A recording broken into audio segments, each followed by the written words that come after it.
Play for the title of Season Champion and become the greatest virtual 40K player in the world in this very event, the Seasonal Invitational Tournament. With over 400 players and dozens of tournaments competing on the ladder in Season 1, T5S2 is now one of the largest and most competitive series in online Warhammer and shows no signs of slowing down. So what are you waiting for? Visit tts40k.com to view live standings, join the community Discord server, and get information on upcoming events and tournaments. There is glory to be won on this virtual battlefield, Commander. Do you have what it takes to compete? Want to get involved in T5S2 or events run by Tactical Tortoise? Visit the Tactical Tortoise Discord server at the link in the video description. There you can find signups for all manner of tournaments and casual games, including the T5S2 Youngbloods series of free, new player-friendly events designed to introduce you to 9th edition and give you a chance to experiment with new lists. For those looking for more competitive action, rapid-fire tournament pods are currently available that award prize support and standings points and help you hone your skills to a knife's edge. And remember to stay tuned for even more exciting events as Season 2 progresses, including team events, online GTs, and free weekly tournament pods launching shortly after the conclusion of this Invitational on August 16th. Welcome to the community, and I'll see you on the battlefield.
T5S2 stands for the Tactical Tortoise Tabletop Simulator Tournament Series. It is a global competitive 40K circuit that ranks players based on their results in online games, including events run by Tactical Tortoise and many other communities. At the end of each biannual season, the top 16 players in the series are given the opportunity to play for the title of Season Champion and become the greatest virtual 40K player in the world in this very event, the Seasonal Invitational Tournament. With over 400 players and dozens of tournaments competing on the ladder in Season 1, T5S2 is now one of the largest and most competitive series in online Warhammer and shows no signs of slowing down. So what are you waiting for? Visit tts40k.com to view live standings, join the community Discord server, and get information on upcoming events and tournaments. There is glory to be won on this virtual battlefield, Commander. Do you have what it takes to compete? Want to get involved in T5S2 or events run by Tactical Tortoise? Visit the Tactical Tortoise Discord server at the link in the video description. There you can find signups for all manner of tournaments and casual games, including the T5S2 Youngbloods series of free, new player-friendly events designed to introduce you to 9th edition and give you a chance to experiment with new lists. For those looking for more competitive action, rapid-fire tournament pods are currently available that award prize support and standings points and help you hone your skills to a knife's edge. And remember to stay tuned for even more exciting events as Season 2 progresses, including team events, online GTs, and free weekly tournament pods launching shortly after the conclusion of this invitational on August 16th. Welcome to the community, and I'll see you on the battlefield.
T5S2 stands for the Tactical Tortoise Tabletop Simulator Tournament Series. It is a global competitive 40K circuit that ranks players based on their results in online games, including events run by Tactical Tortoise and many other communities. At the end of each biannual season, the top 16 players in the series are given the opportunity to play for the title of Season Champion and become the greatest virtual 40K player in the world in this very event, the Seasonal Invitational Tournament. With over 400 players and dozens of tournaments competing on the ladder in Season 1, T5S2 is now one of the largest and most competitive series in online Warhammer and shows no signs of slowing down. So what are you waiting for? Visit tts40k.com to view live standings, join the community Discord server, and get information on upcoming events and tournaments. There is glory to be won on this virtual battlefield, Commander. Do you have what it takes to compete?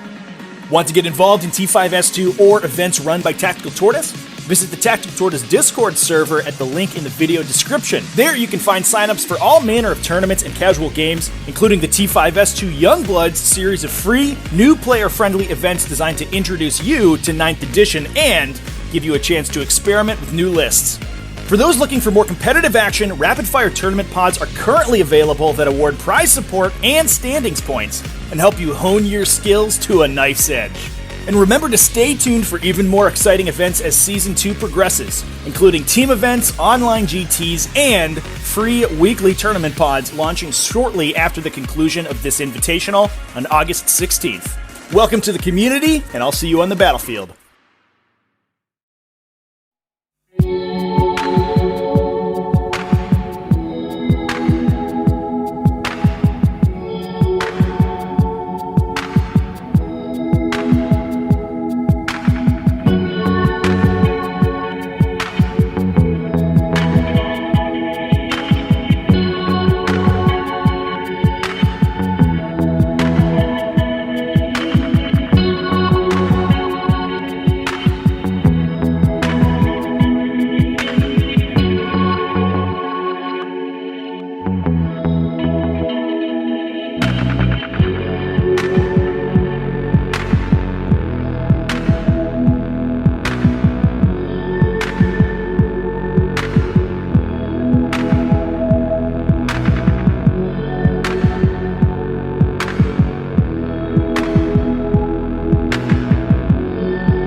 What is up, ladies and gentlemen? Welcome back to the stream. This is it. Over 300 players and 1,500 games of Warhammer 40k have gotten us to this point. We are down to just 8 in the elimination rounds of the T5S2 Invitational. And this is going to be the first game of the quarterfinals. I hope everyone is ready for some awesome 40k tonight. Or this morning, I guess, depending on where you're at. But today we have over here in the blue, Ash C, aka Kiantan, playing Adeptus Sororitas, going first into Darkwin, aka Nick Rose, playing Salamanders in the red, who's currently deploying. The players are just finishing up their deployment now, and then we're going to get on into this game. The first game of the T5S2 Invitational quarterfinals. We're going to be live all day today with quarterfinals coverage. And it's going to be awesome, everyone. So I hope everyone's ready for some sick games of 9th edition Warhammer 40k. Let's talk about these lists real quick while the players are setting up. Kian is, like I mentioned, going first. Nick Rose did win the roll-off for the first turn and has chosen to take second to deny those Exorcists optimal shooting on turn 1. He is forward deploying a little bit here with some scouts as well as some infiltrators. May give Kian a target if she wants to trade some Repentia for those Space Marines. But I doubt she's going to take that bait. Kian playing the same list that she took into the group stage of the Invitational. Obviously, we took the top 16 players from the T5S2 Season 1 standings and had them face off in the group stage, a round-robin stage, where the top 2 players from each group of 4 would advance on to the finals, the top 8 finals that we're going to see played out right now. And then those players were reseeded based on their results in their group stages. Nick Rose coming in at number 1, one of the few players to go 3-0 in his stage with these incredible new Salamanders. The Salamanders lists that are coming out, the absolute cutting edge of the meta right now, and just brutal amount of damage output and resilience from these Space Marine lists. But Kian did not change her list, opted not to change her list going from the group stage to the elimination stage. She's running a Valorous Heart Battalion Detachment, bringing a Calidus Assassin, which he has not opted to swap out yet, a Canoness as well as Celestine, 4 Battle Sister squads, all 5 Battle Sisters each, just with bolt guns, and a Magifier for that delicious Tale of the Stoic, as well as 3 Exorcists to follow up with some heavy firepower. She's also bringing a Vanguard attachment from Order of the Bloody Rose to bring some of those insane melee damage output. She's bringing a Canoness as well as a Missionary and a Magifier for Tale of the Warrior. 3 units of Sisters Repentia, 2 units of 9, 1 unit of 8, as well as 3 Sororitas Rhinos for them to go in. Last but not least, the Fortification Network to bring in a Battle Sanctum in order to generate an additional Miracle Die every turn. Pretty good deal for 55 points. Unfortunately, talking to the players before the game, Kian not super excited about having to play around the Battle Sanctum because it is a large, sort of annoying piece of terrain, especially for a heavy vehicle list like the Sororitas one. But she said that it is absolutely worth the 55 points and the hassle of playing around it in order to get that additional Miracle Dice on the first couple turns. Thanks everybody in the chat for joining. I hope everyone's ready for some exciting games. Looks like we have a couple questions in the chat. Taylor Dillingham, do we house roll the fortification rule from the FAQ? I don't believe that we needed to.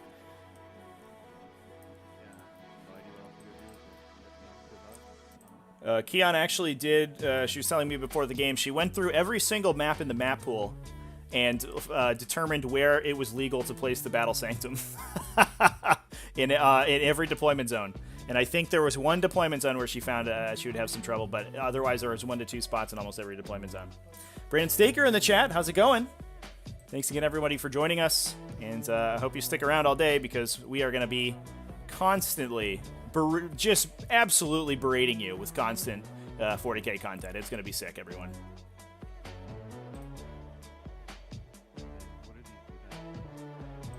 Nick Rose, we'll talk about his list now.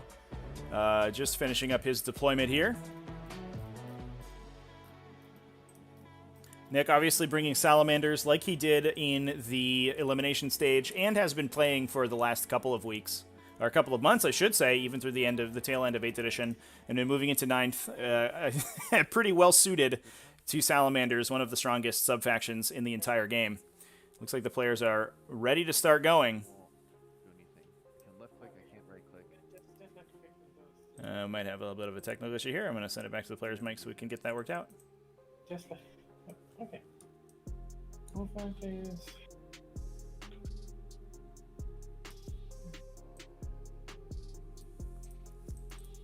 So while Kian is going through her first turn, we'll talk about Nick's list. He is bringing a single battalion detachment out of Salamanders from the Space Marine Codex. This is a slightly different list than Nick brought in the Elimination stage. In the Elimination stage, he had a greater focus on land speeders, bringing such interesting selections as land speeder javelins, relic javelins, to fulfill that the role of his sort of heavy firepower. But he has moved off of that, going into the Elimination stage. He's bringing a captain on bike, the Invincicap, the patented Invincicap from Salamanders, with the Salamander's mantle and a storm shield, as well as the Forge Master Warlord trait to make him toughness 7, -1 to be wounded, and with that 3+ invulnerable save. Effectively impervious to everything that's not a mortal wound. That guy is just an enormous tank, and he's going to sit around for a while and just be very obnoxious and hit people with a hammer, which is pretty good. Primaris Chaplain, bringing in the Wise Orator Warlord trait to reroll his litanies. Obviously, one of the only ways you can reroll litanies now in the new edition with the change to command reroll, as well as a Primaris Lieutenant from Indomitus, an incredibly powerful stat line for a character. For only 90 points, you get a 5-wound Lieutenant who's going to bring you that reroll 1's aura, but also comes in with a Mastercrafted Power Sword for a flat 2 damage, strength 5 weapon, and has a Storm Shield, which gets him to, he has the Indomitus Storm Shield, so that'll get him to a 2+ armor save, as well as give him a 4+ invulnerable. Basically, the equivalent stat line of a captain, but you're also bringing that Lieutenant aura as well. Extremely powerful pick from Nick here, and he has upgraded him with the Promethean Plate relic to cause any wounds lower than a 4 to fail to wound him. So even if he gets hit by Repentia or an Exorcist here, he's still going to be relatively resilient against those, only having them wound half the time, and then 50% of those wounds he gets to shrug off on that Storm Shield. So that's going to be pretty annoying for Kian to deal with. We also have 2 units of Assault Intercessors coming out of Indomitus, just 5 Assault Intercessors each, as well as a Scout Squad, a Tactical Squad, and an Infiltrator Squad, bringing all sorts of different infantry options for the troops selection here. Nick has said that one of the matchups he's worried about is Orcs with this Salamanders list, and the Infiltrator Squad gives him a little bit of tech against the Orc matchup because they won't be able to jump within 12 inches of this unit. And that's going to be pretty obnoxious for an Orc player who's trying to sort of take the table with these big boy squads.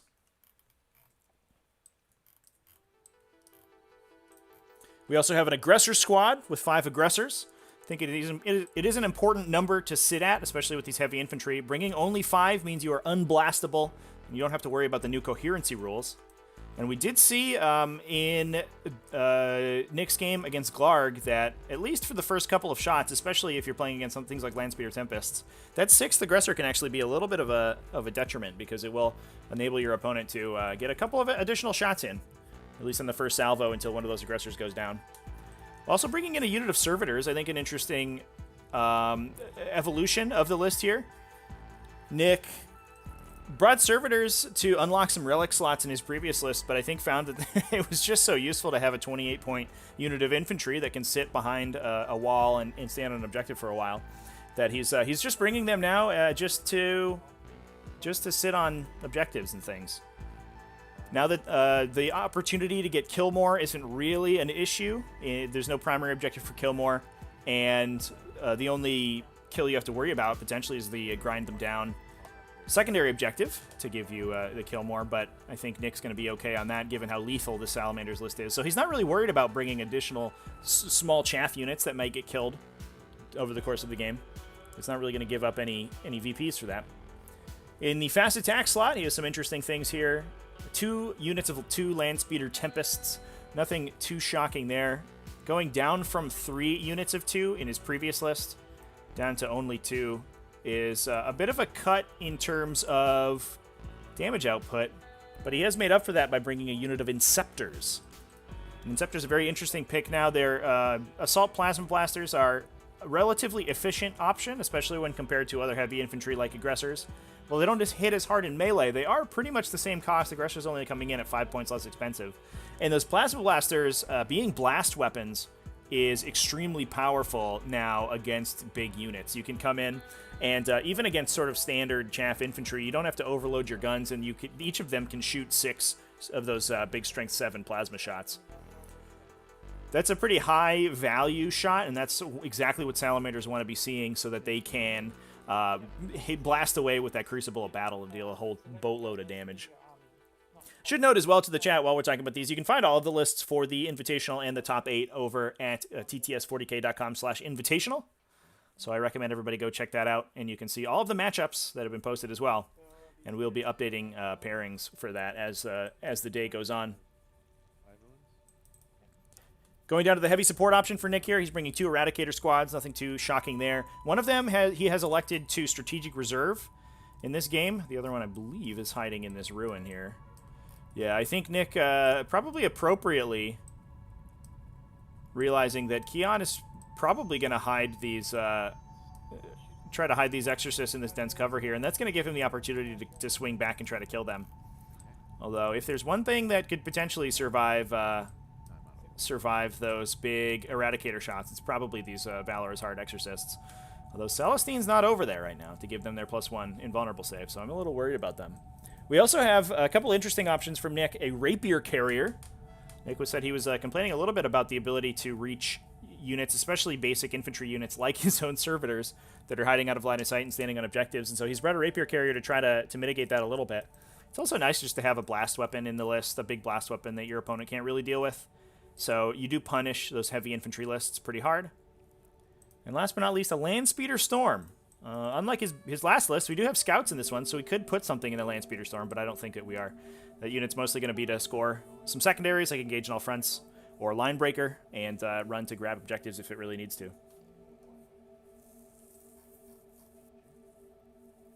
So those are the lists. Let's talk about the secondary objectives that players have picked. Darkwing coming in at engage in all fronts. While we stand, we fight, and raise the banners high. While we stand, we fight is an interesting pick. That looks like it should be on his 3 characters, I believe. They're both above 80 points, so it makes a lot of sense on that Captain on Bike. That guy's going to be very difficult to kill, and he has buffed up his characters to be as difficult to kill as possible. So it's no surprise to me that he's going to be picking that and playing a little bit more of a cagey game. Playing aggressively, your opponent usually can try to sneak out your opponents out from under you if you sort of get up in the melee scrum here, but that's certainly not going to be what Nick's game plan this game is.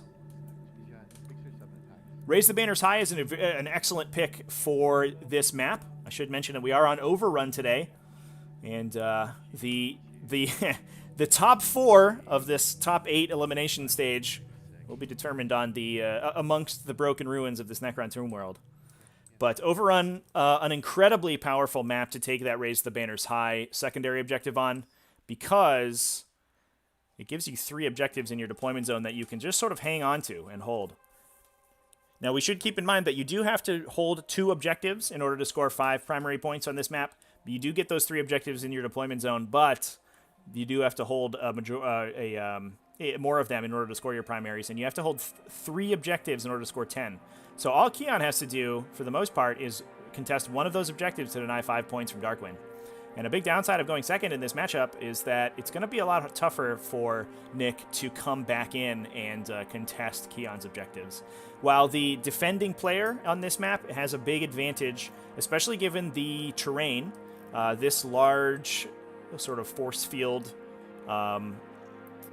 crypt here is obscuring so that it is going to block line of sight that's trying to be traced over it, which gives Nick a lot of areas that he can hide the majority of his models. But the downside is that it gives Keon immense board control, and especially with those Repentia, she can threaten to basically hit anything that jumps on any of these objectives, especially these two. I think normally we see a Rhino go into the corner here to threaten Objective 2 as well. But Keon, looks like we're going to be pushing towards Objective 3 a lot harder, which is interesting. Over on Keon's side of the table, she's also bringing Raise the Banners High. Again, a very excellent pick for this map. She's taking Bring It Down, which, while I think difficult to max out in this matchup, actually, I think impossible to max out in this matchup. She could get 12 for that if she kills all the vehicles. One thing to keep in mind in 9th edition is that most of the time you won't be maxing your secondaries. So it's likely that she's going to kill the Land Speeder Tempests regardless. Typically, if you don't kill all the Land Speeder Tempests, you're going to lose the game anyway. So she better hope she's starting to kill them. And each one of those giving up 2 points for Bring It Down is pretty nice. It's a nice little bonus to have. Also engaged on all fronts for Keon. Makes a ton of sense. That is a extremely powerful secondary to bring if you are the first player and you are able to play pretty aggressively. Now, there's no deep strikers in this Sororitas list, so we are just sort of playing a standard game of 40k. We don't have anything to jump into the back line in order to score that engage in all fronts, but these Repentia being aggressive are going to be able to do it pretty well, I think. And this is an aggressive move from Keon to start with. She's come up with Celestine, killed 3 of these infiltrators. Looks like lost 2 Battle Sisters in the process, but she has confirmed a wrap on these 2 infiltrators. It's going to be pretty obnoxious for Nick. Although this might be, yeah, we're going to see a desperate breakout here from him to get those guys out of melee. Pretty big switch in 9th edition, obviously, coming from 8th. Those wrap plans in 8th were basically foolproof. As soon as you could get the wrap and confirm it, your opponent had nothing they could do. But now they can just leave for the low cost of 2 CP. And that's what we're going to see here. Scary from Scarredcast over in the chat. How's it going, Scary? We're going to have Scary joining us for the next game, which is going to be sick. The next game that we have on the docket, I believe, is going to be Matthew Green versus Liam Vissel. That's going to be a sick game. Matthew actually elected just to totally audible his faction selection. He had started the group stage with Grey Knights, and then decided that the meta was not conducive to Grey Knights, with 2 Salamanders players making the cut to top 8. And he hard pivoted into Iron Hands, which is interesting. It's going to be interesting to see Iron Hands on the table. Matt's list is very cool, bringing 3 units of 10 Assault Intercessors alongside the Father of the Future combo to give them a 5+ ignore, and Iron Father Fearos to give them an invulnerable save as well. Going to run up the table with a bunch of Assault Intercessors. We'll see how Matt can pull that game off. It's going to be interesting. I'll send it back to the players' mics here so we can hear what's going on. Looks like Nick is just going to be rocketing up this table. His forward deployers moving up. Looks like 1 infiltrator died to that desperate breakout, and that is going to... Well, I think he's still going to take Objective 6 away, because he has Objective secured. Hopefully he escaped outside of 3 inches of Celestine here. Otherwise we could see a very sad infiltrator. Chat, let me know what you think about this play with Celestine. Seems very aggressive from Keon. I do like the aggression, and I do think it's what you have to do to get the drop on your opponent going first, but potentially losing Celestine this early if these 3 Battle Sisters die, or at least if even one of these Battle Sisters dies, is a little bit scary. Keon maybe just hoping to keep heat off of her Exorcists, because she knows that's where most of her damage output's going to be coming from. And Celestine doesn't have a lot she really wants to hit. I guess she's good at killing Assault Intercessors, though. Ooh, and then the rest of Nick's play this turn, extremely cagey, moving Landspeeder Tempest back to the back corner of his table in order to get line of sight, but potentially be difficult to hit back from these Exorcists. Although, I think it is probably going to still be possible for the Exorcist to cut around this corner and hit those Tempests. But we may only lose one.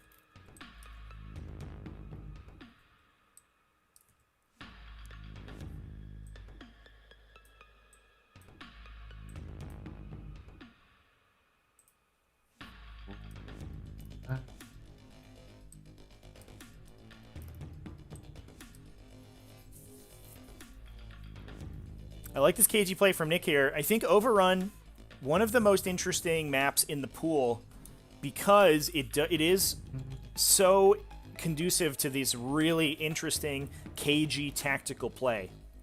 Because both you and your opponent are sitting on 3 objectives, the onus is on you to contest your opponent's objective and try to get the with red giant.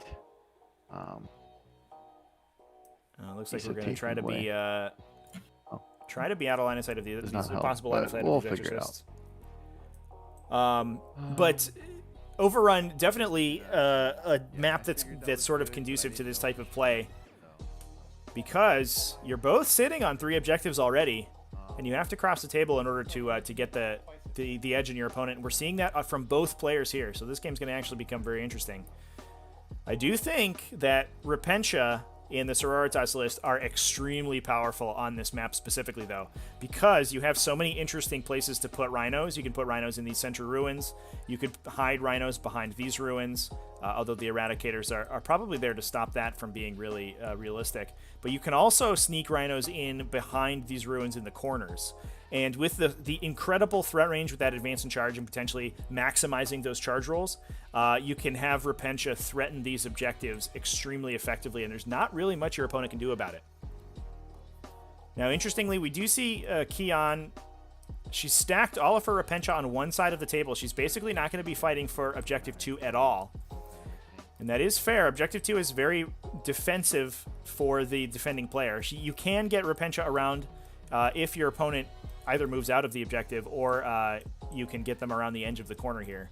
This is breachable terrain, but it is also it is possible for you to place so that you can deny a charge with that 1-inch engagement range. That said, with the threat range of Repentia, if she does put a rhino up here, Repentia could get around the edge of that ruin if they wanted to. But Kian is not going to be playing that way. She's going to be playing to threaten these 2 objectives. And really, that's where the fight's going to be decided. Bit of a refused flank here. And I wonder if Nick may end up regretting putting these aggressors on this side of the table. There's not really much in the area that they can threaten. They're going to be schlepping around for a while before they ever make it into melee. So, heavy bolter first. Needing 3s. Master Artisan. Yeah, chat, the Exorcist missile launchers are blast weapons, so if the Exorcist gets engaged by scouts, it will not be able to shoot. Although Sororitas do have a fallback and shoot stratagem that they could be using. The players did get to resubmit lists. They got to resubmit lists last night, so these new games are going to be using all of the most recent FAQs. Everything is in play. And we did see a little bit of a shift in the lists that were submitted from the group stage.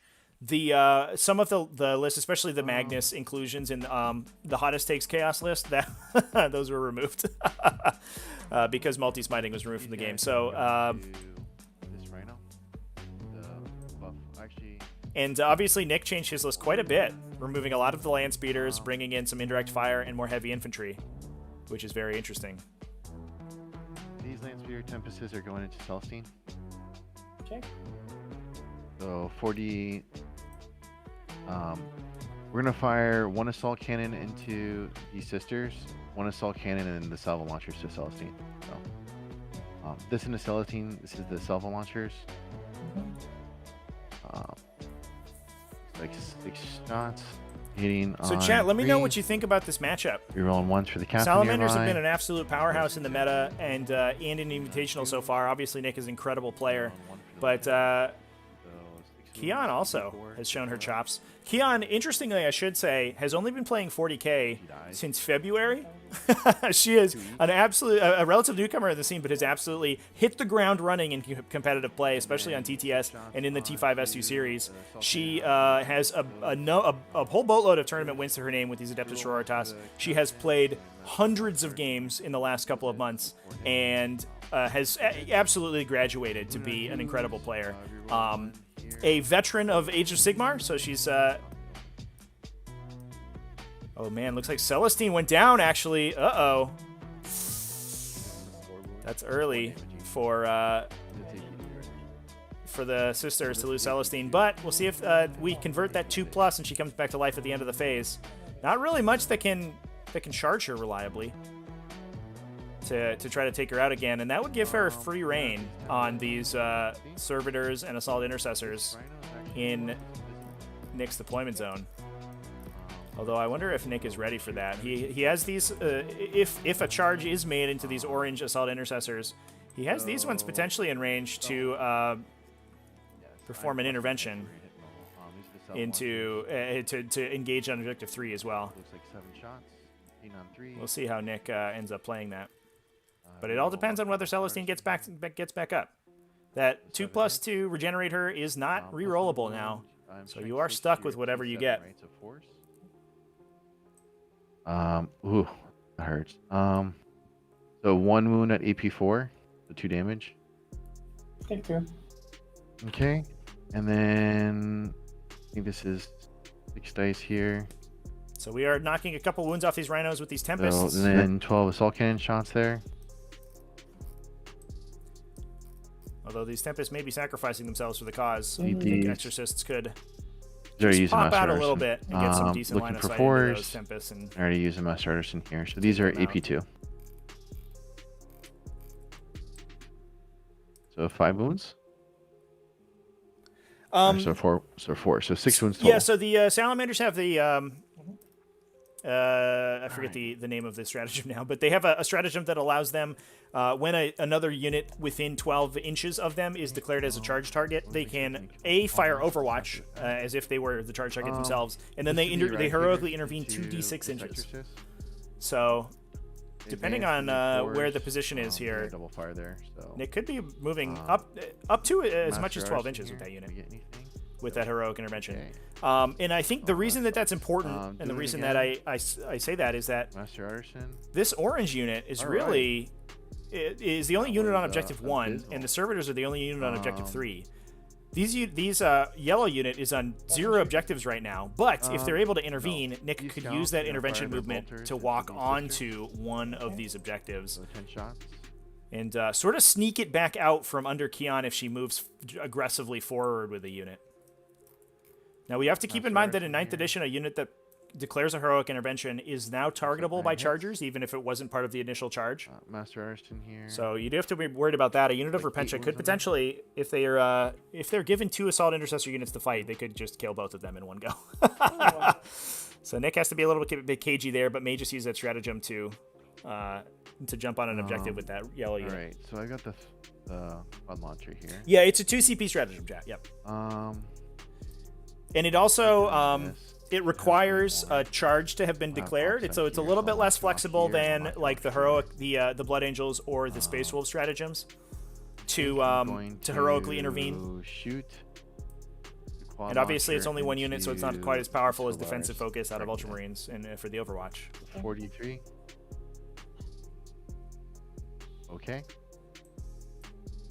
Hitting on 3s. That I'm not 100% sure on, chat. I think that the stratagem allows you to override the normal Overwatch stratagem.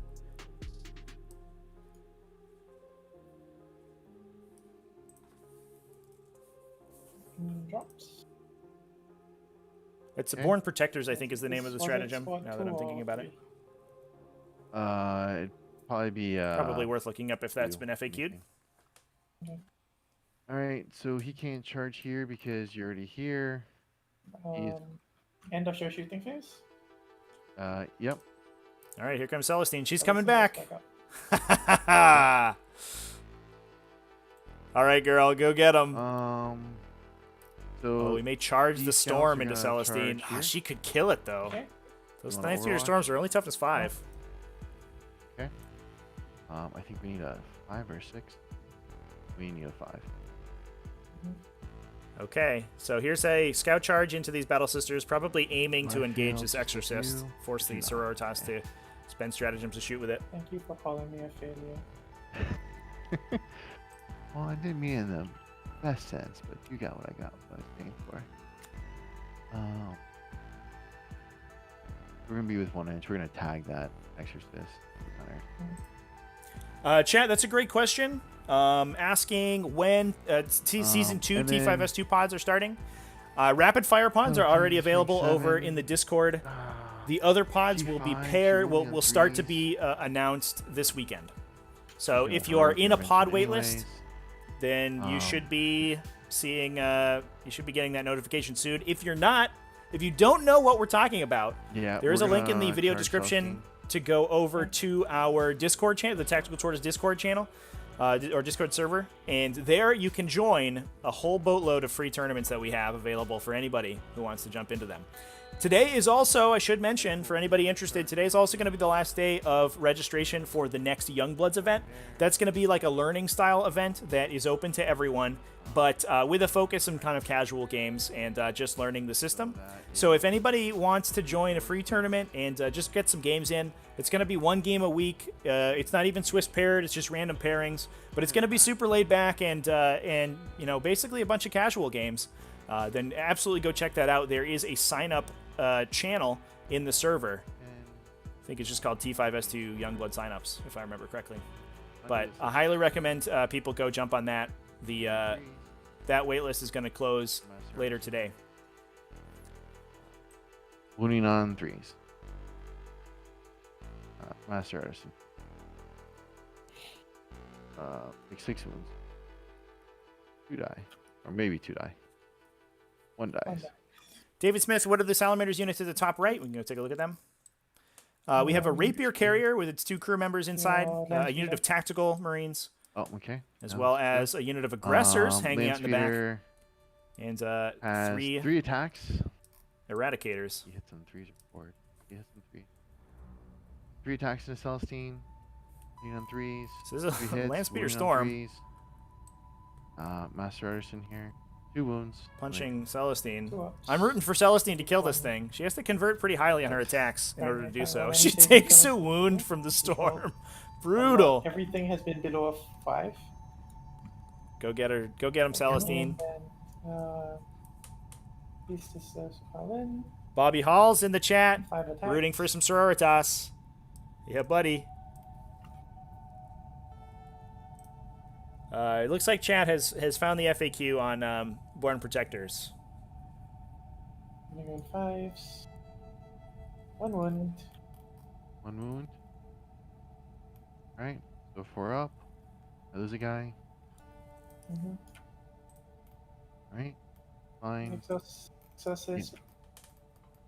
Yep, Celestine. Oh, this is the Exorcist, sorry. 1 hit, explodes, becomes 2 hits, wounding on 3s rather. 2 wounds, no AP. 2 wounds, no AP. Exorcist got more, forcing you to do more saves than the sisters. Save them both. You don't get the flag though because neither. I just have to have a unit near it. No, because you need to control the objective. I am obsect, and I have more than yeah. you. But OBSEC is the wording of OBSEC is that once we both have OBSEC, all units count equally. No, it's whoever has more obsect models on it. No, it's yeah. If 2 units on an objective have objective secured, then you count the raw number of models. It doesn't matter whether or not they have OBSEC. So that objective is okay. contested right now. Okay, but then I thought So Celestine swing into your land speeder. 6 hits, 2 explosions, and wounding on 3s. So It is a that bit of a weird one for 5 just hits, for the minus edification of 3. the chat for objective secured style abilities, but it is how they are worded. 2 damage. It's Objective at the secured says start that of you game phase, right? So the banner is removed at the start of any phase, which would be at the start of the charge phase, right? Fine. Okay, so how many wounds on Celestine on the storm? 5 -3, 2 damage each. 6 is actually It looks like -3 the scouts. If all 5 scouts on the objective, they may have outnumbered the Sororitas that turn. Okay, that's a so I blow up. good pick. But objective secured abilities say that if both players have any units with objective secured on an objective, the player with the total number of models controls the objective. It's not necessarily whether or not they have objectives secured themselves. Yeah, so it looks like 2 Sororitas were off of that objective when at the end of the charge phase, which means that the banner was broken by the scouts that turn. The intercessors, distributors, tactical. Move over on hold 3 or hold? Hold 2, 3 or hold 1, 2? What's the question?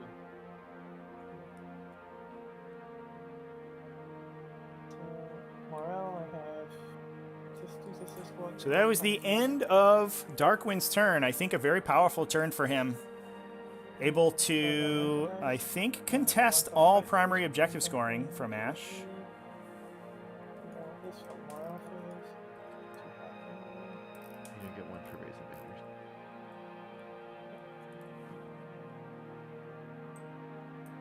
Oh, no, sorry.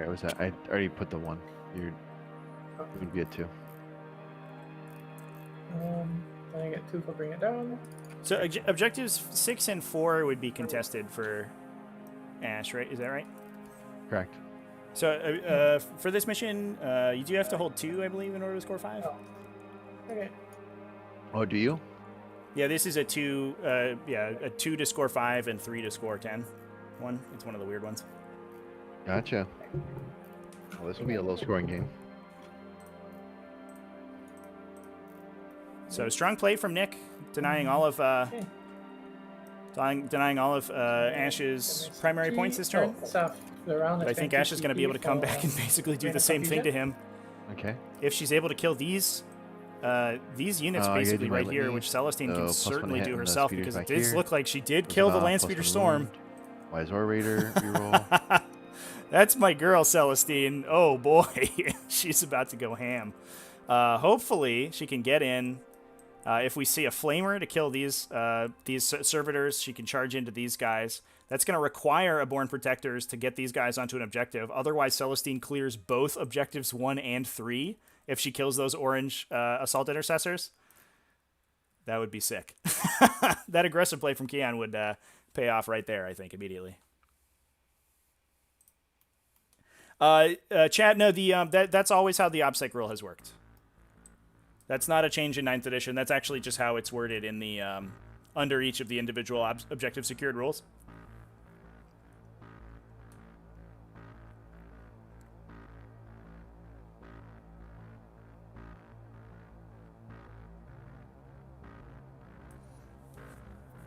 So one of the, I guess, the way that these maps are designed, chat, just to let everybody know, all of the area terrain on the maps have no colliders in any of the features on them. So they're essentially just sort of 2-dimensional planes that dictate the boundaries of the area terrain. The stuff on top of them, outside of mattering for true line of sight, is totally inconsequential. So vehicles can move into them and over them. Infantry can move into them and over them. That's none of that is a problem. The obstacle terrain that we have on these maps have colliders inside them, but just to give them sort of a 2-dimensional outline on the tabletop. So the actual graphic of the terrain is what we use for true line of sight, but for movement and things like that, in some instances it may matter. There is a collider inside that the players will use to determine whether or not their models can fit. And that's just something that we've done to make area terrain a little bit more playable, especially for vehicles, because saying that sort of vehicles can't move through trees or whatever, or can't end their movement on random little pillars and stuff without expending exorbitant amounts of movement to get there. It's a little bit crazy. Keon moving around her units here. She has to worry this turn because there is a unit of Eradicators and a unit of Inceptors in reserve, both of which are pretty dangerous to these Exorcists. So she's got to push pretty far forward with her sisters. Looks like we're going to be angling to kill this Eradicator squad, and we're going to get some line of sight into these Tempests. This feels like a pretty strong beta strike if Keon's able to knock out the Eradicators and the Tempests. She just has to deal with these Deep Strikers, and then a lot of the forward momentum from Darkwind has been removed. And she has so many Repentia in reserve to kill the Deep Strikers once they come in. I think it's going to be pretty tough for Nick to get a really good foothold.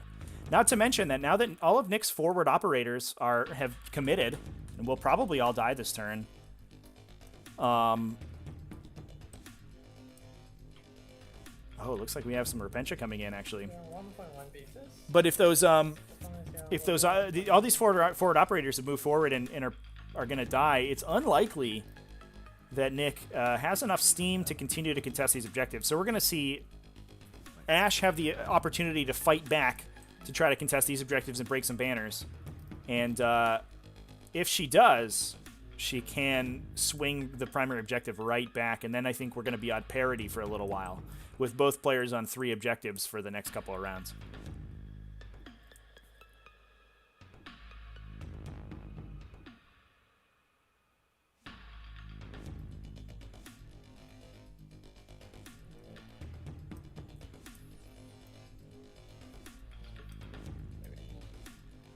Yeah, I am worried. I think the one thing I'm worried about, chat, is this Exorcist on the side here. I don't think that these sisters are screening it out enough, and we could potentially see Eradicators bounce in here and kill it. That would be the one place I'd be a little bit scared. But it is interesting Nick elected not to outflank 2 Eradicator units. That is a lot of eggs in one basket, but oh boy, are those one of the most powerful units to drop in your opponent's deployment zone. Just gonna use the 4 then. Looks like we're gonna automatic roll a 4 with a miracle die. You can see Keon's miracle dice over here. Ooh, a lot of 1s and 2s. She'll hopefully use those to pass some saves later on in the game, using the stratagem to change dice using miracle dice. But just going to sub in a 4 for the advance on the Sisters Repentia. Then in the charge phase, obviously, they can spend a CP to advance, to allow them to advance and charge. And with 2 units coming into the fray, between the Repentia and Celestine. Wait, sorry. I do this proper order. Canoness is going to pop out. Going to drop a Canoness out. Squished up against the wall, she can't get out. 6 inches. Yeah, big. This is a big commit from Ash, moving up into objectives 3 and 4. But that is the name of the game in Warhammer 40k 9th edition. Is all-out aggression. If you can be aggressive and trade appropriately with your opponent's units. Can I go through the hexagon things? I don't know. Yeah, no? The 3-dimensional features on the area terrain don't have colliders. You can move through them and stand on top of them. They're just there for show for the most part. Okay. Yeah, I figured as much, but good to ask Trevor.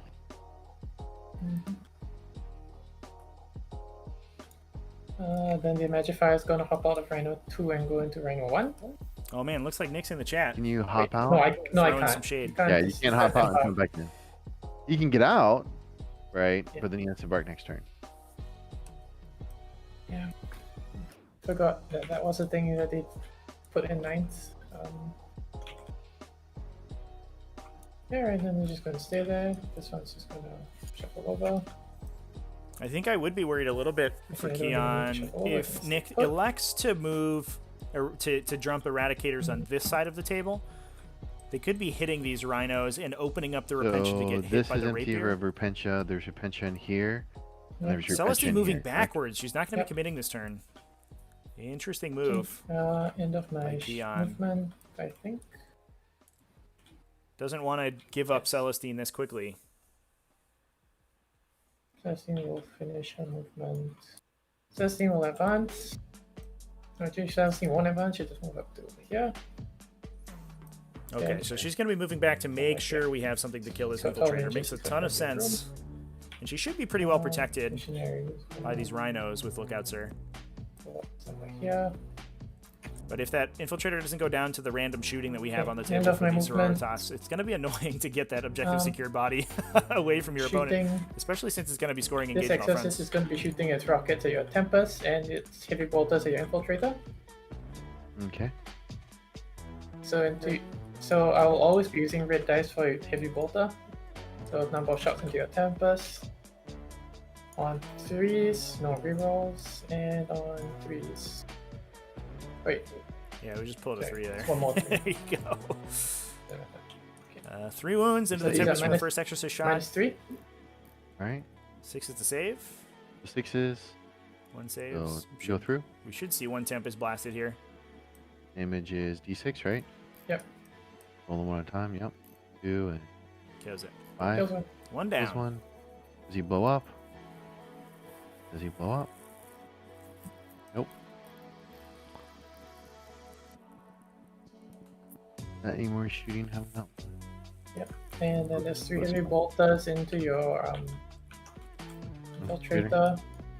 Yep, right. So We'll start to score Ash and bring it down points. She's already gotten 2 off of the Landspeeder Storm. 1 Up save. to 4 now because of that Yeah. Tempest. Takes the wound. And then Celestine's Flame into him. Yep. I don't think he's in the cover. Actually, he might be in the Yes, cover. yes. Alright, so the 2-up would save. Because he ignores AP1. Yep. So 6 flamer shots into him. So 4 saves to go. Are they AP1 also? Yep. Let's see some Right, ones so here we're from this 2 up. infiltrator. Hopefully it goes down. Oh, it takes 1 Right, wound. takes 1. Oh no. Maybe we can get it with a bolt gun or something. Missionary's gonna shoot a shotgun. Yeah, shotgun. Let's go, missionary. And the hit. The Oh, no, he just sucks. Rhino is gonna shoot Stormbolter, hitting on 4s. Hitting on 4s. 2 saves. For 2. Oh, got it with the Nice. I wanna storm reroll bolter this. off of this rhino. Because what other shooting do you have at him? You have Amazing. one more we might rhino? re-roll it from Nick. Yep. Okay. Can shoot through the window. And that's it, correct? Yep. But my Calidus thing is active right now. That's a good call from Ash. She does have a Calidus Yeah, Assassin I in the think I'll list, look so into spending a that. CP reroll this early could potentially cost you an additional command point. I don't know if Nick really wants to risk it. Yeah, right now. because otherwise, I mean, I keep that objective and I score it, and you either have to swing with your missionary, Mhm. which I don't think you're gonna go do. Or just charge him with Celestine. Yeah, I want to spend 1 CP. Do you want to see if you get it? I'm at 6 right now. Nope. Nope. Right? 2 up. All right.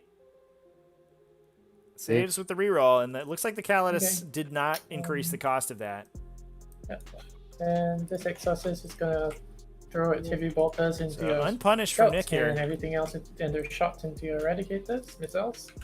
These exorcists. You have this exorcist that can shoot, correct? This other Yep. one can't shoot. Yep. So heavy bolters into your scouts. Okay. 1 save. 1 save. 4 up. Saves. Right. And Celestine will be able to One charge, yeah. shot. She killed the And Landspeeder 6 Storm in the shots. combat phase, so she didn't fall back or advance or anything. 2 saves at -3. Keon, I think was thinking about it in advance, but realizing that Looking for 6s. she needs something in the back here to Pick kill up die. that infiltrator. The downside One for sit, one Keon, goes obviously, through. is that Celestine will have to move around here to attack, How much damage? and that could She's open gonna her grab the up 3. to shooting if this, Okay, make sure this one dies. Tempest or the Eradicators want to come out here and attack her. Okay. So this back squad of sisters is gonna shoot at scouts. So they can all see. One of them is affected by dents. 2 of them are affected by dents. 2 of them are not. Alright, so you are in double top range. And you've got This is another back squad. sister squad to fire. Do you want to see? I want to spend 1 CP for +1 save. Do you want to see if I take another one? Yep. You too? do. I'm okay with that. Okay, so these are the ones with -1. No rerolls. And then these are the 6 that do not have -1. And on 4s, 2 saves. 2 saves, so 2 3-ups. Good. So it looks like we used the stratagem to improve the save by 1 against 1 2, damage 3. shots for the 4 more. Salamanders on these Not scouts. affected by dense. This is some aggressive play from Nick, but it seems to be That's paying the off so last far. one who might Kian have might been have to put affected way catching more the king. resources than she would like into these infantry on her objectives. Which is going to be a little bit scary for her. If they end up surviving and Four just chill there saves. for a turn and deny Kian more 4 primary saves. points, this game may be over before it really So begins. 3-ups. The Marines did not 1 advance. dice. No, they charged last turn. Canoness and a Magifier. This one out. Canoness shot. Hits. So Magifier shots. Hit. So 3. Between the 2 of them. 2 wounds. Alright, looking for 3. Another guy dies. Mhm. We're gonna take this guy.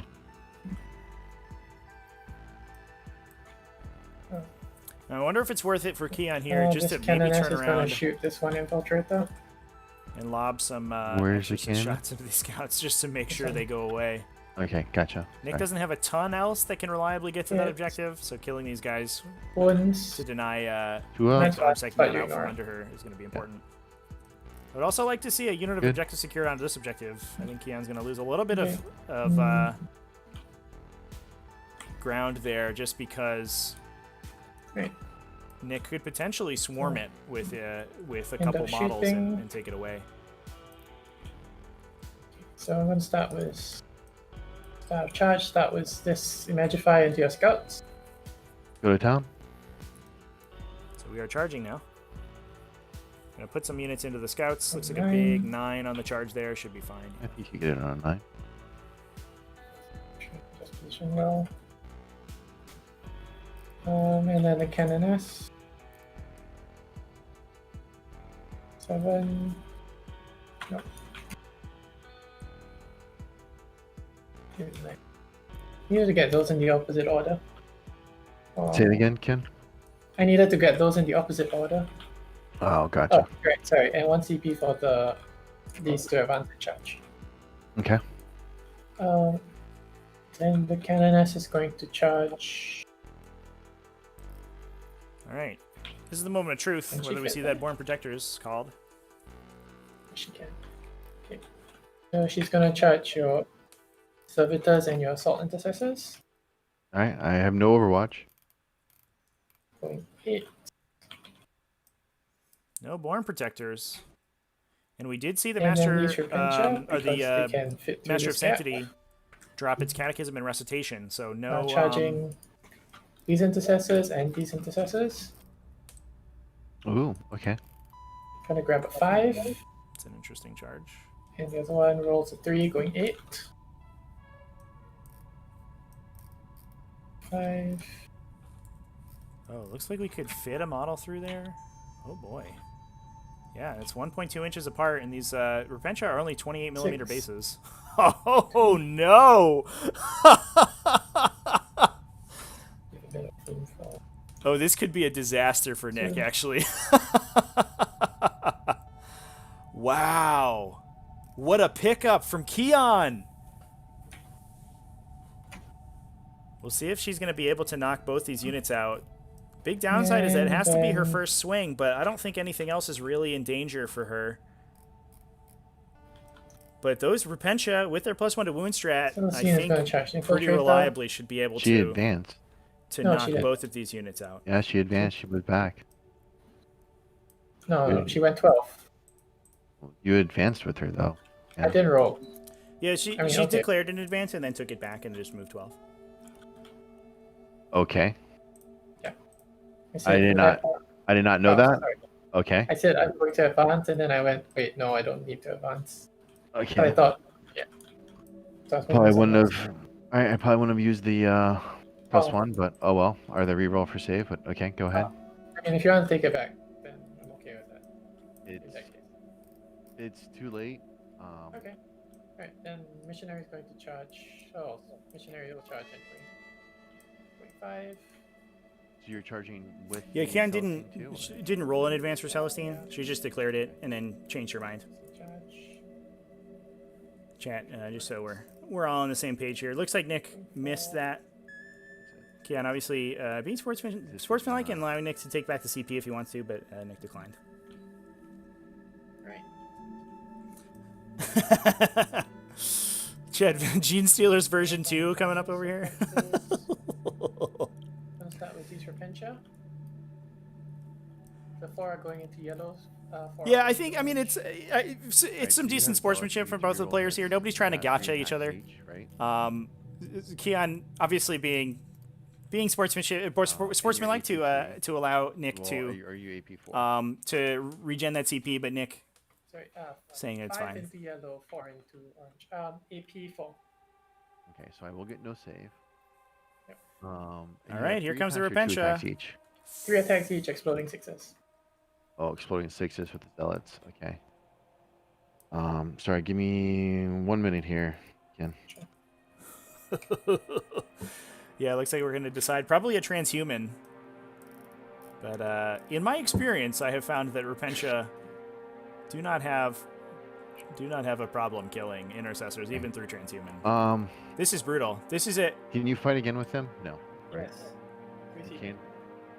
This is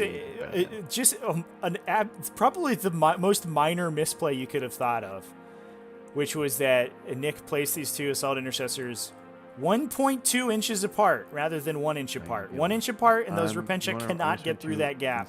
But this, you want to see if you this orange intercessor being a little bit too close to this one means that the means that the Repentia could get into both units. This is a big deal for this game. Yeah, you had 5 in yellow, 4 in orange. 15 into yellow. Oh my gosh. Yeah. Looks like we did use a transhuman here. Wounding on 3s. No +1 to wound, which is fair. The intercessors. transhuman can be elected after the +1 to wound is declared. And then 12. That will kill yellow squad. Orange.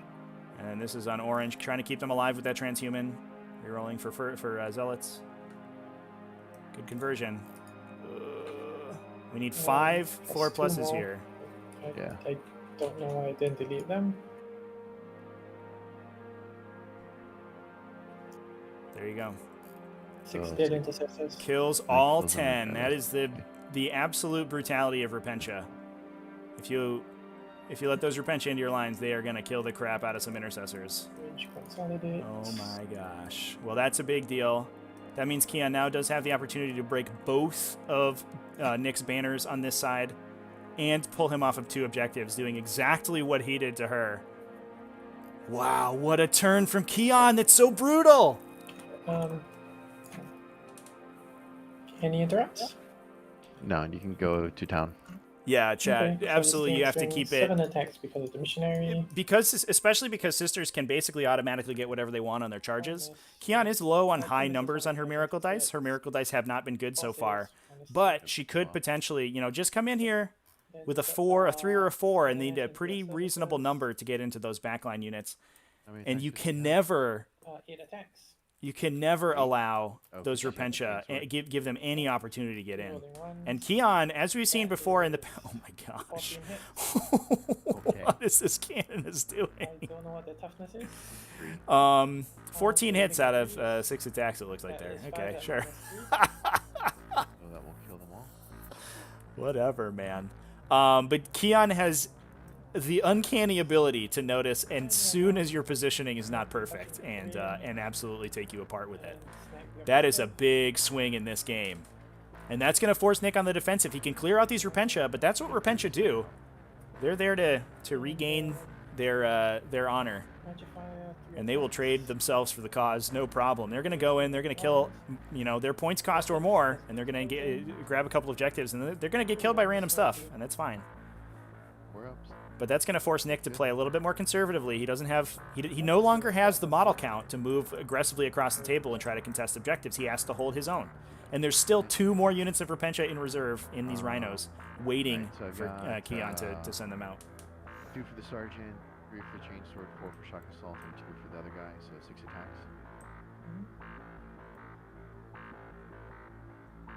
attacks. Vic VJ in the chat. Yeah, we talked about in a tournament recap 5 hits. One of Vic's games against Sororitas from the Glasshammer Open, I think that was.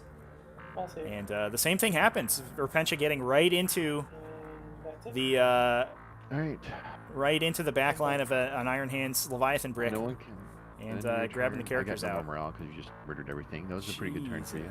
What a turn from Keon here! Holy crap! Hopefully for them to counter assault. I did not expect to have a hole there, but oh well. All right, I've got 2 ejectives. Incredible. One. That said, actually, sorry. On the upside for Nick, looks like I only have you 1. Don't have this. Yeah. Yeah, and this one's contested correctly. We only broke 1 banner on his side, so we're gonna be in this parity one's on banners. contested, right? Because I'm holding it technically because I have 5 models touching, 5 models on it. Yep. Well, I'll get 2 for banners at least. Couldn't figure out a way to get my Repentia onto this without screwing up the charge. Okay. But Nick also didn't really lose any Tempest this turn. He lost 1, but still 3 Tempests on the table, which is pretty good for him. A unit of Eradicators coming off the side. The Exorcists, while the Repentia picked up a lot of stuff, the Exorcists really whiffed hardcore this turn. And only killed 1 Eradicator and 1 Landspeeder Tempest. Not to mention that there is a potential that Celestine is a little bit exposed. She could get pulled out, but she is in light cover here in this rubble terrain, which is going to be good. Oh, this game just got blown wide open by that Repentia charge, chat. Holy crap.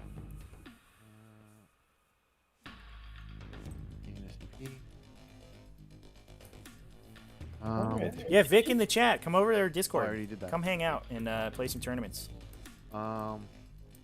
We have pods will be starting this weekend, like I mentioned before. So anybody who's in the pod waitlist, stay tuned to jump on. I want to reroll that for some season 2 action. We've been building new maps. I've been building new maps for it. They're looking good so far, chat. Yeah, I think it's going to be awesome. Those are going to go up in the test channel later this weekend as well, in preparation for the pods to start. But I am excited for just to grind a ton of games in 9th edition. It's going to be sweet. So what does Nick need to do here this turn? He has to he has to deal with these Repentia. She's constantly destroying him. It is lucky that he has the aggressors in his backline here he can use to deal with them. Not that you really need to. You can kill them with kind of whatever.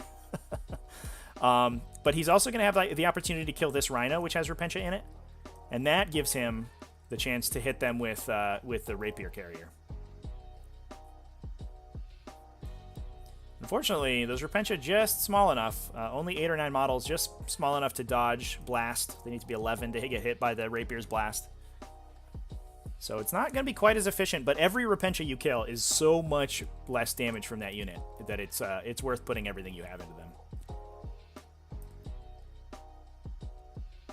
Alright, so Celestine will be the closest visible. Looks like we may also be aiming at Celestine as well with those Tempest launchers, which is fair. Yeah, it won't matter. Be able to see me anyways with so he's gonna just go here, just force a shot.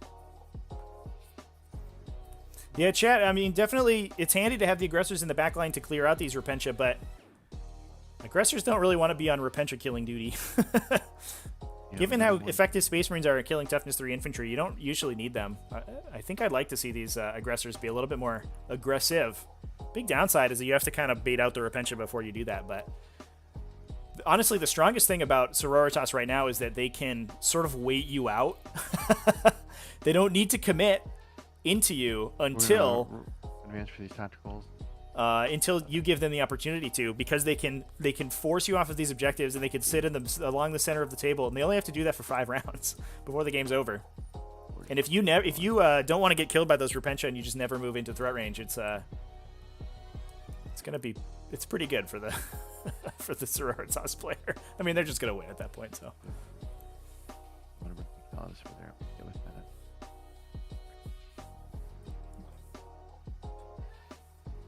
Looks like the Tempest has moved on to the objective to contest it.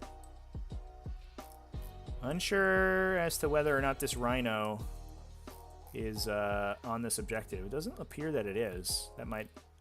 Not sure if that was the intention from Kian. It looks like it got bumped against the terrain, so I'm not sure where that's supposed to be at. But if... this Rhino definitely is, though. So it is unlikely that Nick is going to be able to pull that objective away from Kian, but we'll see how it goes. The players were discussing it before the game as well. This is an interesting place to put a Sororitas Rhino, because it has a really tough time getting out of the building. It has to it has to move around this big statue in the center, which is really awkward. It's a relatively safe place for the Rhino to be, because a lot of angles that line of sight to it is blocked by the level of the windows here. Looks like you probably can see it. Yeah, you can still see it with some of the Tempest and things, but not 100%. And then obviously you can use it to protect the Sororitas, or the Repentia that jump out if you do kill the Rhino. That said, I think I would like to have seen that Rhino placed here, and then immediately just jet up to this position.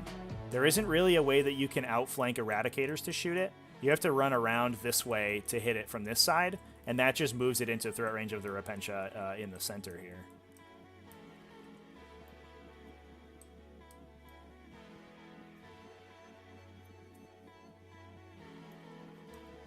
Mr. RI squared, yeah, the obscuring keyword is in play for the terrain that has it, so both of the area terrain on this side of the table, or on each side of the table, as well as all of these big L's, all have the obscuring keyword.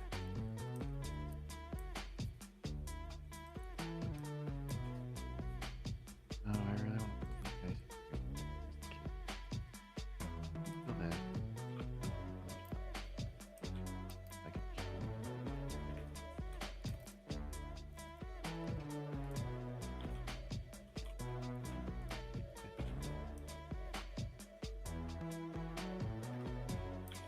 Yeah, Jack, could you imagine if the Sanctum had the obscuring keyword? Holy crap.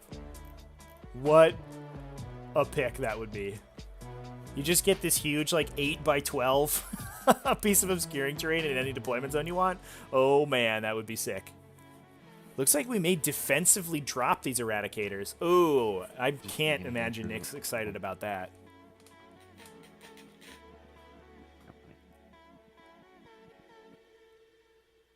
Actually, I want him here, because he needs to be close to here. He'll have to be here. I want to do that. He'll have to be back here. Okay. I would do something like that.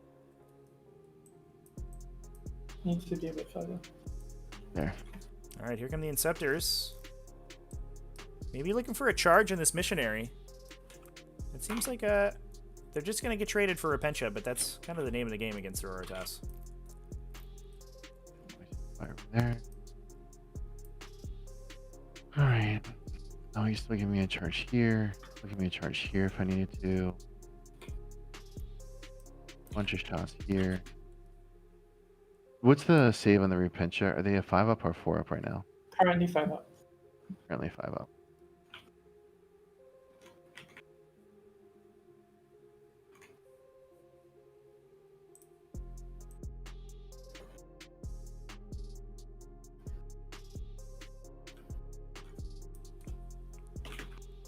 Dragon Beef in chat asking how many games we're streaming today. I have 4 aggressors. We have 4 games in the quarterfinals in total. 2 of them I don't have a definite schedule on yet, but we have we're going to be streaming for sure through probably around 5 p.m. We're going to be streaming 2 games back to back. The next ones either we'll have to hop in over to them while they're ongoing, or we will be doing them later this evening. But immediately after this game, starting at 2 p.m. U.S. Eastern Time, we're going to have Headstrong. We're going to have Headstrong versus Matthew Green versus Lion Vissel. That's going to be a sick game. It's going to be Iron Hands versus Harlequins. I'm very excited to watch that one. You can't put them in my deployment zone yet. Yeah. And that'll be joined. I'll be joined by Scar from them on this Scarcast side. for that game as well, which will be fun. And then we also have the other side of the bracket, Jaime Paris versus Arn Zernt, and the Dan off of Kennedy versus Bailini. Those have yet to be. I've yet to have a confirmation on the schedule for those games yet. I think the Dan off is happening later this evening, so that should be after Matt and Liam's game. But I'm not 100% sure when Jaime and Arna are playing. Okay. All right, I think that's it. You don't have anything else, right? I don't think so. No. All right, cool. We'll go into shooting. These eradicators into this exorcist. Okay. All right. Oh, sorry. 1 second. I backed these guys out. These guys should be 3 inches away from heroic intervention. Whoops. Sure.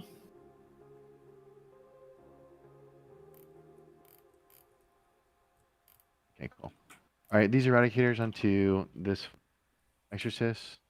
Mm-hmm. I need 3s. Master Ederson here. 2 hits. Looking for 2s now. 3s actually, because you're T8, right? Yep. Master Ederson, 1 goes through, AP4. I don't think I'm within double tap range. Sad Much shot from damage. Eradicators there. Not failing one wound roll against the Exorcist, even when you get 3s.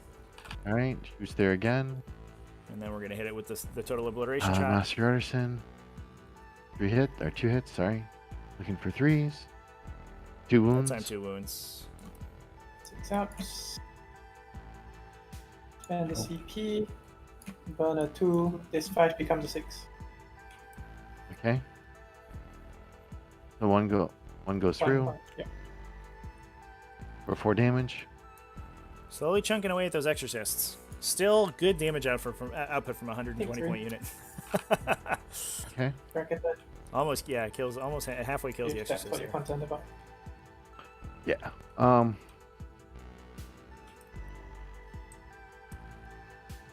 Okay, these eradicators into this rhino. Can they all see it?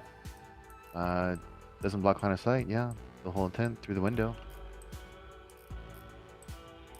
They're tall enough to see. Like, I know your land speed is, but I mean, I can see the top of the cupola, and that's the whole intent of it. sure.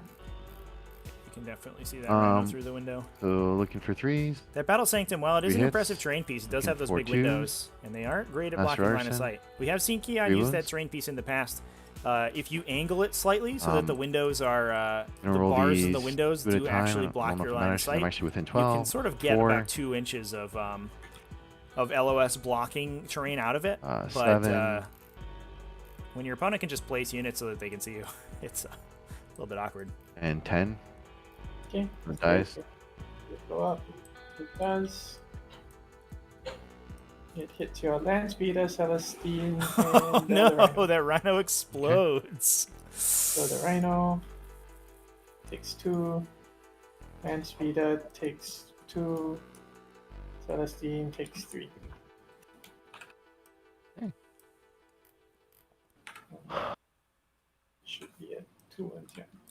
Okay, then 8 inside, Yep, 8 inside. Sorry. 2 die.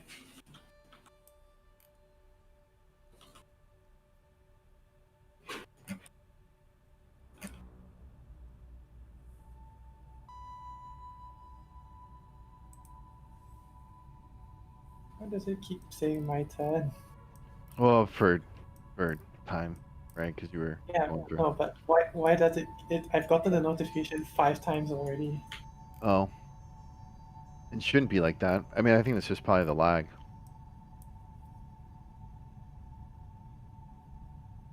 Like I'm okay with it, but like multiple notifications is a bit much.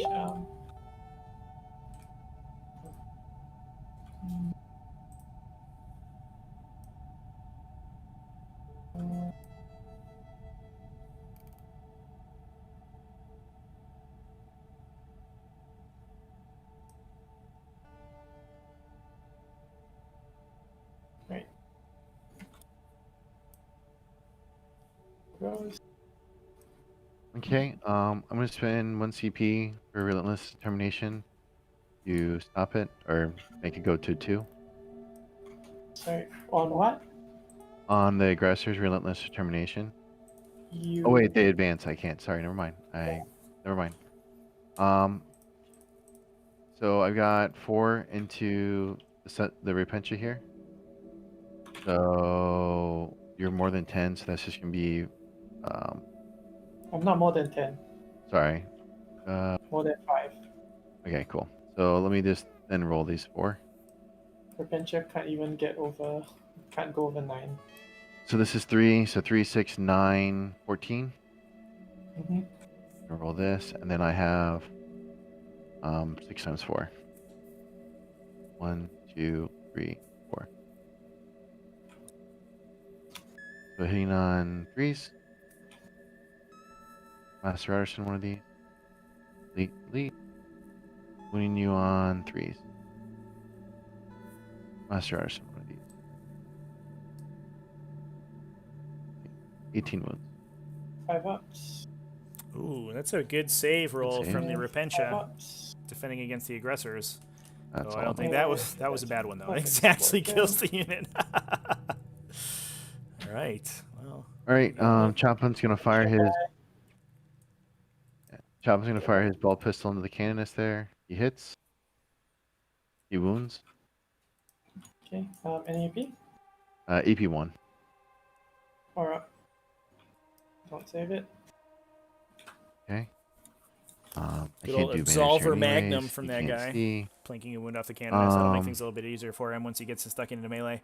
She's a little Light Captain scary is gonna fire 4 shots into the with the missionary. Relic Chainsword to get a billion extra attacks. Hopefully he can knock her out. Oh, he's closest visible. But we could see some good rolling from the canonist here. Totally 8 on 2s. Reroll on 1. totally bounce that 3 hits. Chaplain. 1 on 3s. I have to be a 3 little wounds bit at worried AP1. about Nick.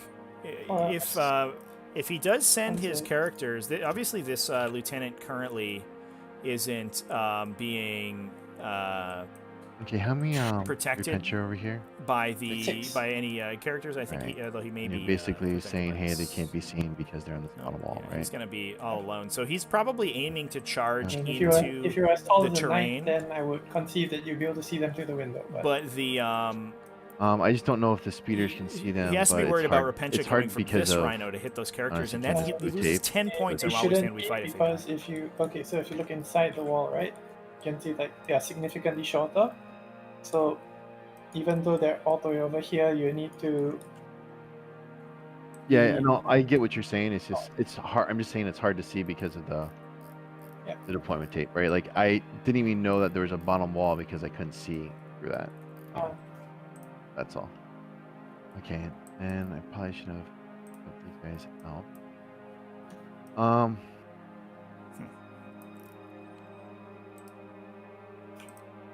Yeah, interesting that the deployment markers won't be aren't removing This themselves. has caught me off guard. Oh I well. think a little bit of a break in the map base here. I should have held these guys back. Do you guys want me to delete the deployment markers? We've been asking for it like 4 or 5 times. Okay. Neither of us took line breakers, so it doesn't even matter at this point. Oh wow. Okay. I was trying so hard to select them. Yeah, there's a weird. I think there's a weird bug on TTS right now where drag selection only works sometimes. Celestine's got 2 wounds left. So I think especially if you're trying to drag select sort of large things. And I've been Okay, noticing these that land cropping up speeders, a little bit this week, and it's as Ash was just They're gonna was just saying. fire. Sometimes it can be double tough to drag launchers select, into especially if there's other stuff going on. Celestine I don't. It's a assault weird bug cannon and from the assault 9th edition map cannons base into, where missionary. the deployment zone markers don't go away sometimes. But So double launchers into Celestine. Yeah, chat. This is bottom of 2. Both players denied each other scoring on the primary objectives. 5 hits. Because in overrun, you do have to hold 2 objectives in order to score 5 points for primary. They were both able to knock each other off 2 objectives and have them only holding 1. So they were able to stop each other scoring. Dies. Some really intense play from these players right now. A very slight misplay from Nick allowed a unit of Repentia to get in, killed 2 units of I'll hit. Assault Intercessors. Reroll 1. And that really took his backline objective holding away. I mean, 11 wounds in the missionary. Dies. Whereas Nick's forward operators have been very difficult to kill and were able to contest objectives 4 and 6 early in the game. Well,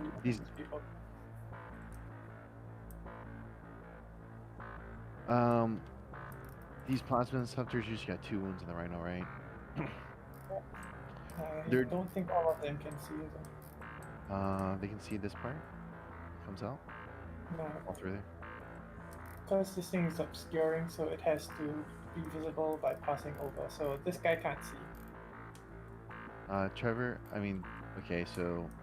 I mean, it's just 1 or 2 of them. The rest can't see, and it's got 2 wounds. This one definitely can't. Yeah, and it's fine. It was just a 10. I don't think it matters. So there's 3. Okay, like, plus this guy, this guy in front, you can say, I'll be okay if you do, but this guy, you put him back here to get the aura, so that's enough. Yeah, I get that. It's got 2 wounds. I need 4 wounds. It's just 2 number shots. It doesn't look to me like the front end of the Rhino, once I've zoomed in, is entirely behind the terrain. So it looks like there's a line between the front end of the Rhino and the edge of the base on the Inceptors here. Okay, because it's really hard to see black on black. Yeah, I've just gotten to first person and zoomed right into the grade on the front of the Rhino, in order to trace the line. Yeah. I don't think it matters. But chat, the rocks are not part of the obscuring terrain. No, those are just light cover. 11 wounds, AP 4. Very dead. Yeah. No. So the rocks themselves, the rubble bits are area terrain, whereas the actual ruins are obstacles. They're 2 separate terrain features. And the rubble obviously doesn't have the obscuring keyword. That's just there to protect infantry that's around the corner, basically. Is this one shot yet? Nope, it has not.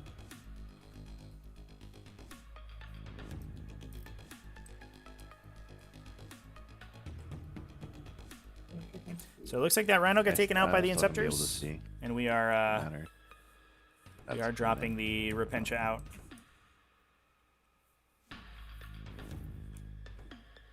Yeah, those tiles. If those tiles were obscuring, that would be that would be a ton of line of sight blocking off the edge of these ruins. That would be pretty insane. No, these are just here to basically to help reinforce the light cover that infantry can get.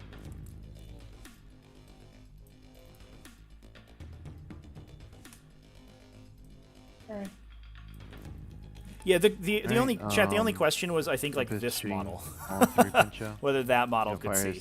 Obviously, the Rhino did shoot at the dude who was over here, so like we know that these lines are basically had line of sight. The question was whether the base here crossed into the Master Artisan here. Looks like 4 hits. The front end of the Rhino. 1-2s. Kind of a downside of having those little grates on the model in TTS. Those little plows, I guess. Spikes on the front. Yeah, where that placement for the Repentia is a little bit scary. Oh boy, that's a lot of damage. 1 miss. This is an extremely good turn. Master Artisan in the wound.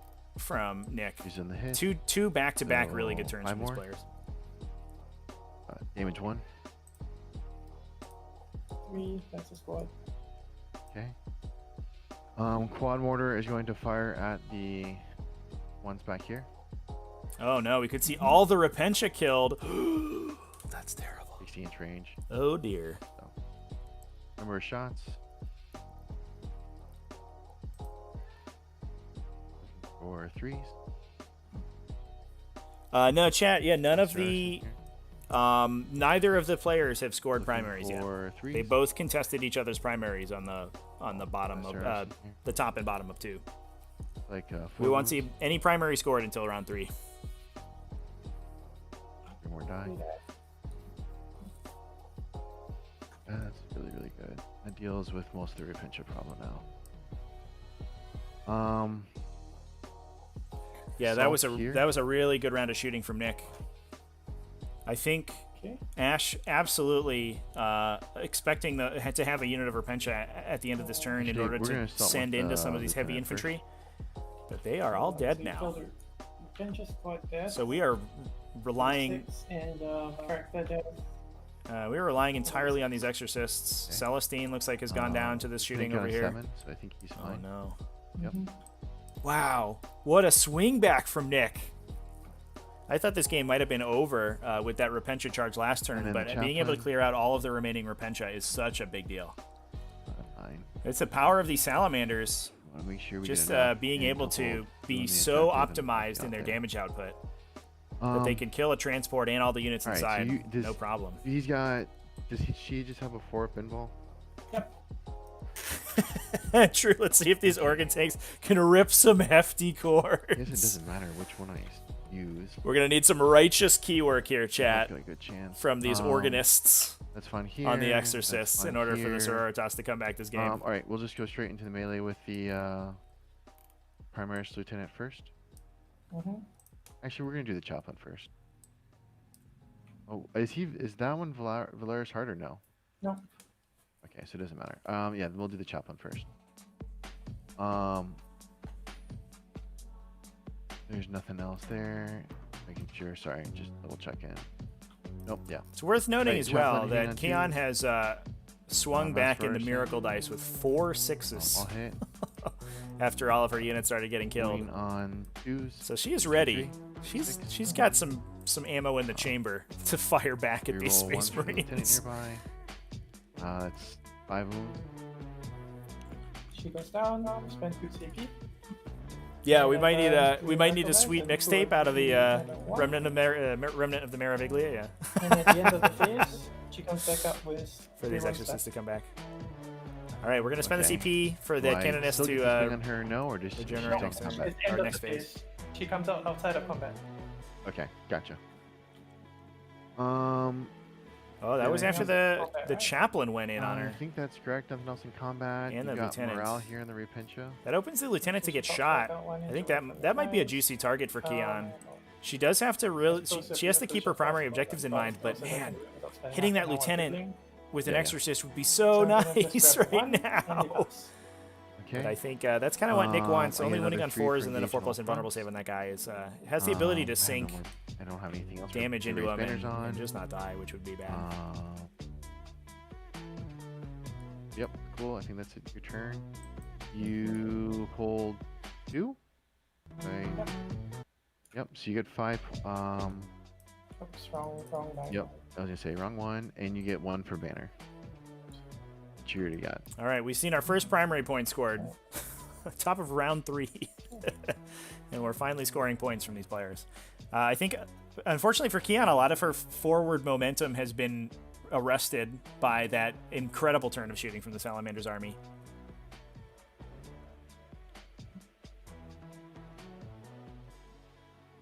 And we'll see how she's able to come back. We need a reciprocal incredible turn of shooting from these exorcists. But there might be just too much on the Salamander side. All these heavy infantry being so efficient with the auras, abilities, and Master Artisans rerolls that the Salamanders have access to. Not to mention, we could see some stratagems like Crucible of Battle pulled out for Nick. Right in the late game. He still has a couple CP to spend to just force damage through in this Sororitas army. Touch this terrain. But it looks like Keon's going to try to make line of sight difficult using this obscuring terrain between objectives 4 and 5. Oh, yeah, sorry, my micro dice. Wonder where she's going to start putting shots. It's probably the Landspeeder Tempests may be a juicy target right now. They do give up bring it down points, so she can start making points back on secondaries, and they are the fastest units in the Space Marine army. Big downside of Nick's army is that not a lot of it is very long range besides those Tempests in that quad mortar. If she can kill these Eradicators and the Tempest units with those Exorcists, she has a pretty good chance of kind of negating a lot of the follow-up damage from the Salamander's army.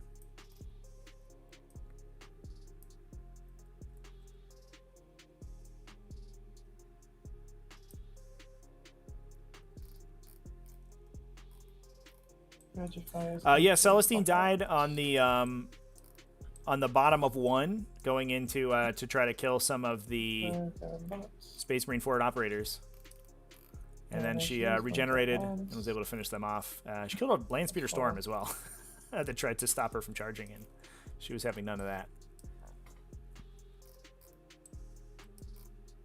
Looks like we may be advancing and charging the Imagifier here to try to get more models into Objective 3. I wonder if we're going to try to break this banner as well. That would be an interesting pick. Canoness is going to advance. Yep, there she goes, advancing.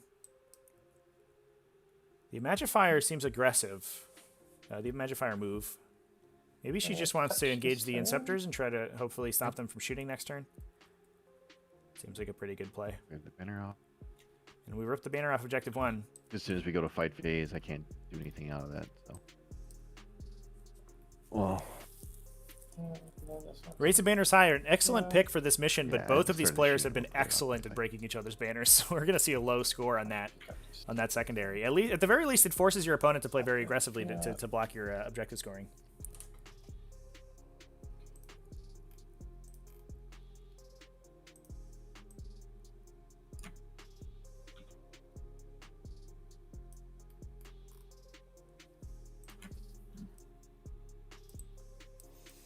I have to say, Chad, this game has been awesome to watch so far. Both of these players coming out with some incredible, cool plays. And it's been very swingy. I think the Salamanders, it certainly looks like they have the upper hand right now. But, again, a big turn of shooting out of these Exorcists. We could see it swing right back around. And I want to see these Tempests shot out of the sky. Also, it's a good point out from chat that there's still 3 Repentia alive. End of the phase, my Countess comes in. All right. She comes in from 5 inches. And what was the question? See what? I couldn't No, hear you. Eradicators can't see the Repentia. No, I don't think so. So, And the Calidus Assassin. She comes in from 5 inches away. Oh, no. Oh, chat, we might be going for the scalpel on these while we stand, we fight targets. Okay. This is what Keon needs. She knows she's going to be slowly losing the fight on primary objectives at this point. Now that Nick, I think, has the opportunity to clear his back line and kind of dominate Objective 6. Okay. But if he does that, Is that where you want to place? but is getting You still have points for Auspex, right? is getting blitzed by on the secondary objectives, it's going to be tough. Yeah, trying to avoid a really powerful Auspex scan out of these Inceptors. She can probably eat 1 or 2 shooting at her, maybe, but the Yeah, okay. So she goes down there. We're going to Auspex. I don't think. Oh, let's see. Again, Does that now 12? Yeah, then no. Okay. how far does she have to be from the chaplain? 5. I think she has to be a little bit farther back.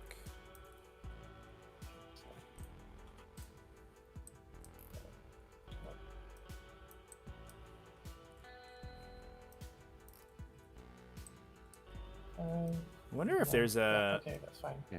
There could potentially be an opportunity for Keon to... Real quick, I gotta do litanies. Keep doing that. Okay. It's just we're gonna do For Keon, reroll the hits. to drop in the There's no back reason over to do anything here else. We have no one else around us. And, we're gonna charge do these the rapier Salamander crew. Power, and if it kills the rapier crew, which I imagine that doesn't really rapier matter, goes down if it has the same but rule that the the Thunderfire heroic cannon intervention. has. Yeah, goes off. I don't see what it could apply to, but okay. It's just auras, so if anyone's within 6 inches, they get to do a heroic intervention, but it might Okay. apply later on. It was Okay. just one of the things that has to come through. Right. So shooting, gonna start with this Exorcist. Yeah, back so here, if which is she gonna had shoot dropped your in and could aggressors hit those with rapier gunners and scouts. kill them, that knocks the rapier carrier out. So can And with a Yep. charge I got a here, she question could here. So potentially how does consolidate here and break that banner as how does well. That would have been a the pretty gross play. how does his power work? So if I spend 2 CP because I started my shooting phase, if I spend 2 CP, No, it's Yeah, off they- already because it's battle round 3, and I. okay, so Callus' you can't Assassin do only it, so I works for can one spend down CP round. as fine. Yeah. Okay. So number of shots is Uh, 9 shots hold with up. your aggressors. Hey, Yep. so, again, I have a thing that I can do at the start of the shooting phase. You gotta let me have a chance Oh. to go do it. Okay, sure. Sorry. Don't think he's within. All within 6. Okay. So Yeah, you're we gonna might be moving be me on 3s no matter what. You got 2 of these heroically here. or self-sacrificing to keep one of these units Yep. alive. I really care. How much miracle dice you have? You're Those using aggressors sixes. seem like kind of a low value Okay. target for Keon right now. I don't know if it's worth trying to keep them all. How many keep shots do you them have each? safe. 3d3? 3d3, yep. Since these exorcists can hit either Really Tempest care if unit, you I blow think, up or the the aggressors. Inceptors, I you don't do. really need to shoot the We're gonna spend aggressors. 2 for transhuman. Okay. So that was 9 shots. On 3s, rerolling 1. Looks like we are shooting the aggressors. Interesting. Is Okay. it? And pause. Yes, you're all within 3. I would have liked to see Two. these Tempests go down, but 2. So this 2 is what 6 we're ups. doing. And that transhuman coming in clutch, Both go through. keeping these aggressors alive. How much damage for the first one? First one does 2, second one kills 1. Wonder if we I And wonder if we would have you seen hit that it that into Miracle your- 3 go through to just burn one of these guys down What's their face? if the first one Scouts. had killed one. 2 ones. 4s. Chad, is this the longest the Okay. scout unit has ever survived in a game of Okay. 40k? What are these Second guys doing? exorcist, so injured one It's is round putting its 3 and rockets they're on into their your they've been on their eradicators, opponent's with, objective the entire shots game. into your scouts. Okay. They're Force. clutching, they're gleaning some clutch intel, And chat. They're really force. scouting hard. 2 more saves. 4s. Lose 1.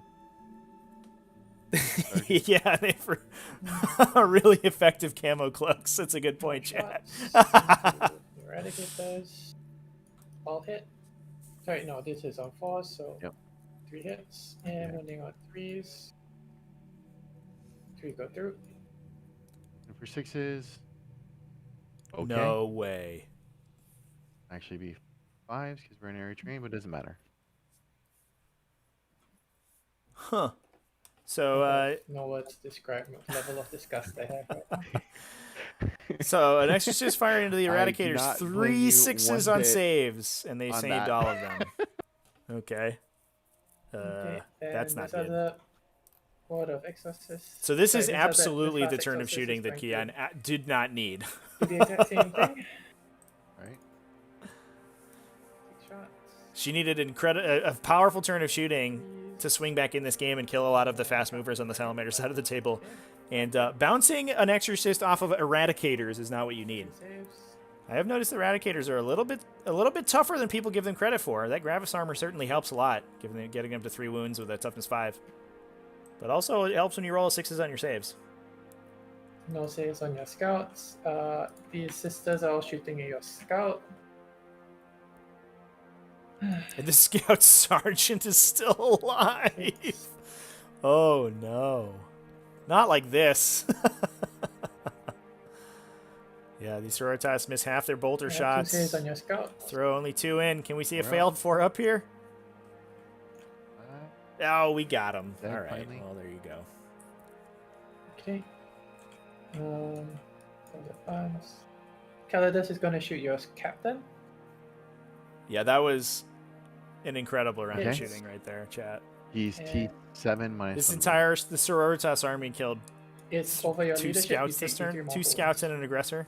Okay. That's the reason I wanted to one more turn. Good job. There's a reason I wanted her to be shooting him. Not Oh, no, that's fine. I just, most people don't realize it, and so. Yeah. Because hurting punches through ignores toughness and wound rolls. Okay, so Yeah, that might be the beginning of the end, chat. I think Keon had the opportunity to come back really hard this turn. I killed something. But Yeah, no shooting. not Yeah, I guess not basically that end the not shooting. not how it went. Or it didn't go very well for her. That anyway. Only killing 3 models is not where you want to be. Sorry, spend 1 CP. My Candace can advance and charge. Okay, where you're going? Right, so she is going to be charging. Right. No, so the Calidus is going to be charging your chaplain. Okay. Gets in.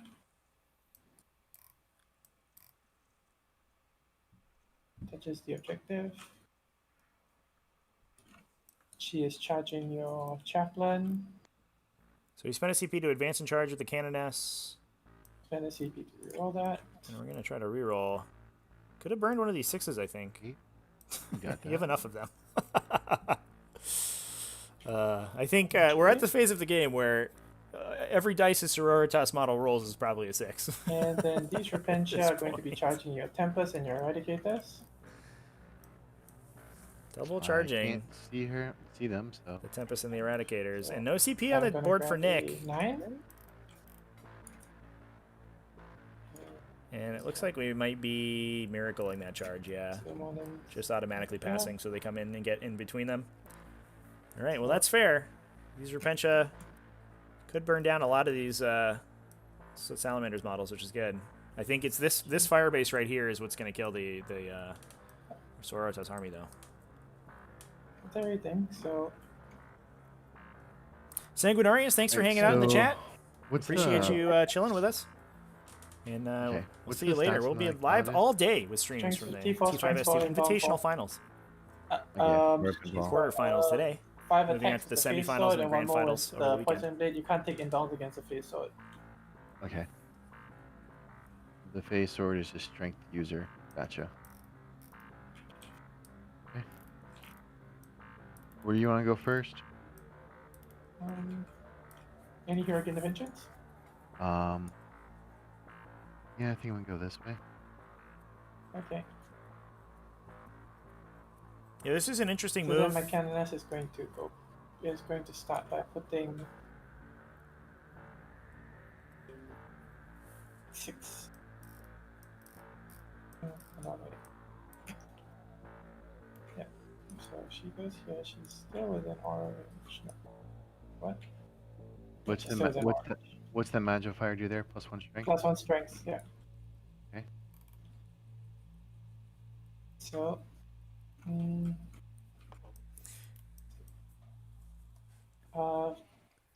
6 attacks into the lieutenant and 2 attacks into the chaplain. Okay, so you need 4 to win the lieutenant. Regardless. Yeah, I don't know if Celestine He's got Promethean plate. pushing 1, this 2, 3s always fail. this far would have really hurt. Would really been able to screen that much. Yeah, I mean, she would have to be sort of here, right, in order to screen out this area. But I would have loved to have seen one thing here for the Sororitas to screen out that Eradicator drop on round 2. To the chaplain. Because the Eradicators could not have dropped any closer to their table edge than this. So if you have anything in here, you screen out almost back to the Salamander deployment zone. What's the AP? Minus onto your inbound, basically. But Keon did need Celestine to hang back on Objective 6 to kill that last Infiltrator. 2 damage each. And then 2 attacks into your... What's his face? You roll the 1. 2 saves. Right.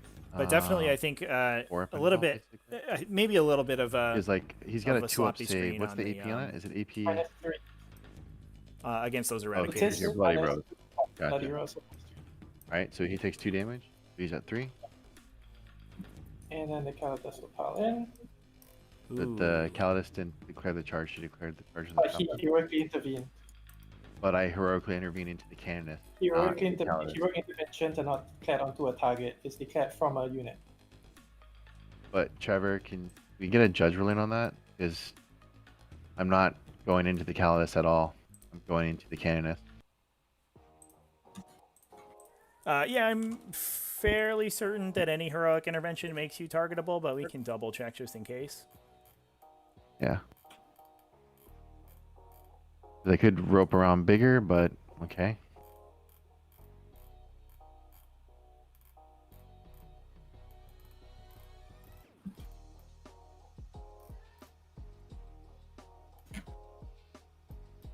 Because that was why I split the attacks like that.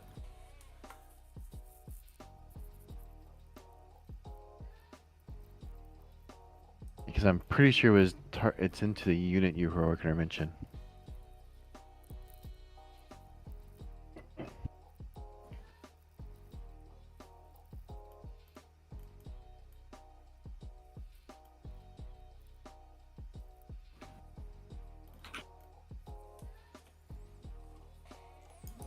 So attacks made by models and units that made a charge move this turn can only target enemy units that their unit declared a charge against or that performed a heroic intervention this turn. Into that unit?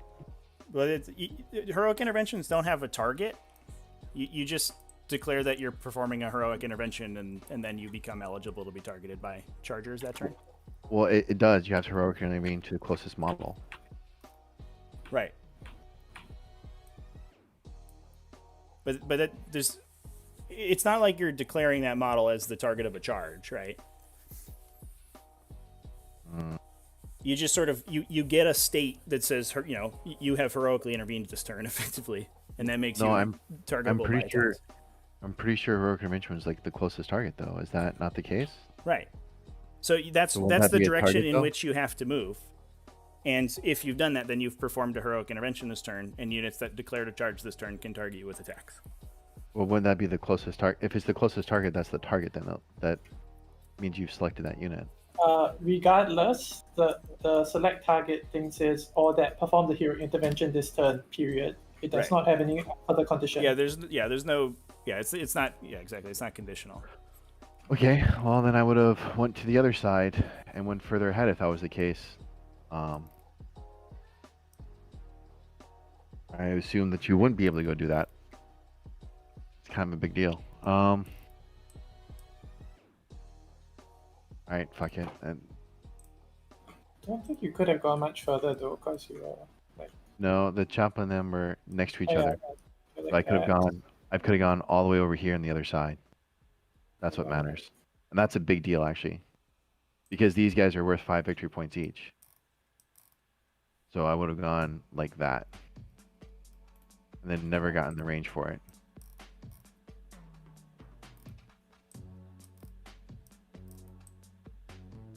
So yeah, but the reason I split my attacks was because that way would be because my calendars would be able to get in there. See? Otherwise I wouldn't have dumped all my attacks into more than half my attacks into the chaplain. If that's okay, then if you want to re-roll that, I'm fine going into that. Or if you want to, I would just have, like I said, I would just have flipped it, and the rolls would be the same because numerically it's the same. They have the same save, so it have made no difference in the end, other than where my calendars finishes. because you're saying basically here I would lose the chaplain, My wound roll is the same, my hit roll is the same, and then you my would go up for the hit roll- chaplain. and they both have the same inbounds. And like I said initially, I would just have flipped the Okay. attack rolls. All right, that's fine. Then we'll just keep it as is. Okay. Yeah. So calendars goes in. That's a good point. All right, players working it out there. Yeah, we were. Rolling on fours. If it came down to a contentious point, then we'd play it like it lies. Minus two. That's on Nick for not reading the rulebook. Yeah, we know that the new rules are weird, but that's never how heroic intervention has ever worked. There's never been a target for heroic intervention, and it looks like we've knocked that Primaris Chaplain or the Primaris Lieutenant out with those two characters. Wow, what a swing! This game has been back and forth. Holy crap! So, are the two of you, while we stand, other the three characters? Yeah, in fairness, also chat. Salamanders are a faction that specifically use the heroic intervention mechanic sort of more than any other faction. So if there's anybody that should know the heroic intervention rules, it's the Salamanders player. So I don't know if we could really let Nick off the hook on this one.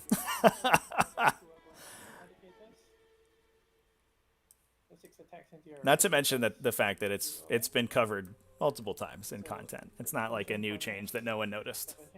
Wounding on 2s. Yeah, that was a +1 sick to wound. fight phase for 6 sure, goes Deuce. through, Yeah, this -4. was Ash's. So that's Ash's. each pair is 1 dead eradicator. She's up against it. That's the squad. And onto your other guy. Oh wow! 2 Repentia killed those eradicators. Rolling. No way! 1 miss, 2 explosions, 4 hits, wounding on 3s. D6. Yeah, so 3s because of the +1 to wound. All right. Does he blow up? Wow! Like 3 Repentia killed 3 eradicators and a Tempest. 5 up. No. Okay. And then we just go. Yeah.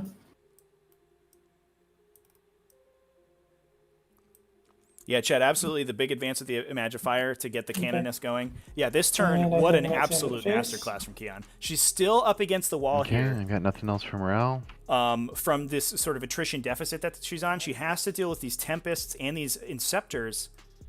But whoa, what a turn. What a swing back from the Sororitas this turn.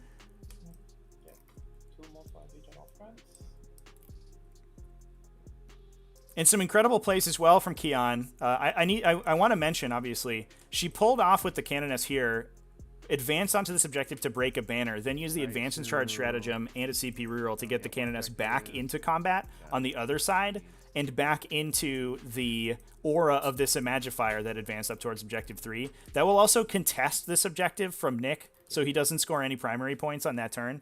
That was, I mean, in fairness, let's be fair. It's a gamble whether you kill both these characters, but when you're in a position like Keon was, where she lost so many Repentia last turn, I think you'd have to make some gambles and hope your opponent fails some 4+ invulnerable saves, and they did. And she is right back in this game. She has denied almost all of the While We Stand We Fight points from Nick. She's in a position where she's probably gonna start scoring primary points next turn, assuming these Eradicators don't go ham on her whole army. And this just became, ladies and gentlemen, we have a game on our hands here. Oh my gosh, what an incredible game! You got plenty of movement. 2 more points for bring it down. Yeah, she has. Keon's been playing Age of Sigmar for a while. So she, a lot of the mechanics I think are pretty familiar to her, but yeah, she hasn't been playing 40k for more than a couple months, and is really kind of a success story for the TTS community because she's in a position. Her local metagame for 40k isn't super healthy, or it isn't very large anyway. So she plays almost all of her games on Tabletop Simulator and has been an absolute terror of the T5S2 series and all of the T5S2 pods that were ongoing in season 1, and just ground hundreds of games on Tabletop Simulator. Played every single game that she possibly could, and that's what you got to do if you want to be good at anything, is do it a whole bunch. And Keon took that to heart, and she has been an absolute monster.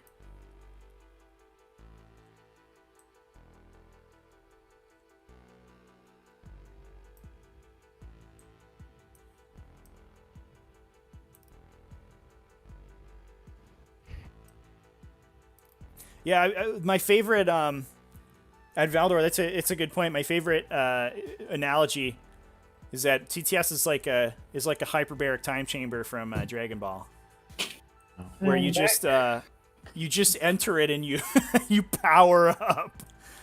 You get so many games in against so many different lists and so many different players that a couple months into Tabletop Simulator and you are much better at this game.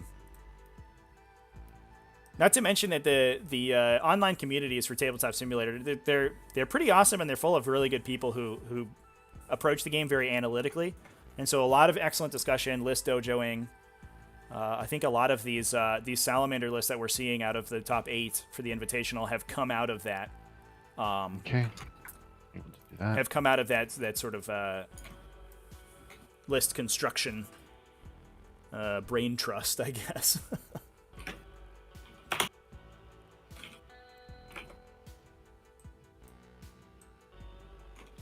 Yeah, Dan Paolini in the chat. Yeah, the patented Dan Paolini salamanders list that no one else came up with at the same time. All right.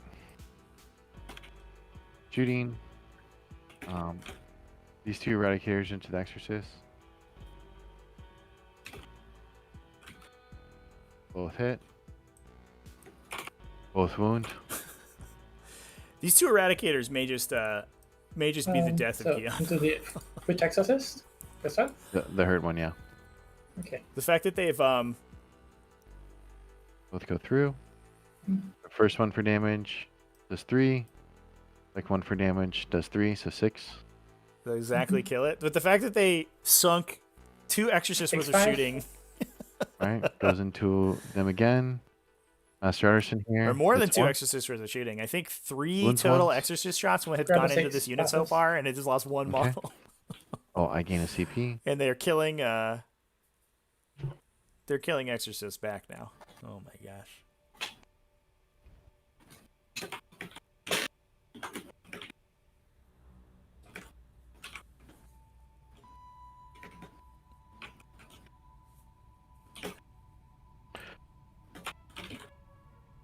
We're going to spend 1 CP for these aggressors, and they're going to Relentless Determination.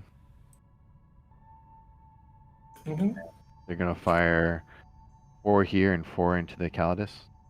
Okay. So 4 into the Calidus. That's 9, 11, 13. 13. And then 3, 6.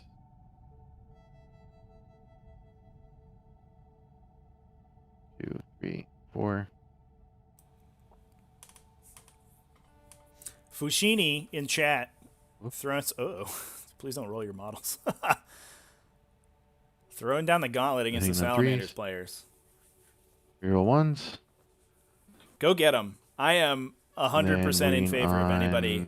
Calidus winning on 4s. Anybody claiming the heads of Salamanders players right now. Go get them. So 15 wounds. She's dead. She's dead. So finally, the Canoness. Oh, that's the Calidus goes down. Nick in a bit of a damage control here. He has to turn around and kill all these characters. I wonder if he's regretting his while we stand, we fight 12, 13. In favor of Assassinate, which would have been, I think, a lot stronger. Flag.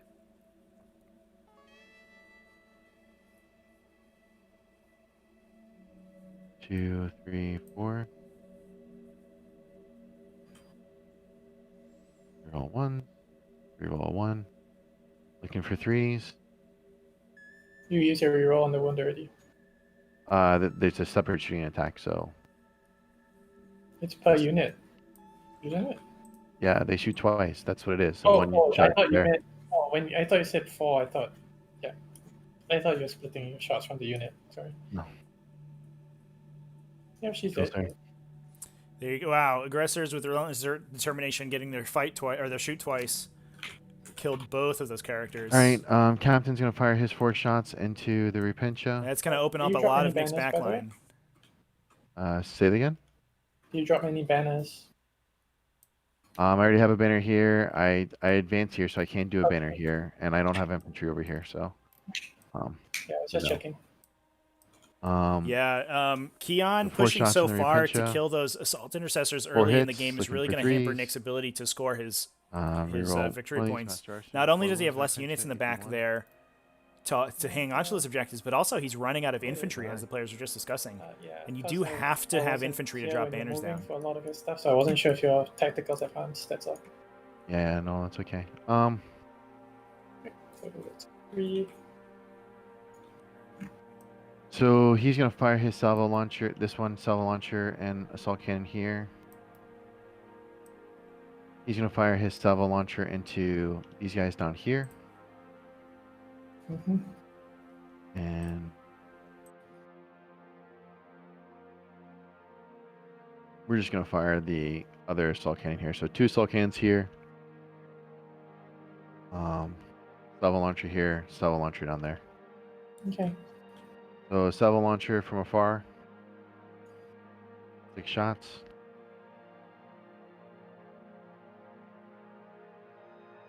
We roll 1s for the captain. I'll hit. Wounding on 2s. 6 wounds. AP 3. 2 damage each. Yeah, they did.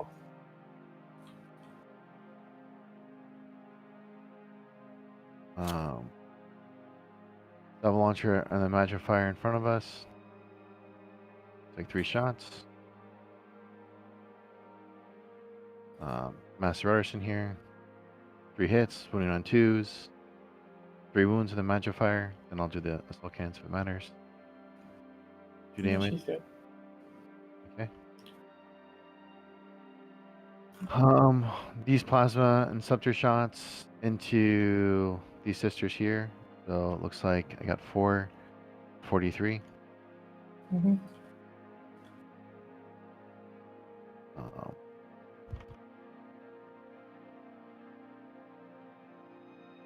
On 3s. 1. Why do I feel like I rolled less shots here? I just 2 4s and 2 3s. So that's 6 or 8. 6, 10. I wonder if Kian may that's start right. regretting her 20 decision not to shots. start firing into Inceptors earlier. I think Why am I that's the doing unit this? that she's going to have to take out in order for this game to swing back in her favor. Because some of them can't shoot. No, I mean I should still have more than that, right? I rolled 2. So you roll. Oh, because I only rolled 2 of them. That's why. Because they each have 2 d6s, 2 d3s. So that's 2 of them. And here's the other half of the 4. Oh. Would make way more sense.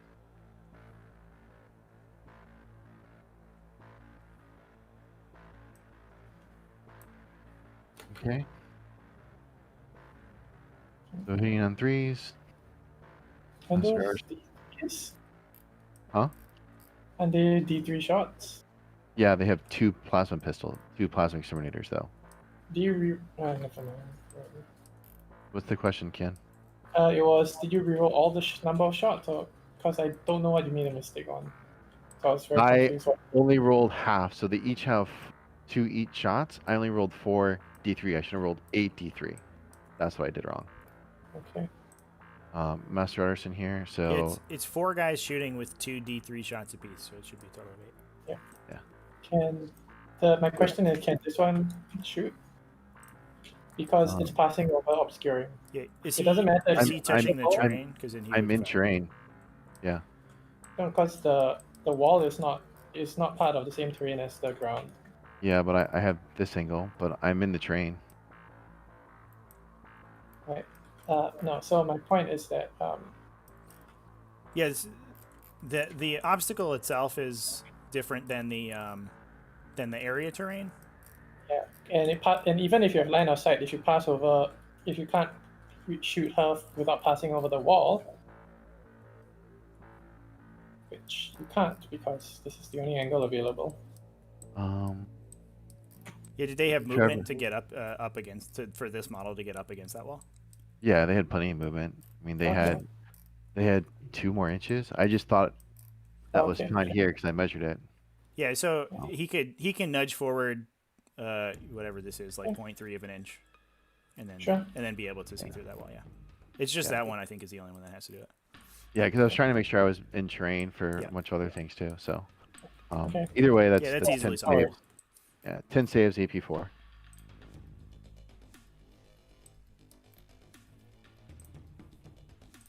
Right. Yeah, there was, I think, a bit of feedback that we received about the rubble. There was more rubble on the table previously, and actually a lot of it, a bunch of it got removed to make things a little bit cleaner. I think maybe we can tint these a little bit different color to make them it more clear to the players that they're meant to be 2 separate pieces of terrain. But that should be easily solvable. On 3s. Master Artisan. Moving on 3s. Master Artisan. It looks like 3 wounds.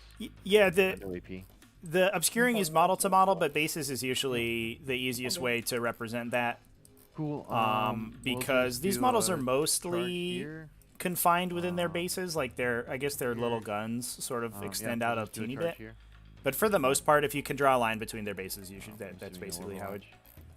That will be a good indicator of line of sight.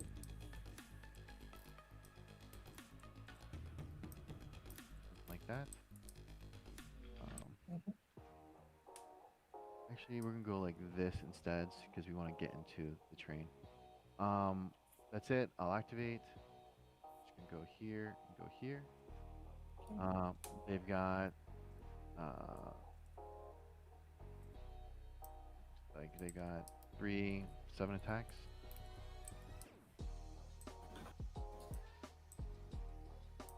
Being on 3s. Master Artisan here. Wounding on 3s. Master Artisan here. So it looks like 5 wounds.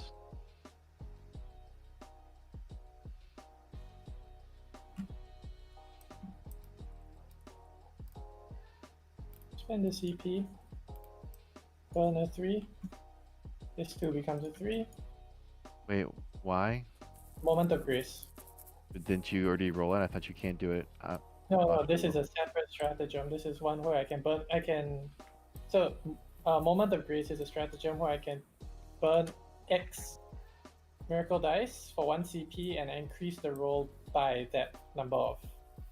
I add a modifier of that number to the roll. Okay. No, it's on your turn because that's it. So then I just have consolidation. Whoops. So here we go. I cannot pick him up. You can't tag it, so I'll just go here. Alright, cool. I get 3, 4. Engage in all fronts. All right. Well, Nick, unable to stop Keon from scoring her 2 objectives, so she's going to continue to pull ahead on primary points. This is going to be a close one, everyone. Nick could potentially be scoring 15 primary next turn, assuming he can keep those Inceptors alive. Which would propel him into the lead, but he's going to need that to remain true. He doesn't really have any leeway at this point. He's up on attrition, but he is so far down scoring right now that it's a little brutal. Magifier is going to.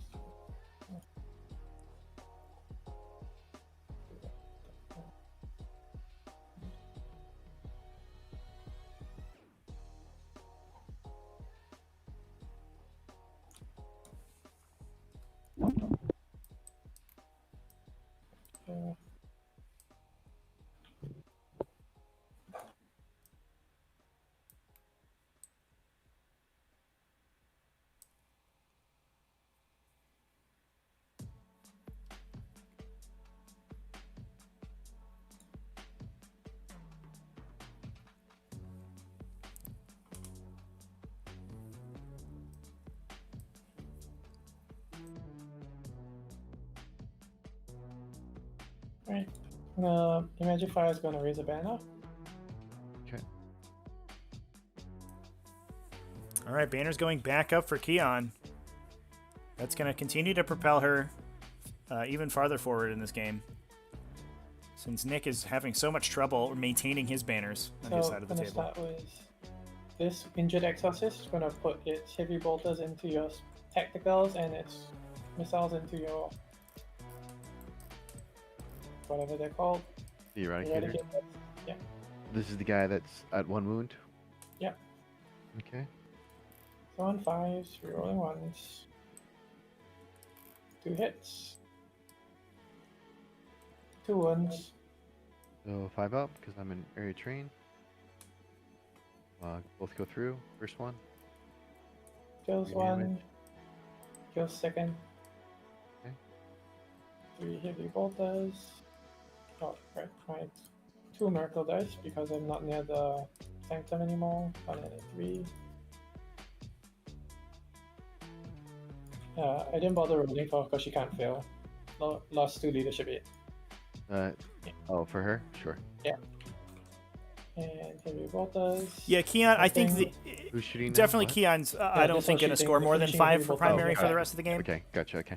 And that's this one the is gonna avenue be that Nick has to shooting, take to get ahead in this game right now. He's getting killed on secondary so hard, losing 10 points to While We Stand We Fight, to that incredible play by Keon last turn to kill those 2 characters. Here. Drawing Make it pencils. easier for you, too. And, I think you can shoot 1 Tempest for sure. Yeah. Okay, I think you have that. Did I not move into range? Oh shit.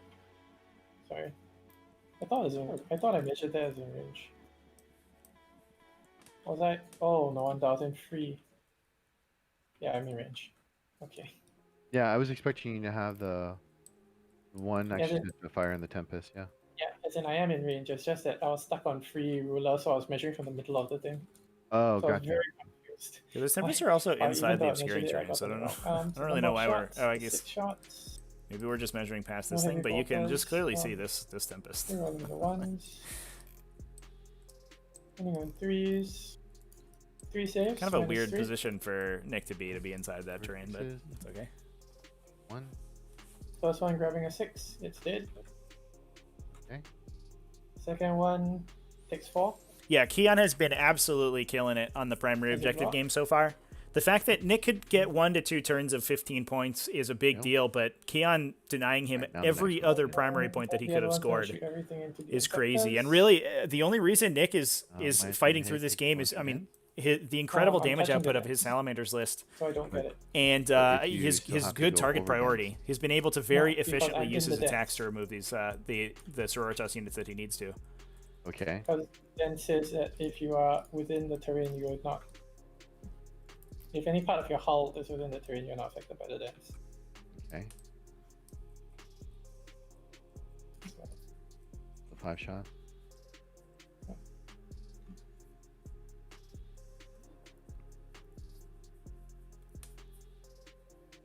Yeah, I think the only maybe miss Heavy bolters pick after. from the Sororitas Okay, here was so that engage on all 5-ups. fronts, because she's going to have a tough time scoring that Okay. anymore this game. That said, This one- the tenor of the game, This one. I would be surprised if that if the Yeah, players CP, sort of knew how this game was going to go from the outset. Losing the all of the second- Repentia that early Heavy was bolters.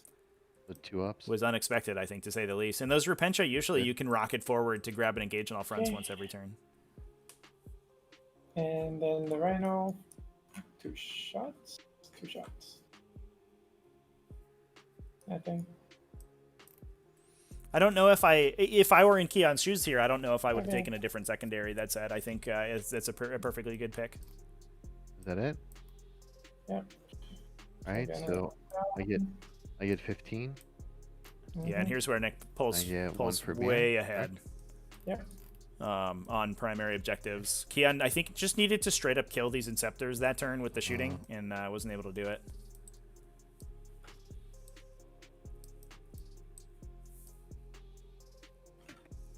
The only thing, chat, that's really a danger for these Exorcists is the Inceptor unit. I don't think Nick can really afford to just move them forward aggressively because they might just die. And Nick doesn't really have any incentive to engage with We're the gonna run with the rest. Exorcists. He doesn't have any secondaries that are contingent on killing the Exorcists, and anything he moves into range is just going to get plastered.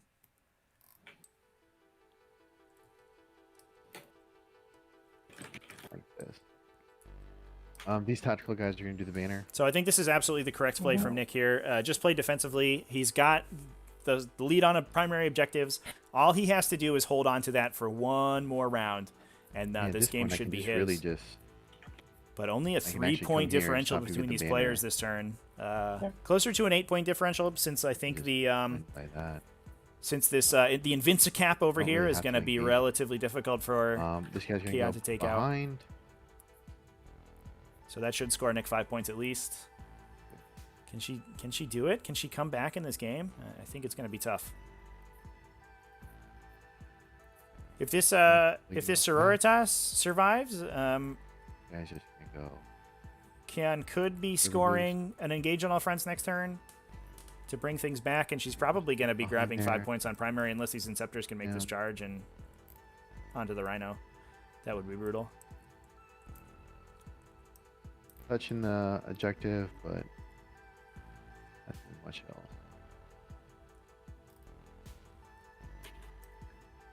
Put one back here.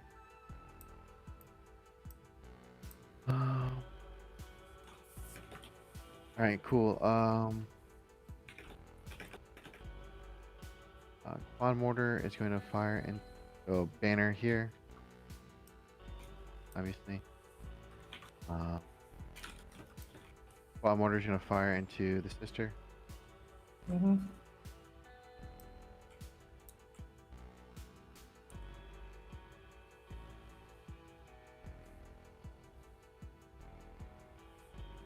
On threes.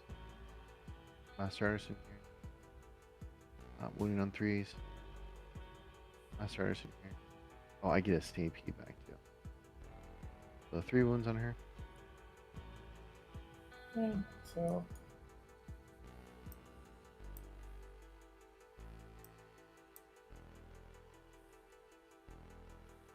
and the last one will send a 3 and she passes. Okay, so you're out of CP there. Fine with it, I guess. Alright, these Inceptors are going to fire into this Rhino. Okay.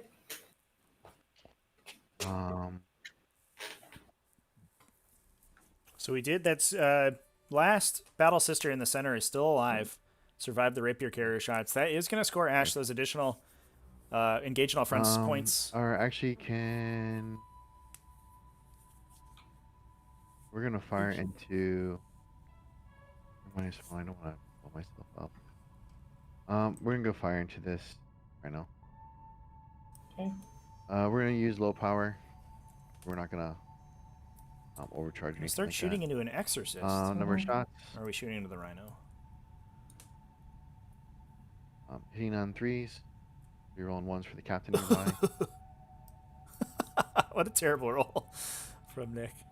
Good thing he's got those reroll ones. Oh, it didn't really even help. That was awful.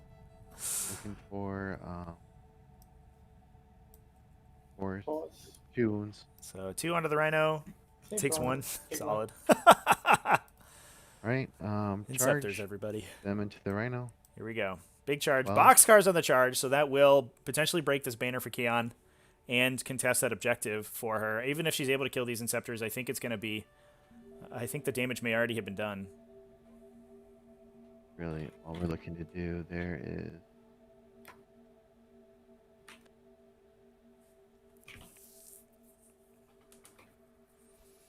That's an obstacle. You can't go through that there. I stop you here. Here's where I claim the objective here, and I go. Just to clarify, you can move through the this is area terrain. This can be moved through. Oh, okay. I thought it was an obstacle. All right, so then really hard for me to actually try point this. Yeah. So in the Even try point it. as we've talked about before, and it has been explained to the players in the past, that all of the area terrain on the table is basically just a 2-dimensional plane. Yeah. The any of the accoutrements In that on case, top I don't think it's effectively possible would to try be point in real life like a tree Yeah, that you I could mean- move. I thought this was an obstacle and this was an obstacle, so if I could do here, here, and here, then I could try point it, right? Fair enough. But since this is area terrain, and you can just move through this, then that kind of defeats the purpose. So like So- one of those battlefield in a plenty of box movement. forests with the 3 trees on it that you can shift around when you need to put your models there. These are colliderless, so that you can overlap I those guess we'll models put and move ourselves through in them this and cover and be stand on top of them all you want. on this. The goal is to have area terrain that can block line of sight but doesn't impede movement for vehicles, and that's why those pieces are in there. I want to flip this banner off. And we swing into it. We got 3 attacks, 3, 6, 9. Yeah, I think it is probably still possible to try point it basically up against this obstacle. Because if you bounce here, here, and here, I guess here, it can't, like True's saying, it can't rotate this way because its front would hit the model here. Take 4 if that makes sense, but we'll see if Nick sees that with the consolidate. Okay, Rhino swings back, D3 plus 1 attacks. 3 attacks. Yeah, you just have to be shifting from where Nick wants to be. He did roll a boxcars on his charge, so T5. He could have gone anywhere he wanted, I think. Nope. Maybe just not seeing that. So how many wounds? That play. 2? Sorry. Fine. Okay. Get my CP, don't score any points. Unless the Rhino can get sort of far enough this way. I scored another 3 on engagement. It would be dicey, I think, at best, whether or not that was tri-pointed, to be honest. We would have to do some geometry.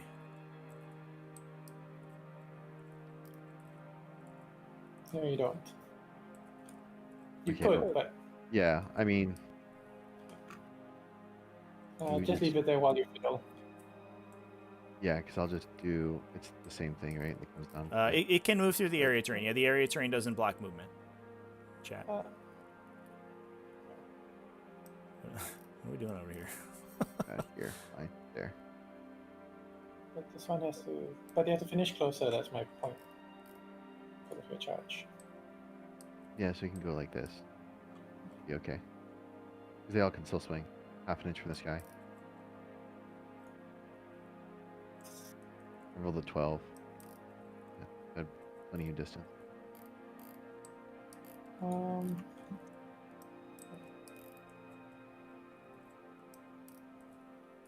so I got my banner.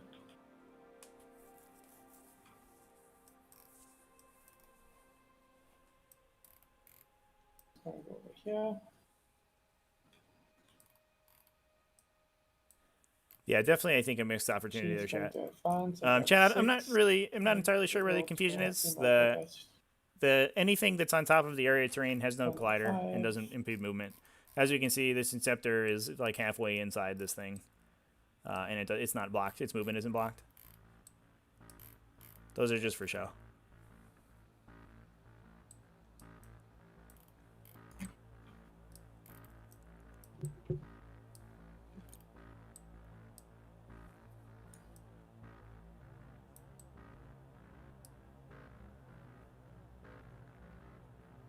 It just makes play a lot cleaner if area terrain doesn't have any 3-dimensionality to it.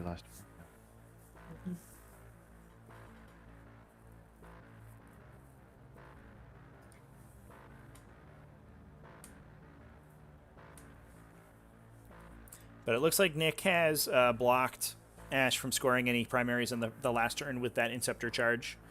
I think that is probably going to be curtains for the Sororitas. Because we are going to see 15 points scored for Nick on the last turn, or at the very least, we'll score 10 points for Nick. And I think that will be the nail in the coffin for Ash C's chances in this Invitational. Incredible game, though. Holy crap.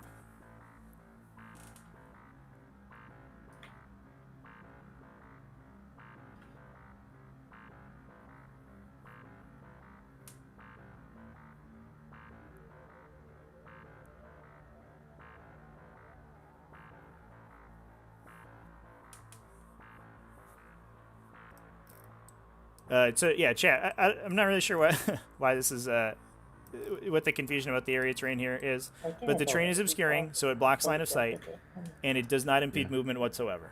There's you move 10. Nothing about this terrain impedes your movement at all. It just blocks line of sight and is dense. And the same with this one. This one just gives light cover instead of dense. This exorcist is going to shoot your insectors. Okay.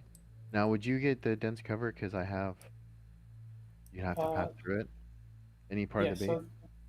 So this one would. The other two would not because Yeah, you can see them. Yeah, so 1 6s, rerolling ones. Nothing. And 3 heavy bolters. I'm gonna give them +1 to save against damage 1 stuff. So like the heavy bolters. Okay, so 1 wound. With the heavy bolters, so 2 up. Good. Shit. Yeah, if I could release 3 FAQs over 7-day period to clarify how the terrain works, that would be good. Yeah, everything. Shade, see the chat. captain? Shade. Yeah, I think he can. You can see the front. All right, Invitational Cap, prepare to be blasted. Well, Ken, I don't know if the second one can see. Because you have obscuring here, and then. Let's see. Like if you follow the outer line, right, which is the front of his base. I think you can get one. I don't think you can get the second one. So I would want. I mean, if you want to. Yeah. Yeah, what do you call it?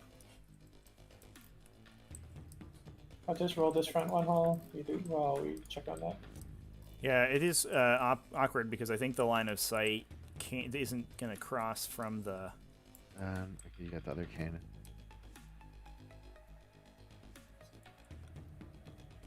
Yep, so 1 wound. So T7, yep, I guess one. Basically, you have to draw a line of sight from the organ, so you can't measure it from the back of the track. This is a kind of a downside of these rules.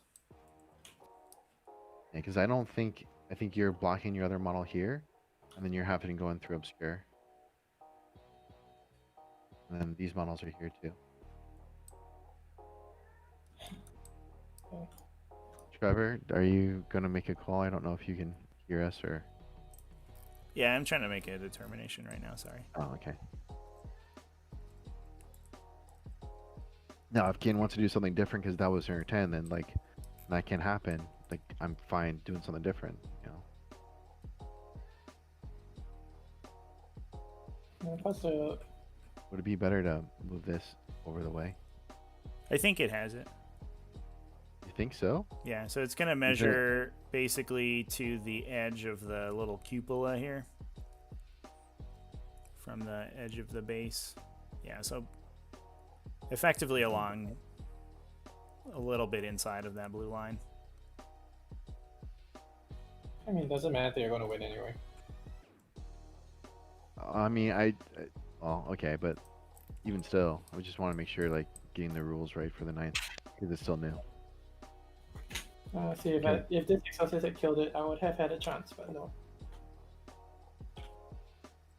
Like if I hadn't rolled a whole mess of 1s and 2s for my hit rolls. Yeah. Yeah, but this other one's going to shoot your captain. 3 shots. 3 hits. Yeah, I guess the second piece of obscuring terrain may stop it. Yep. Looking for 3s. I actually can't see the lip of that from where, because of these inceptors. I think it's hard to tell. We'll just call it that they can see. Like they were saying, I don't think that's going to change the outcome of the game because Nick's about to score another 15 points probably. Yeah. That's it. So I get 10 or 15.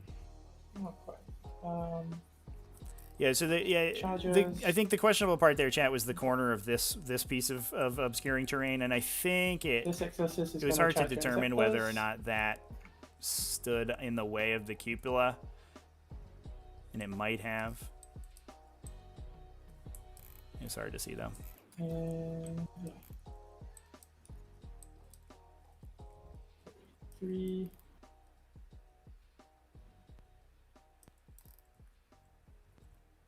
This back exorcist, I'm going to grab. But unfortunately, Ken doesn't have any way of holding Objective 6 anymore, so I don't think any of these other movements are going to matter. That was just whether or not the extra 5 points from While We Stand got picked up. 13 there. And can now make that it we're in a on single elimination format, the tiebreakers won't matter at this point. So I think This Nick is is going to take this 7, game. And this is 3.3. Nick is certainly going to take this game pretty heavily. Yeah, I and think. then with the Paladin, We're going to grab another point from banners for Keon. Okay, so you have 2 versus. Oh, this one's in because there's no such thing as a hull And anymore. engage in front. Engage in all fronts. Because hulls were, she's taking hulls 2. were specifically called out in the 8th ruling, and Okay, there's no fine. such rule in the 9th book. Alright, fine. So if I can kill 1 insector, or rather, let's see. Can she get in? Well, if I roll a 12 on this cannon, I have to get it anyway. Nope. So, 2 exorcists, because you can't interrupt. 6 attacks.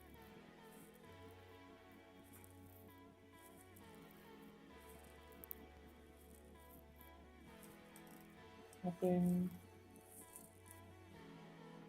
You can swing back. You're not going to kill either exorcist no matter what you do. So. Yeah, I mean, I'm not even gonna worry about it because I'm just gonna fall back here. So I've got 2 objectives. That's 5 points. Okay, so that'll bring it down to 2-2, So and then they'll score I mean, banners this at is the last end, so Nick will turn. score an additional. You They'll win. both score an additional 1 for Yeah. banners. 8 to 46. well, I mean, I get another 2 for actually. I can get 3 for engage. I can get Yeah, the tiebreakers 1, don't matter. 2, 3 for banners actually. We don't need to. We Yeah. don't need to do all I that. can get another 3 points for banners because I can kill her. You can't kill her before you raise it. Oh, that's true. So I can get another 2 points for banners. Because I actually get 2. I get 1 point for banner there. Right, and then I get another 2 for end game. Mhm. And that would be it. So 52 to 38. Whoa, that was a crazy game, everybody. All I can say is, I think that 30% of that game was this stupid Eradicators. They didn't- Yeah, sinking like 3 separate exorcist shots into those eradicators and killing one of them is not really what you want to be seeing, right? Yeah, because if they had died, then these sisters would have been able to get up here 1 turn earlier, and Yeah, they but- would still have had 3, which means I could have advanced them and charged them into your rapier carrier. Yeah, but I would have had the aggressors or tacticals, or I could move the Tempest over. I mean, there's a lot of things that also didn't go my way either, so I wouldn't worry too much about that.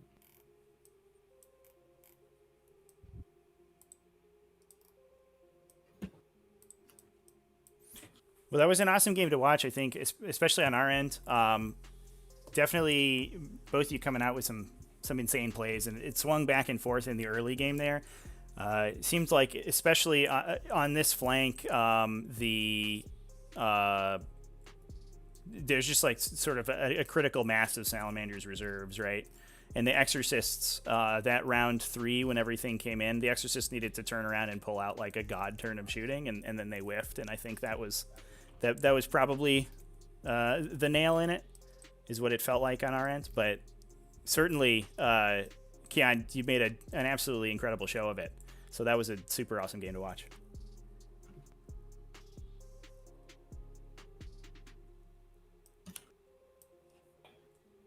Yeah. Also, this stupid temper saving 2 exorcist shots. Chad, do you have any questions for the players before we start wrapping things up? Good game. Don't really have much to say about it. I was super excited to watch that game. That was a sick game. All right, Trevor, then I'm going to head off. Thanks for it. Yeah. And what do we do tomorrow is... So we'll determine who the winner of the other game in the bracket is, and then we'll have you guys pick a time that works best for both of you. All right. So yeah, we'll follow up in the chat, depending All right, on cool. how that next game goes. Thanks. All right. Bye. Ash, are you still in the? Yeah. Yeah. Chat was asking how you felt about the Battle Sanctum in your list, and if you could talk about that a little bit. I mean, mostly it's because I found that I struggle against alpha strikes. You kind of want the extra. So if you go second and you don't have the Battle Sanctum, you just start with one Miracle Dice, right? Mm-hmm. And then what happens is if you get hit by an alpha strike with like very fast moving units or whatever, you only have one miracle to use for Moment of Grace, for example. Right.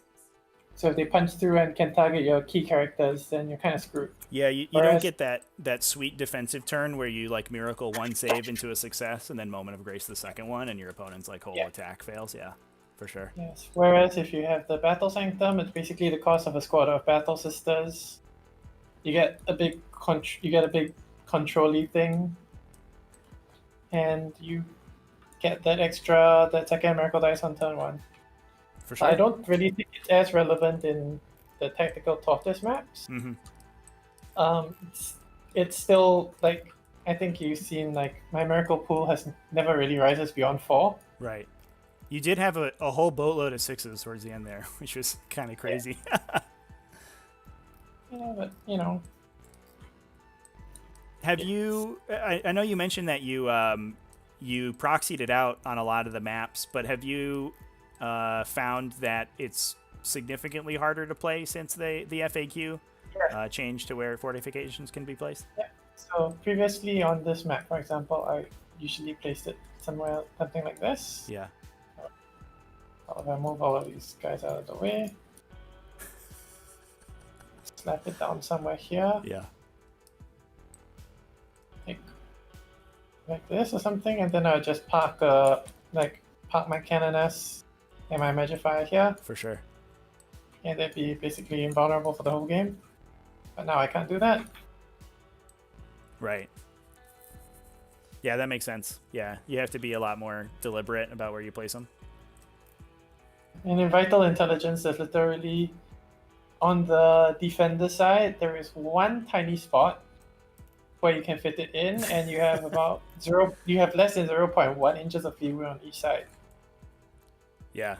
Yeah, that's tight. It took me 25 minutes of wrangling to figure out that spot. Yeah.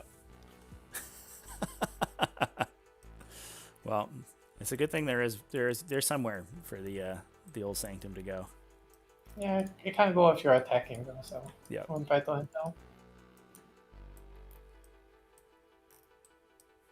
And on the pro tabletop ones, Hey Chad, I think this actually this model, according to the dimensions on the GW site, this model I think is correct.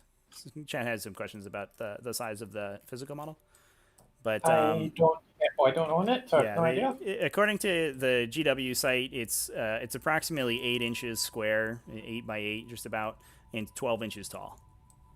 I mean, it's a $100 model, so hopefully it's pretty big. So I don't know if the position of all of the windows are exactly correct, chat, but the model I think is at least similar in size to this one. So I'm looking at Deuce. No, the windows do not actually go all the way down on the real model. So in the real model, the bottom floor is about half as tall. So the windows go. So there is room for you to hide a unit all the way pressed up against the edge, but you can't. Unlike the TTS one, you can't put them here, for example. Yeah, it's a little tougher, and it's a little tougher to sort of try to angle the vehicles inside there as well. Because like we saw, it can the line of sight can be gummy if you have a vehicle behind it, right? So that it doesn't protrude as much, quite up above those windows.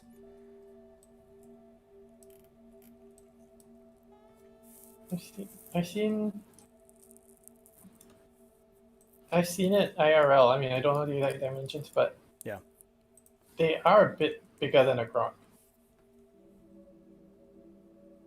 Yeah, I think the photos online are probably a little bit deceiving because it is so tall. And it looks... I had it pulled up earlier today. Like each of those floors is like 6 inches, right? So I think the bottom floor in those windows must be at least an inch or so. And then it also has spaces, looks like on the back that are line of sight blocking, like 3 inches tall, basically, and these back corners as well. That this one does not have. Oh, David, yeah. I considered the 135 sisters list, but against a Space Marine meta, it's a very bad idea because of aggressors. Literally, I could deal with every unit except aggressors. Yeah, I can't imagine. Are those units of 5 or 10 sisters? 15. 15 model units.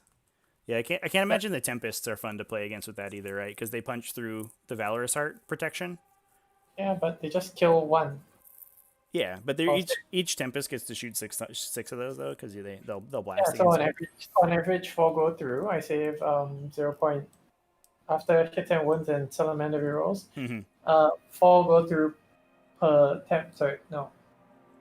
3.8 go through because you can only roll 1 per set. So that's 7. So 5 dead sisters per temp per cell for pair.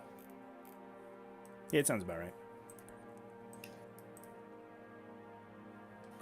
Okay. So. Cool. Well. Yes, I could have taken While We Stand, We Fight, but I was kind of concerned about the Eradicators. And I mean, While We Stand, We Fight, instead of bringing it down, I guess I got an extra 7 points. It wouldn't have made a big difference. Or engage on all fronts, 11 points, still would have lost. It would have been closer, but... Yeah.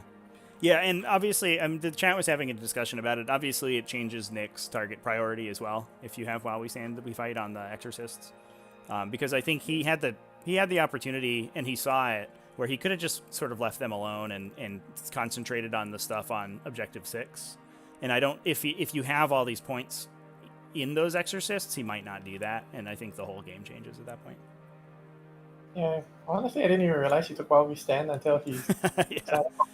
The chaplain, and yeah, I was like, oh. It was a little awkward too because he had. I was pointing it out to the chat as well. He had his, and it seemed like he was baiting a little bit the Exorcist shots, but he had his lieutenant inside the terrain, so it wasn't being obscured and not within 3 inches of anything.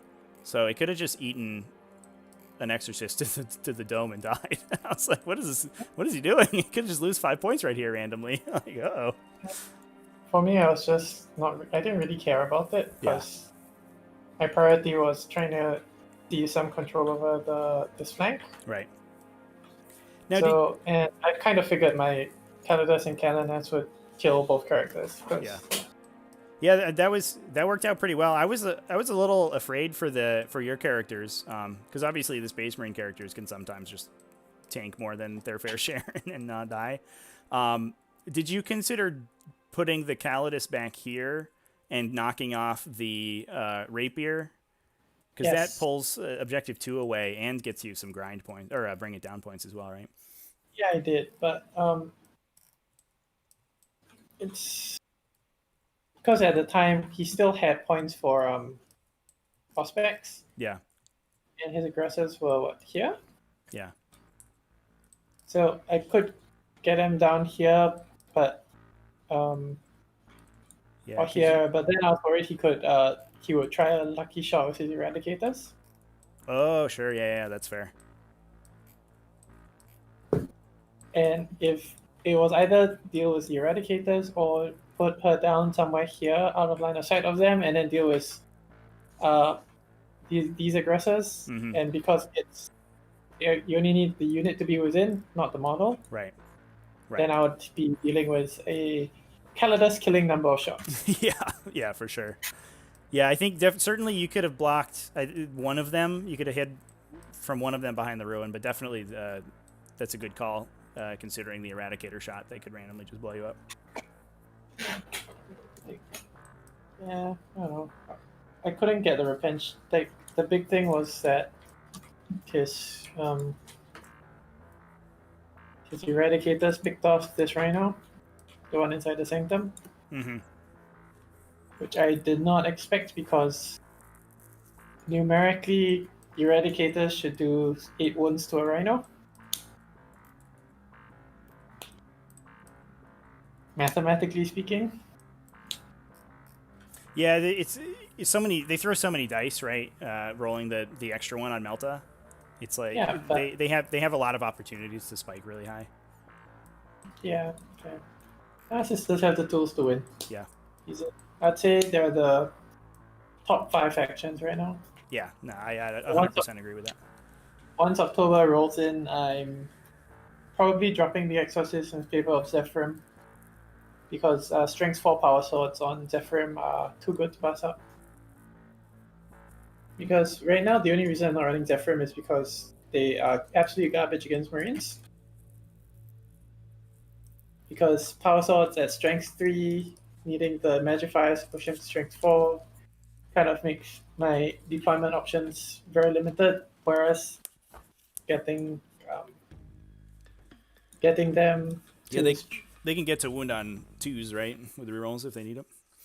Well, at that stage. When they with Strength 4 against it was after the buff, they'll be wounding on with their Magifier. They'll be wounding on 3s against Marines. Yeah, rerolling all ones.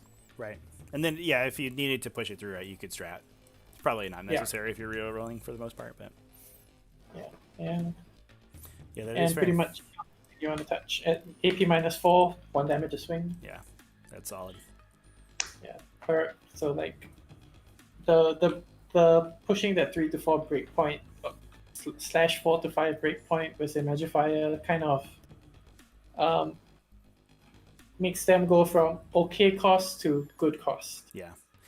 I know I was talking to Nick before the game, and he actually mentioned that he was happy that there weren't any Seraphim or Zephyrim on the table, just because he doesn't have to constantly just be crushed under the mental pressure of having to screen out charges that could automatically go 12 inches. And I think once those come back in, oh man, is this matchup turned right on its head. It's so much harder. Yeah. Seraphim are kind of really bad right now, though. Because they went from being, I think, 122% efficiency to 97% efficiency for points based on rough calculations. Yep. That I ran them through. So they kind of dropped under par. Yeah. Repentia dropped from 170 to 130 something. Yeah. Cool. Well, that was a sick game. I think we're going to go to a break now, but Keon, congratulations getting this far. Unfortunately, the Salamanders were spitting too much fire today, I think. I wish I'd gone up against Harlequins instead. Yeah, for sure. Unfortunately, we can't all dodge the Salamanders round 1. Somebody's got to take the dive on that bullet. So we're gonna go to break here. Congratulations on getting this far, and that was an excellent game, and I think you put up a good showing for sure. And we will be back in a little bit, everyone. See ya. Yeah, cheers. All right, so we're gonna go to a break here. The next game is scheduled for 2 p.m. Eastern Standard, so just about an hour. Come back in about an hour, and we will be up with that. I'll be joined by Archon Scary over from Scarredcast, so that's going to be exciting to commentate that game. And then afterwards, we should keep going with some more coverage as soon as the other games get scheduled in, and I know exactly when those are happening.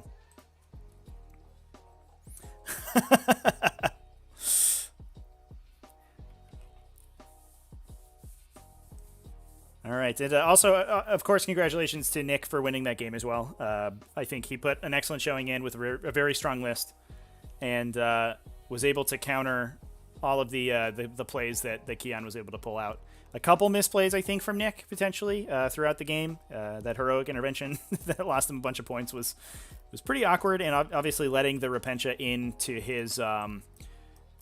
into his assault intercessors inside the area terrain was a little bit scary as well. But he was able to pull it back out from those deficits. So real power, testament to the power of Salamanders and to Nick as a player as well. So stay tuned, everybody. We will be back in about an hour for the next game of the T5S2 Invitational.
T5S2 stands for the Tactical Tortoise Tabletop Simulator Tournament Series. It is a global competitive 40K circuit that ranks players based on their results in online games, including events run by Tactical Tortoise and many other communities. At the end of each biannual season, the top 16 players in the series are given the opportunity to play for the title of Season Champion and become the greatest virtual 40K player in the world in this very event, the Seasonal Invitational Tournament. With over 400 players and dozens of tournaments competing on the ladder in Season 1, T5S2 is now one of the largest and most competitive series in online Warhammer and shows no signs of slowing down. So what are you waiting for? Visit tts40k.com to view live standings, join the community Discord server, and get information on upcoming events and tournaments. There is glory to be won on this virtual battlefield, Commander. Do you have what it takes to compete? Want to get involved in T5S2 or events run by Tactical Tortoise? Visit the Tactical Tortoise Discord server at the link in the video description. There you can find signups for all manner of tournaments and casual games, including the T5S2 Youngbloods series of free, new player-friendly events designed to introduce you to 9th edition and give you a chance to experiment with new lists. For those looking for more competitive action, rapid-fire tournament pods are currently available that award prize support and standings points and help you hone your skills to a knife's edge. And remember to stay tuned for even more exciting events as Season 2 progresses, including team events, online GTs, and free weekly tournament pods launching shortly after the conclusion of this invitational on August 16th. Welcome to the community, and I'll see you on the battlefield.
T5S2 stands for the Tactical Tortoise Tabletop Simulator Tournament Series. It is a global competitive 40K circuit that ranks players based on their results in online games, including events run by Tactical Tortoise and many other communities. At the end of each biannual season, the top 16 players in the series are given the opportunity to play for the title of Season Champion and become the greatest virtual 40K player in the world in this very event, the Seasonal Invitational Tournament. With over 400 players and dozens of tournaments competing on the ladder in Season 1, T5S2 is now one of the largest and most competitive series in online Warhammer and shows no signs of slowing down. So what are you waiting for?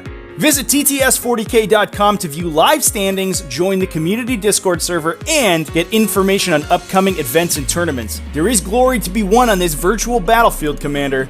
Do you have what it takes to compete? Want to get involved in T5S2 or events run by Tactical Tortoise? Visit the Tactical Tortoise Discord server at the link in the video description. There you can find signups for all manner of tournaments and casual games, including the T5S2 Youngbloods series of free, new player-friendly events designed to introduce you to 9th edition and give you a chance to experiment with new lists. For those looking for more competitive action, rapid-fire tournament pods are currently available that award prize support and standings points and help you hone your skills to a knife's edge. And remember to stay tuned for even more exciting events as Season 2 progresses, including team events, online GTs, and free weekly tournament pods launching shortly after the conclusion of this invitational on August 16th. Welcome to the community, and I'll see you on the battlefield.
T5S2 stands for the Tactical Tortoise Tabletop Simulator Tournament Series. It is a global competitive 40K circuit that ranks players based on their results in online games, including events run by Tactical Tortoise and many other communities. At the end of each biannual season, the top 16 players in the series are given the opportunity to play for the title of Season Champion and become the greatest virtual 40K player in the world in this very event, the Seasonal Invitational Tournament. With over 400 players and dozens of tournaments competing on the ladder in Season 1, T5S2 is now one of the largest and most competitive series in online Warhammer and shows no signs of slowing down. So what are you waiting for?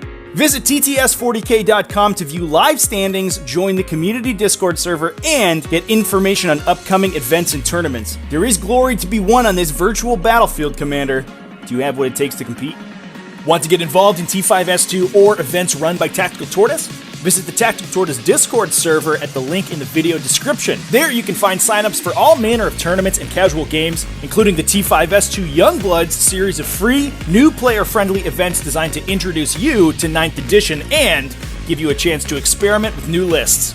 For those looking for more competitive action, rapid-fire tournament pods are currently available that award prize support and standings points and help you hone your skills to a knife's edge. And remember to stay tuned for even more exciting events as Season 2 progresses, including team events, online GTs, and free weekly tournament pods launching shortly after the conclusion of this invitational on August 16th. Welcome to the community, and I'll see you on the battlefield.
T5S2 stands for the Tactical Tortoise Tabletop Simulator Tournament Series. It is a global competitive 40K circuit that ranks players based on their results in online games, including events run by Tactical Tortoise and many other communities. At the end of each biannual season, the top 16 players in the series are given the opportunity to play for the title of Season Champion and become the greatest virtual 40K player in the world in this very event, the Seasonal Invitational Tournament. With over 400 players and dozens of tournaments competing on the ladder in Season 1, T5S2 is now one of the largest and most competitive series in online Warhammer and shows no signs of slowing down. So what are you waiting for? Visit tts40k.com to view live standings, join the community Discord server, and get information on upcoming events and tournaments. There is glory to be won on this virtual battlefield, Commander. Do you have what it takes to compete? Want to get involved in T5S2 or events run by Tactical Tortoise? Visit the Tactical Tortoise Discord server at the link in the video description. There you can find signups for all manner of tournaments and casual games, including the T5S2 Youngbloods series of free, new player-friendly events designed to introduce you to 9th edition and give you a chance to experiment with new lists.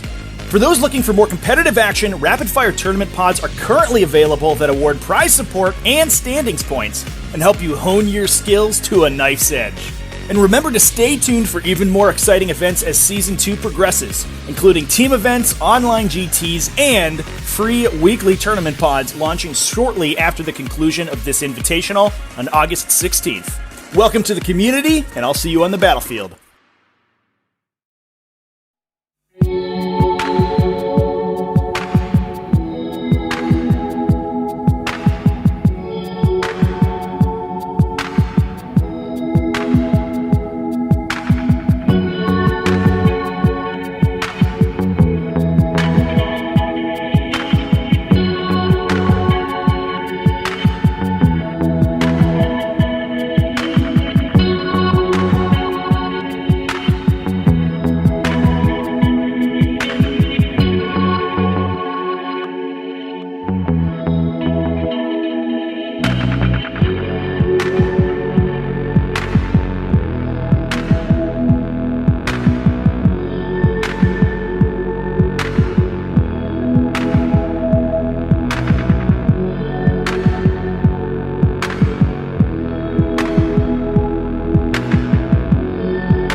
T5S2 stands for the Tactical Tortoise Tabletop Simulator Tournament Series. It is a global competitive 40K circuit that ranks players based on their results in online games, including events run by Tactical Tortoise and many other communities. At the end of each biannual season, the top 16 players in the series are given the opportunity to play for the title of Season Champion and become the greatest virtual 40K player in the world in this very event, the Seasonal Invitational Tournament. With over 400 players and dozens of tournaments competing on the ladder in Season 1, T5S2 is now one of the largest and most competitive series in online Warhammer and shows no signs of slowing down. So what are you waiting for?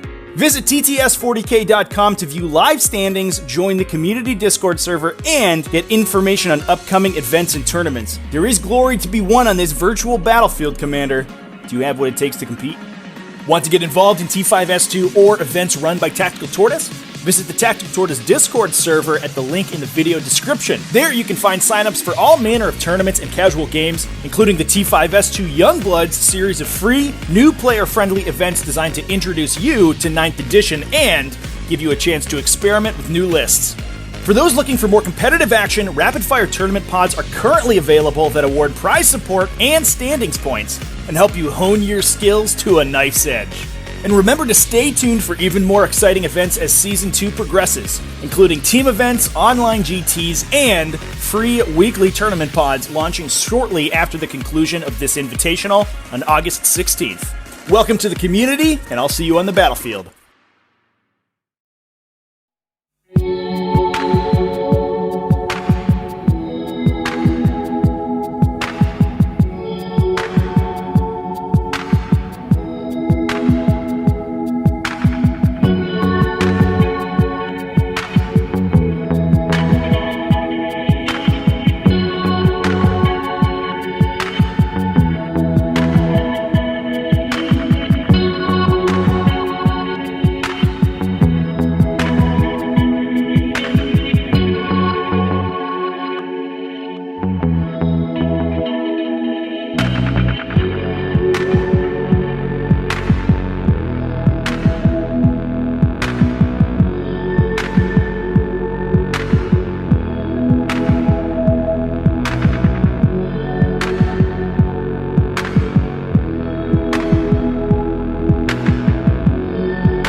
T5S2 stands for the Tactical Tortoise Tabletop Simulator Tournament Series. It is a global competitive 40K circuit that ranks players based on their results in online games, including events run by Tactical Tortoise and many other communities. At the end of each biannual season, the top 16 players in the series are given the opportunity to play for the title of Season Champion and become the greatest virtual 40K player in the world in this very event, the Seasonal Invitational Tournament. With over 400 players and dozens of tournaments competing on the ladder in Season 1, T5S2 is now one of the largest and most competitive series in online Warhammer and shows no signs of slowing down. So what are you waiting for? Visit tts40k.com to view live standings, join the community Discord server, and get information on upcoming events and tournaments. There is glory to be won on this virtual battlefield, Commander. Do you have what it takes to compete? Want to get involved in T5S2 or events run by Tactical Tortoise? Visit the Tactical Tortoise Discord server at the link in the video description. There you can find signups for all manner of tournaments and casual games, including the T5S2 Youngbloods series of free, new player-friendly events designed to introduce you to 9th edition and give you a chance to experiment with new lists. For those looking for more competitive action, rapid-fire tournament pods are currently available that award prize support and standings points and help you hone your skills to a knife's edge. And remember to stay tuned for even more exciting events as Season 2 progresses, including team events, online GTs, and free weekly tournament pods launching shortly after the conclusion of this invitational on August 16th. Welcome to the community, and I'll see you on the battlefield.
T5S2 stands for the Tactical Tortoise Tabletop Simulator Tournament Series. It is a global competitive 40K circuit that ranks players based on their results in online games, including events run by Tactical Tortoise and many other communities. At the end of each biannual season, the top 16 players in the series are given the opportunity to play for the title of Season Champion and become the greatest virtual 40K player in the world in this very event, the Seasonal Invitational Tournament. With over 400 players and dozens of tournaments competing on the ladder in Season 1, T5S2 is now one of the largest and most competitive series in online Warhammer and shows no signs of slowing down. So what are you waiting for? Visit tts40k.com to view live standings, join the community Discord server, and get information on upcoming events and tournaments. There is glory to be won on this virtual battlefield, Commander. Do you have what it takes to compete? Want to get involved in T5S2 or events run by Tactical Tortoise? Visit the Tactical Tortoise Discord server at the link in the video description. There you can find signups for all manner of tournaments and casual games, including the T5S2 Youngbloods series of free, new player-friendly events designed to introduce you to 9th edition and give you a chance to experiment with new lists. For those looking for more competitive action, rapid-fire tournament pods are currently available that award prize support and standings points and help you hone your skills to a knife's edge. And remember to stay tuned for even more exciting events as Season 2 progresses, including team events, online GTs, and free weekly tournament pods launching shortly after the conclusion of this invitational on August 16th. Welcome to the community, and I'll see you on the battlefield.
T5S2 stands for the Tactical Tortoise Tabletop Simulator Tournament Series. It is a global competitive 40K circuit that ranks players based on their results in online games, including events run by Tactical Tortoise and many other communities. At the end of each biannual season, the top 16 players in the series are given the opportunity to play for the title of Season Champion and become the greatest virtual 40K player in the world in this very event, the Seasonal Invitational Tournament. With over 400 players and dozens of tournaments competing on the ladder in Season 1, T5S2 is now one of the largest and most competitive series in online Warhammer and shows no signs of slowing down. So what are you waiting for?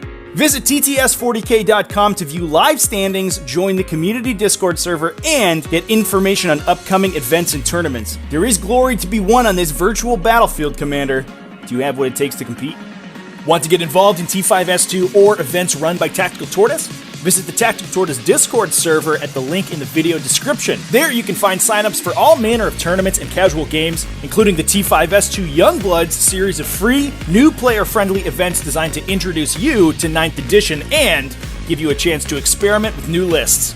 For those looking for more competitive action, rapid-fire tournament pods are currently available that award prize support and standings points and help you hone your skills to a knife's edge. And remember to stay tuned for even more exciting events as Season 2 progresses, including team events, online GTs, and free weekly tournament pods launching shortly after the conclusion of this invitational on August 16th. Welcome to the community, and I'll see you on the battlefield.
What is up, ladies and gentlemen? Welcome back to the stream. We are here with the second game of the T5S2 Invitational Quarterfinals.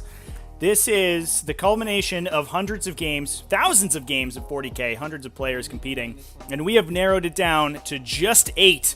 Just a little while ago, we watched an exciting game between Nick Rose and Kian Tan as the first game of those quarterfinals, and now we're going to see in this game who's going to join Nick in the semifinals of the event. Either over here in the blue, Headstrong, aka Matt Green, who's just swapped from Grey Knights to Iron Hands, versus Liam Vissel over in the red playing Harlequins. I am joined by none other than the one and only Arkine Scary from Scarredcast. How's it going, man?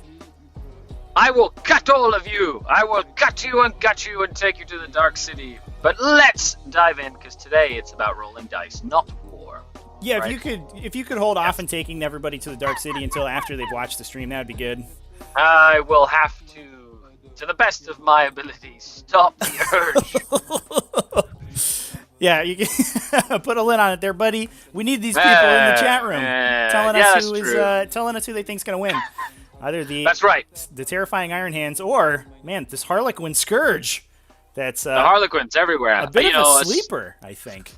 Not a sleeper at all. I've been saying that they're amazing, and ever since the start of 9th edition, Harlequins have, especially after the Psychic Awakening release, they have what it takes to go the distance.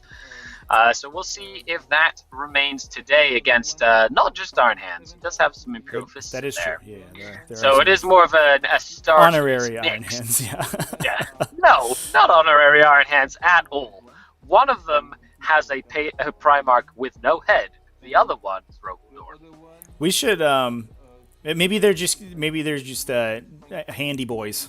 There's hands and fists all over the place. That's right. This is a hand job of a list over here. That shoots a lot and combats a lot and is quite durable. So it is very cool. It's like a gladiatorial combat between a very fast, lightly armored, hard-hitting army of Harlequins versus the more lumbering, heavy-hitting, very resilient Space Marines. So you've got two different ends of the spectrum. So that's going to be very fun to see as we move into the game. Absolutely. Yeah, I wonder in this analogy, which one is the one like with the net and the trident?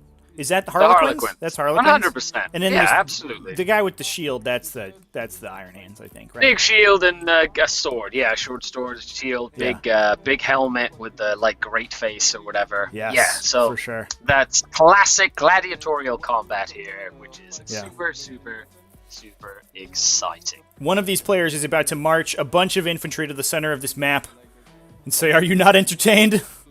Are you not entertained?" As he cuts down the jokes. Well, I think we'll be entertained by this game. The players are just going through their pre-games right now.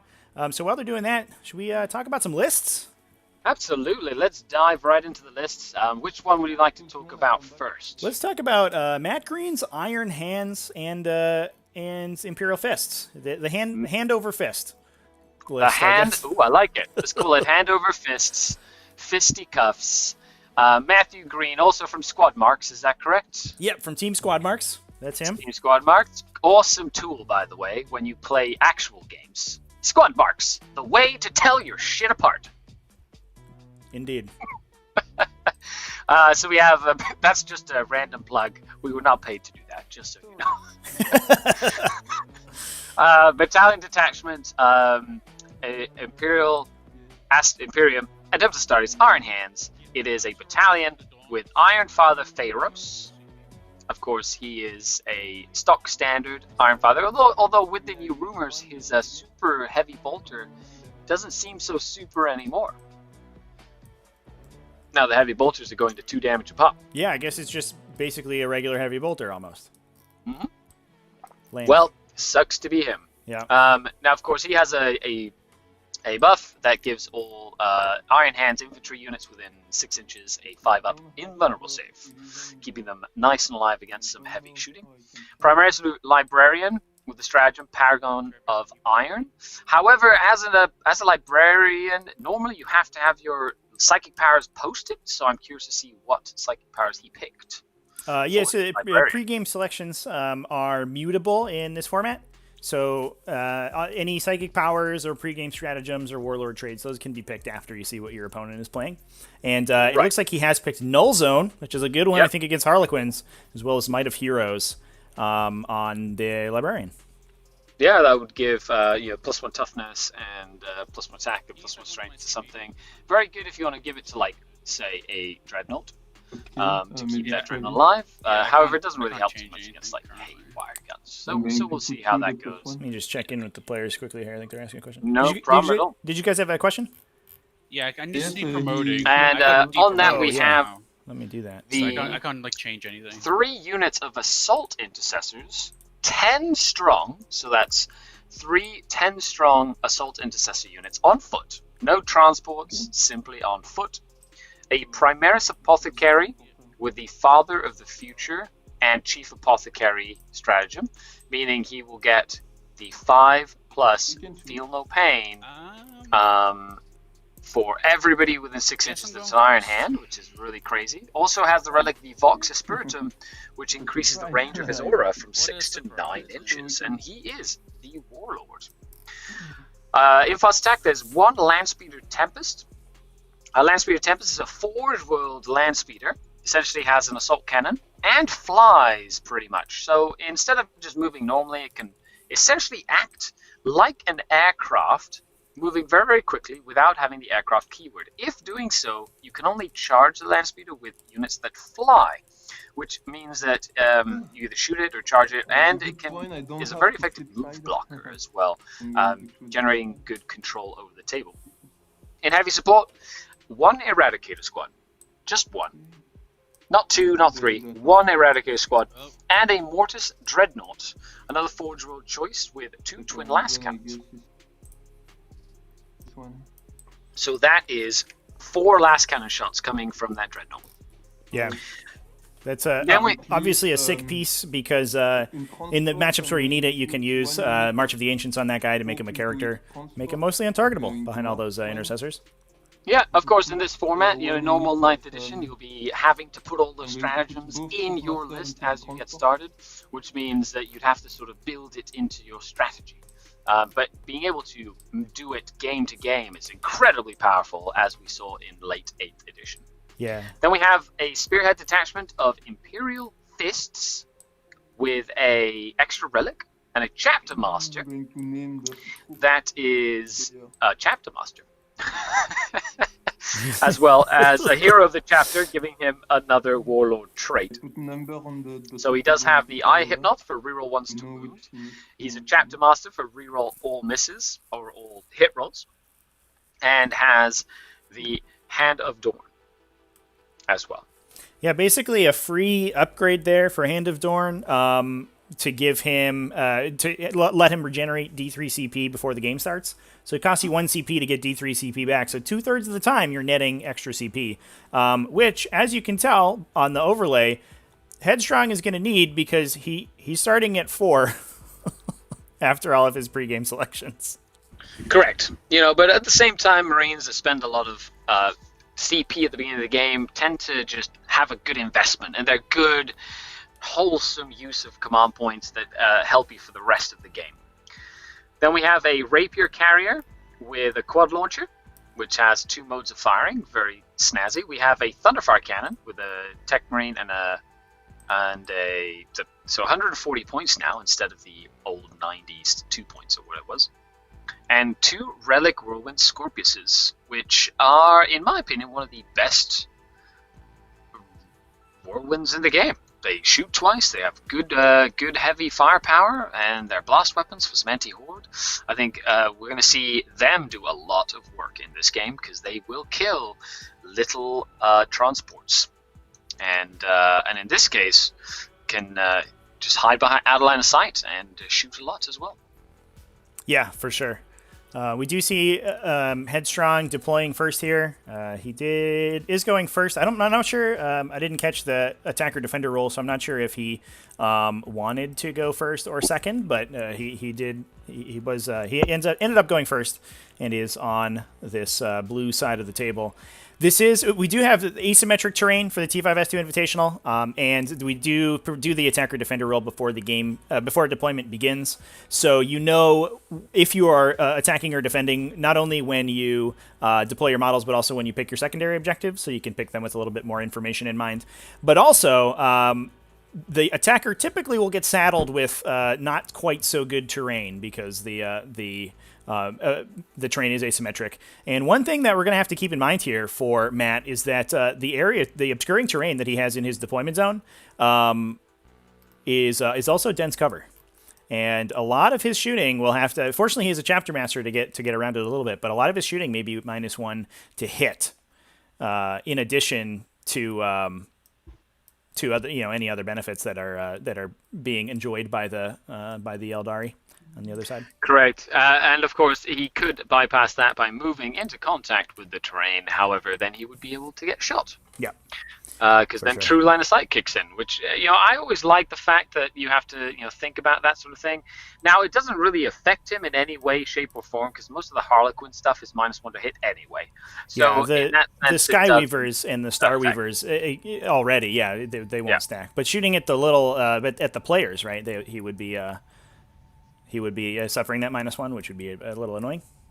That's right. Plus the -1 to wound from the Shadow Seer as well. Those troops on foot are a lot more survivable than they might seem at first glance. For sure. So let's dive into the Harlequin list as well. Why don't we? Let's do it. So okay, we have Liam Vessel playing from WTC Team Belgium.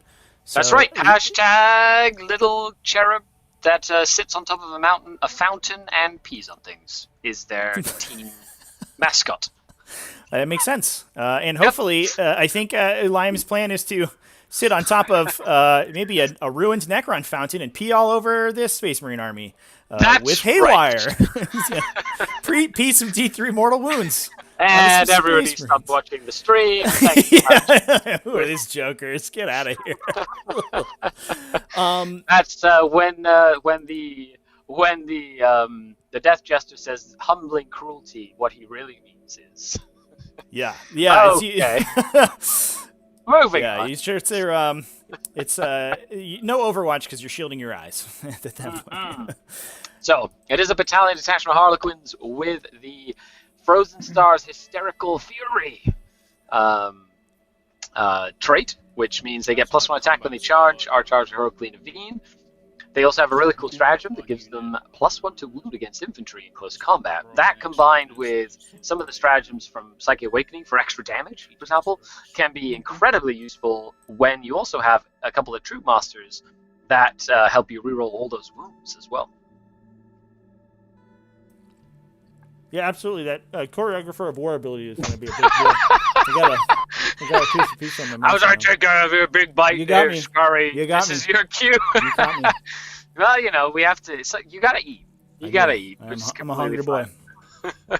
So let's go into what he has. He has a Shadow Seer, Player Twilight, which is the Warlord with the CP regen, which they did FAQ recently to essentially allow you to get as many CPs as you get back from the roll, which is good for Harlequins. You also have a Shield from Harm, which is and a Shuriken Pistol. Shield from Harm is, of course, the -1 to wound buff as well. What psychic powers did he pick for the...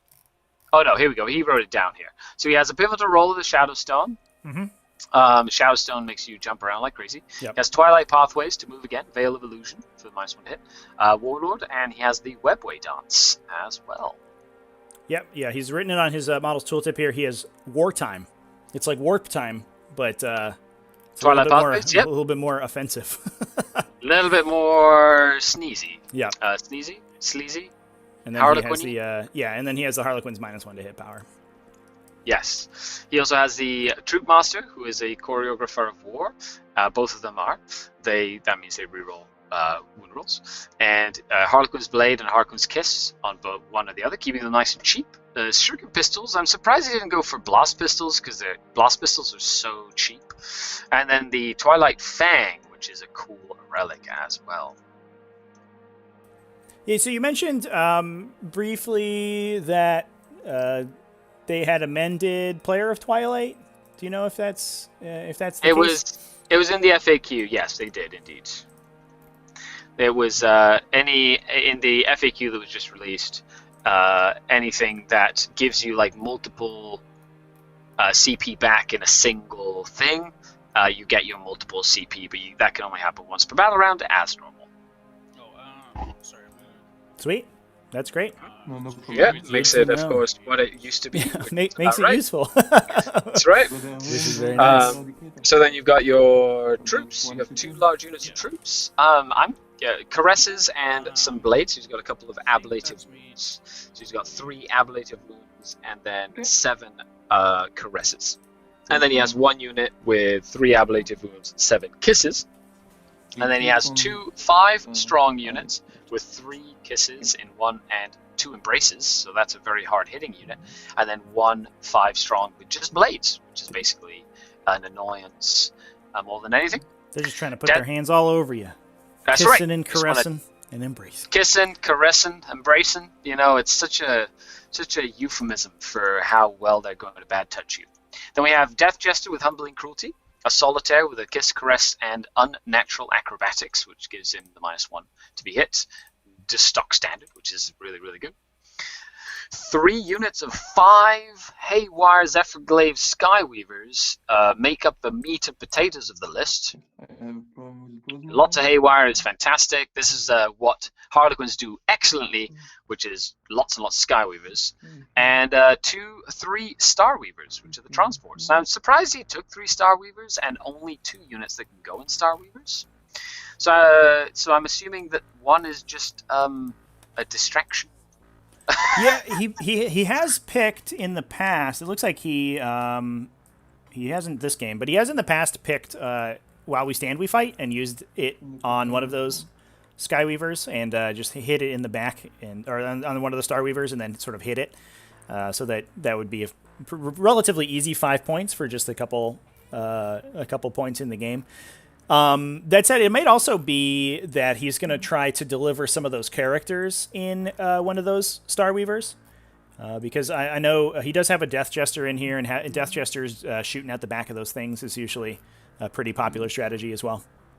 It's very dangerous to put characters in a transport, because now that you can't re-roll their death when the transport dies, I think you'd be hard-pressed to keep them alive.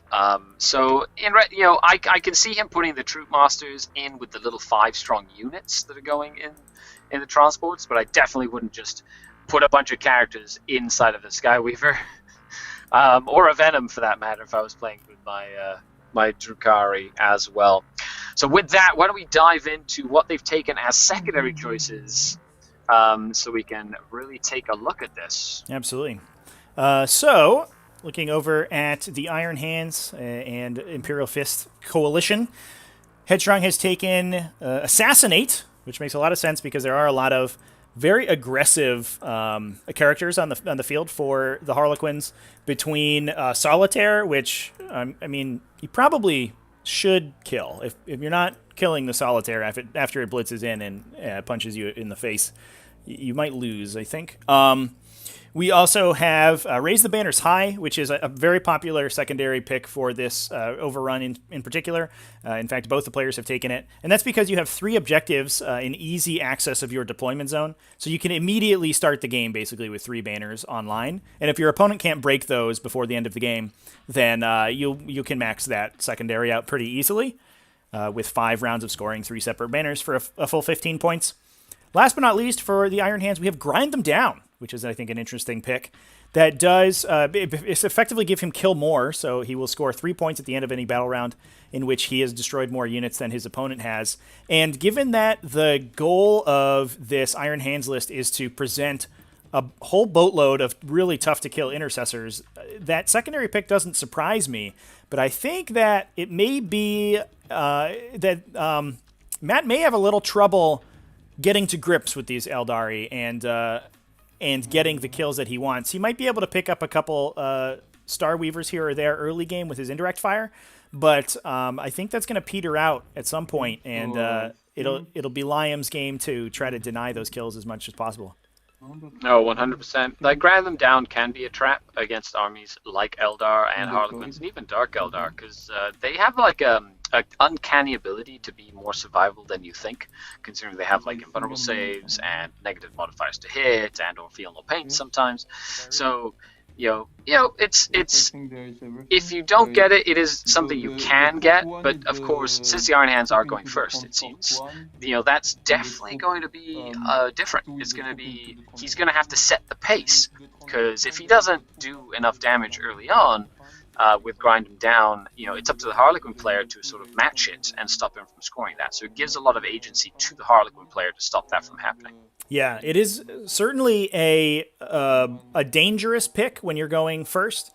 Not only because your opponent can deploy very defensively and try to deny you many kills on the top of one, but also, like you mentioned, because that information will be not known once you get to the end of the round, how many kills that you're going to have. So the Harlequin player can make decisions to try to deny that secondary, and it can become relatively easy to stop if you are set up in a position where you can maybe extend a little bit for a couple extra kills and try to deny those 3 points from your opponent. 3 points is it's a big chunk. Absolutely. So I feel like with grind him down, I think you'll get 9 points this game. I think 3 out of the 5 turns you will get it, but he'll peter off towards the end of the game. So the Harlequins themselves did take engage on all fronts, which if you are an Eldari, Harlequin, Drukhari player, it's almost a must take.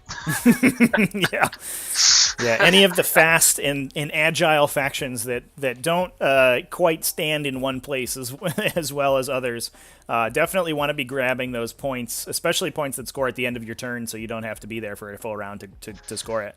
But with that Twilight Pathways in the table for the Harlequins, I think that's going to be a pretty reliable possibility for the it's not only that, but you have to look at how he's going to play the game. He's going to move fast. He's going to try and deny the scoring ability of the Space Marine player by contesting the objectives in his zone, which means that you're going to be moving into those zones anyway. So not only is it a good one to take, but it complements the way that you want to play the game in the first place. Mm-hmm.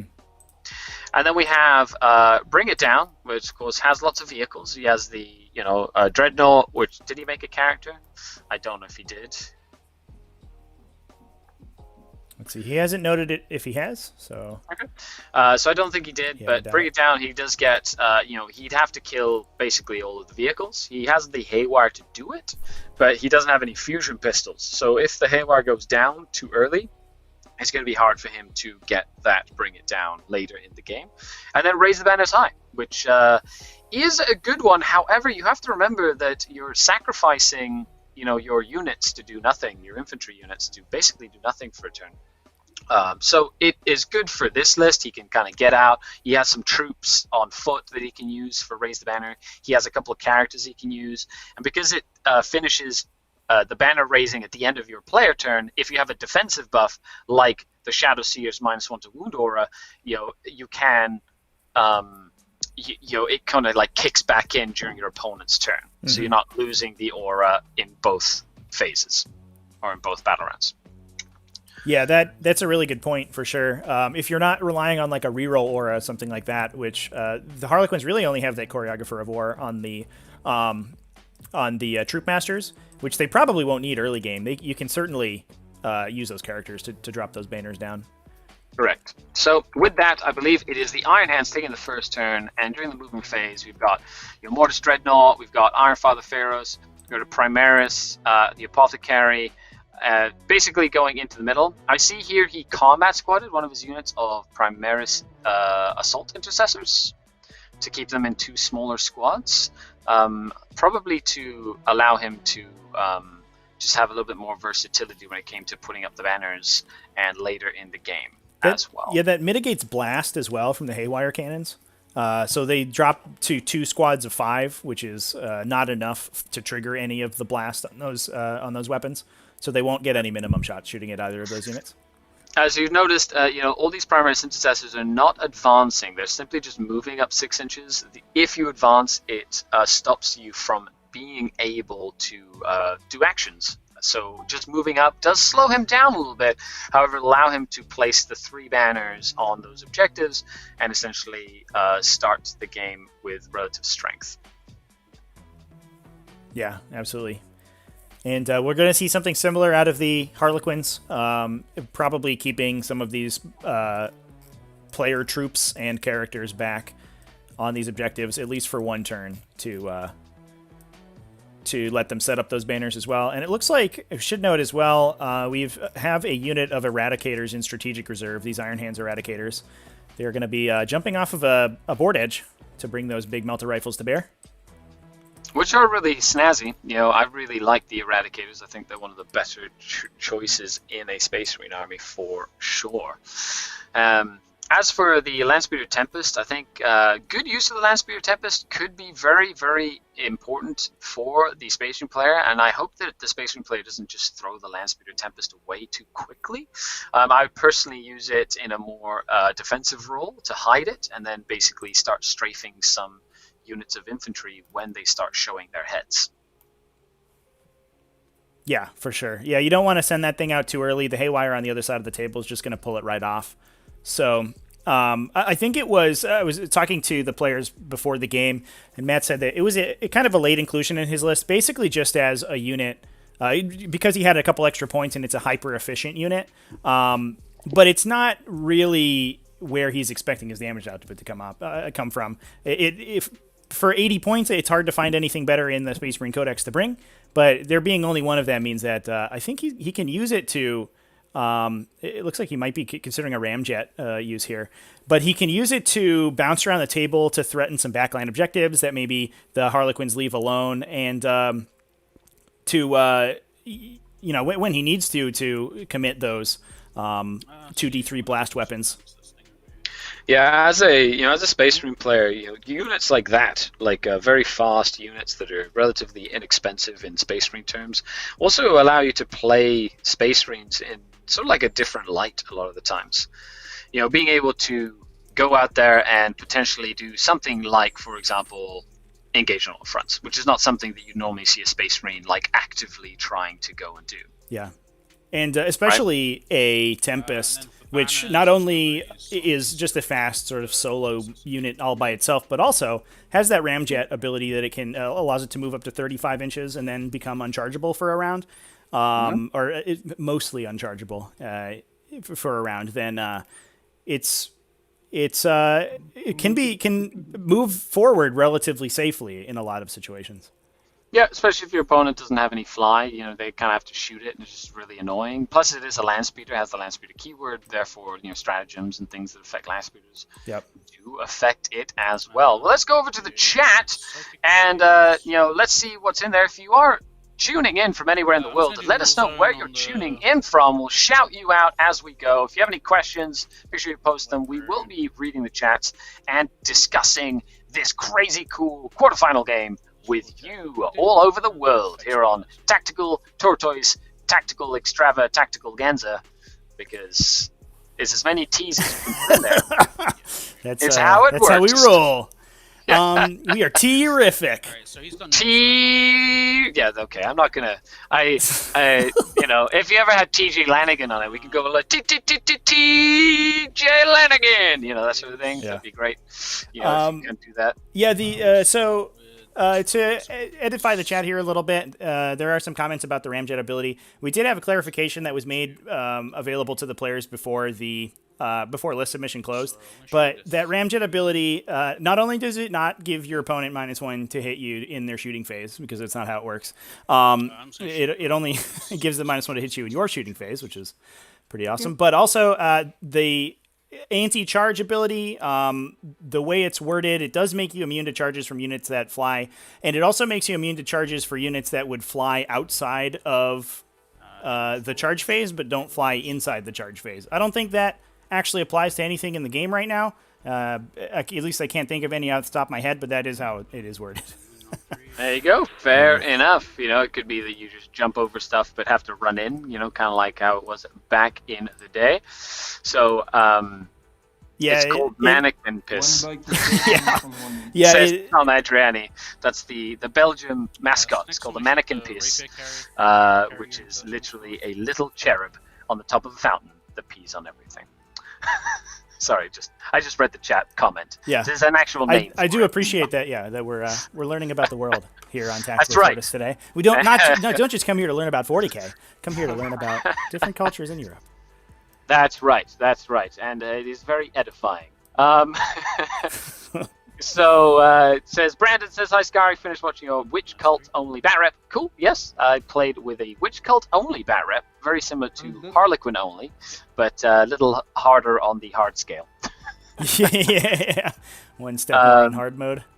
Mech Brea says, I'd put the Death Jester and the Star Weaver as some protection for it. You're literally just asking for the Star Weaver to die, and then your Death Jester to die when you roll a 1. Where the Death Jester can just stand right next to the Star Weaver and be completely fine. And not die randomly on a 1. Andy says, Scar mentioned the stratagem refund being changed. In the FAQ, they only mentioned stratagems specifically allowing more than 1 CP refund, not warlord traits like the Harlequin one. You'd have to double check that. I believe it's just anything that refunds you multiple CPs. Yeah, so to my knowledge, warlord traits that refund multiple CPs have not been changed. So I think unless there's new information that I'm not yet aware of, I don't believe Player of the Twilight refunds more than 1 CP around. Very cool, very cool. So then we go, hey, Harlequin warlord trait still doesn't really work. Okay, fair enough. That's my bad. I'll retract that statement. So funny, the land speed of ramjet thrusters. Oh, we already went over that as well. It gives your opponent a +1 to hit it. Yeah, I think it says you subtract -1. What? So it's a double. It's a subtract double negative. -1. Subtracting -1 adds you 1. get +1 to hit it because it moves so fast. That's weird. So. Okay. So we have the Scorpiuses now shooting. They're shooting into the bikes. They have been very effective at killing some of these bikes, even with the -1 to hit. That Chapter Master just showing his what he does. Just really putting the pressure on those bikes. They are probably one of the linchpin units of the Harlequins, and without the ability to go first, you're not getting the ability to buff their invulnerable saves is incredibly, incredibly powerful. However, as soon as you do lose a model, you can spend a CP to then get an extra invul save for the rest of the battle round starting at the end of the phase, which can be good if somebody were to, say, charge those bikes now. But we will see, as he has lost, I believe, 5 bikes already. 2 from one unit and 3 from the other, or something like that. Brutal. Chet, the Imperial Fists don't increase their damage in this list because it's a mixed chapter list. You don't get your access to your super doctrine, so the Imperial Fist won't get +1 damage against anything. There you go. And of course the bikes are 3 damage, so they will be soaking up 2 of the damage rolls. Now this is the kind of situation where, as well, if you had Shaosu nearby, you could use the if you had the -1 to wound, you can use the stratagem to give the -1 to wound to your bikes and your Skyweavers as well, which is a very, very handy stratagem to use from Psychic Awakening. Yeah, it looks like the Shadow Seer has been positioned to protect most of the players this round. So it's I guess we're foregoing that this time around. We're just hoping that the bikes can just survive on their own merits, I guess. Yeah, if I were playing Harlequins mono, I would definitely make sure I had 2 Shadow Seers in my list as a standard. I think being able to split them up throughout the army, you don't really need 2 Troop Masters. I think you can get away with 1 Troop Master for the reroll wounds in a key situation. But having that negative to wound bubble in multiple parts on the table is very, very, very important.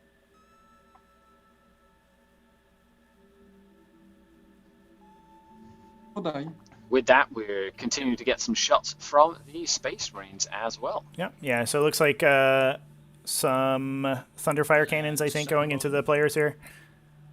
And knocking them out. It seems like he spent 2 CP, which I would assume is to shoot the Thunderfire twice. Yeah, there's probably a suppression fire in the Thunderfire for sure. Suppression fire, yeah, that's double shots. No need to really do the Tremor Shells, but that is also an option come later in the game if he needs to slow down a unit of troops. But of course, double shots is definitely better, especially with that chapter master just giving you rerolls. Hey, this just in, folks. Space Marines still very good at killing stuff. Yeah, super good at killing stuff. Almost the best at killing stuff, I think some people would say. Yes, definitely. I think Space Marines, especially this style of Space Marine list, you have like some really good long-range shooting that can sit there and put like some very, very high pressure. I personally think the Scorpius is one of the best things you can do. And of course, Imperial Fists ignore cover is a standard thing, so opponents aren't getting that extra -1. Plus the Devastator Doctrine, it just gives like a very, very strong turn 1 shooting strike that can really sort of put your opponent off balance. 9, so I lose 1. And 1s and 2s for the rest. So it looks like we're checking some attrition tests here. The bike, one unit failed, but the rest of the unit stood strong, so only lose the one to the failed morale test. Okay, and with that, I don't believe the Space Marines killed an entire unit. They did not. It doesn't look like to me like any full units were removed. Okay, so he has done quite a bit of damage to the bikes, although now at least one of the bike units will be at a 3-up invulnerable save, which will definitely make it a lot harder for the bikes to get removed, especially with some good saves. The ability to put Harlequins into Deep Strike Reserve might come in handy to really sort of prevent the shooting from doing that again the next turn as well. And the lack of fusion pistols, I feel, is something that the Space Marine player is going to wish that he had, considering that fusion pistols are fantastic. Yeah. I love fusion pistols. I think the fact that they've gone down to 5 points each are one of the coolest things ever. For sure. It doesn't ignore dense cover. It ignores bonuses to saving throws. Deuce, yep, that is correct. Ignore cover is ignore the save benefit to cover. You don't ignore like dense cover or obscuring. Yeah, so it was clarified in the last FAQ that things that ignore cover do ignore dense cover, but almost everything in the game right now that says that it ignores cover specifies bonuses to saving throws as a result of cover. So we would need to have something that just generically ignores cover to ignore dense cover. So yeah, Deuce, correct. You're correct. Currently, Imperial Fists, until we get a clarification on it, do not ignore dense cover. Perfect. There you go. So that's just definitely like a holdover from 9th edition in 8th edition. So as time goes, we'll get more and more understanding of kind of like exactly what they meant. Yeah. Itself as well. So we do have the Solitaire blitzing up here. Excuse me, this is a Troop Master. This is not Solitaire. He's decided to advance up quick. He has the Choreographer of War. He has a flip bell hull suit. It seems like he's decided that he wants to be relatively aggressive, especially on the Assault Intercessors. I feel like throwing the Space Marines off balance and just trying to attack them where it hurts in the primary objectives, I think will be a very good play for the Harlequins, just preventing the Space Marine player from being able to score points, considering the Space Marine player does do a lot more ranged and close combat damage in the off chance as well. But let us know what you think in the chat. What would you do if you are the Space Marine player? What would you do if you are the Harlequins player? True, that's false. The Smurfs are the best shooting. AdMech is the best shooting. So we have a chat feud going on. Let us know what you think. Instant type in right now. Do you think Ultramarines do shooting better? Or do you think new AdMech does shooting better? Begin. Salamanders are the best shooting. So I believe we've got 2 for the Space Marines and 1 for the AdMech. Do you want to? I think we should put Space Marines all in one big blob. How about that? Yeah, that sounds fair to me. I think that's how most people are gonna talk about Space Marines for sure. Considering all the Space Marines are going into a single codex, which I think is going to be quite a difference to what we have been used to. Yeah. Hopefully it makes it easier to remember all of the different rules for each of these factions, though. That is very correct. We have a third vote for Space Marines, so that's 3-1 Space Marines to AdMech. Well, it seems like Space Marines, definitely are winning by reputation here.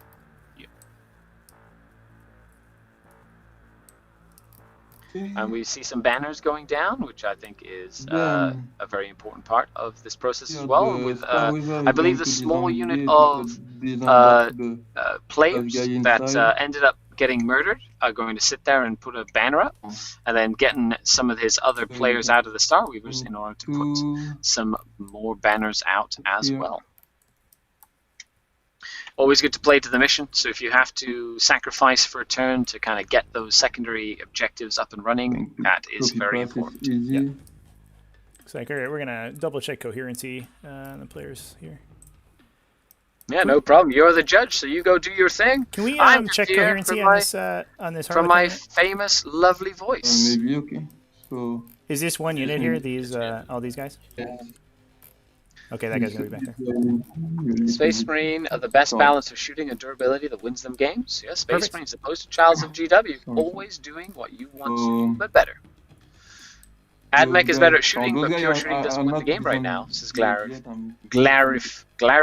Giffy. Glargify. That's Glargify, is that what that is? Yeah, that's Mr. Paul Jensen, who is also in this also in the top 16 tournament, playing White Oh, Scars. fantastic. Ooh, Very cool White Scars cool. list, bringing a lot of the stuff from Indomitus, seeing how that plays. Well, White Scars are probably one of my favorite Space Marine chapters right now. Close second to Black Templars. Because if you don't play Black Templars, you are not a good person. Yeah. That's a blanket statement. What about a unit of 6 aggressors or centurions? Well, I would definitely not take 6. I would take 5. Yeah, I think 5 is generally speaking going to be the number du jour. Simply speaking, 5 is just better for coherency and for anti-blast, which I think is definitely very important. Space Marines are the most satisfying to kill. Now, of course, here we have this entire unit of Skyweavers jumping up, probably going to go shoot and potentially charge these assault intercessors. They are. It is a sacrifice, really. You know, the -1 to hit can be good, can make it -1 to hit on the assault intercessors. You know, the extra damage on the Skyweavers, especially with the 3 damage on the charge, I think might come in handy. He would definitely need a Troop Master nearby to maximize on their damage, but it seems like he's just going to send them in to sort of pin the Assault Intercessors in place as much as possible to just prevent the Space Marines from really encroaching on the ability of the Harlequins to score the primary objective, and then if he can stop the Space Marines from getting that primary objective, then he can really sort of focus on racking up those secondary kills, keeping his primary, and trying to prevent the Space Marines from getting a lot of kills as well, which I think will be very important. Yeah, as we saw in the previous game, given that this mission is basically twice as hard to score primary objectives on as most of the missions, given that you need to score to hold 2 objectives at the start of your turn to get 5 points rather than just 1, and 3 objectives to score 3 objectives to get the full 10. Then pulling your opponent off even one of these objectives is such a big swing, and if I assume these Zephyr Glaives are going to be getting sent in to try to kill these Scorpius, get into these assault intercessors. Maybe we could see a big expenditure of CP here with their Frozen Stars +1 to wound, and then a double fight from these guys with War Dancers, and really plow into these assault intercessors, try to wipe one unit out really quickly and pull that objective away from their opponent. I think the Star Weavers are going to blow up the Whirlwind, so we'll see. First of all, we've got the Haywire cannons shooting into the one Whirlwind, if they can try to kill the one Whirlwind, or shoot into one of the other smaller vehicles like the Rapier or the Thunderfire if they can see it, which is a lot easier to kill, being that they only have a few wounds. The charge in is going to be huge because of the fact that the Skyweavers can jump in, get the +1 to wound, forcing the Space Marine player to use their last 2 command points for a transhuman physiology is what I would assume is the case. And then on the other side, he's got the Caresses and the players with hopefully a Twilight Pathways, moving them up. And then when they charge, they'll have 2 damage Caresses as well. That doesn't do as much because of the fact that you've got the Apothecary there that gives a 5-up invulnerable save. However, the Harlequins also have a stratagem to be able to move after attacking in close combat, which allows them to essentially move away before the enemy even gets to pile in or consolidate or attack in any shape or form. And just these hit-and-runs tactics and strategies can be incredibly powerful when used strategically by a player who knows what they're doing. Yeah, Yeah, so some interesting things to keep in mind here is that this dense cover does work both ways, so we'll give the Imperial Fist -1 to hit, but it'll also affect the Harlequins. However, they're just going to advance, so they basically get to ignore that. They don't care. Yeah, they don't care. They're going to shoot around that regardless. So we're just going to roll some 4-ups to hit with these big Haywire shots and try to take out a Scorpius. I think that would be good. In addition, if we could cheekily get a Skyweaver into, it may be a little tough. But if it could happen, and we get maybe with a Twilight Pathways on these Skyweavers, and we get a Skyweaver into these Rapier Gunners, that kills the Rapier Carrier as well. The Twilight Pathways happens 3 inches away from the Shadow Sphere. Oh, so, it might be a little bit. Yeah, he's a little bit. Shadow Sphere. There's only one Shadow Sphere on the other side of the table. A little far away. So, all right. Well, I think we've seen these players chain back for that Twilight Pathways. Then I think is probably the plan. But here we have 1, 2, 3, 4, 5, 6, 7, 8, 9, 10 Haywire cannons that should all be in range. Of the I totally just was like. We are hyper-professional commentators over here, ladies and gentlemen. That's us. Didn't hit the mute button fast enough. Yeah.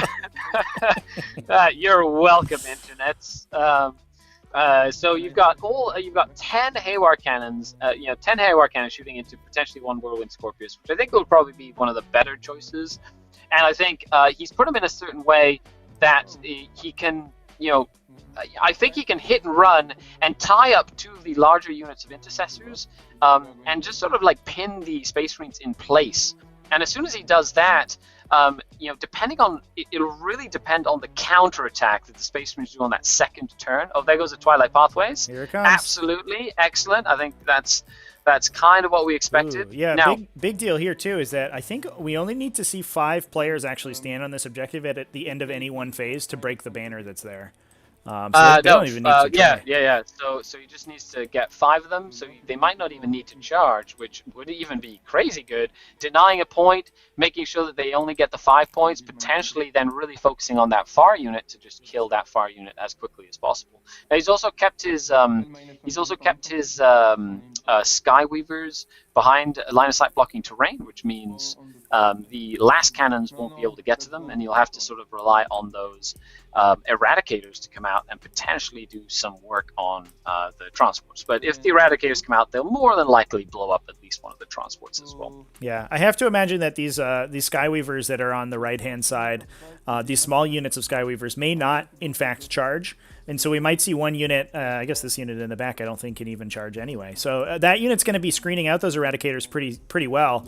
And I think it's going to be difficult for the Eradicators to find a place to stand where they're going to get a good shot on these Starweavers, at least on turn 2. Once they get to turn 3 and they can deploy a little bit farther back along the table, it's going to be a little easier for them. But right now, those Starweavers might be kind of safe. Yeah, so we've got McBray saying, depending on how the dice go, this turn could be a quick turn. I think it's more than the dice here. I think it's going to be the positioning that really wins this turn. The Space Marines basically moved up in like a block, which is kind of how they work. The Space Marine list doesn't really have any sort of incursors or anything that can kind of break up the monotony of a Harlequin advance. And hopefully we see, in my opinion, I think the Harlequin speed might really make a big difference here. I'm surprised that the Space Marine player didn't just focus fire on one unit of jet bikes to try and get at least that one kill. Yeah, I think he might have picked up a Harlequin troop, unless I'm mistaken. No, I think he left one alive. Yeah, you're right. That said, it does feel a little bit more effective to drop down multiple Skyweavers to below their maximum number, because then that 3+ invulnerable save that they can get isn't quite as painful. Because you can only put it on like 2 or 3 models if you're gonna try to double it up and try to get the invulnerable save on 2 units with Twilight Pathways. That might have been his plan. Yeah, makes sense. So we are doing, I believe, either re-rolling or doing some damage rolls for Haywire into the Scorpius as well. DJ Nightmare says, any place we can find the army lists? TTS40k.com/invitational has all of the info for the tournament. You can find army lists, you can find the pairings, the current standings, which will get updated as we keep going throughout the day. So we have some Haywire cannon shooting into this Scorpius with a good amount of mortal wounds here, which is really handy as well. Some 6s there, which can be pretty good. But yeah, check out the army list. We went over the army list at the beginning of the video as well. Noah says, Go ahead. Noah says, I think it'll be a long and complicated turn. Harlequins are very active in every phase. If there are several units that can make the charges, it'll be a very complicated fight phase as well. And I absolutely 100% agree with you. You know, armies that have the ability to interact in multiple phases, you know, really change the dynamic of the game. And I think Harlequins can do movement extremely well, which is very, very powerful in this edition. They can also do psychic phase and combat phase and shooting phase. So makes them, you know, present in every aspect of the game. For sure. Now, big play here. The Space Marines have elected to use Armor of Contempt, I think, on this Relic Scorpius in response to all this Haywire shots, and that has dropped down to 1 CP. So we have not enough CP for a transhuman, not enough CP for an interrupt in the combat phase. And I think that's going to be massive. I really do. I think it's, you know, better to let your big shooting unit die if it means that you're going to be able to fight these guys in the fight phase, or even overwatch them with hitting on 4s, which is something that that Iron Hands can do, which is very powerful right now as well. Yeah, and this is, I mean, now that they're down below 2 CP, that's kind of the threshold where a lot of Space Marine strats get really powerful, and it's now's the time to strike. I think for these Harlequins, they can now benefit from that +1 to wound without having to worry about the transhuman in response. And the Scorpius goes down anyway. It is dead. Oh, you know, boy. that was you know, you kind of sometimes have to cut your losses and say, you know what, I'm just going to lose that vehicle. You can't and a lot of the times it's like a guttural instinct to be like, I want to try keep it alive. But if your opponent wants to kill something, a lot of the times your opponent is going to kill that thing because they've put enough things in play that it's going to kill it. So that does 2 things. Number one, it stops they didn't kill anything, so now the Space Marines have to kill 2 separate units to grind them down for the battle round, which I don't think is going to be a thing. Right. And you also have to, they've lost transhuman, they've lost the ability to interrupt, they've lost, I don't think they can use the Primaris Might, which is the auto wound on 6s. Might, I think, is that a 1 CP. Yeah. Okay, then maybe they could use that, you know? That's just the Black Templar one. Just saying. Black Templars get that automatically in the... And here we go with Harlequin troops charging in, contesting that objective. Yeah, now Gene Might is only 1 CP. Yeah, the Harlequin troops charging in on the far flank on objective 6. I think that's going to be a very, very important charge phase, because I don't know if you know, but Primaris intercessors that have chainswords do lots of attacks. They do. They have many attacks. That said, this is going to be an interesting fight phase, like you just mentioned, because the placement of these models is very important. First of all, the Space Marine unit is strung out pretty far, which means that as long as these Harlequins don't sort of consolidate in to engage too far up, the Space Marines won't be able to bring their full number of attacks to bear. They might only get 1 or 2 ranks deep, which means only 4 Space Marines out of this full unit of 10 will be able to swing. Additionally, the way that Headstrong has positioned his models, only 2 of them are in his overlapping auras of both the Invulnerable Save and Father of the Future, and only 2 more are inside that Father of the Future save as well. So he can't exactly pull a ton of Marines from the back and maintain all of his defensive buffs. He's going to have to pull a couple from the front, and that's going to reduce his swing backs pretty significantly. And it looks like we do have 2 CP spent for the players here. I wonder if that is +1 damage for them. I think that first he used 1 CP. He used 1 CP to reroll the charge roll, I believe, is what happened here. And he rolled a 12 now with the charge for the Skyweavers 3. Wow. So now he's going to jump those Skyweavers all the way over there, and he's just going to make sure he can pile in to those Marine gunners with the Rapier Carrier and just start really messing up all these plans for the Space Marines to be able to shoot anything effectively. Yeah. And I think that's that might intense. be, that's definitely going to be a very, you might not be able to take the objective away from the OBSEC, but it seems like with good use of CPs, +1 to wound, double attacking, being able to move away after attacking, which I think this unit of intercessors on that white unit of intercessors, that unit of troops there, I think they might be the ones that attack and then just move away and just pull stay back out behind this wall. and then just pull back. No, just pull back on the objective. Have enough to Sure. contest the objective, and then not get hit back in any like effective way at all. Yeah, that makes a ton of sense.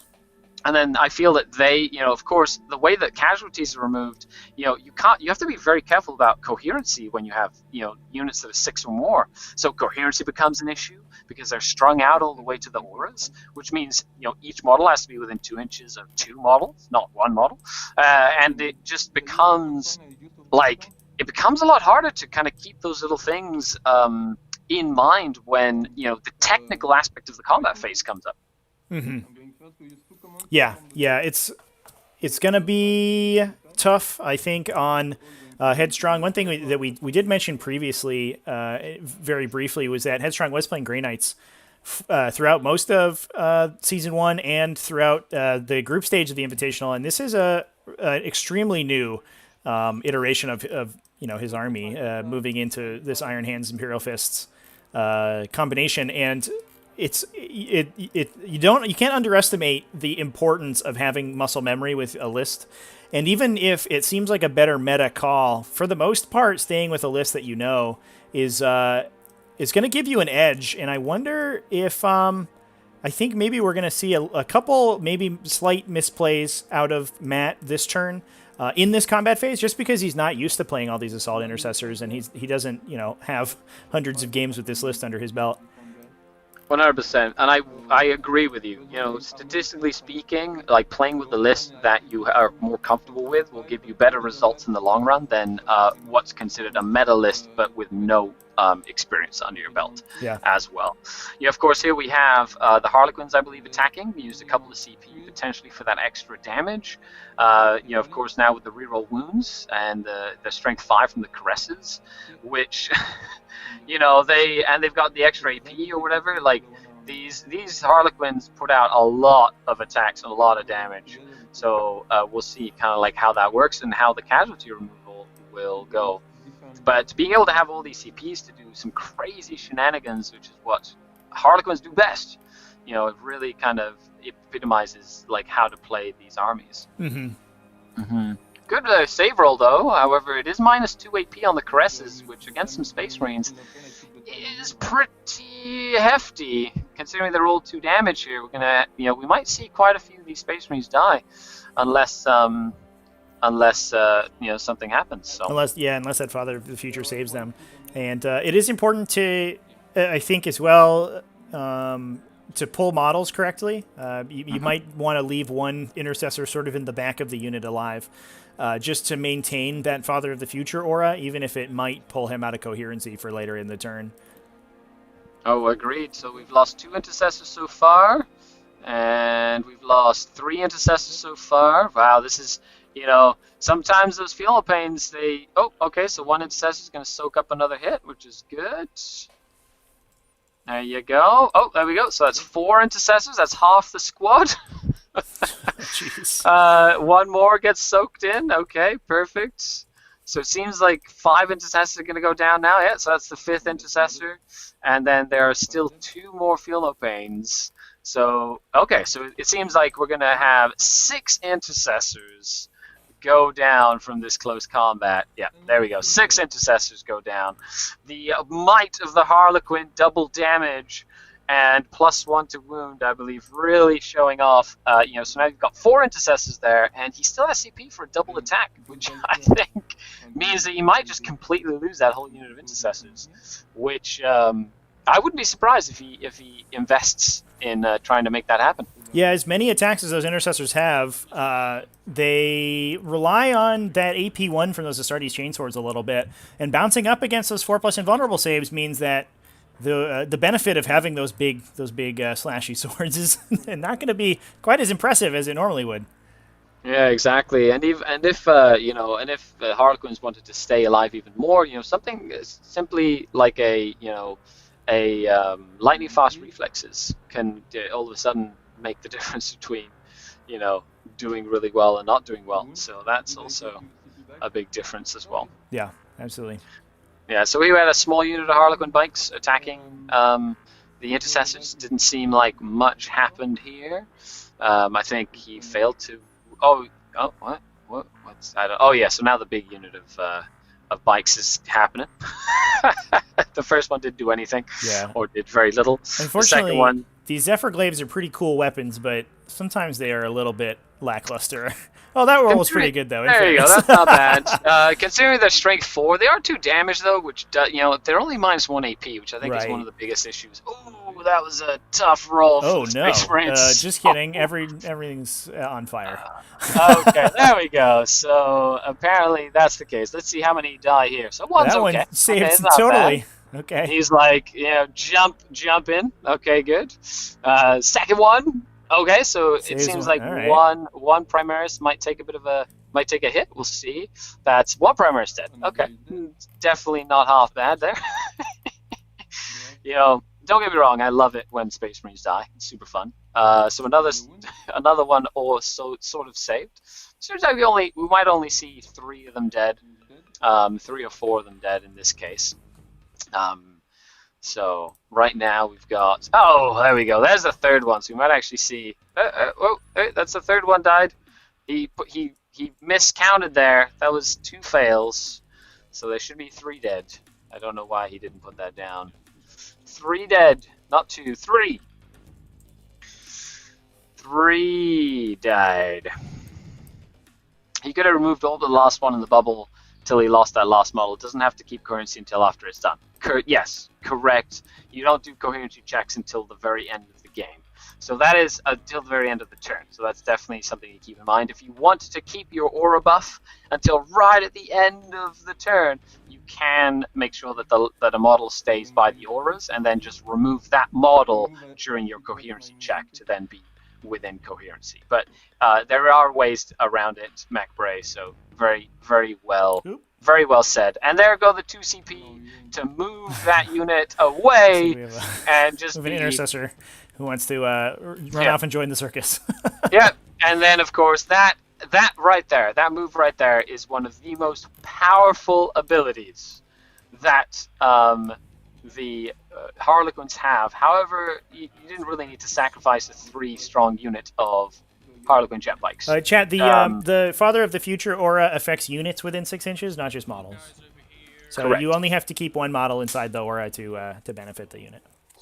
That's right. Yeah, so these are cool auras where the unit has to just be within. It doesn't have to be entirely within. It's not models within. It's just the unit. Mm-hmm. You were the chosen one. You were supposed to destroy the Primaris to start. It's not showing them. Thanks, Bobby. Thank you very much. Yeah. Much appreciated there. So here we have. Seems like 6 Harlequins went down here, which is about right. Oh, these Harlequins certainly have the high ground now, I think. They definitely do have the high ground. So let's see how this goes. Oh wow, that was a big swing back into these players. Yeah. That's the thing about those. That's the thing about those. Those Primaris intercessors getting charged and having a million chainswords. They have a lot of attacks. For sure. So I believe the attack twice will be in order here. He only has 4 of those players remaining. However, those 4 players without the 5 the Feel No Pain could very easily kill some of those Primaris Marines and then just take objective number 6 away from the opponent as well. So I hope you've been enjoying the stream so far. Make sure you stay tuned for more Tactical Tortoise. When are the other semi-final matches happening? So the rest of the quarterfinal matches we should have later this evening, and the semifinals will be happening from 10 a.m. U.S. Eastern Time tomorrow. Very cool. So make sure you tune in for the rest of today and tomorrow to make sure that you are watching what's going on. So far, the winner of this match will be going around to play Nick, and Nick is playing... Nick's playing Salamanders. He and Salamanders? Dan Paolini both in the top 8 running the exact same Salamanders list, Ooh, which very cool. Dan will tell you was all his idea, and was anyone else's, just a copycat. DJ Nightmare says, any AdMech armies left in the series? No, unfortunately, Jack Tight was the only AdMech in the elimination stage, and he was unfortunately eliminated. Okay, so here we go. Anna says, Shaw says, 3 should die, 1 wound on another. Dan is a dirty liar, says Nick Rose. Of course, watching from the sidelines, seeing what player is going to be facing off against him, doing some of that excellent strategy, listening and watching and waiting in the shadows. So it sounds like we may have missed a casualty on the green unit. On the green assault intercessor unit. Yes, they should have lost 3 of them. Yeah, they should have lost 3 of them, not there. 2 of them. I'm pretty sure he failed 2 feel no pains on that one and he just died. But I could have been wrong. But Nick Rose, congratulations on your victory earlier today. Salamanders for life. Of course, you should be super excited about the extra range on Flamers coming up soon, which will definitely make Salamanders just crazy silly. Guys, can we check the casualties on the green unit of assault intercessors? It looks like I think 3 should have gotten pulled, but only 2. I used Reject the Flesh, so I was at 4 Feel No Pains. And so I thought Coherence was done at the end of the phase. That's why so much more important this edition. It's done at the end of the turn, so the player turn. So it's done at the end of the player turn is when coherency checks are done, after the morale fades as well. So Nick says, we just heard from the players. Matt used Reject the Flesh, Embrace the Machine to improve his flesh's weakness. Oh, Feel No Pains. Okay, so he made it to I'm not sure that's plus how that 1. works, though. Yeah. Let's double check. I think it might. I don't know. Does it have a max? Yeah, I don't. Neither of the abilities add 1 to your ignore rolls. They both say that you don't lose the wound on a 5+. Right. So that makes sense. let's go. Let's bring that back to the players. Don't listen to Nick. They're batshit broken, says Fauci. Salamanders are really awesome. I think and of course, there you go. All the primary intercessors are dead. Those Harlequins have successfully taken away objective number 6. That means the banner gets pulled down. That also means that 1/3 of the primary intercessors are no more, as well as 1 of the shooting weapons that the Space Marines did have. So, as it stands right now, the Space Marines can now continue to split their fire. We did have some attrition tests going on quick, as well. So Reject the Flesh, that goes. I don't believe stacks with Father of the Future. They both just improve your ignore to a 5+. They don't sort of numerically stack on top of each other. Okay. So 3 of those Marines should have died. Okay, so I think the final total should be 3.5 dead assault intercessors in the green unit.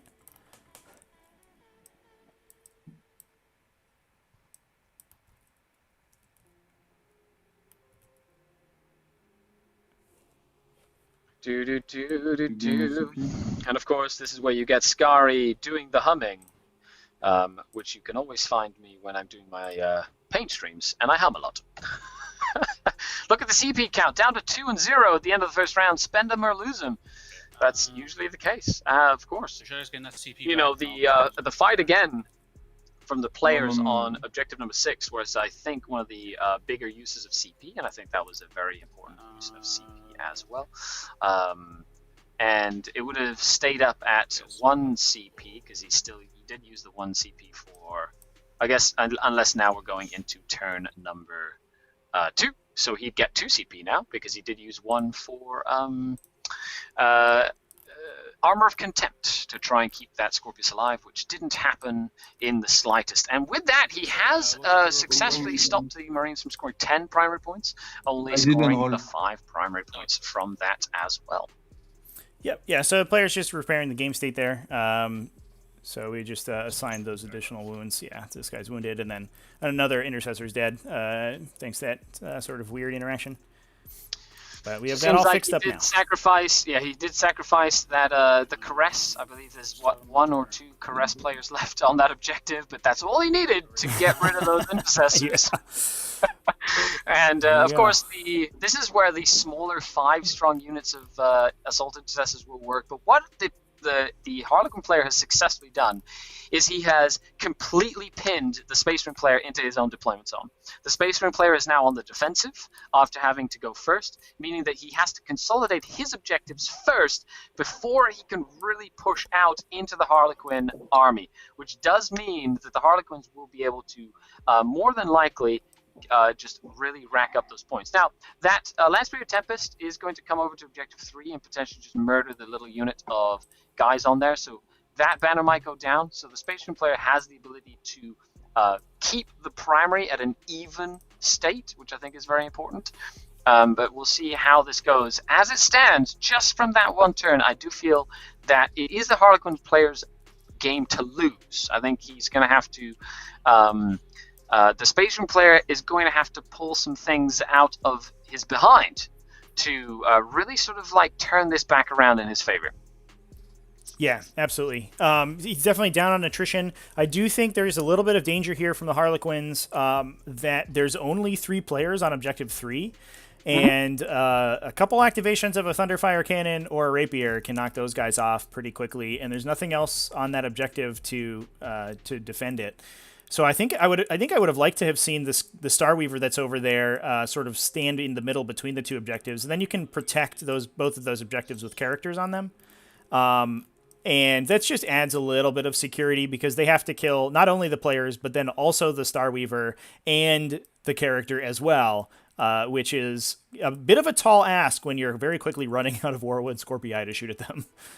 Correct. Of course, now, as you can see, the Space Marine player has to advance and react to retaking Objective 6, and, you know, the Harlequin player hasn't used his troops that are in the side of the Starweavers, and, you know, they are objective secured.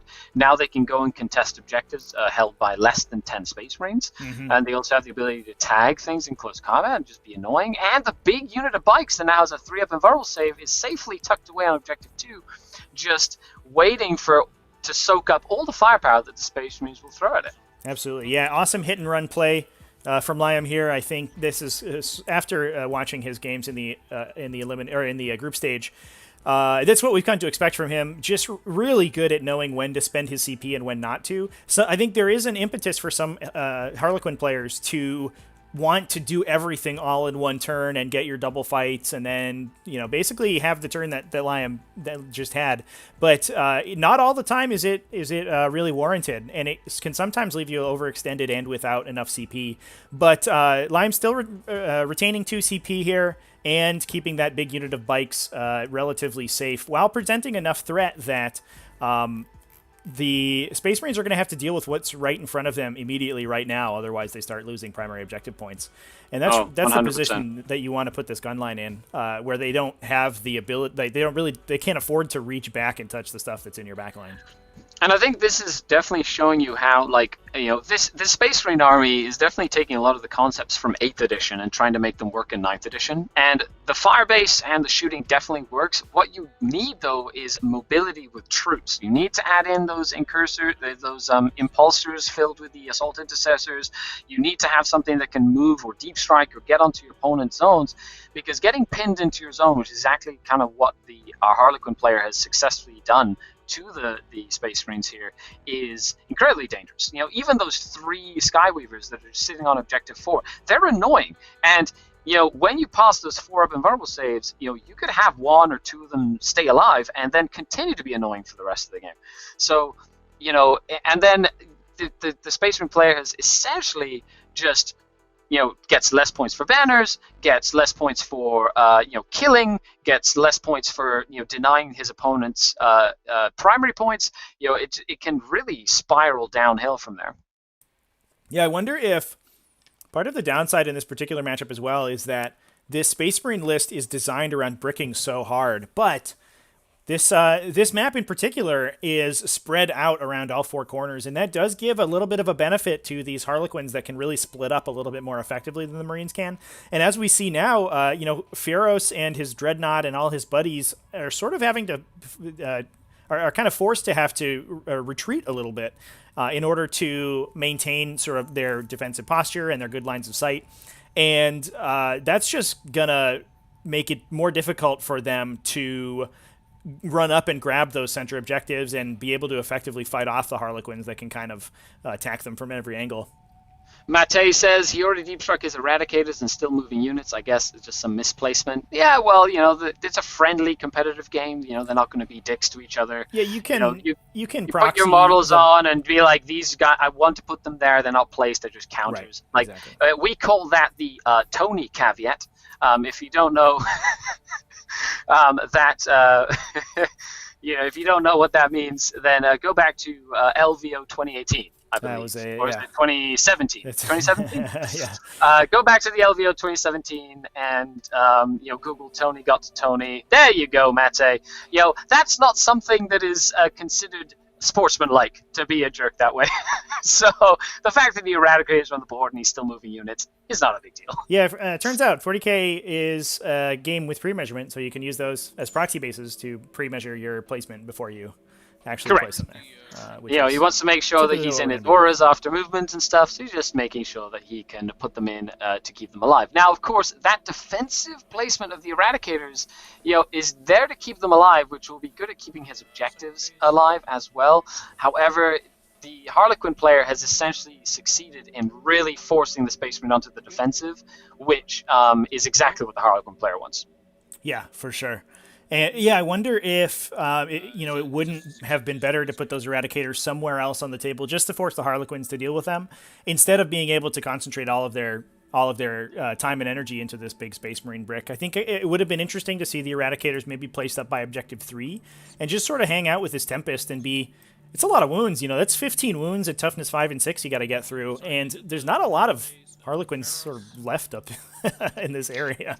The one thing you have to remember is without flank, you're not allowed to deploy inside of the opponent's deployment zone on the second turn, right. Which I believe with that movement means that that obscuring terrain on the both L's really stops the opponent from being able to get in there, right? So what the Belgian player has really shown is that he essentially...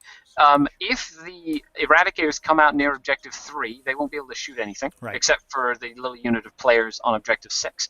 And if they come out on the other side, that two-man unit of Skyweavers is pushing them past that big obscuring piece of terrain as well, which means they wouldn't be able to shoot them either. So he's essentially forcing the Eradicators to come down on this turn in his deployment zone to be effective at all. Now, of course, you could potentially keep them off the board for another turn, but I do feel like the Space Marine player needs the shooting there. But I want to say that's excellent zoning out and sort of like thinking about the zoning by the Harlequin player. Yeah, 100%. Keeping those Star Weavers alive is definitely key to having your units be able to contribute in the late game, because Harlequins just running up the table against the Space Marine army are just going to get blasted apart. And like we were talking about before, that is the unit that Eradicators want to be shooting at this game. And just making it, forcing your opponent to deploy those guys defensively is going to be a big deal, especially once we get down to it. And if these Harlequins can start to pin up this artillery so it's not quite as dangerous to them, they can just, chill on their 3 objectives and use the lead that they probably have already will have accrued on the primary objective and their secondaries to sort of push that out into a win. No, absolutely at all. Now, DJ Nightmare just say, what do you think of the 40K app? I have not downloaded it. I have this awesome website called Wahapedia that I use, so just go there. Fair enough. I in fact took my Warhammer 40K app subscription money and I gave it to Wahapedia on Patreon, so I recommend everybody do that. No, I personally have been using the 40K app. It is definitely a work in progress. I do like the fact that you can just search and find rules as you go, and I'm gonna like having an official app, just because I like supporting the game company that makes the game that we play, so they continue to do it for many years in the future. Not that they need my help, because they're like $1 billion company right now.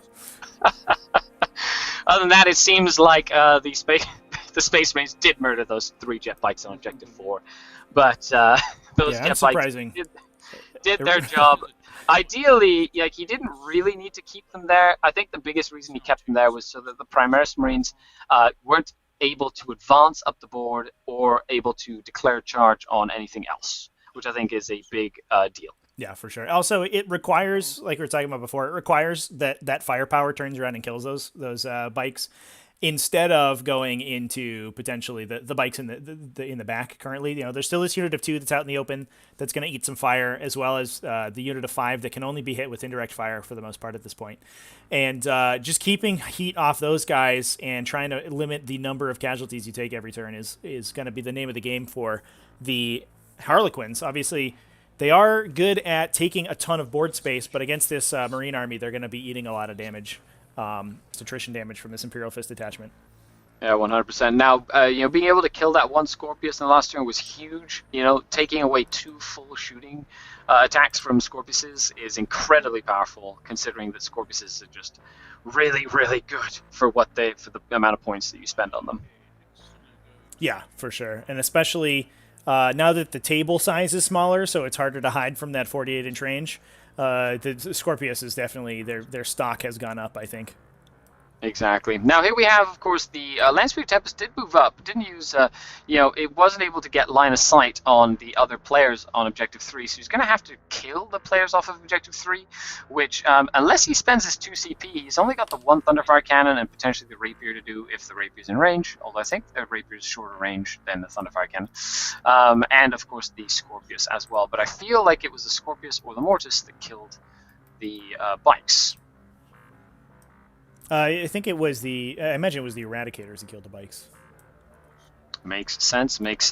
So we have a couple of those players go down. That's 2 of them. That means there's 1 player left in that unit on Objective 3. Just keeping the dream alive there, buddy. Keeping the dream alive. And it's crazy how powerful a 4+ invulnerable can be when it comes down to the nitty-gritty of trying to wipe out entire units. Do you think we get the ultimate humiliation of this Landspeeder Tempest killing that player in melee?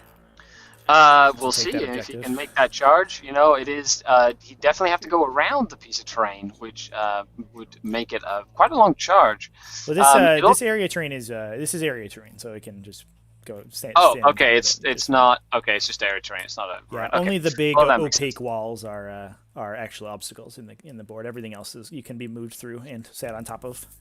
Makes sense. Okay, so maybe we'll have a crazy Landspeeder Tempest charge, which I think might be handy. However, if that player does stay alive, that means that the Harlequin player is holding 3 objectives and holding more objectives, which goes from a 5 to 15 primary, which is a humongous deal when it comes to scoring points. Yeah, big downside to this yellow unit. I think that the yellow Marine unit killed the remaining player on Objective 6 with their pistols, which denies them a charge, and they could be charging onto Objective 6 without Well, they had advanced already.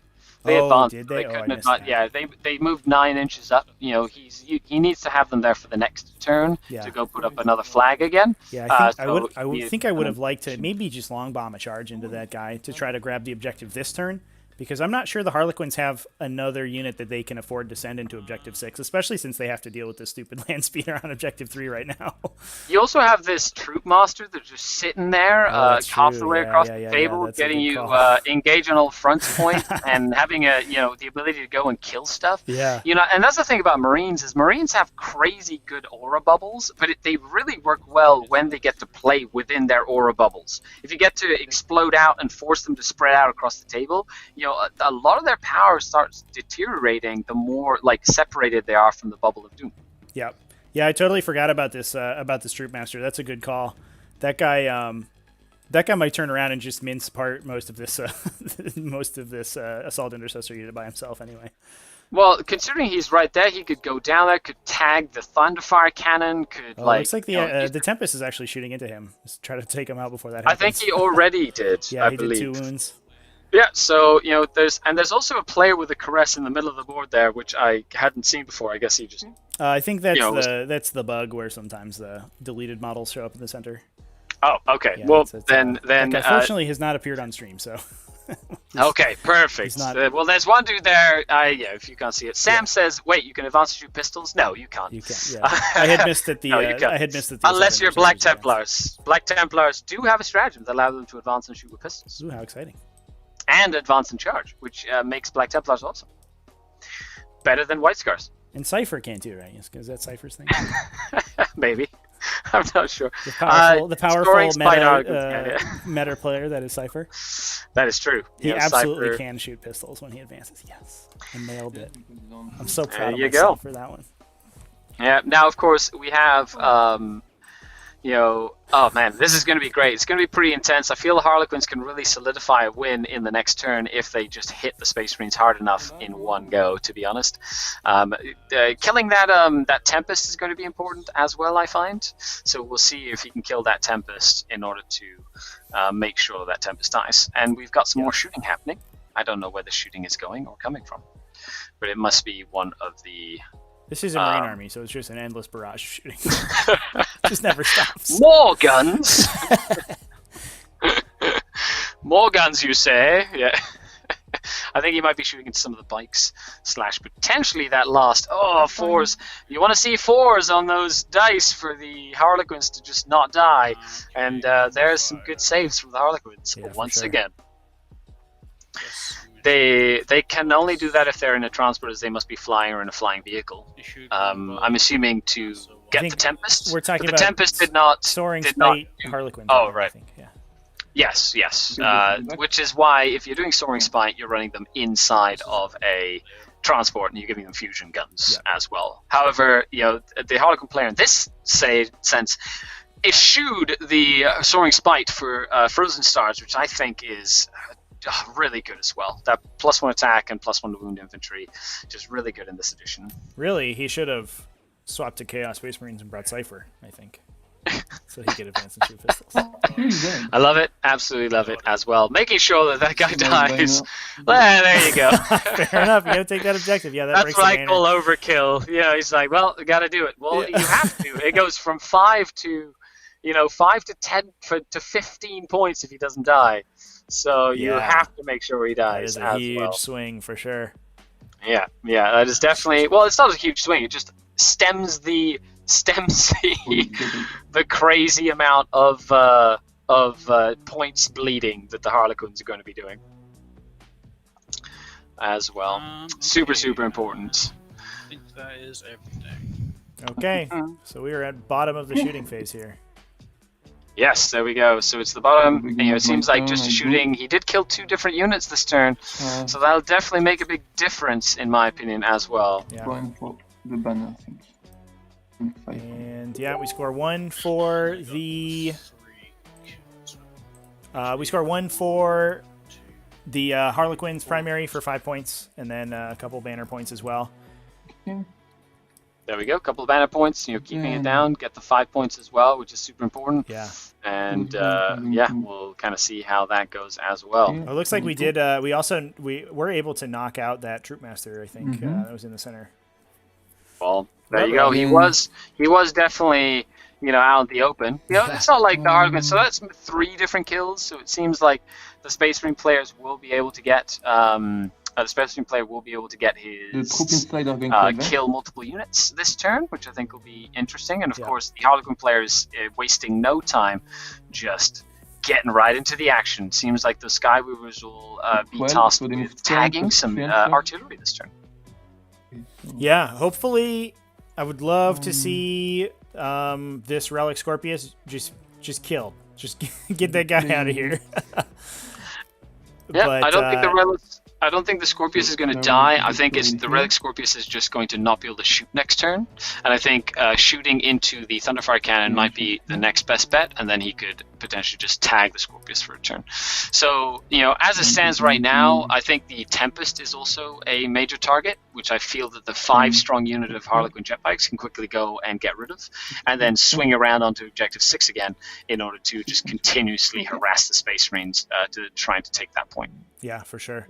One thing that we have to be watchful of for these 2 bikes in the back is if they want to touch that Scorpius, Matt has basically packed characters around it. So there is the potential for a really nasty heroic intervention if these bikes get too aggressive. I think they have to probably aim at the gunners on the rapier carrier to try to kill the rapier carrier and finish their charge more than 3 inches away from these characters, and then pile in, use the which pile I in think to is engage the Scorpius. So Yeah. it seems the way that it's like positioned that would be a possibility. Of course, we'll see kind of like how this works, and of course he's just going to get very aggressive with the Skyweavers. I think you forgot to add his command point. He should be up at 3 command points, I believe. Then on this side,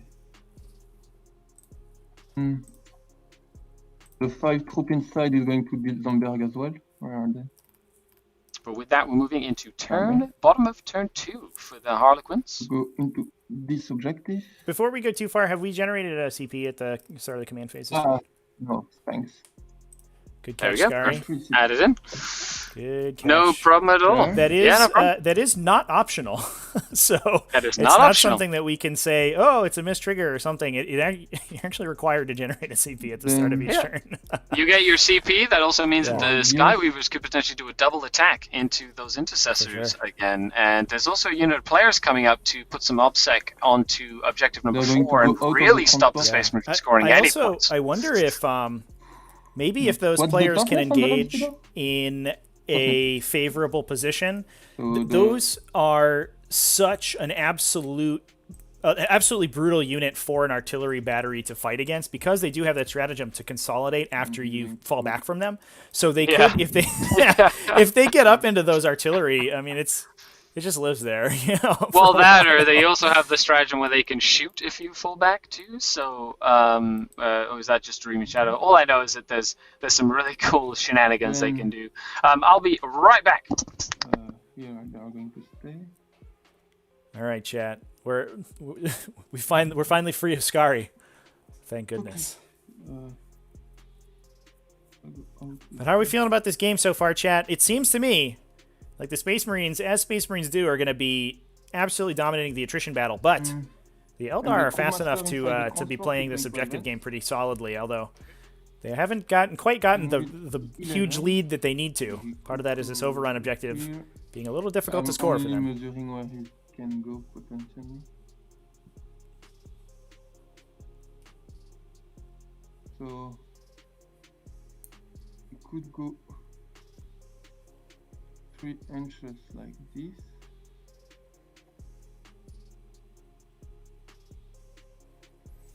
Yeah, Eric in chat, definitely I think the Harlequins are going to be missing a big 15-point swing on turn 1. 11. And probably extremely sad that they aren't getting that. This is a Twilight Fang Troopmaster.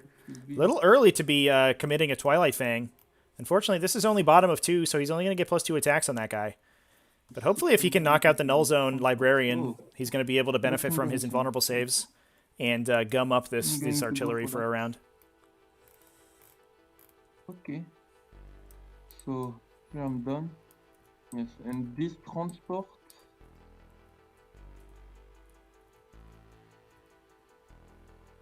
is going to chill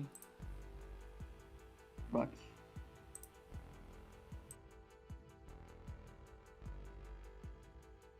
So, Dynamic phase. This guy is going to do a mortal wound into the land speeder, to do a smite into the land speeder. Okay. Goes through 3 wounds. So 1 mortal wound. But then straight up shooting, I'm going to do put the gun of the special gun. So basically I have to hit, and then if I bleed your command point, you take D3 mortal wound. So I hit. So D3 command points. On what's your command? Commandment 8, I think. Yeah. Do a 10, so I guess best. So D3 mortal wounds, 2 mortal wounds. So on 3 wounds. Then the Star Weaver is going to shoot everything into the sink. So he did an advance on 3. And you are strength toughness 6, so I wound you on 4. So 1 wound. You're fine. And back here. Those 2 bikes is going to shoot into the Thunderfire. The Rapier? The Thunderfire. Yeah, the back one into the Thunderfire, not the Rapier. So 7 shots. They did advance, so on 4. Interesting to me that the Shadow Seer didn't. He basically just smited this turn. It looked like. Nothing. Nice. But he did Then plant those 3 bikes damage to here, them, that Landspeeder Tempest. there is. I'm going to put. I'm going Why to this, put every bike. Thunderfire is. So there is 4 bikes who can see the Thunderfire. They're going to go into the Thunderfire, and 1 bike who can only see this thing. So the bike who only can see this thing is going to go into this thing. You mean the Rapier or the Thunderfire? Because I don't think you can see the Thunderfire through the Scorpius. Yes, I can see the Thunderfire. Because his gun is larger, so maybe can be, I think I can definitely see it's the yellow thing. The gun is a little bit larger than the.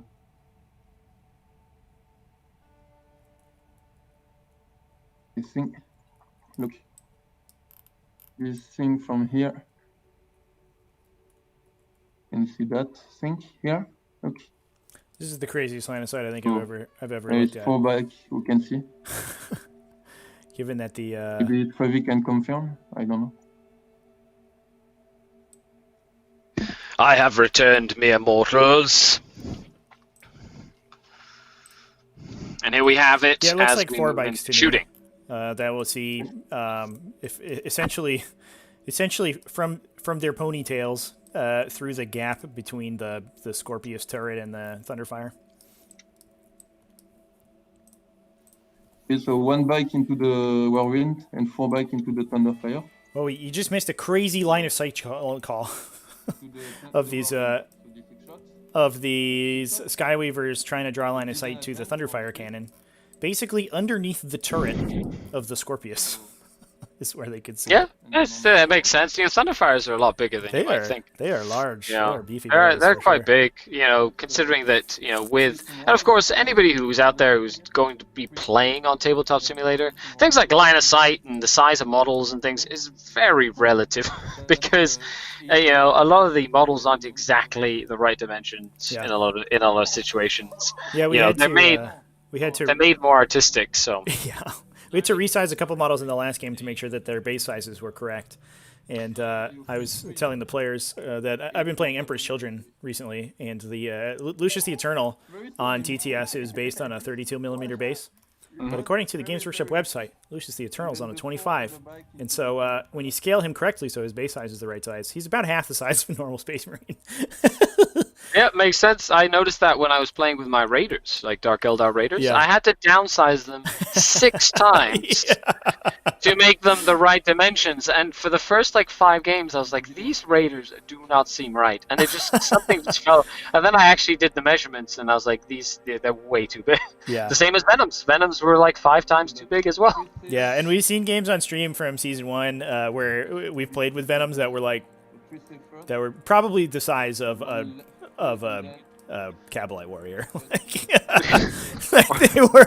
They didn't look too bad when you were in a top-down view on the table, but once you zoomed in, you're like, whoa, these guys could fit maybe 1 model in them. Why are they so small? And I've had to go scale them around. It is an adventure on Tabletop Simulator to get the correct sizes for sometimes. It is. That's one of the biggest reasons that when you're playing on Tabletop Simulator, make sure you have clear parameters, you know what you're doing, and also take it lightheartedly. No need to get all crazy. Yeah, for sure. Okay, so with that, it seems like another Scorpius and the Thunderfire Cannon have gone down, which is a big deal. That's literally the Space Marine firepower completely disappeared, which means which means now Yeah. that the ability of the Harlequins to keep their units alive on all these objectives becomes almost I'm actually, given. I'm actually not 100% sure what killed that. Is there a fusion pistol in this gun, in this player troop or something? There are no fusion pistols. Then those troops are going to I charge. think Must he, be just a yeah, bunch of he mortal must have wounds. retargeted his Skyweavers, because I think he only fired a couple Skyweavers into it, but maybe he just blew up Well, his even dice. if you would, even if we would have put like 2 Skyweavers into the one Thunderfire cannon, just rolling 2d3 mortals, it only has what 4 wounds on the Thunderfire it cannon. kills it pretty So easily. like it's a vehicle. It'll just die. But so I'm more impressed by the Scorpius, because the unit of 2 Skyweavers actually just totally flubbed their wound rolls, and then they didn't do anything. So it was entirely the unit of 5 that killed those 2 models. Yeah, that's the thing about Haywire is sometimes it does really, really, really good things. Right. Like I've had my I think the most I've done was like 20 mortal wounds to a knight one time or something Yeah. with I think it was a unit of Scourge. It wasn't like D6 cannon shots. It was like I killed more than half a knight with a single unit of Scourge. It's almost like Which- haywire cannons have the ability to go haywire. Different, right? Oh, I No. see what you did there. Please give it up. Click that like button for the crazy puns. Yeah. Come for the gameplay, stay for the puns. That's the tactical That's right. way. Or you just run everybody away because of the puns. Yeah. Okay, right. so we are committing hard into this unit of intercessors. No interrupt available for the Space Marines. No transhuman. No No transhuman. interrupt. No nothing Nothing fancy. to No be done. rerolls. All they have is a. all they had to survive was a 5+ invulnerable save. A 5+ invulnerable save and a 5+ Which- ignore and a really stout base stat line. It's fine. it's all fine. Which However, didn't it's charging actually the matter contest. Yeah. because they were only AP -1. Dun dun dun. Yeah, it is interesting for the most part that we I could think tweet this that, is no? the first turn that Feroce's invulnerable Yes. save will matter. Because this is the first time that The we're Shadow committing Seal with is charging the contest. -3 AP weapons, right?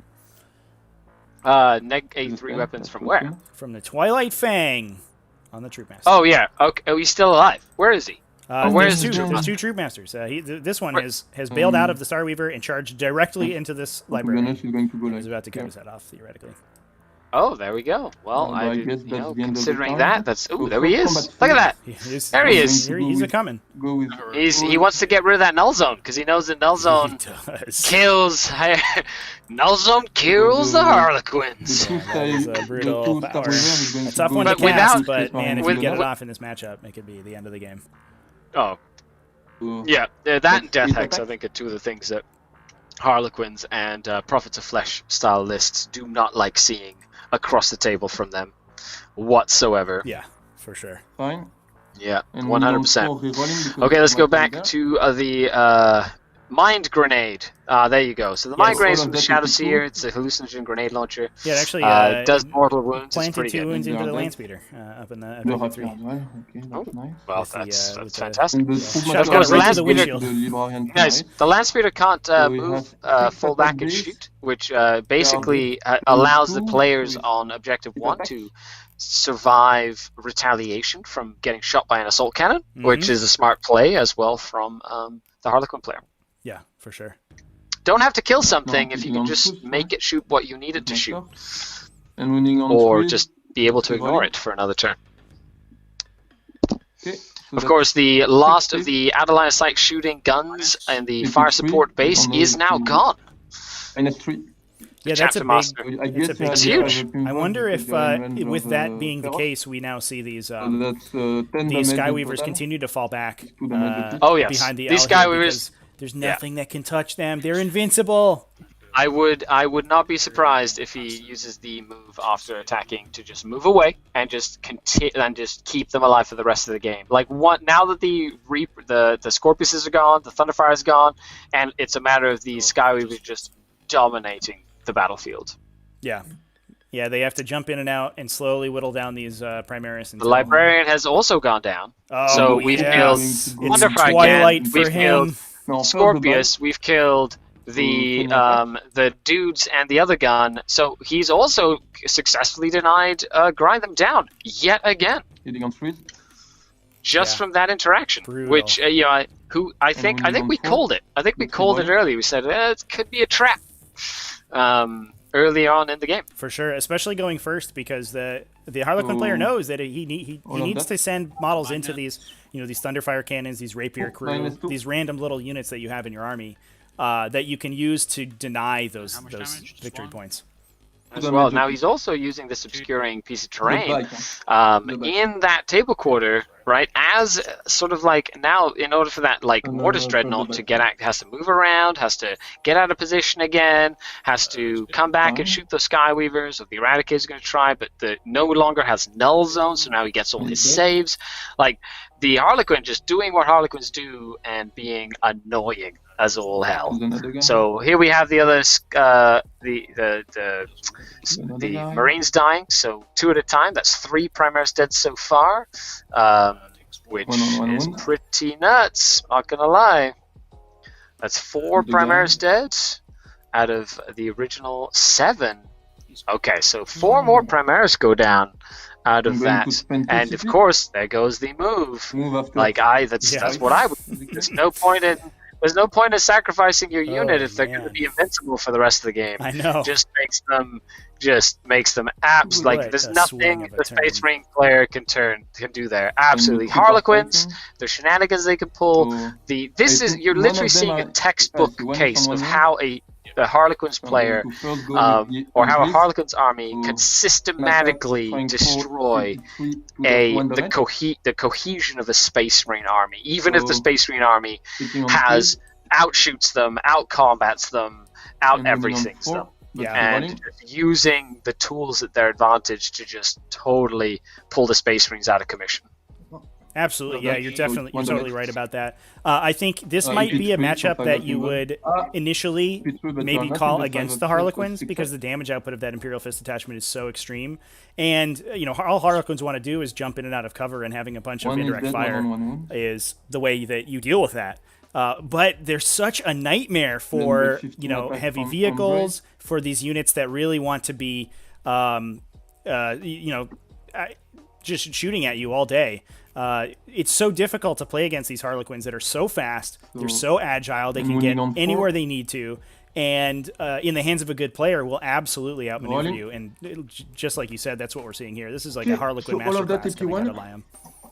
No, absolutely. And another thing that the Harlequin player is doing here is he has two players on objective number 4. There are only 2 assault intercessors. 1 more assault intercessor goes down, or 1 more troop gets on there. The flag goes down. Now the Space Marines only hold 1 objective, which means they only score 0 points for their primary. Yeah. And it's so hard to come back when you kind of like lose. Like you lose that ability to score points in the game. And it also comes to show, whoever says that you need to go first to win this game, you're wrong. There's just so many things you can do by going second in this game, especially when it comes to controlling which objectives you sort of like put pressure on. And there we go. The intercessors. Intercessor 5-on-1. Yeah, but that does mean that he does take away that banner, and he'll take the banner, and he's now wrapping, of course, that lone intercessor, which then, no CP for desperate breakout, unless that intercessor fails the morale test and decides to run away. Like he's not going to be able to. They're not going to be able to shoot at those players there either. So that's even worse. Yeah, interestingly, that's I think an opportunity where you use and they shall know no fear to reroll successful morale tests in order to make that guy flee, so that you can shoot that unit. Patrick Robertson says he should have stayed with Grey Knights, as his favorite player in the whole match has now seems to be on the back foot coming into the 3rd turn. Yeah, maybe. Well, Grey Knights still have some really cool play. Like they're very, very tough. Absolutely. Yeah. Of course, the chess clock is pretty decent. I think the players get 2.5 hours. Is that right? It's 3 hours total. Each player gets 90 minutes, which has been more than enough in all the games that we've played so far. Perfect. Yeah. So 3 hours, an hour and a half is really good, and I think that works really well. And then we have. With that, I think does Matt score grind them down? No, Matt does not. The Harlequin player has once again denied grind them down by killing everything. And it wasn't the troop that killed the librarian, it was a Troop Master with a Super Relic Sword that killed the Librarian. Yeah, the good old Twilight Fang, sorry. increasing your attacks as the game goes on. One. I thought it was a little early to commit One. him, given that he's only +2 attacks on the bottom of round 2 here, but Attacks. turns out that literally exactly was enough to do the deed, because I think he exactly killed the Librarian.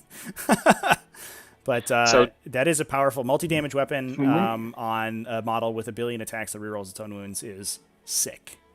Yeah, it's definitely very killy, you know, and those are the kind of units that come kind of in handy. You've got like Sisters of Battle can do with the Ooh. Bloody Rose Canoness, and you've Not my got turn, I scored 2 points you know, for getting the off one. Dark Eldar Jin Blade and Three. Hatred Eternal Archon, which can be, you know, pretty Yeah, handy in a pinch as well. Yeah.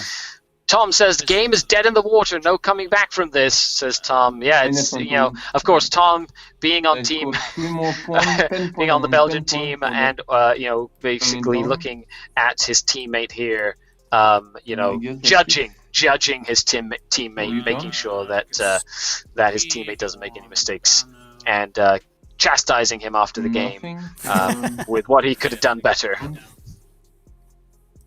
True says Iron Hand's I getting guess tabled not on turn going to 4. this turn. This is only turn 2. This is bottom of turn. No. Well, we'll see. We'll see if a tabling is in order here. I don't. As think it'll be. powerful these I don't haywire think bikes so. are, I think all of their primary targets have been killed. So Yeah. they get to run around for a bit and sit on objectives, but I don't know if they commit again into unless the fight is really good for them. We may save yes, some because CP for the- some you fire watch- and fades there and just are try to 7 guys, plink so I down think the rest that- of these assault intercessors, so they yes, don't so we- get to make like super cool plays into objective 2 or something, and really long bomb charges. But I think the core of this Iron Hands list will probably remain alive for the rest of the game, but I don't think that it's going to really accomplish too much. Seems like the writing on the wall. Absolutely. I think that that unit of jet bikes is going to be the key. You know, having 3 units allowed him to throw 2 units away, and now he only needs to have the 1 unit. And that 1 unit, as soon as there's a unit of intercessors Very that's isolated on a lucky. flank or isolated by itself, you know, it's going to go in and just murder another 5 intercessors, no problem. That extra attack on the charge with the ability to potentially do +1 to wound against infantry and 2 damage base, and the fact that the Space Marines have to hug the aura buffs from these characters just makes it so different, so hard for these Space Marines to now stay alive.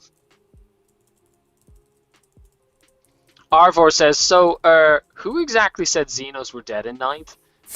Quinn's rocking it right now. Yeah. Well, nobody said Xenos were dead unless they don't really understand how Xenos play. Harlequins, Eldar, and Dark Eldar all have incredible ability to play to the missions and a good damage output.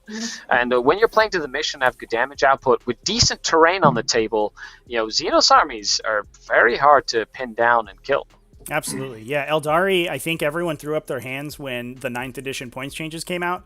And Eldari have been putting up results ever since the edition ticked over. So the reports of their death were greatly exaggerated, I think.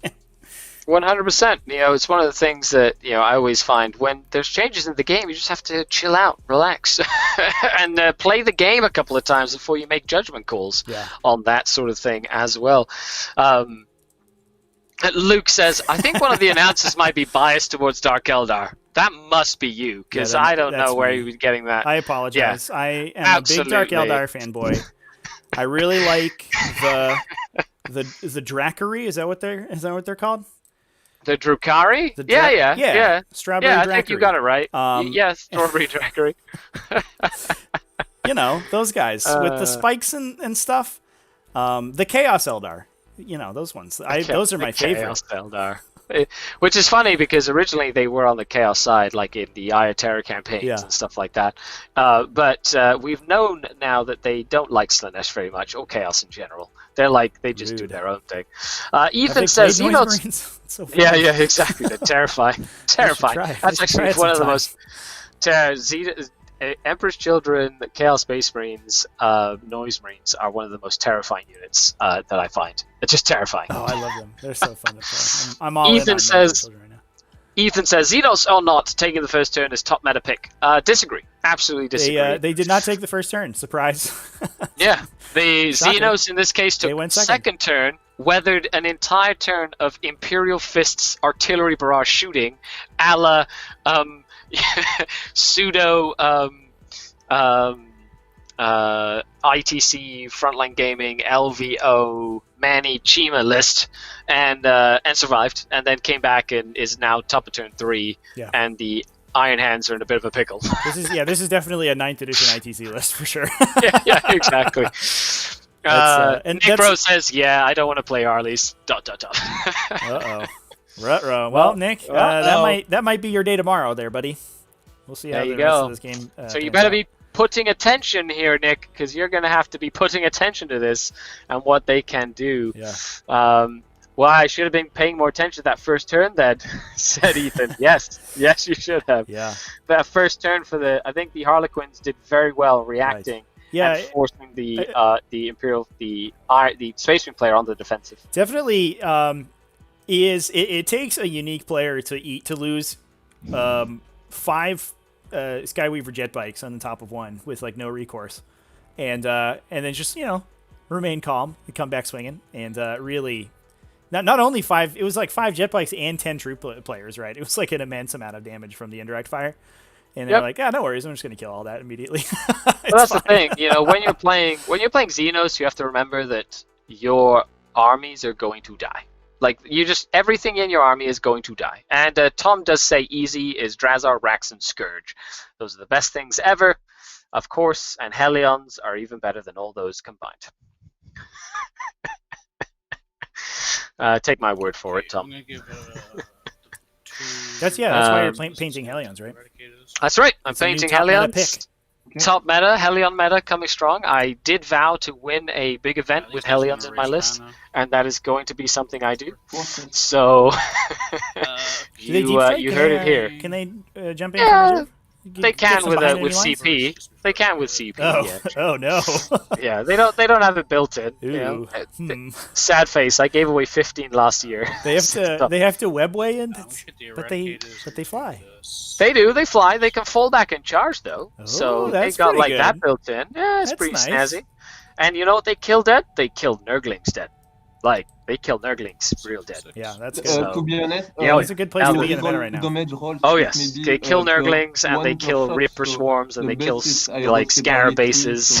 I hope everyone's excited to watch some Nurglings battle each other on the table in the next couple Quarterfinals games, because there's a couple Nurglings that come in your future.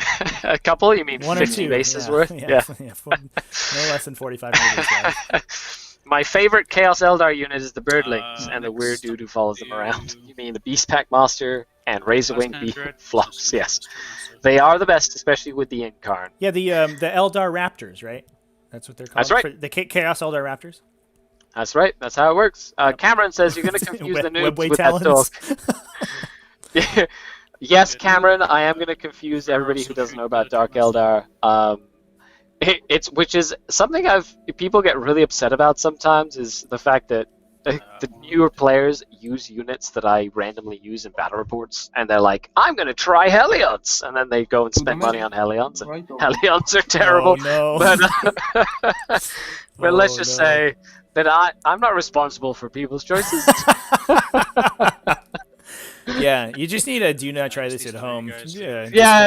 I was talking about that. I'm gonna have to do that. These games are being played by trained professionals. Remember to use proper protective gear when playing Hellions in your own games. Yeah, exactly. So here we have it. It seems like there's some shooting happening. I believe the Troop Master is still alive. It has only taken 2 damage. Somehow. And of course, he's keeping his Mortis Dreadnought alive by putting him behind the obscuring terrain. That's not going to save him from those Skyweavers, I don't think. If the Skyweavers even care about that guy, right? Because they're just going to ring around the rosy around this terrain, and he's basically never going to get to shoot ever again. He wants to run over here in order to shoot onto Objective 2, but he's still 1 to 2 rounds of moving away from that, and the game is quickly coming to an end. I do feel that those Skyweavers are going to jump down and potentially just go into the Eradicators, because they're not obsec, and then just like time them up in combat, take Objective 5 away, and then stop the Marines from scoring points yet again. Yeah, maybe I'd be worried that you're sort of trading them for all the characters. All the characters will kill them, and then your ability to sort of play. Because he'll have 2 CP. He'll have 2 CP, so he Oh, can you're hit right, them and yeah, then fall back, or he'll regenerate. like he can just go into objective number 4 again and attack the intercessor, and just bounce back to where he is. Like the having those 2 CP to attack and then just fall back before the enemy gets to attack is such a powerful ability. It's one of the reasons I love having Vect in my list. Yes, that's another Dark Eldar thing. But GC Occult can do that too, where you can just go, no, you stay right where you are, and you're gonna die next turn. That I was on the receiving end of that at one point in a Gene Stealer Cult game, and tried to overrun back behind some train. Yep, that's not gonna happen. No. No, you stay. You committed. You stay right where you You are. have to stay here and fight Swarm Lord. Like, You're gonna fight. You're gonna die now. Yeah.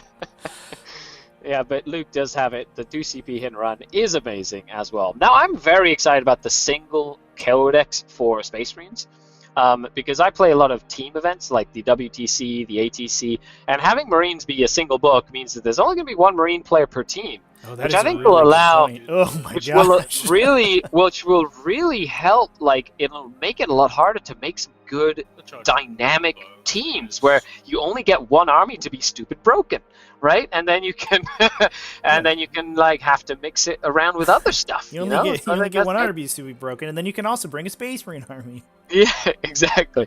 You bring 1 Space Marine army with all the crazy Forge World shenanigans, and that army gets a 20 every game. That's fine. And then you just have to play the other armies like Sisters of Battle and Harlequins and, Galloppox Infected. Yeah, as we saw, I mean, Sisters of Battle put up a pretty strong fight last turn. What's happening with Ferris over here? Oh, he's falling over the edge of the ring. Ethan says, how will they release 8 Marine Codexes? Well, all the Marine armies are going to go into Codex. What they'll do is they'll release the supplements for the Marines. So then you'll have, like they did for Imperial Fist and Iron Hands and White Scars, and each Marine army will have its own supplement, and then the supplement will just give you additional rules to play a specific Marine army with some cool additions and extras, essentially, is how it would work. Yeah, Chad, it is important, or it is very, I think, important for the balance of team events that you do have an open slot for your Galloppox infected player.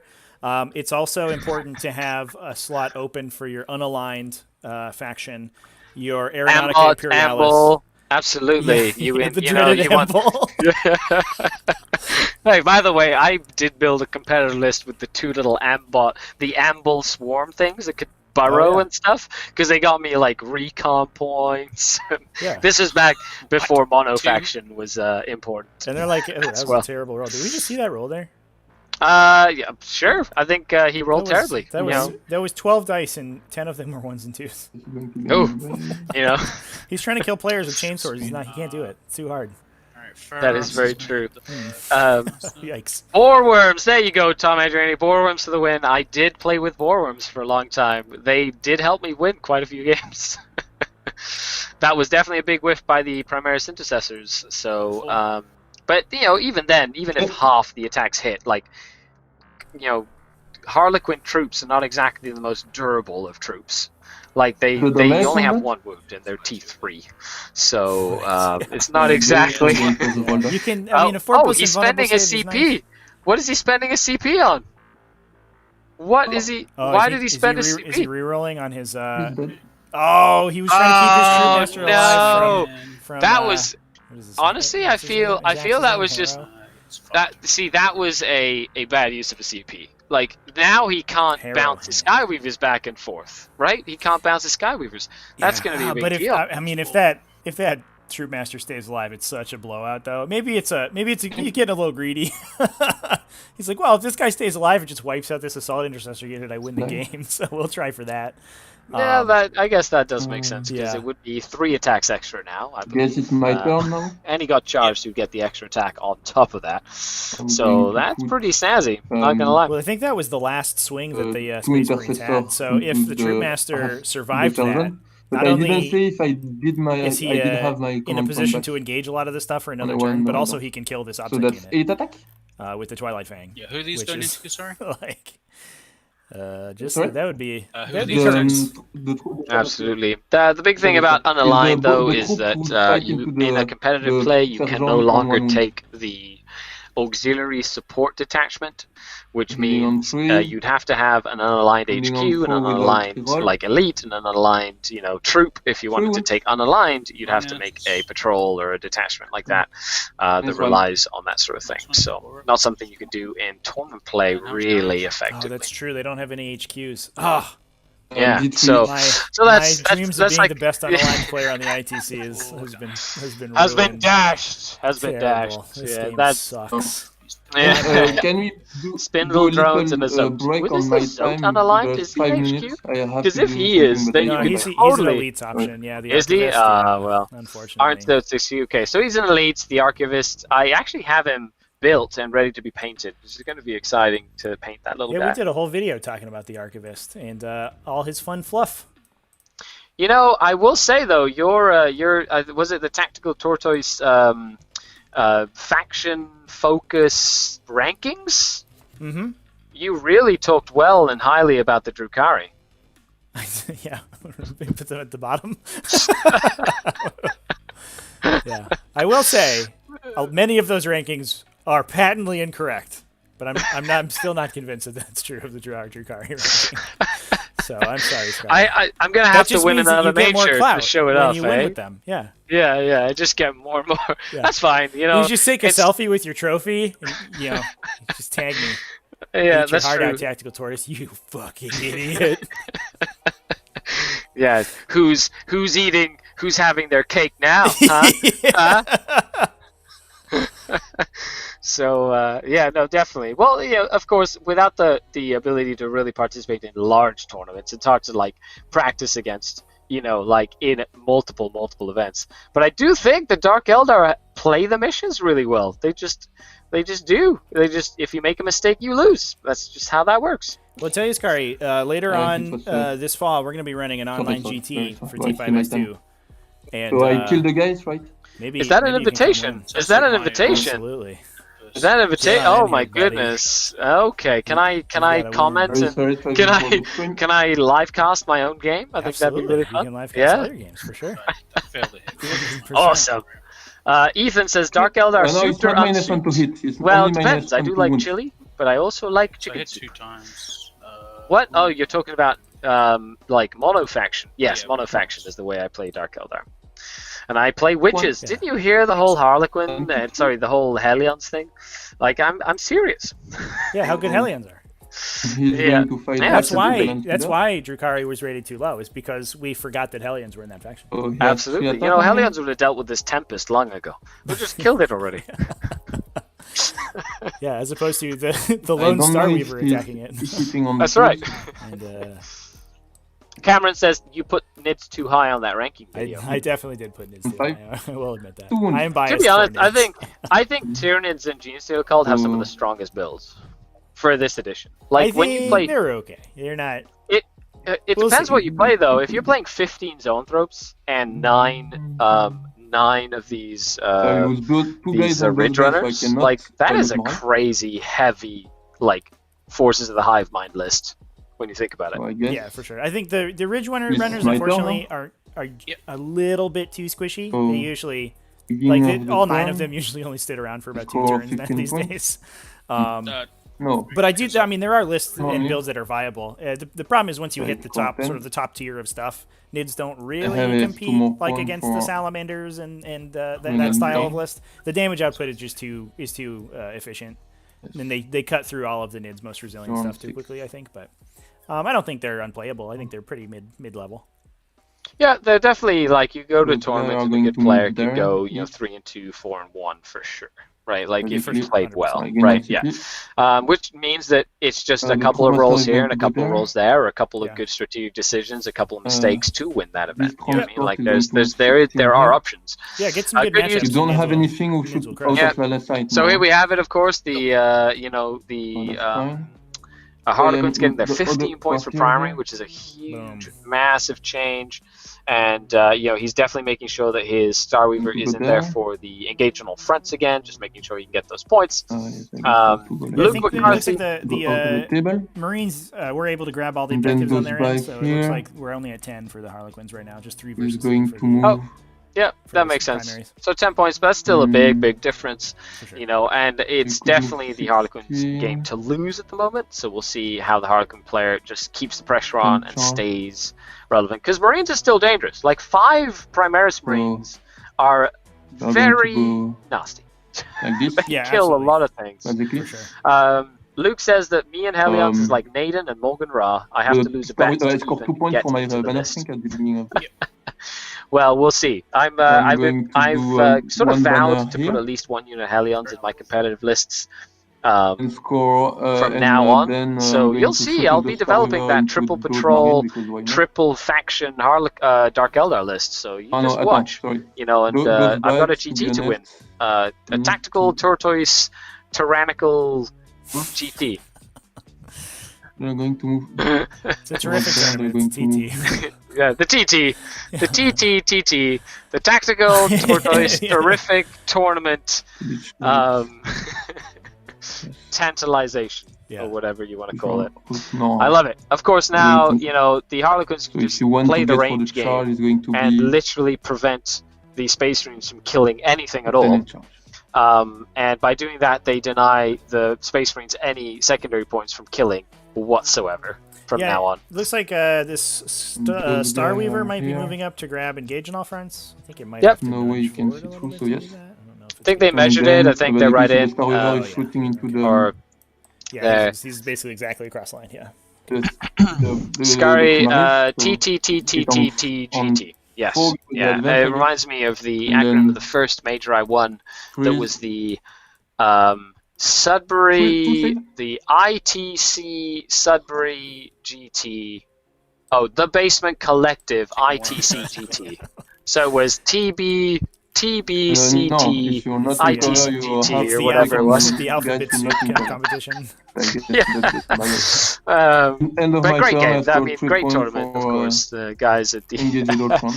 the Basement Collective have always put good events he's on got up 3 in points, I Sudbury, guess, for Ontario, going down. which is even further north than I am.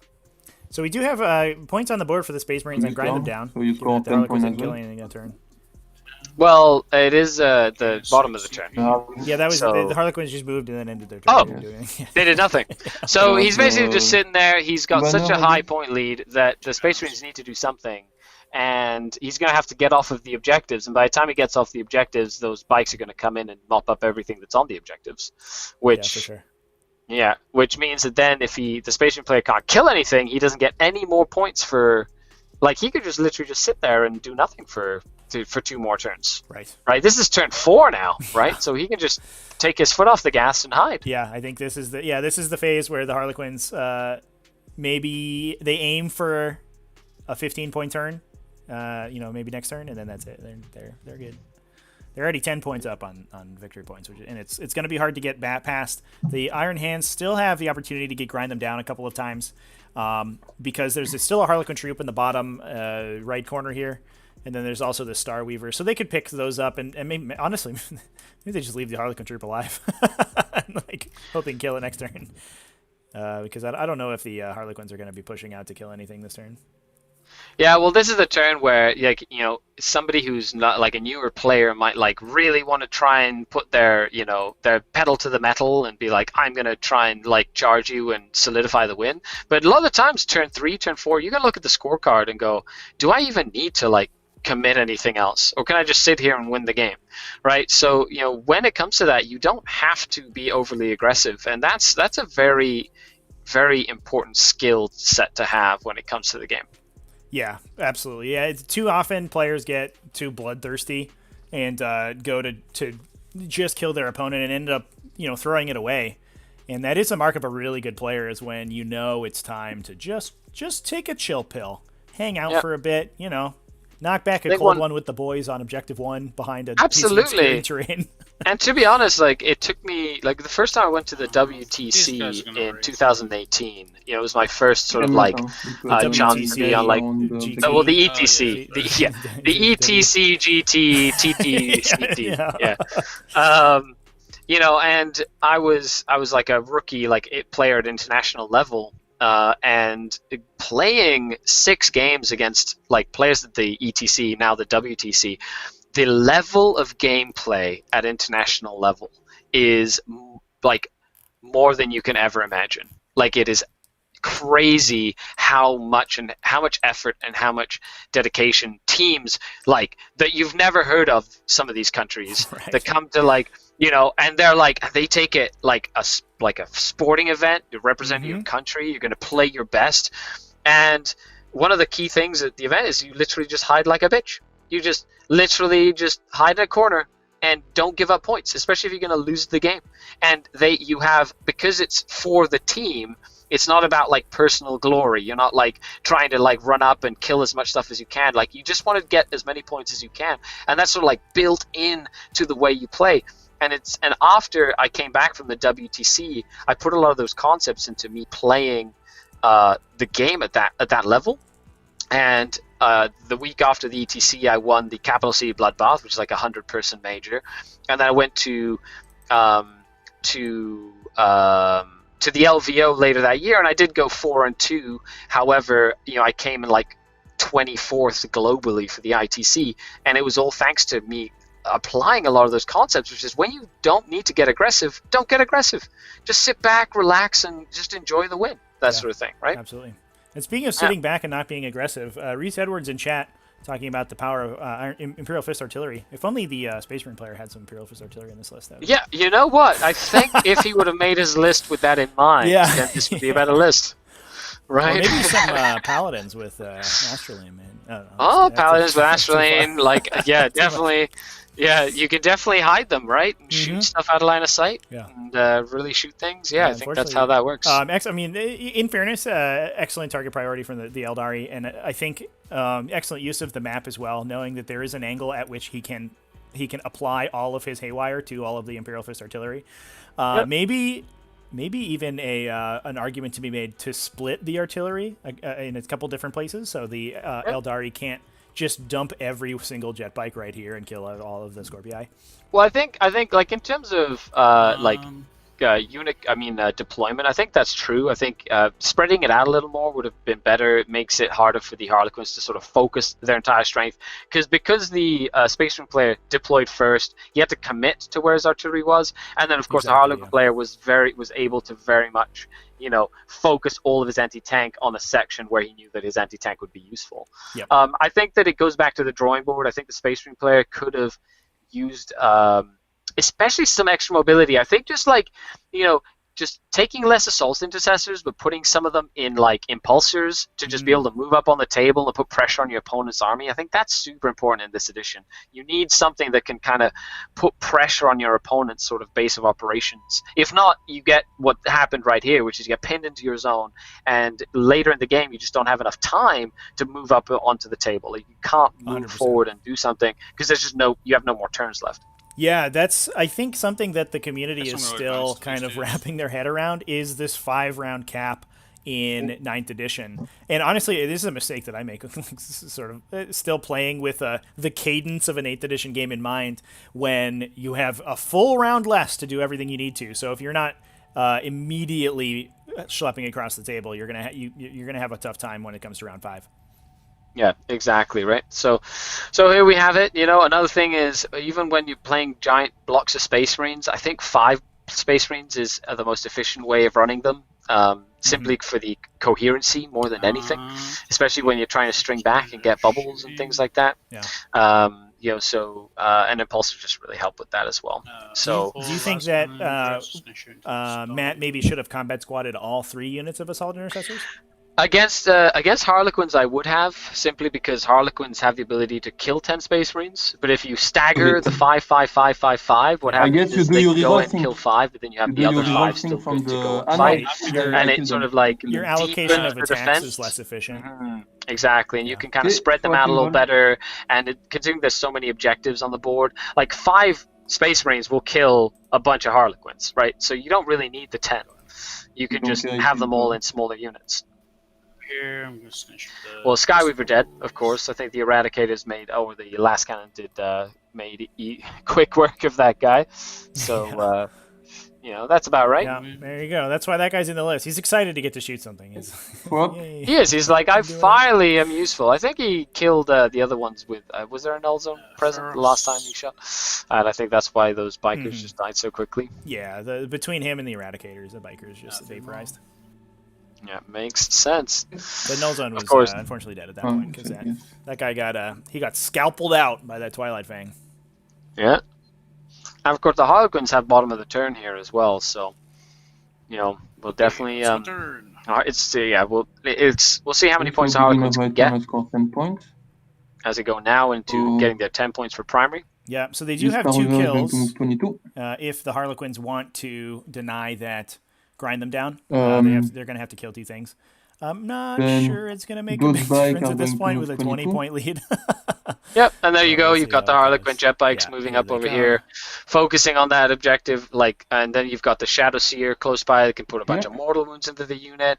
He's just now going to bully that little unit that's just out of position, and then take away objective 5 and force the Space Marines to only get 5 points for primary on their 5th turn, which then just makes it impossible for him to come back. Yeah.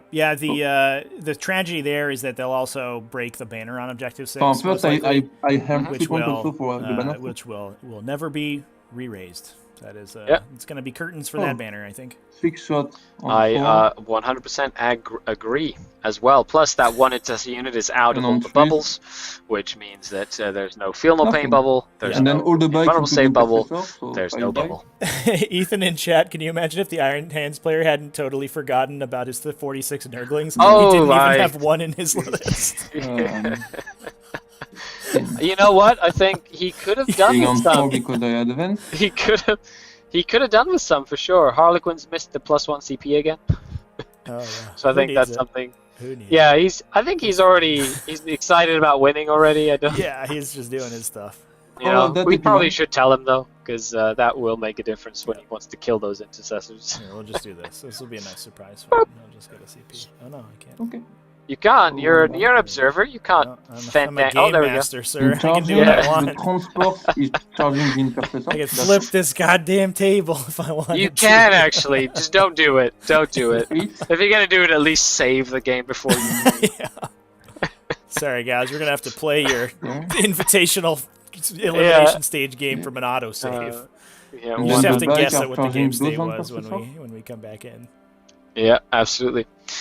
Pretty helpful when you unlock the table, though, or when I unlock the table. That's exciting.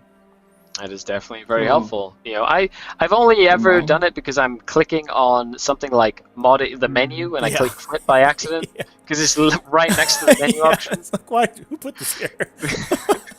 Thank you very much for that. Yeah, it was my first tabletop simulator video ever. Was me searching through the menus for something and clicking the table flip button in the middle of a game. Yeah, 100%. I think we're gonna see some Skyweavers kill some intercessors here. Yep. So looks like one went down to this mining in the guns. Yeah, and then we'll have just a bunch of didn't hit very well, but lots of okay, so he might survive. That was not as many as I thought. Yeah, it is. Only -1. Oh, that was good. That was really good. It is constantly surprising, kind of how incompetent Skyweavers are at killing Space Marines. Killed one. Oh no, they killed. Yeah, killed one. Because just -1 AP, it just doesn't quite do it. It's a little worse than you expect it to be. A question over here in the chat is: just to make sure, Harlequin transports also have the obsessions? Basically, I believe they do benefit from the rising crescendo is what gives you advance and charge, which means that the transport has 4 attacks. Does not get rising crescendo, so they cannot advance and charge. Nothing hit. Actually, I think I hit rising crescendo. Yeah, that's right, because the Void Reaver doesn't get it. Sure.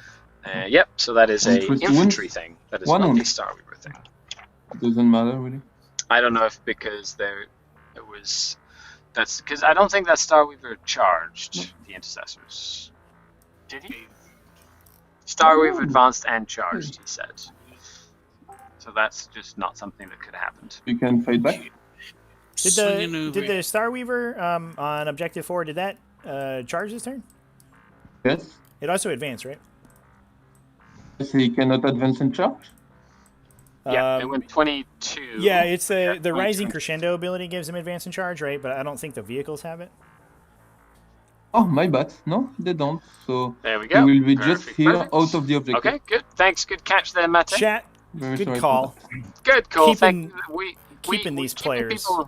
Keeping them honest. Yeah. And I Which is guess the- you can which is the have all big the thing, wound. so. Excellent. Over here, Of course, only one intercessor took a wound from that charge of the Skyweavers. It's crazy how without the extra CP for +1 to wound and the double attack and stuff like Yeah, that, they don't do as much damage as when you have all those CP to really like buff them up good that they get really crazy. Cameron says we're going to allow the Iron Hands player to flip the table once the game's over. Sure. You can There do we whatever you go. want Once the game's over, that's fine. Once the game's over, you're allowed to do whatever you want. You can vandalize my lobby however you want. That's okay. It's called a hobby lobby. People have fun It's there. called a hobby lobby. The hobby lobby. Yeah, it's hopefully that'll get the salt out of the players. Is just let them totally destroy everything inside the Absolutely. TTS lobby. Just- Get your aggression out in the virtual world, everyone. Once you lose, Flick the 40K. models. Yeah. Flick them good. Just throw them around. Just flick the models. Yeah. I do I'll like the do- fact that TTS has that sort of More dynamic CS built into TTS, just so that you could kind of. What does it You know, do? Yeah, keeps it very very casual for sure. So 6 is the wound. Mate says, for- Trevi, you owe me 2 games as 2 weeks have passed. What are you doing, Trevi? You have to play this guy. Oh no. You get the CP. Yeah, like Okay, do I you owe know, you games? Have we, he's- do we, So do we Yeah, have to play apparently every he- week? Is that how the deal goes? Well, yeah, it seems like you agreed to that, so you should know. definitely honor your agreements. Is that an AOWPI? Do we have to play on AOWPI, Mate? Because I'll do it. This week, Arrow let's play. says- Or this coming week. Arab says you don't have your table hard coded not to flip. No. No. What's the No. point of a table if you can't flip it over? That's right. Yes. That's It's something Defeats the that's whole purpose happened of having a before. table. Wound. Yeah, if not, you just have a screen. Like, why it's just make a- it a table? Exactly. Why go through the trouble of coding a physical table So I got and 3 playing on an right actual now. table? Yeah, this week, have Mate, three this week I also. haven't been, unfortunately, I haven't been able to go on AOWPI, just because I've been doing invitational Okay, stuff for the last 2 week and a half or so. But once that's over, I think John and I are going to be back on. John also had, he had a big storm up in his area and had to scramble, I think, to deal with that. Yeah, there was a lot of power that went Well, we out. got 3 for over a lot grind of- it over a lot of down. places. Raise a Yeah. banner. gives me 3, Matt so says, that's I hope I can 6. play Mr. Scary at the Six. AOW tournament. Cool. I hope I can play you as well. I feel like the more games I play, the better. Pretty much game over. Tables not flipping totally break the narrative for I me. probably will Luke, I have. agree. You know, Well, one it time I makes- threw a literally makes no dreadnought in difference, anger yeah, across the it's just room. gonna gain 10. So I think we're going to talk out the rest of this game, because nothing probably much else is going to happen. Will have Agreed. 13 I on think banner, that- I think. I think that works. And No, it's, probably 2 more on engaging also. Yeah, you have to be able to have that table flipping GGs. thing. So we'll see Yes. how that goes. I guess turn 2 it was a big turn for me. I was young and restless when that dreadnought flew across the room, and it was cheap to win. The indirect fire helped me a lot because Is that a hashtag? Is that a hey? You know what Hashtag you should cheat to do? win, yeah. Hashtag cheat to win. 15 likes. No, you will get banned. That'll go with their But- hashtag TTS Dice Never Roll play. again. Yeah. I changed because Total, I saw a lot tactical of unit come transition with the, of I the saw a lot of vehicle tactical tortoise because I knew there was Tabletop. allez, simulator On, tournament. 8 player, something like 4 Trent. player who come with vehicle. Trevi and Trevi. sorry, Trevi and versus then you Trevi come also when? with vehicle, Show so that match. will be Well, fine. no, Trevi. And When then you both Sky oh, versus class Trevi? player you owe Mate a also with game, you know, vehicle, so Scary in versus fact, Trevi. all When, the Scary, I'll all play you the whenever. vehicle, Yeah, Hit me up. And the Incarn, Yeah, we should definitely most do that. of the That'd be time fun. I We could use do another while we shoutcast. spend It'd be fights. fun.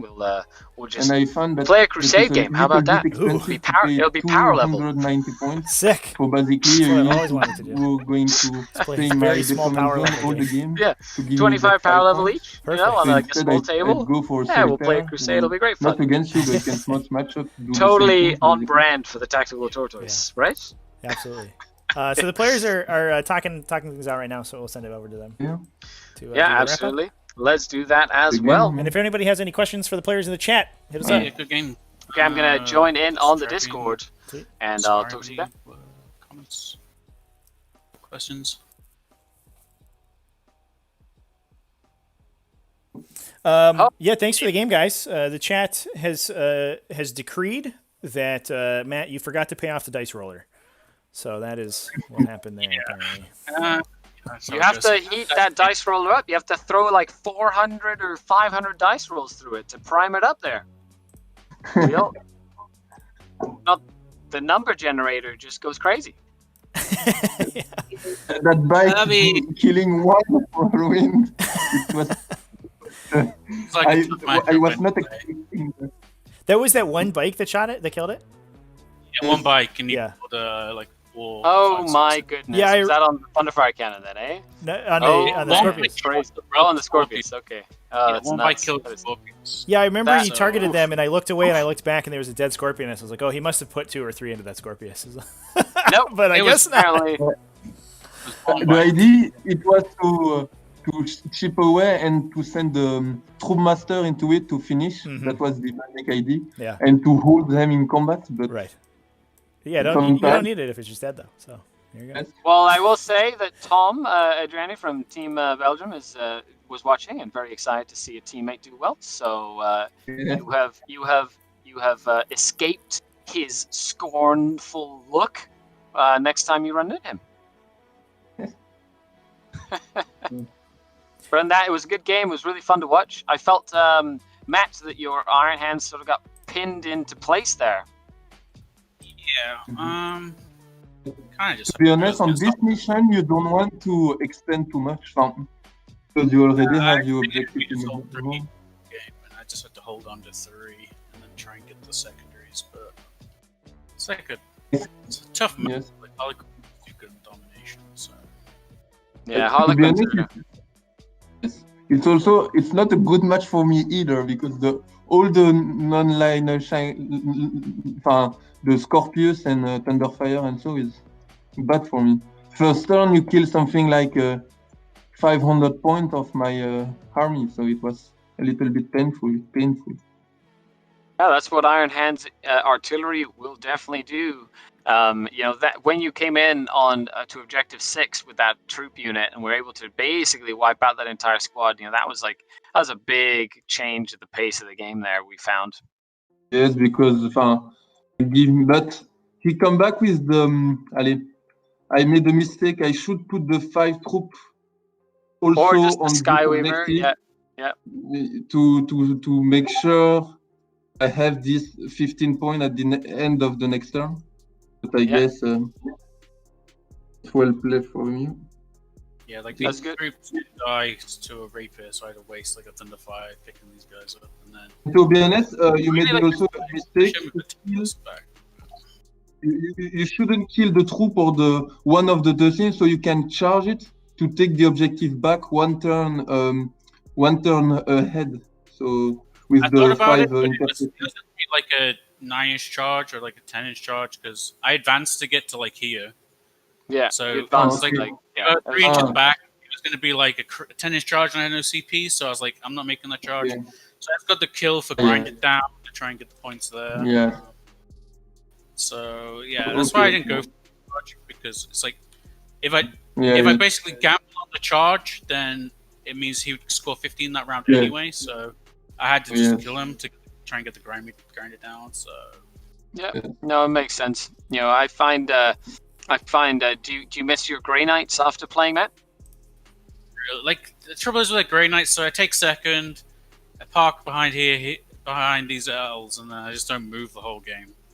And then it just turns into a very similar matchup, but where he'll just like Yes. charge the units without buffs, and then I just get picked apart that way. So, but I don't have any units to do anything, so it's Because with Great Knight, you cannot.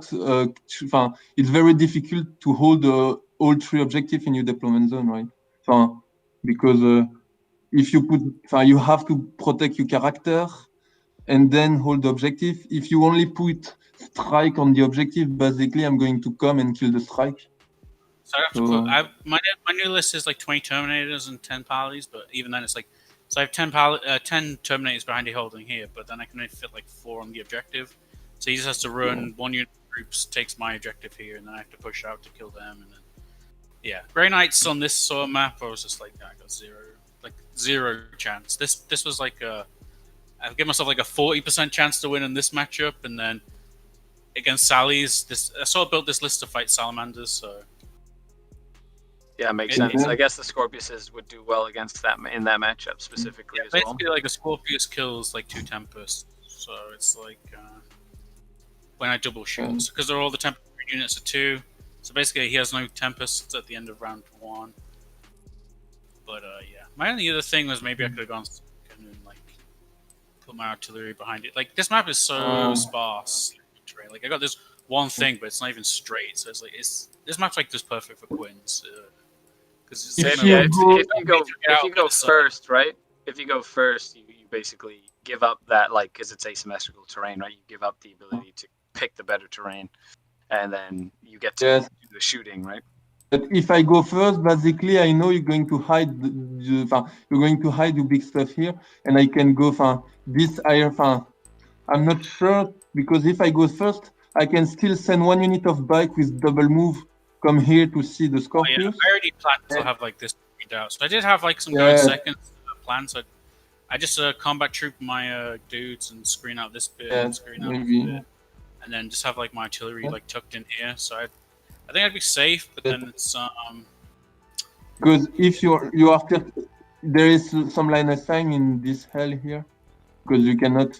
But yes, just about here, I guess. To be honest, I was happy to go second because I did deployment. I know first turn. To be honest, I was not expecting to lose as many troops turn 1, but I knew you were going to kill basically 5 bike with 2 Scorpius and the Thunderfire and things. So I knew that I can come and kill something in return, but you kill the bikes around. I thought you'd have the bikes around the Shadow Seers to give them -1 to be wounded as well, so I was kind of happy. No, because to be honest, that doesn't change anything. It's 2 CP, and that's 1 more bike who survive, not a lot more. So I thought I prefer have 2 more CP to do my thing, because you see on the first turn I use something like 8 CP, so I need my CP a lot. And that's why also. I was gonna say the only other thing, if I bring Grey Knights and I lost the roll to go second, because I'd want to go second, if he made me go first and I'm stuck out in like this like terrible terrain as Grey Knights, I'm just like, it's like I basically have a 50-50 just instantly, so it's like but yeah, Grey Knights just struggle on domination. Yes. And also I was not, to be honest, I was thought that you're going to go a little bit more aggressive with those Eradicators, to go on one side to be annoying, because basically they did nothing this game, because they kill units that I knew that that unit was dead. So yes, I don't know. Yeah, myself, I wouldn't put something here or in this other backfield to menace my Shadow Seer and things like this. Yeah, I'd have to come in on like this edge, and then. Yes, but maybe. the turn when the land speeder was here, you could deploy the 3 thing here.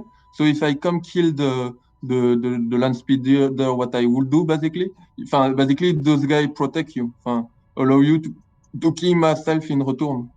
If I come with my Shadow Seer or thing like this. It could have been like one thing to do. Yeah, I just wasn't like, I had like pretty Like I just wasn't sure like I was going to kill these bikes, so I needed to like stabilize in the middle, but it just took too long. And yeah, it's I guess. just kind of Makes sense. tough. Well, I guess with that, we got a winner. Moving on to the semi-finals of the Tactical Tortoise Invitational tournament thing or league. Yes. When is the match going to happen, Trevi? We've got what is it? Salamanders versus Harlequins. Yeah, absolutely. Yeah, Liam, you're moving up to play against Nick Rose in the semifinal game. How are you feeling about that matchup? To be honest, it's a good matchup for me because he don't have a lot of long range firepower. So basically, I have to see the table, but I can stay in my deployment zone and send one unit a turn to go pick one target. But we will see, I guess. Yep. Yeah. The you can find the tables at the. I think the mission you'll be playing tomorrow is Battle Lines. So it's pretty good for me because it's a long range deployment. Mm-hmm. So basically, he cannot because if he show his land speeder and thing like this. But I think in one turn I can probably kill them all if I have my all my Skyweaver alive. Yep. So I think I'm going to play a very defensive defensive game and maybe send my transport to take the middle objective to force him to go out to kill them, and then we'll see. Yeah, for sure. Yeah, there's a lot of long linear walls that the Skyweavers are going to be really good at tucking behind. So I can definitely see that. I think it's going to be a similarly good map where the hit and run is going to be really powerful for sure. It's because per turn I can basically shoot with 2 units of bike and then one fire and fate and the other one move after fighting. So yes. Yeah.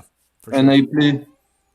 I play several times against Salamanders and I never lose, but it was not that type of list. It was more the list of Alex Harrison who go to the Vanguard GT with a lot of aggressors and less Tempest, but more infantry heavy. But sure, it was.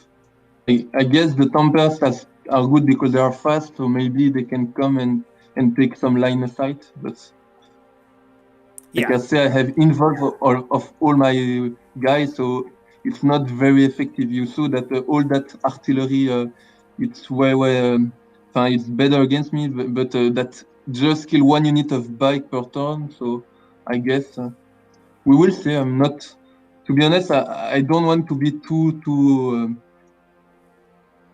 We will see on the game.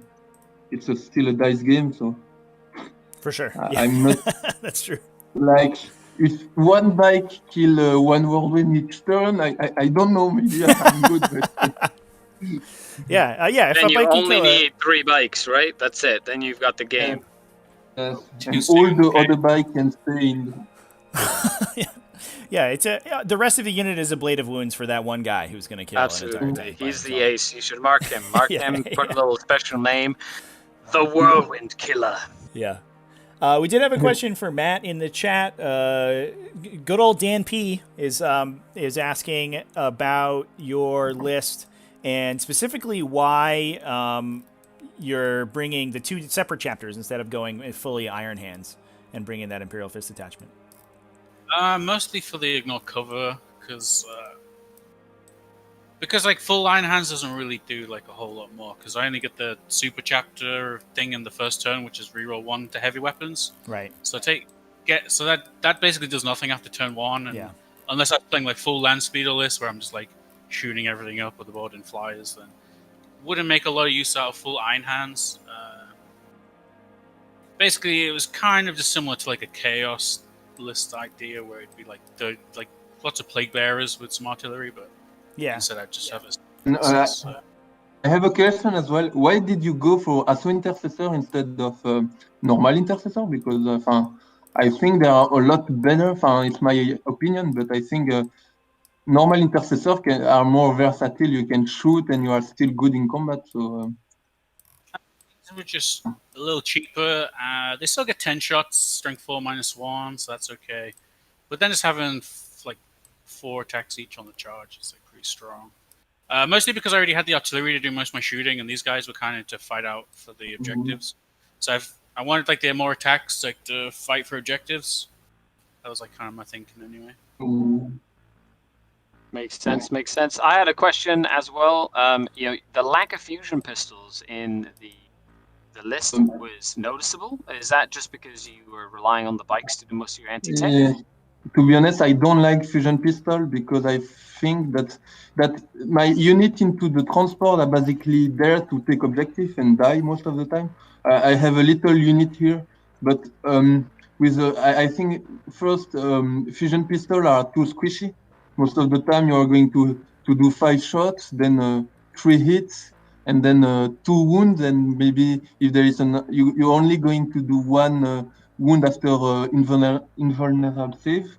So I don't like it too much, and so I can stay. Most of my troops are the unit of 5 troops like this stay there, and I prefer close combat. And also I'm frozen star, so I cannot advance and shoot with the fusion pistol.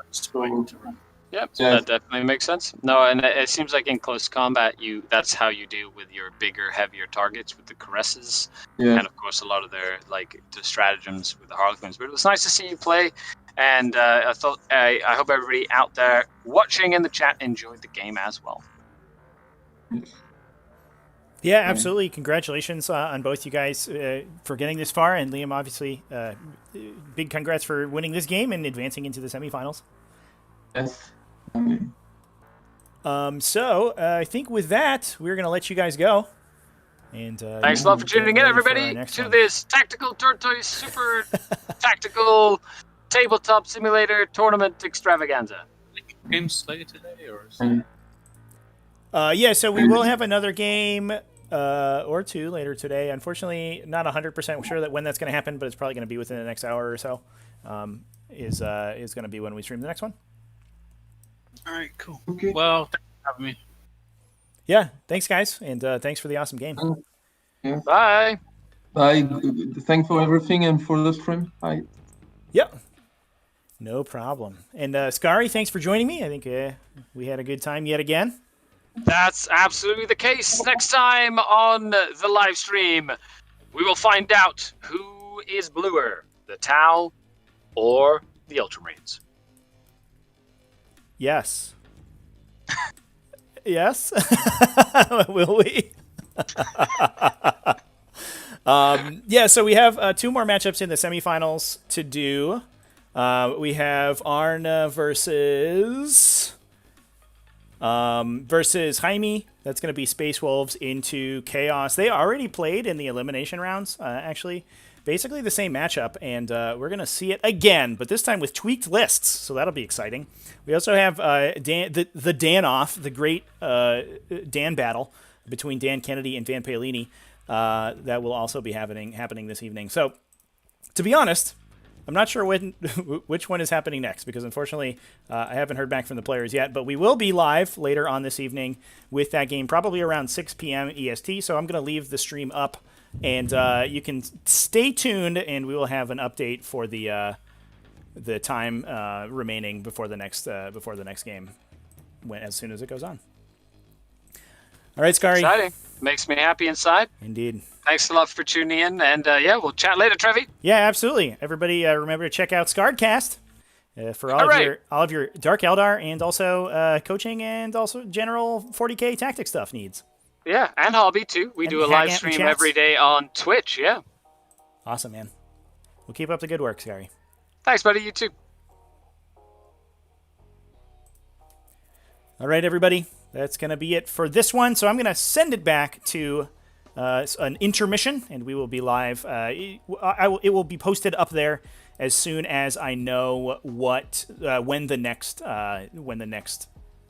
game is going to be, but that should be sometime around 6 p.m. Either we're going to have one of these 2 games anyway. Either the great Dan battle or Arn versus Jaime. It's going to be some variety of Space Marines, either Space Wolves versus Chaos or Salamanders versus Chaos, and the Chaos list is the same. So honestly, it shouldn't matter who's playing. It's going to be a pretty similar game either way. But I am excited to see the next evolution of this Chaos list on the table, and it'll be fun to watch it. Thanks everybody for watching this stream. Stay tuned.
T5S2 stands for the Tactical Tortoise Tabletop Simulator Tournament Series. It is a global competitive 40K circuit that ranks players based on their results in online games, including events run by Tactical Tortoise and many other communities. At the end of each biannual season, the top 16 players in the series are given the opportunity to play for the title of Season Champion and become the greatest virtual 40K player in the world in this very event, the seasonal invitational tournament. With over 400 players and dozens of tournaments competing on the ladder in Season 1, T5S2 is now one of the largest and most competitive series in online Warhammer and shows no signs of slowing down. So what are you waiting for?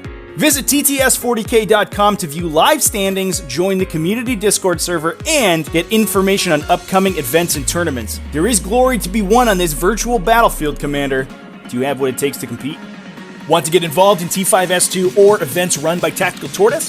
Visit the Tactical Tortoise Discord server at the link in the video description. There you can find signups for all manner of tournaments and casual games, including the T5S2 Youngbloods series of free, new player-friendly events designed to introduce you to 9th edition and give you a chance to experiment with new lists. For those looking for more competitive action, rapid-fire tournament pods are currently available that award prize support and standings points and help you hone your skills to a knife's edge. And remember to stay tuned for even more exciting events as Season 2 progresses, including team events, online GTs, and free weekly tournament pods launching shortly after the conclusion of this invitational on August 16th. Welcome to the community, and I'll see you on the battlefield.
T5S2 stands for the Tactical Tortoise Tabletop Simulator Tournament Series. It is a global competitive 40K circuit that ranks players based on their results in online games, including events run by Tactical Tortoise and many other communities. At the end of each biannual season, the top 16 players in the series are given the opportunity to play for the title of Season Champion and become the greatest virtual 40K player in the world in this very event, the Seasonal Invitational Tournament. With over 400 players and dozens of tournaments competing on the ladder in Season 1, T5S2 is now one of the largest and most competitive series in online Warhammer and shows no signs of slowing down. So what are you waiting for?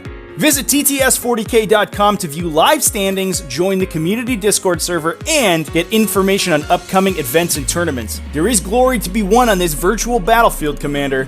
Do you have what it takes to compete? Want to get involved in T5S2 or events run by Tactical Tortoise? Visit the Tactical Tortoise Discord server at the link in the video description. There you can find signups for all manner of tournaments and casual games, including the T5S2 Youngbloods series of free, new player-friendly events designed to introduce you to 9th edition and give you a chance to experiment with new lists. For those looking for more competitive action, rapid-fire tournament pods are currently available that award prize support and standings points and help you hone your skills to a knife's edge.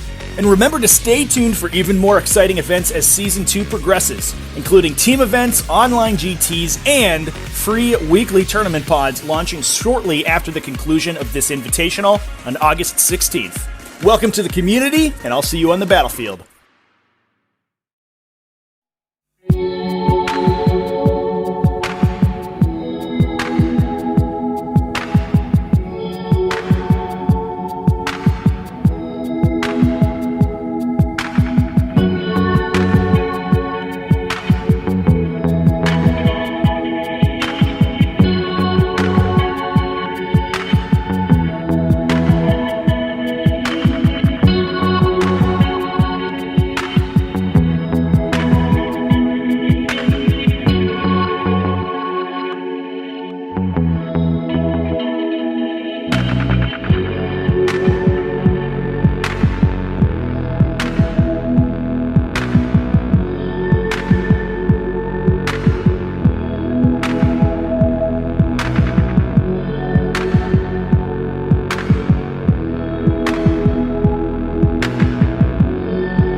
T5S2 stands for the Tactical Tortoise Tabletop Simulator Tournament Series. It is a global competitive 40K circuit that ranks players based on their results in online games, including events run by Tactical Tortoise and many other communities. At the end of each biannual season, the top 16 players in the series are given the opportunity to play for the title of Season Champion and become the greatest virtual 40K player in the world in this very event, the Seasonal Invitational Tournament. With over 400 players and dozens of tournaments competing on the ladder in Season 1, T5S2 is now one of the largest and most competitive series in online Warhammer and shows no signs of slowing down. So what are you waiting for? Visit tts40k.com to view live standings, join the community Discord server, and get information on upcoming events and tournaments. There is glory to be won on this virtual battlefield, Commander. Do you have what it takes to compete? Want to get involved in T5S2 or events run by Tactical Tortoise? Visit the Tactical Tortoise Discord server at the link in the video description. There you can find signups for all manner of tournaments and casual games, including the T5S2 Youngbloods series of free, new player-friendly events designed to introduce you to 9th edition and give you a chance to experiment with new lists. For those looking for more competitive action, rapid-fire tournament pods are currently available that award prize support and standings points and help you hone your skills to a knife's edge. And remember to stay tuned for even more exciting events as Season 2 progresses, including team events, online GTs, and free weekly tournament pods launching shortly after the conclusion of this invitational on August 16th. Welcome to the community, and I'll see you on the battlefield.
T5S2 stands for the Tactical Tortoise Tabletop Simulator Tournament Series. It is a global competitive 40K circuit that ranks players based on their results in online games, including events run by Tactical Tortoise and many other communities. At the end of each biannual season, the top 16 players in the series are given the opportunity to play for the title of Season Champion and become the greatest virtual 40K player in the world in this very event, the Seasonal Invitational Tournament. With over 400 players and dozens of tournaments competing on the ladder in Season 1, T5S2 is now one of the largest and most competitive series in online Warhammer and shows no signs of slowing down. So what are you waiting for?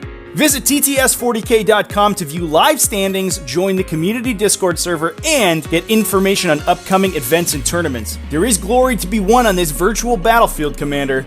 Do you have what it takes to compete?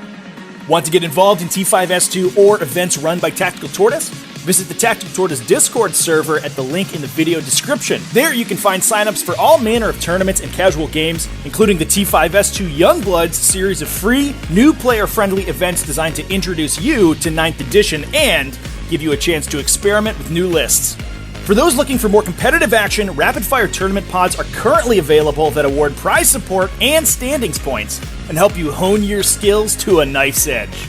And remember to stay tuned for even more exciting events as Season 2 progresses, including team events, online GTs, and free weekly tournament pods launching shortly after the conclusion of this invitational on August 16th. Welcome to the community, and I'll see you on the battlefield.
T5S2 stands for the Tactical Tortoise Tabletop Simulator Tournament Series. It is a global competitive 40K circuit that ranks players based on their results in online games, including events run by Tactical Tortoise and many other communities. At the end of each biannual season, the top 16 players in the series are given the opportunity to play for the title of Season Champion and become the greatest virtual 40K player in the world in this very event, the Seasonal Invitational Tournament. With over 400 players and dozens of tournaments competing on the ladder in Season 1, T5S2 is now one of the largest and most competitive series in online Warhammer and shows no signs of slowing down. So what are you waiting for?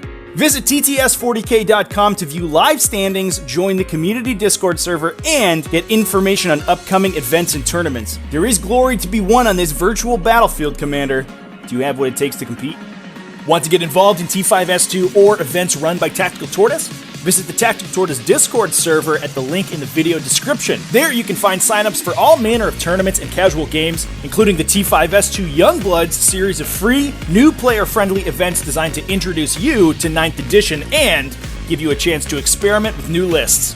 For those looking for more competitive action, rapid-fire tournament pods are currently available that award prize support and standings points and help you hone your skills to a knife's edge. And remember to stay tuned for even more exciting events as Season 2 progresses, including team events, online GTs, and free weekly tournament pods launching shortly after the conclusion of this invitational on August 16th. Welcome to the community, and I'll see you on the battlefield.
T5S2 stands for the Tactical Tortoise Tabletop Simulator Tournament Series. It is a global competitive 40K circuit that ranks players based on their results in online games, including events run by Tactical Tortoise and many other communities. At the end of each biannual season, the top 16 players in the series are given the opportunity to play for the title of Season Champion and become the greatest virtual 40K player in the world in this very event, the Seasonal Invitational Tournament. With over 400 players and dozens of tournaments competing on the ladder in Season 1, T5S2 is now one of the largest and most competitive series in online Warhammer and shows no signs of slowing down. So what are you waiting for?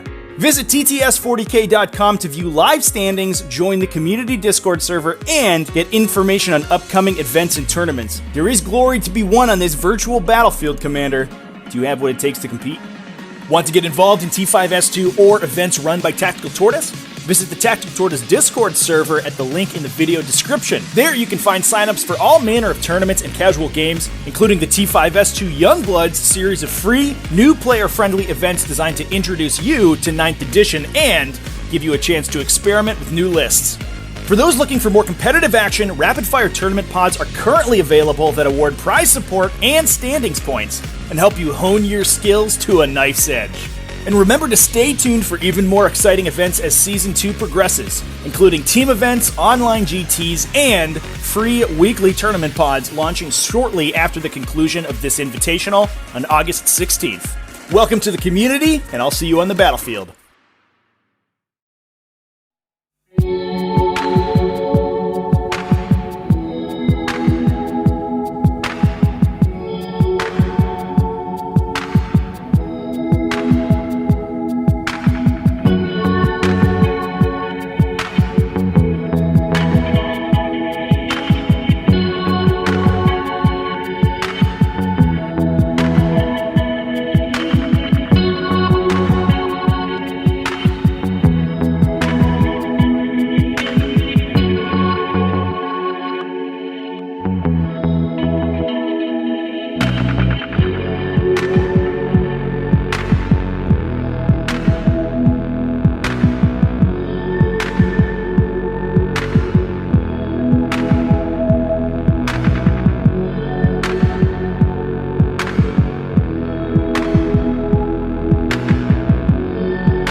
T5S2 stands for the Tactical Tortoise Tabletop Simulator Tournament Series. It is a global competitive 40K circuit that ranks players based on their results in online games, including events run by Tactical Tortoise and many other communities. At the end of each biannual season, the top 16 players in the series are given the opportunity to play for the title of Season Champion and become the greatest virtual 40K player in the world in this very event, the Seasonal Invitational Tournament. With over 400 players and dozens of tournaments competing on the ladder in Season 1, T5S2 is now one of the largest and most competitive series in online Warhammer and shows no signs of slowing down. So what are you waiting for?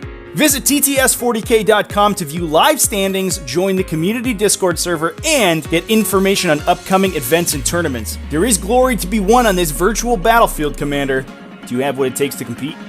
Want to get involved in T5S2 or events run by Tactical Tortoise? Visit the Tactical Tortoise Discord server at the link in the video description. There you can find signups for all manner of tournaments and casual games, including the T5S2 Youngbloods series of free, new player-friendly events designed to introduce you to 9th edition and give you a chance to experiment with new lists.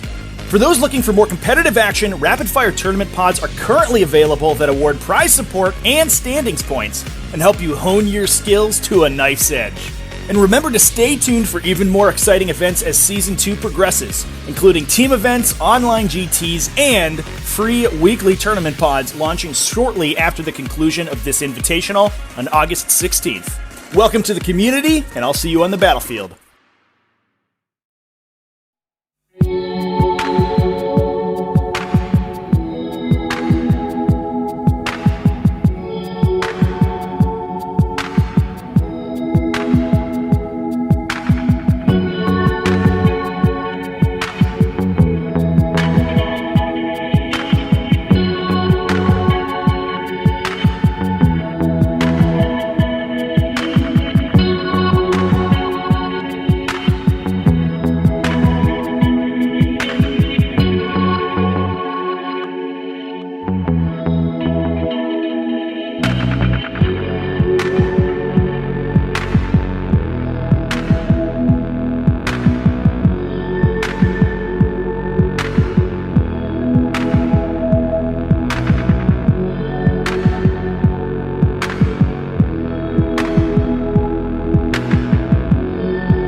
What's up, ladies and gentlemen? Thank you for your patience.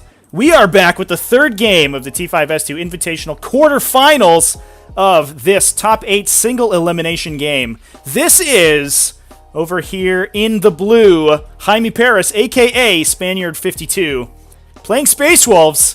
He wasn't sure about sticking with them after their recent nerf, but decided to throw caution to the wind and howl to the moon and see how Space Wolves go in the post-errata world.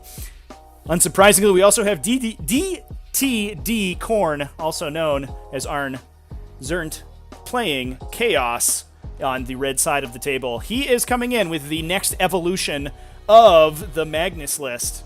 The Winged Warriors list, the hottest takes Chaos list, whatever you want to call it. This is the list that the list formerly known as the Magnus list, who has unfortunately lost its Demon Primarch, who can no longer smite a billion times. And it turns out if you cut him in half, he turns into 2 Whirlwind Scorpii, so that's fine. It's basically the same amount of damage output, but you just say it's indirect fire now, and it's not a giant dude with a huge stick.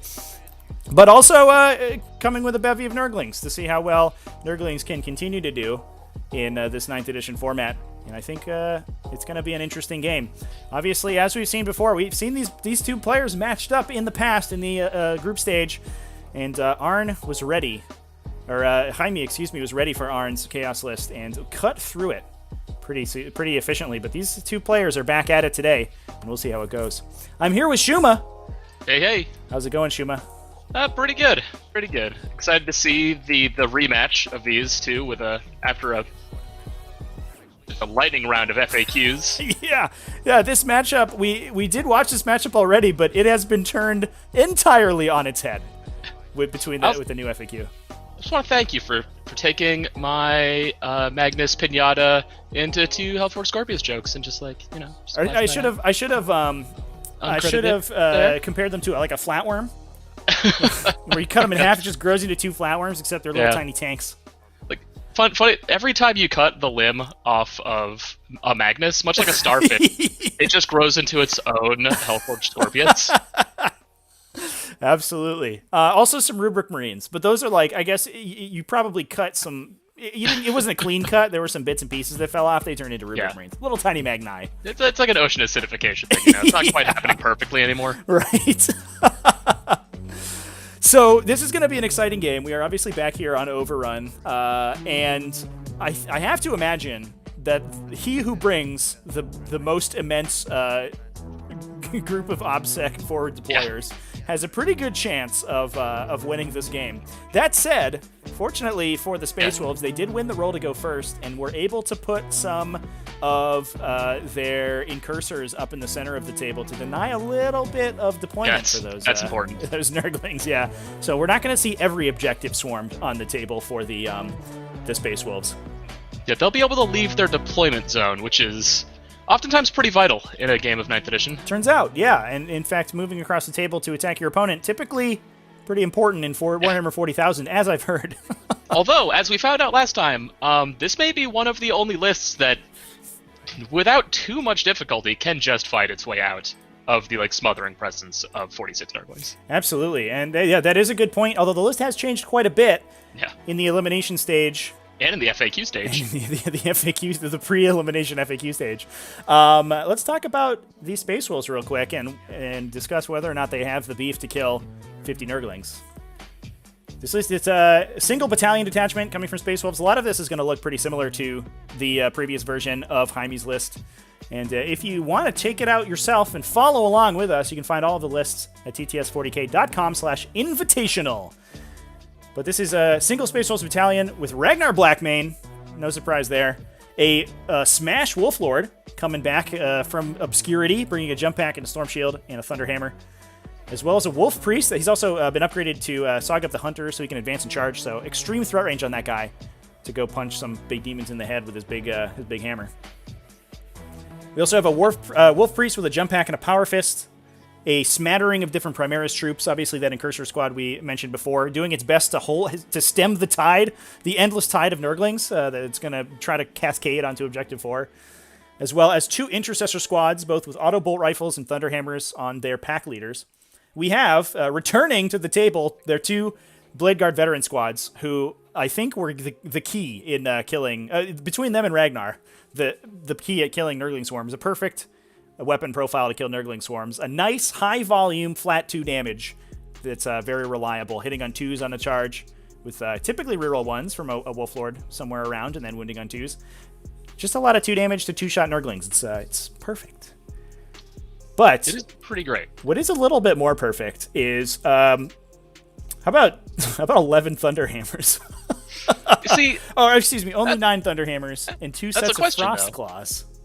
I'd say that's a question though, because what does a Thunderhammer do to a Nurgling that, a big beefed up sword doesn't currently do on those other shieldy boys? That third damage will swing in, and I mean, you swing it a second time and you're just overkilling by 2 wounds. That is true. Yeah, that's fair. It's not gonna be quite as efficient going into those Nurglings, with the Thunderhammer. High efficiency going into those Scorpiuses though.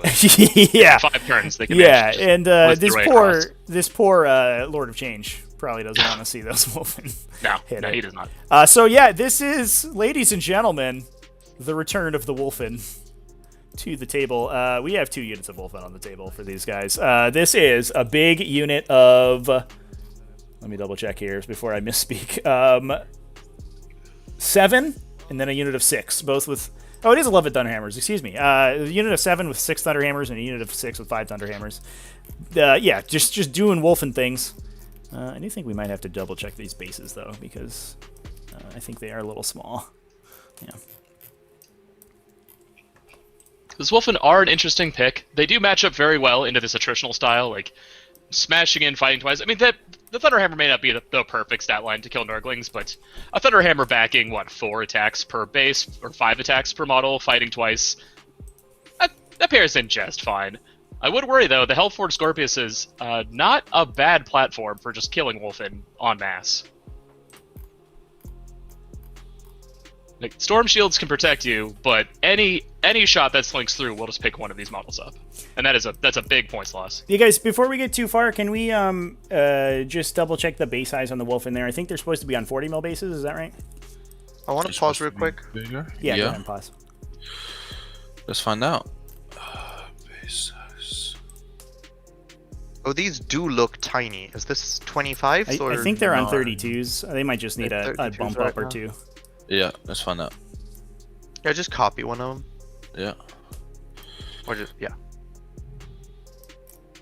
They're bigger than 32. But they're Definitely not not less. 40. 35 mil base. Yeah, I think according to the website, they should be on 40s. cool. Let's bump him up. So remember how many ticks you give it. 1, 2, 3, 4. Oh, this is not locked in place. Lock. 4 ticks. 4 looks good. Looks accurate. Yeah. Okay, so we'll do So 4 give ticks. everyone else 4 ticks as well. Perfect. And I'll let you just quickly adjust where they are. Thanks, guys. Scale. I don't know. 1, 2, 3, 4. Yeah. This looks more natural, honestly. They look strange. Okay, we got that worked out. Unfortunately, I think these Wolfen are the coolest models on the Steam Workshop, but they are a little bit small. But yeah, you scale them up. Oh boy, these are beefy boys. They're ready Much to more go. imposing when they are taller than a tank. Yeah, ready to go step on some Nurglings over here. Oh man, yeah, yeah, that looks a little scarier for sure. But we want to make sure that the players are playing an accurate representation of 40k, and that the base size, especially on these close combat units, is extremely important. So Oh yeah. we just wanted to mandate that all the base sizes are correct in the Invitational. And especially important for things like coherency checks now. Absolutely, yes, 100%. Yeah, it's a lot easier to get multiple models into coherency with those smaller bases for sure. Yeah, a big base is a certain detriment in a lot of situations in 9th edition, thanks to the new currency. Yeah, 100%. And also new rules for entering or exiting transports. It is much harder to really move large base models around the table with transports now. Yep. Yeah, unfortunately, no transports for Wolfen on the table here today. Nope. we got no land raiders going. Nope, they jogged here. Yeah, they're just running. But we do have a bunch of intercessor packs and blade guard veterans in these impulsors. But I am psyched I am totally psyched to see these Wolfen on the table. I think they're going to be very difficult for the Nurglings to deal with because they can just heroically intervene into them. So you can't really you can't really take an objective away from them because these Wolfen, as annoying as this 4 wounds and that 5+ invulnerable save are, these Wolfen will rip apart a Nurgling squad if they get the opportunity to do so. The danger there, though, is these 2 disembodied fists of Magnus in the corner of the table. Yeah. As I was saying, I'm not sure. Should we rename these models? Magnus's left and right fist. Right. Yeah. And they are just going to be punching these Wolfens. Like, a Storm Shield is a good save, but every failure is a dead Wolfen, and those are not cheap models. Yes. Yeah, like you were saying before, it is certainly going to be brutal that the as soon as one of the Storm Shield saves fail, it's going to crush through a Wolfen. You have to now be worried as the Chaos player, which is not something you had to think about before, but you have to be worried about the position of these Nurgling squads that they don't get wrapped. Yeah. I think this green squad, it's chained out pretty far. You could wrap it. How many CP are we starting with here? There's you don't see it very often, but Nurgling is just as capable of emergency. A desperate breakout. Yeah, desperate breakout. We did see that stratagem used in the last game, or the first game that we streamed today, between Nick Rose and Kian Tan. We had an Incursor squad get wrapped by some Battle Sisters, and they desperately broke out of there at the cost of one of their Incursors. Those cowards. But that led to Celestine's untimely demise and subsequent resurrection later in the game. But we'll see if that gets used. I have to imagine that the Chaos player doesn't really want to blow too many CP on that because they are not starting with a ton. Speaking of which, do you want to cover what is in this Chaos list, making him start with less CP than he would like to? Certainly. I think everyone's a little bit familiar with the previous mark of this list. A big brother, little brother, and their 46 little tiny brothers. These days, we've got a little more into the Chaos Marines. Previous marks of the list focused almost entirely on the demon models, but now a small detachment of Thousand Suns Marines sitting here. Pretty standard stuff, to be honest. Yeah. I imagine there was still some points left over for Magnus, who just, needed to become Rubric Marines. Interesting pick on the Rubric Marines, actually, I think.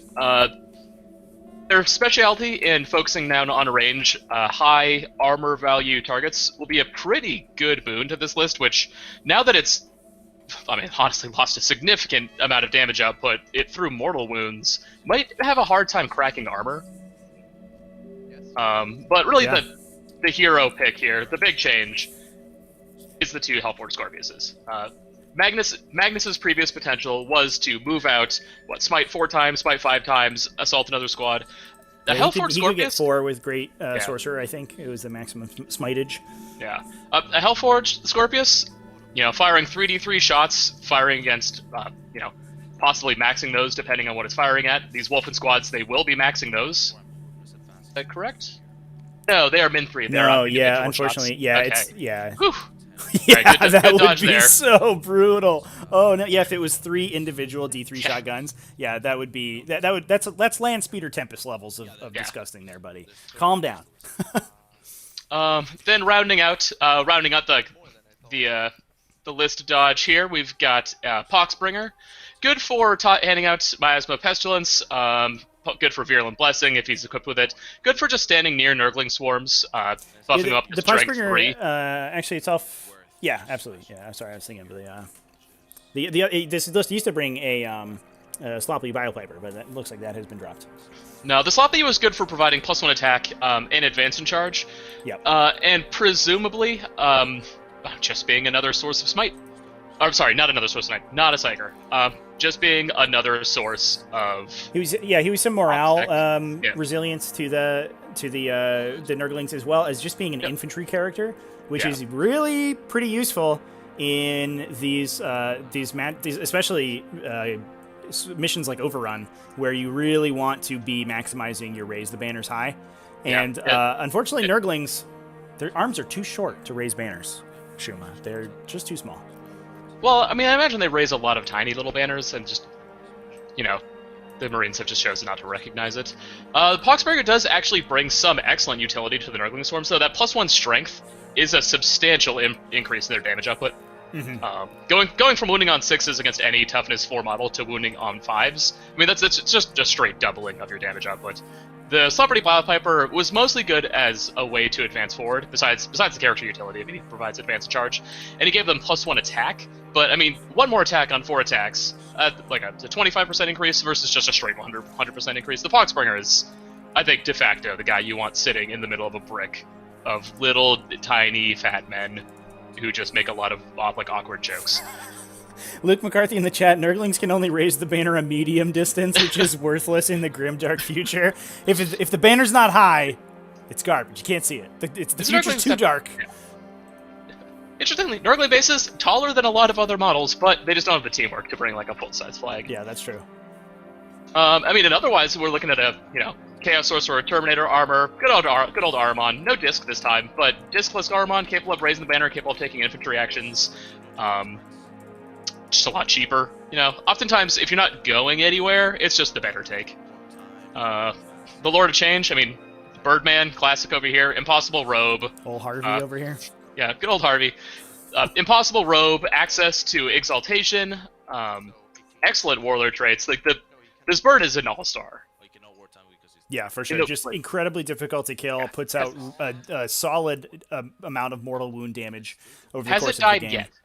I think so. Almost every in any of these games. Okay.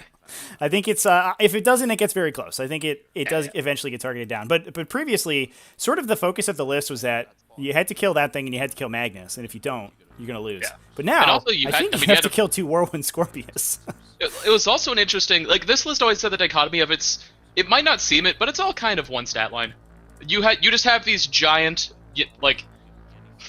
high wounded models that you need to fire your anti-tank into. Like, the Nurglings are in contest, and were and still are, with the Harvey Birdman, with the Sicarius. Like, what do you fire your anti-tank into? Do you fire your anti-tank immediately in front of you to try and clear off your own doorstep? Mm-hmm. And then accept that you're just going to take damage from these other sources? Do you fire everything into the high, super high output, Titan class characters? Right. You have to make one of those 2 choices, but if you choose to fight, if you choose to fire down at the backline of this list, and the Nurglings just swarm you, and then your guns go silent. If you choose to fire at the Nurglings, and maybe you clear off enough of them to where you can keep shooting, your guns go silent when the backline elements kill your army. Like, it's one of those difficult choices where you're sort of presented with what at the end of the day they end up being very similar stat lines, across the board. There's no, you can't flowchart easily. You can't say my bolters fire at their infantry, my anti-tank guns fire at their tanks, because your bolters do nothing, and everything wants you to fire that last cannon at it. Yeah, for sure. And I'd like to touch on a couple, I think, really interesting pieces of technology in this list that might go unnoticed. First of all, obviously we know the players knew their round 1 matchups before lists were submitted, so they knew who they were going to play against. I don't know if this pivot into Wolfen was quite telegraphed from Jaime here. I think this is that's a little bit off the wall given how expensive Wolfen are. But the fact that they're really powerful melee infantry and probably pretty decent at clearing lots of Nurglings was a little bit of an impetus in putting them in this list. But on the Chaos side, on Arn's side, we know that 2 Salamanders players were advancing into the top 8, the elimination rounds, and it was a pretty reasonable chance that they would maintain sort of a similar Landspeeder spam list. And a unit that matches up really well with Landspeeder Tempests is Whirlwind Scorpii. A Whirlwind Scorpius, I think just about average every shot, pretty close to kills a Landspeeder Tempest, and it even punches through that the Salamanders AP ignoring with their AP -2. And so 2 of them can clear a whole boatload, can clear, probably at least 3 Whirlwinds or Landspeeder Tempests in 1 round of shooting. So as soon as you go into those guys, you're just going to blast them. Yeah, it's the second list actually that we've seen today that built in just a pile of drops Scorpius. 2 Scorpii into their list. Yeah. The other thing that I think is really interesting is the inclusion of this 5 Rubric Marines. Now, normally, I mean, they're just a troops unit, right? They fill out your patrol. That said, they give you a little bit of interesting tech, which is I think the Risen Rubrique stratagem in particular. You have to remember that if this list does get to the final round is playing Vital Intelligence, which is one of the weirdest missions in all of the Grand Tournament book. In Vital Intelligence, if you control an objective at the start of your command phase, so if you have already sat on it for a round, you control it for the rest of the game until an enemy comes and takes it from you. Which means that if you Risen Rubrique those Thousand Suns Marines across 2 of the objectives in the center of the table, then as soon as your turn comes around, as long as those Rubric Marines haven't been killed, you immediately control those 2 objectives for the rest of the game. That's really cool, to be honest. It doesn't work quite as well if you go second, obviously, but there is some good central line of sight blocking in the Vital Intelligence map that we're going to be playing. And there is some good line of sight blocking areas in Battle Lines, which is the semifinals map as well. And you can easily set those guys, behind line of sight blocking on an objective and just hold that objective for a pretty reasonable amount of time. And they're not easy to kill. They get down to a 2+ armor save, maybe a 1+ if they're in cover and only being hit by damage 1 stuff. So, we did see a lot of Thunderfires and Rapier Carriers come out, and those things are not going to kill these 5 Space Marines. The Tactical Marine archetype has seen kind of a really big resurgence in 9th edition because it's so much harder to kill 5 Tactical Marines in cover on an objective than people think it is. And Rubric Marines are just the next level of that kind of archetype. So I really like the inclusion of these 5 Rubric Marines in this list, and I think it's going to be really interesting to see how well they do. I also want to mention, going back to the Whirlwind Scorpius, there is one thing that a Whirlwind Scorpius profile matches up really well against. It's Nurgling Swarms. So maybe a little bit of counterattack in there as well. Whoever's Whirlwind Scorpii gets to shoot first, maybe. Just a bit. Yeah. And obviously Dan K and Arn both bringing identical lists to this top 8. And so we may see many Nurglings pounded to dust under the endless barrage of Whirlwind Scorpii. I mean, the 2 lists, Nurglings also, interestingly, pair well into other Nurglings. Like, a fight between 2 squads of Nurglings does not last remotely as long as one might think. Yeah. It's one of the only units in the game a Nurgling wounds on a 4-up instead of a 6. Right. They reroll the failed ones to wound. They just have a grip of attacks. Yeah. If you throw that Boxbringer up next to them, suddenly they're wounding each other on 3s. Like a Nurgling unit will dice through another Nurgling unit in like maybe 3 rounds of combat, which is not bad. Especially if, and I don't think any player is currently, you have the mono Nurgle detachment, which then allows you to have the Nurgle's Locust for the +1 damage on wound rolls. Damage, that would be gross because that punches through their DPR as well. Yep. That is some counterattack. Well. That is next level counterattack coming out of Shuma here. You bring that Nurgle patrol, so you get the dangerous Nurglings. The Boxbringer too himself could just throw down Virulent Blessing, which effectively does the same thing. You can, with a small list checks, you can make one Nurgling army just butcher another quickly. Absolutely, yeah. Let's see if we have. Doesn't look like we've written down what the Boxbringer has, but I think Arn has brought his cards out. Let's take a look. Yeah, let's check. I'm interested. I don't know if he has written down what the Boxbringer has. We'll just check the players here. Yeah. This smash captain will stay right here. What's Gaze Bolt? Bolt is there's 2 target. You'll have 1 target spine on him, correct? Yes, and 2 on the Terminator. Real quick, while we're talking about it, do we know what psychic powers does Proxbringer have on him? Yes. Oh, sorry, it's not written on. It's the thing is down here. Shriveling Pox. Oh, okay, gotcha. Perfect. He's got Pox. The Poxbringer has Pox. Yeah. Because he brings the Pox. Makes sense to me. This is about the level that my brain is at right now. All right, so Shriveling Pox on the Poxbringer. Oh, interesting choice. Okay, that does. I mean, effectively. Oh, wow, that's an even more brilliant choice. Instead of Virulent Blessing for randomly spiking up, Shriveling Pox will just give -1 toughness to a Nurgling Swarm, and then they'll be wounding each other on 2s. With that's reroll perfect. ones, And- effectively it's 100% conversion. Yeah, and with the +1 strength, right, it brings Nurglings to winning on 4s against Space Marines. Yeah. Although that also no. requires the Poxbringer be within 6 inches, and with this hyper-conservative placement on this Poxbringer, that might actually be a tall order. Well, he's not only far back, but that's he's not also conservative. He's just in his deployment zone. He just can't deploy way up here. well, he's also in the back of his deployment zone too. He's up next to the and behind Lord of Change? multiple models. He's okay. Yeah, that is.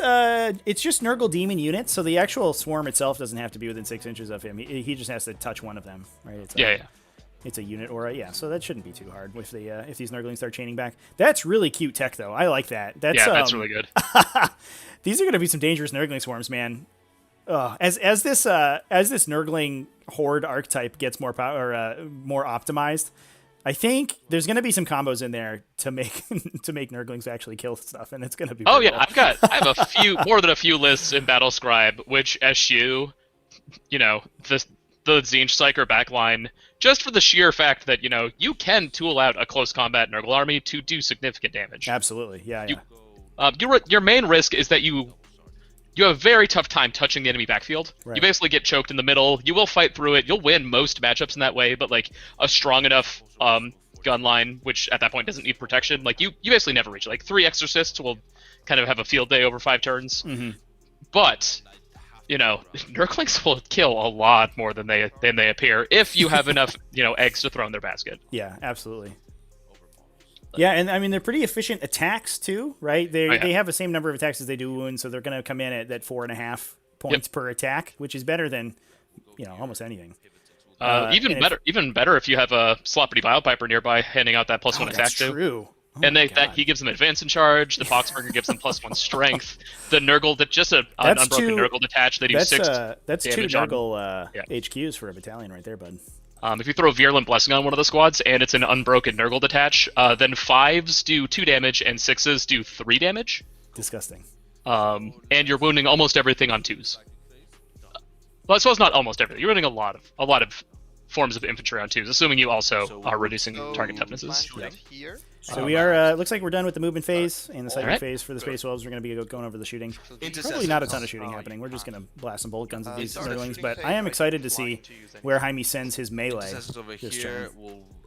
I'm excited to see this Impulsor on the far left just jet all the way past this entire battle and assault both these Hellforge Scorpiuses, which for some reason are touching each other. And yeah, that's dangerous. Yeah, that is not. Yeah, I I don't, what's the distance look like? I don't know why they're both in the same corner. Yeah, it's only 20 inches apart. And also they have also just clear line of sight to everything. Although no. Yeah, there's no guns Lattice in cannons this. this time around. Yeah, there's no guns in this this Space Wolves list. So yeah, I think maybe Jaime sort of recognizing what you touched on earlier, which is that anti-tank weapons into this style of Chaos list just have no targets. And so he was in the group stages, was running 2 Relic Contemptor Dreadnoughts with quad las cannons and Cyclone missile launchers apiece. Which did well for him. Oh, yeah. I mean, they each one-shot a Lieben Russ tank commander at one point. So that's pretty good. And also almost soloed Magnus by themselves. But if he can assume that Magnus isn't going to see the table, which he is, then he can drop those guys out and replace them with, I don't know, more Wolfen, I guess. No. That was a bit of a swing and a miss, though, because that Dreadnought would be real good at killing Hellforge Scorpiuses. Yeah, but in fairness, the Scorpii, at least on this deployment going second, they have a pretty good place to stand, which is behind this obscuring terrain between objectives 1 and 3. Well, that's why you have your Space Wolves outflank stratagem. Yeah, that's true. Just walk up right next to them, That's 9 true. inches away, just blast right in. Yeah. So we killed 2 bases. Now, how important do you think the first versus second player dichotomy in this over matchup in here, particular we will is? It seems to me like going first is a big deal with all of these forward deployers. Yeah, these Nurglings absolutely want to go first in every game. They want to push, they want to assault the enemy in their own deployment zone. They want to force a battle where you're not standing on any objectives, effectively, because, I mean, like, you get 3 Nurgling swarms on objective 6 here, maybe 4, given how many Blade Guards are on this, and then you're just contesting them right off of it. Like, you can, and also, I mean, getting those two sets of shots from the Hellforge Scorpius into, you know, whatever target of your choice might be is pretty great, considering you're probably about to have to retreat a Nurgling squad in order to shoot at what you want, which I mean, it probably is these Wolfen. So again, and then you're losing those close combat attacks, you're losing that movement utility. As well, if that's okay with you. Yeah, like this is absolutely a list that 100% wants to go first. For sure. Go out of rapid fire. And then wounding you on 2s, that many 4-up, 4-up. Unless you somehow wipe the unit. 5 up. I mean, a Wolfen is 5 up. Yep, you don't. Not any harder to kill than an intercessor for a Nurgling. If you can just like blast through this wall they of have a this squad. They have a 5+ ignore, so they're a little bit harder. I guess a tiny bit. You're right. Wounds. 5 up. Cool. Nope. Yeah, one interesting thing about about the matchup damage. is that at least watching the last game, the Space Wolf OBSEC ability that they had pre FAQ didn't actually seem to be that relevant because will shoot everything. most of the time you would just be outnumbered by Nurglings anyway, so having OBSEC on everything didn't really matter. And so I actually don't think that in particular is going to change this matchup that much. Orange. No, I agree. But having a bunch of Wolfen will, I think. I'm so excited to see these Wolfen get down and dirty on these Nurglings. Yeah, it's going to be pretty messy in this like middle 6 inches of the board. Oh yeah, I like that they've. This is like the what was the area of Gettysburg with the two. You declared orange or green? Fences next to each other, and everyone just got. It was just. And then the Wolfen can't see anything, so. And then like all of those like local nobility on the hill. Yeah. Charges. Over here, this nobility on the hill with these Scorpius is just like looking through their like the binocular glasses that are on a stick. Yeah. So we're about to see the Union Army fight today. We had an excellent luncheon.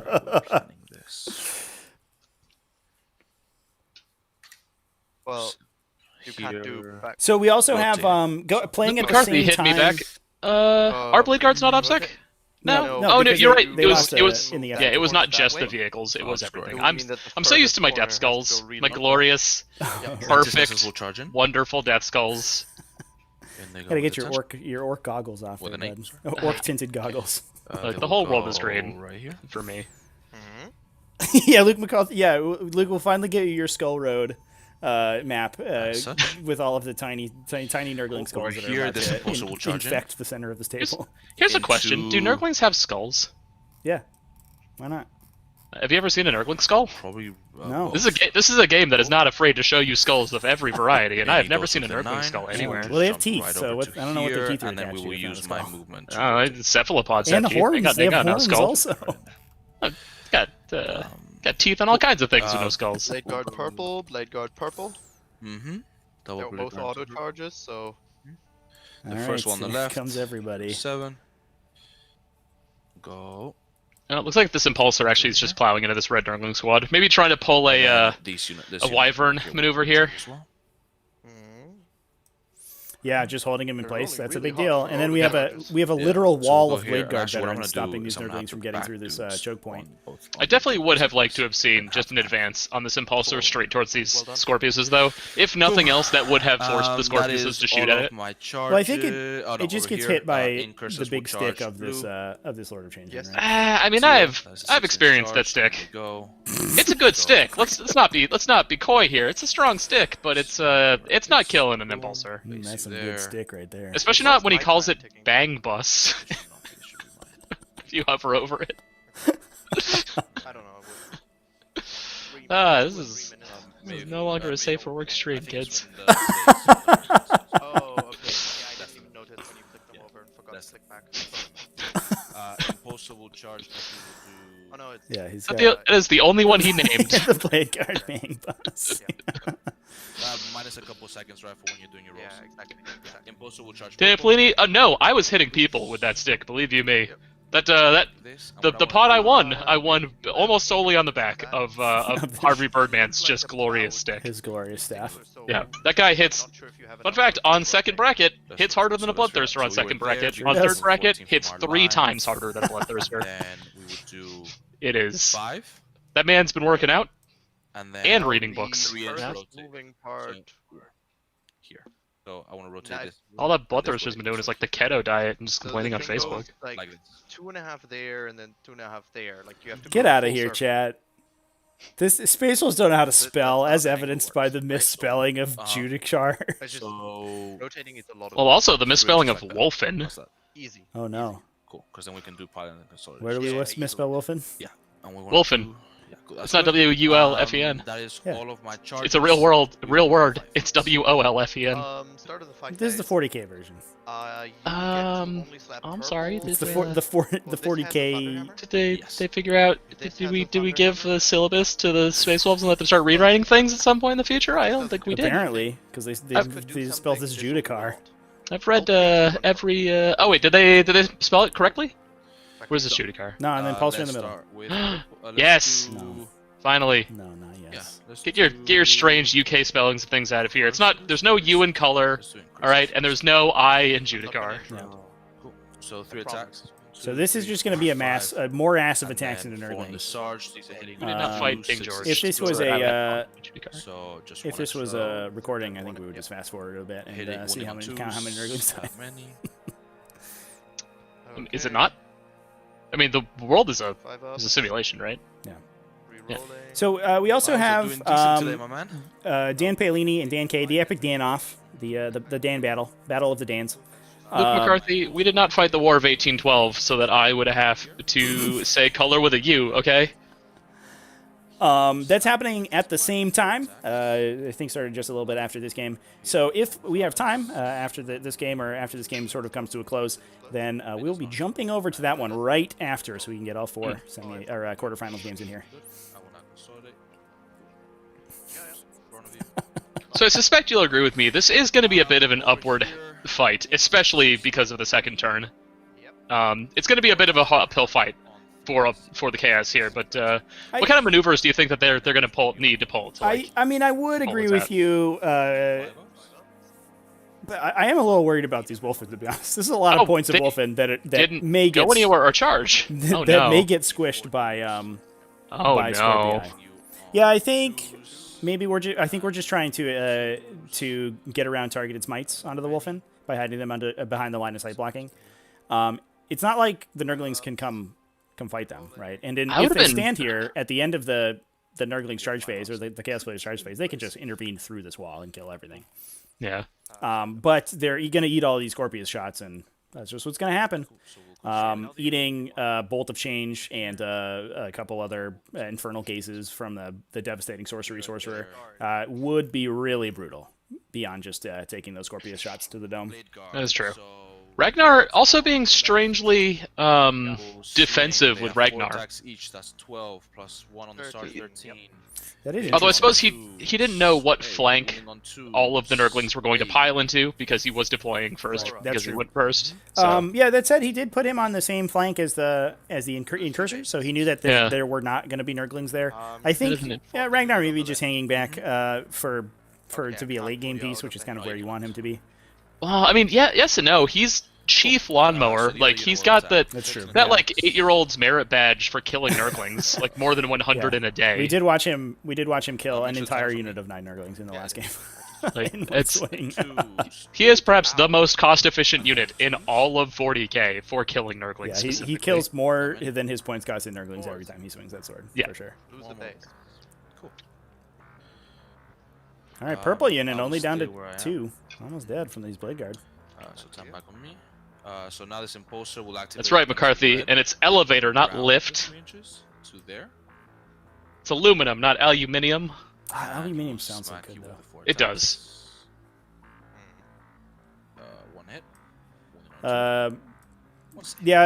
Chat, that's a good point. We did see Ragnar get just vaporized by the Terminator Sorcerer in the last game that he played, so maybe he's a little cagier today.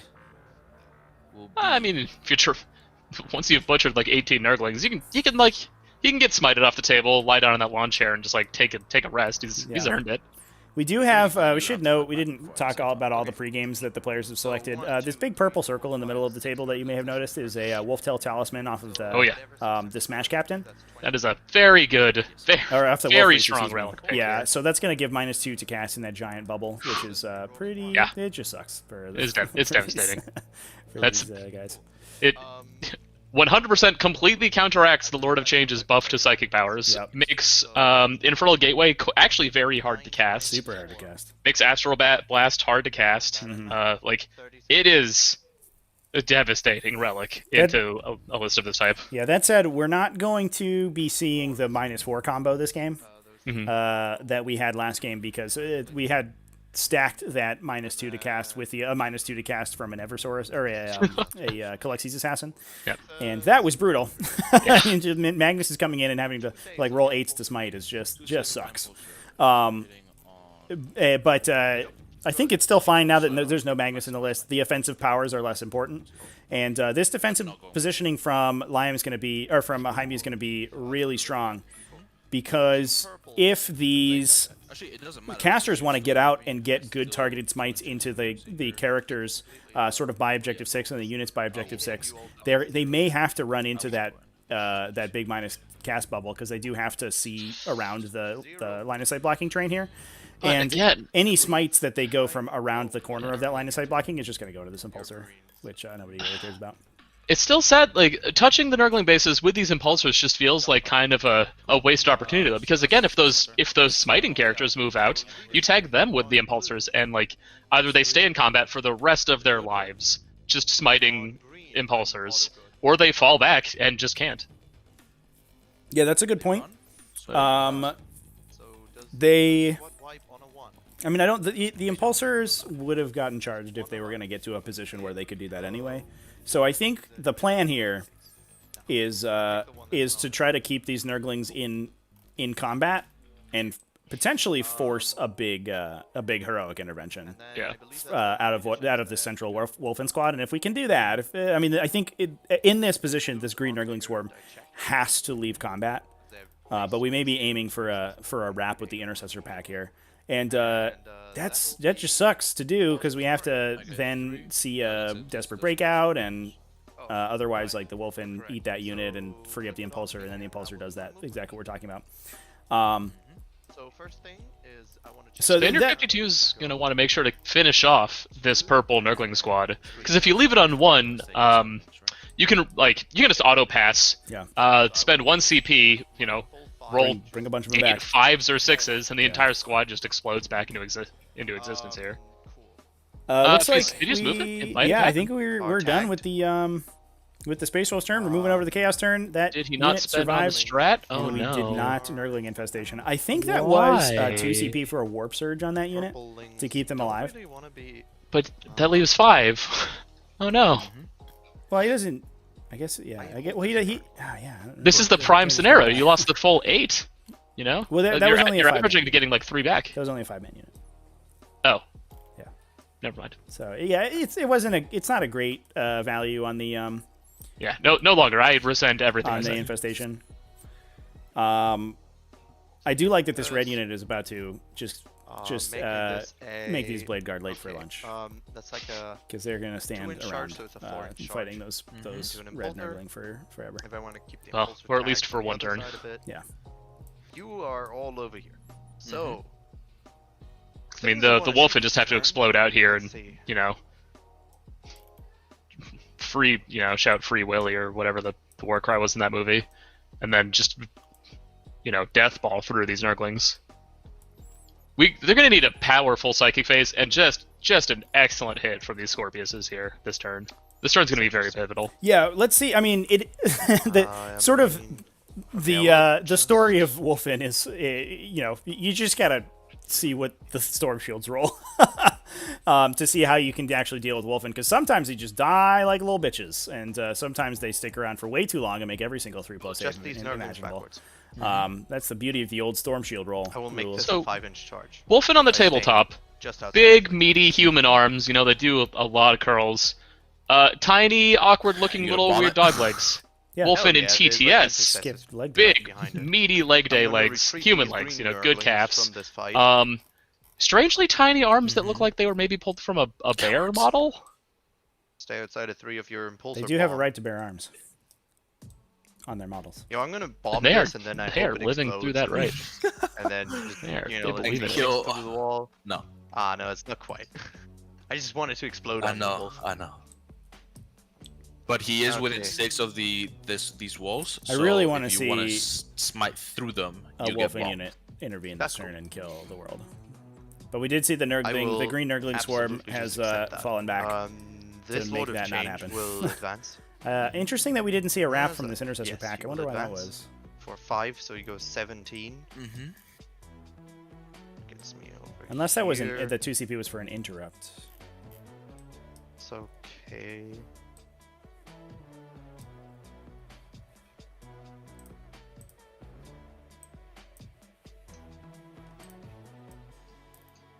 All right, Larry Bird is Go jumping over to 1. Over here.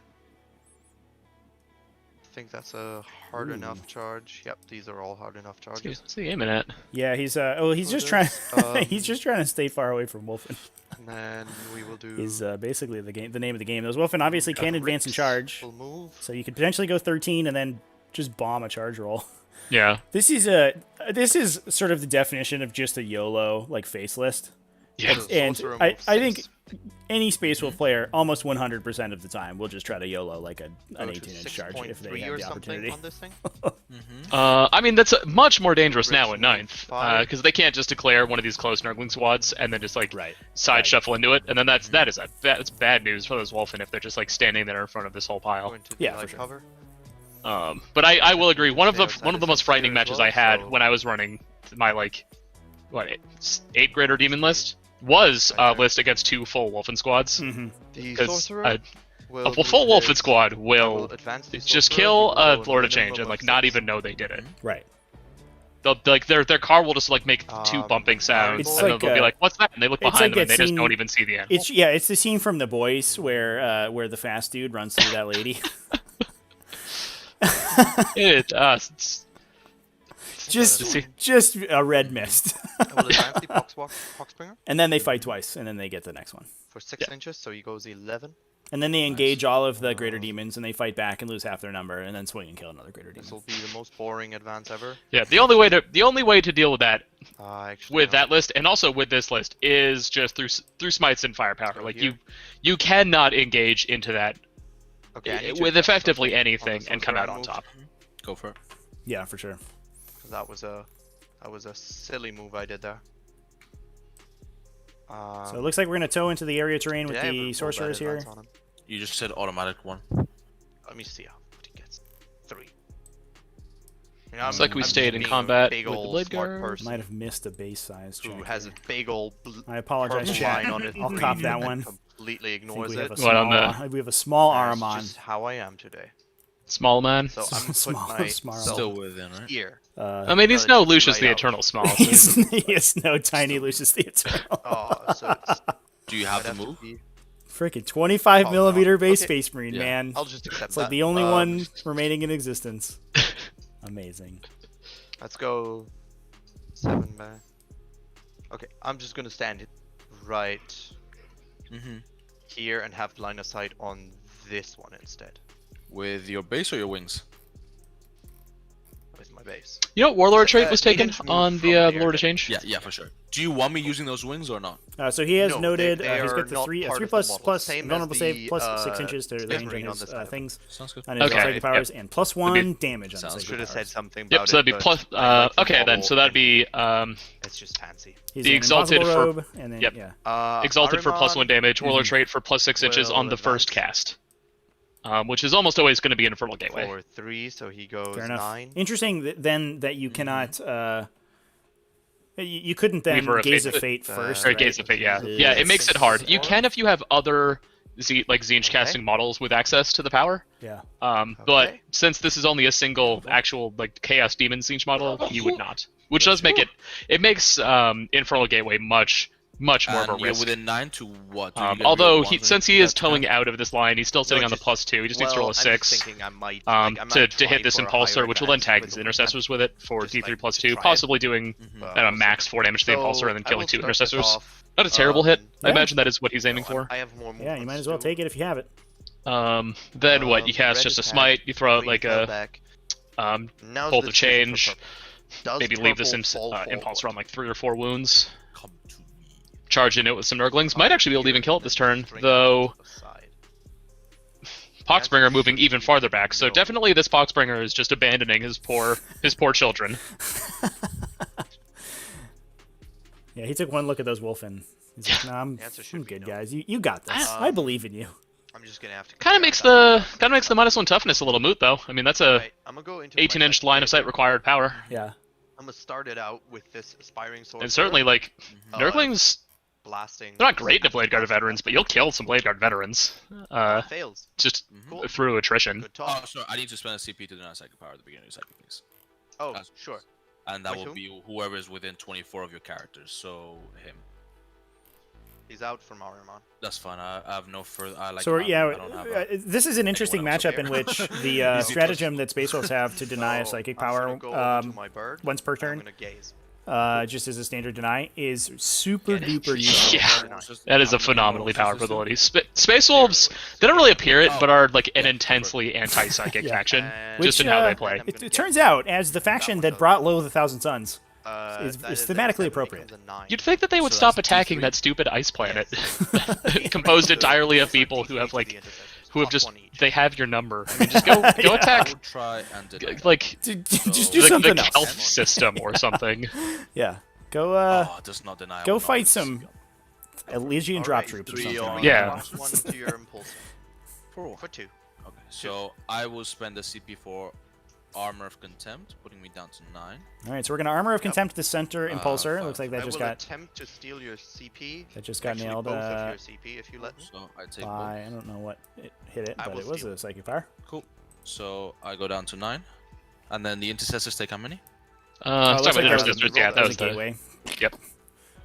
And it happened too. Went off fully. 3-4. Went through. Oh, 4 good damage. mortals off the gateway. Solid. Yikes. Not doing this job. Yikes. All right. We target smiting in to try and finish off more intercessors. Like the Bolt of Change, we'll just pick another one up. Although that does leave the Impulsor completely behind. Like, yeah, the Impulsor has Armor of safe. Contempt on it right now, though, so you kind of don't really want to send Yeah. wounds into it. It's like a slow 5+ easy. DPR on it? Yeah, it's a 5+ ignore against yeah. Death Hex the Impulsor right in front of him. Cool. Ooh, Wait, I Death never Hex on the felt Impulsor never fell here. back, so it's not- Coming out of Aramon. That's get rid solid. of its, invulnerable I save. wonder where these Hellforged are. They're still in Although we combat as well. didn't move the Nurglings out of I am the worst player. combat with it. Oh no. I totally just did that. What? You went right out Why? and staying there. What? Oh no! So it looks like the Smite. Blade Guard, after Oh. they fought the purple Nurglings, engaged the red Nurglings, and Yeah. we just forgot to fall them 5, back and out this of is your combat. first So. It's Brutal. a 6 anyway. So Impulsor, no 5-ups. Dance to it. And Oh, maybe the Nurglings just kill it in combat. Yeah, maybe they'll just kill an entire Blade Guard veteran squad. It's fine. Goes Yeah. off, Everything's fine. and We're- my it's all fine sorcerer here will now. get himself Yeah, outside we're of good. deny It's range. fine. Wait, you have Already already denied. used your deny. Mhm. So my sorcerer will simply advance. For 2. I'm so starting to it wonder if goes the 7. a play might have been to just deep strike this Terminator So, Sorcerer to drop who do I next to a really Wolfen squad to not deny like their this turn? Storm I think it's Shields Blade Guard to fire Vex. the Hellforged Scorpiuses into it. Oh, that would have. Yeah, that's a So, really I'm heads up gonna play. The go downside to is that, man, Death Hex is hard to here. get off of, and if you're giving away a For character 7. like that, especially Yeah. into somebody who can abhor the witch, you're just And like. I'm gonna go. Yeah, but it also 24, turns the so Wolfen Sorcerer's gonna backwards, start right? casting. Like they. Mm-hmm. Yeah, gonna they're cast throwing a a- 500, like a a 400 point gaze unit in to kill on one your Blade character Guard who might Vex. be like 18 inches behind them. This like Yeah, you may just Hardest go first. you may Make just that do it as a threat, right? firestorm on your You Yeah. take the Death Hex and you telegraph the 5 plus teleport 1 play, and then your equals opponent 6 heavily fails screens out, and you because just that drop them means into your a deployment 7. zone and like nuke And somebody then for I 5 gaze levels needs like a a normal 5. game. because that would failed, just pick up the whole like, squad, right? I mean, at that hate point they're that sitting one. on a 6+ save because they have a 4+ base. Gaze used. Yeah, their save sucks. So like that squad just goes away, Ooh. and that's an enormous Barrel swing shot. up. Well, it's Chad, it's an Yeah, 18-inch rolls my range brain. on Death Hex, right? Unless with the Thousand Suns benefit. This is the second It's time also we target rolled it. unit, not. It's not like a bubble. It's not. It's not like. It's not as okay, kind of damage clipped to as the your- the Right. Space Marine version of the same power is. Like they can die out of So- range, and it's still on them for the so rest of kill it too. Cool. So unless they manage to worth choke their actually. entire backfield, which this list cannot Okay, afford to fine, do, like this fine. list can't afford to It'll- screen its back. Armament's cast out. Yeah, it would certainly That's- have to. I'm It gonna would, go it to would the be end of my awkward phase. to I'm gonna do for pay a sure. CP to cast an extra spell. Looks with like the Targeted bird. Smites did take out a Blade Guard veteran though. Make that the It's not terrible, Yeah, I know. Sorcerer. That's fine. Mm-hmm. but I'm gonna smite.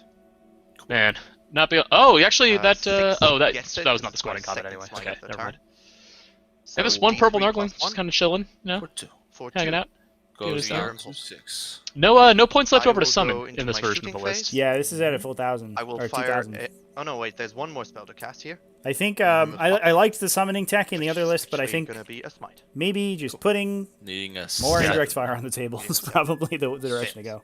Summoning always feels so cool, but in I'm gonna effect go always ends up being to too clever by my, half. Like uh, you're like local 6 Scorpius summoning that play is to not drop a plus thing 1 on hit. turn 3 to then teleport it somewhere else. I mean, that thing could have just done that on turn 1 if you just had it in your list. Yeah, for Like, sure. and then it's just an enormous opportunity cost. Like you have to keep a character standing still, which I mean that's not exactly easy to do in a list like this. Hmm. Split volley. So How first do you volley feel into about the 3-man. First volley into the 3-man. I will. Yeah, on me. Time on you. 2 CP transhuman. Do I care? So where would you replace I the do Swolves? Not care at all because you. In our like Cool. I'm not. I don't want to say much more. I think it was a very popular video about tier lists. Certainly, they're probably at least a tier too low. Shots. Yeah, so I think when we did threes. that list, the implication was that the obsec rule would get nerfed, right? So we sort of had that in the assumption already. The flip side is that we Next unit. it looks like Scorpius. We're just gonna take out obsec today. We're not even gonna shoot the Wolfen. Interesting. Could be a good play. Yeah, maybe we just save the mortal wounds to go into the Wolfen. We're just not even gonna deal with the those invulnerable saves right now. And you just save your remaining CP for repeated warp surges on the Nurgling squads that he's going to be focusing into to just like delay them as much as possible. Luke McCarthy. Some people disagreed with our rankings. I will see. Dude, what do you But yeah, I think I would put them relatively highly. I think a couple people commented that it's sort of unreasonable to put Space Wolves so far down when they just have access to most of the things that Space Wolves. Yeah, I was thinking that afterwards. And certainly. And definitely, I think we got a little bit too Same with Blood involved in Angels, like probably. yeah, in the cool Space Wolves style, like sort of Space Wolves unique builds that got nerfed. But certainly, they're. Compared to the other Space Marine chapters, they're probably sort of mid to low tier. But given that almost every Space Marine chapter is very high tier, they're probably sort of B to A tier, I think. Yeah, fun fact, you can compose a pretty successful army out of Blade Guard veterans, Impulsors, Smash Captains, and Intercessors, and just not have any chapter traits at all. Take your chapter tactic out and you'll be okay. Yeah. So I'd say maybe like high B on there on them, and maybe like just the fully rounded Space Marine codex. I think we might want to put back at the end of S. Like, did we put it at the beginning of A or the end of S? We had it in A, I think. Yeah, it was mid A, I think, and it's like sort of next to Sororitas. It's probably better than Sororitas, I think. I'd probably trade down Mech and like lift them up into the. Yeah, I could see that. Into there. Chaos was I think Chaos and both. Demons. It's hard to say. I think Chaos we might have also rated too low. Since we were just rating mono faction, I still feel like demons might have been accurately placed. But as we said in the video, like soup demons are. I'm watching demons lists and I think we could get rid of the Chaos Space Marines and that list would still be playable.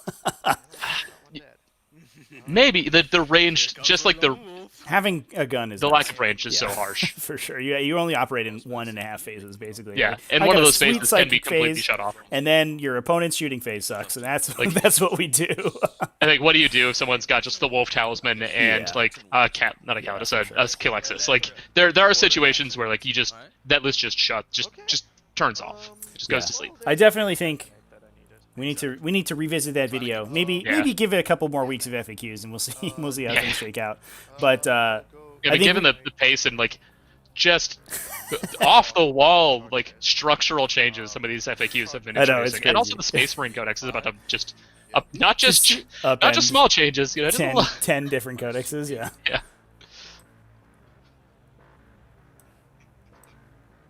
Yeah, I've been itching to play Deathwatch, but I'm so you got to get them on the table before that book comes out. I'm so worried about I played them before the book came. That was fine. Pause the clock and put it on mine at the beginning of at the end of the charge phase. Yeah, sure. And but it's just been I don't know where the faction's gonna sit like at the end of this whole thing. So certainly, if someone had just made the hard pivot just into Deathwatch. Yep. In this Invitational, I feel like they would be sitting pretty. Oh yeah, some sweet Deathwatch Land Speeder Tempests. Here we go, boys. Daka. Those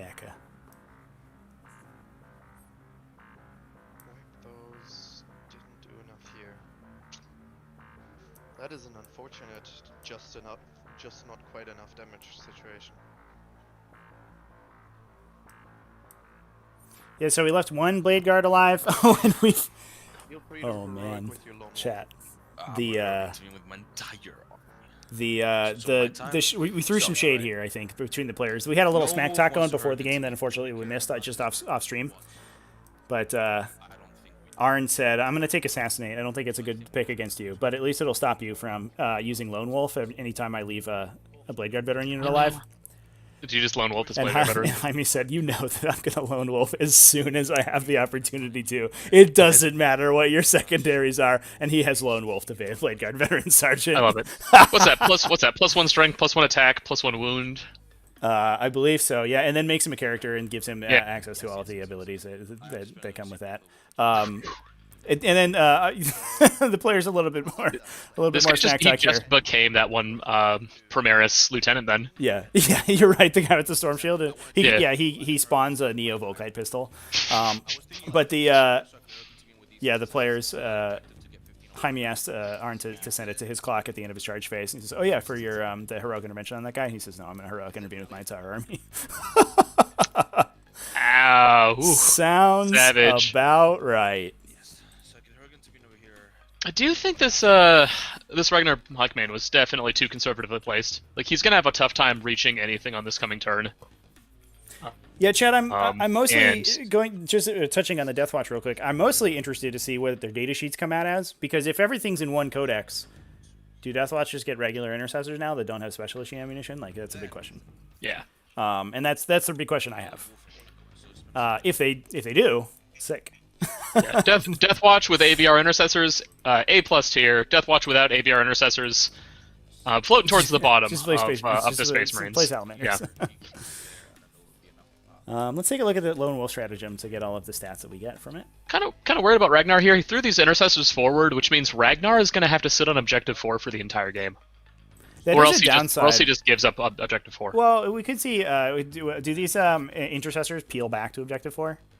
They have to. Yeah. I would think. Yeah, you don't want to set Wolf in there. Get those guys doing something. Although alternatively, they could just run past and sit on Objective 2 and just out obsec the Nurglings. Like one big downside of Nurglings is that while there are a lot of wounds per model, they don't have a lot of obsecking bodies per point, so they're easy to out obsec. So all right, here's the full text of Lone Wolf. Shuma, are you excited for this? Yeah. So you can use it on a single remaining model out of an infantry unit. Its wounds characteristic is increased by 2. Oh.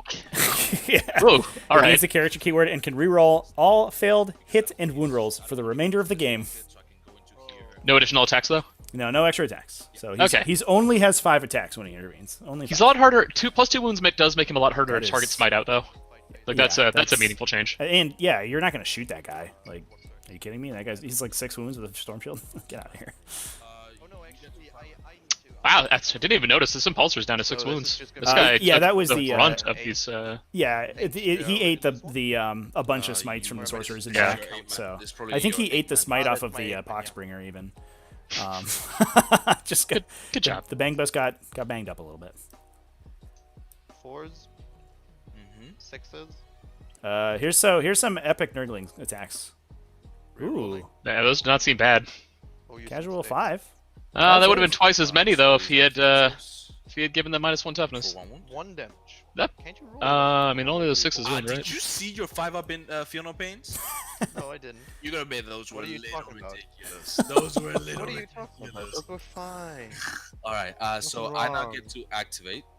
Let's go ahead and do. I'm gonna send it back to the Priest players' mics a little more into often here because these guys are Nurgling, and ribbing each other hardcore. It's great.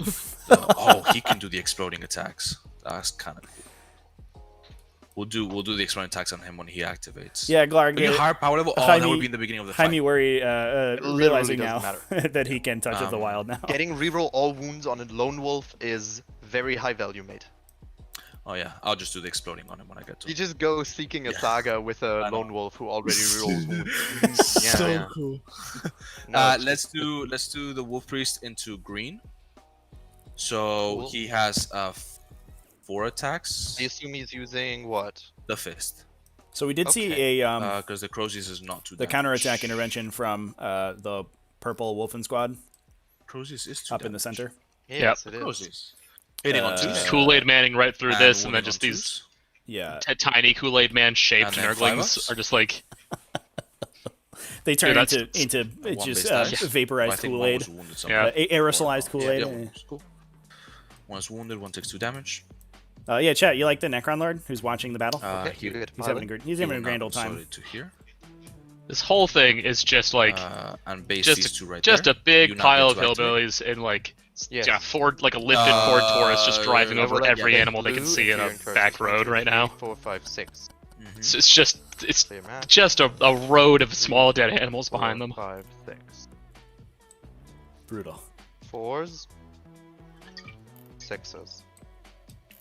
Rerolling once. This sounds like even Oh, if you looks like I'm gonna lose, lose one it here. feels I'm on like you. the most fun matchup 3 to ups. play, right? You like your I entire lose one. Yep. you, the whole game is like whether or not you Easy clock out clap. while tabling your This opponent's one. turn. Here. Cool. I guess I should have fought with them first. I guess you know because the little dude over there. So they will fight now. They have 2 attacks each.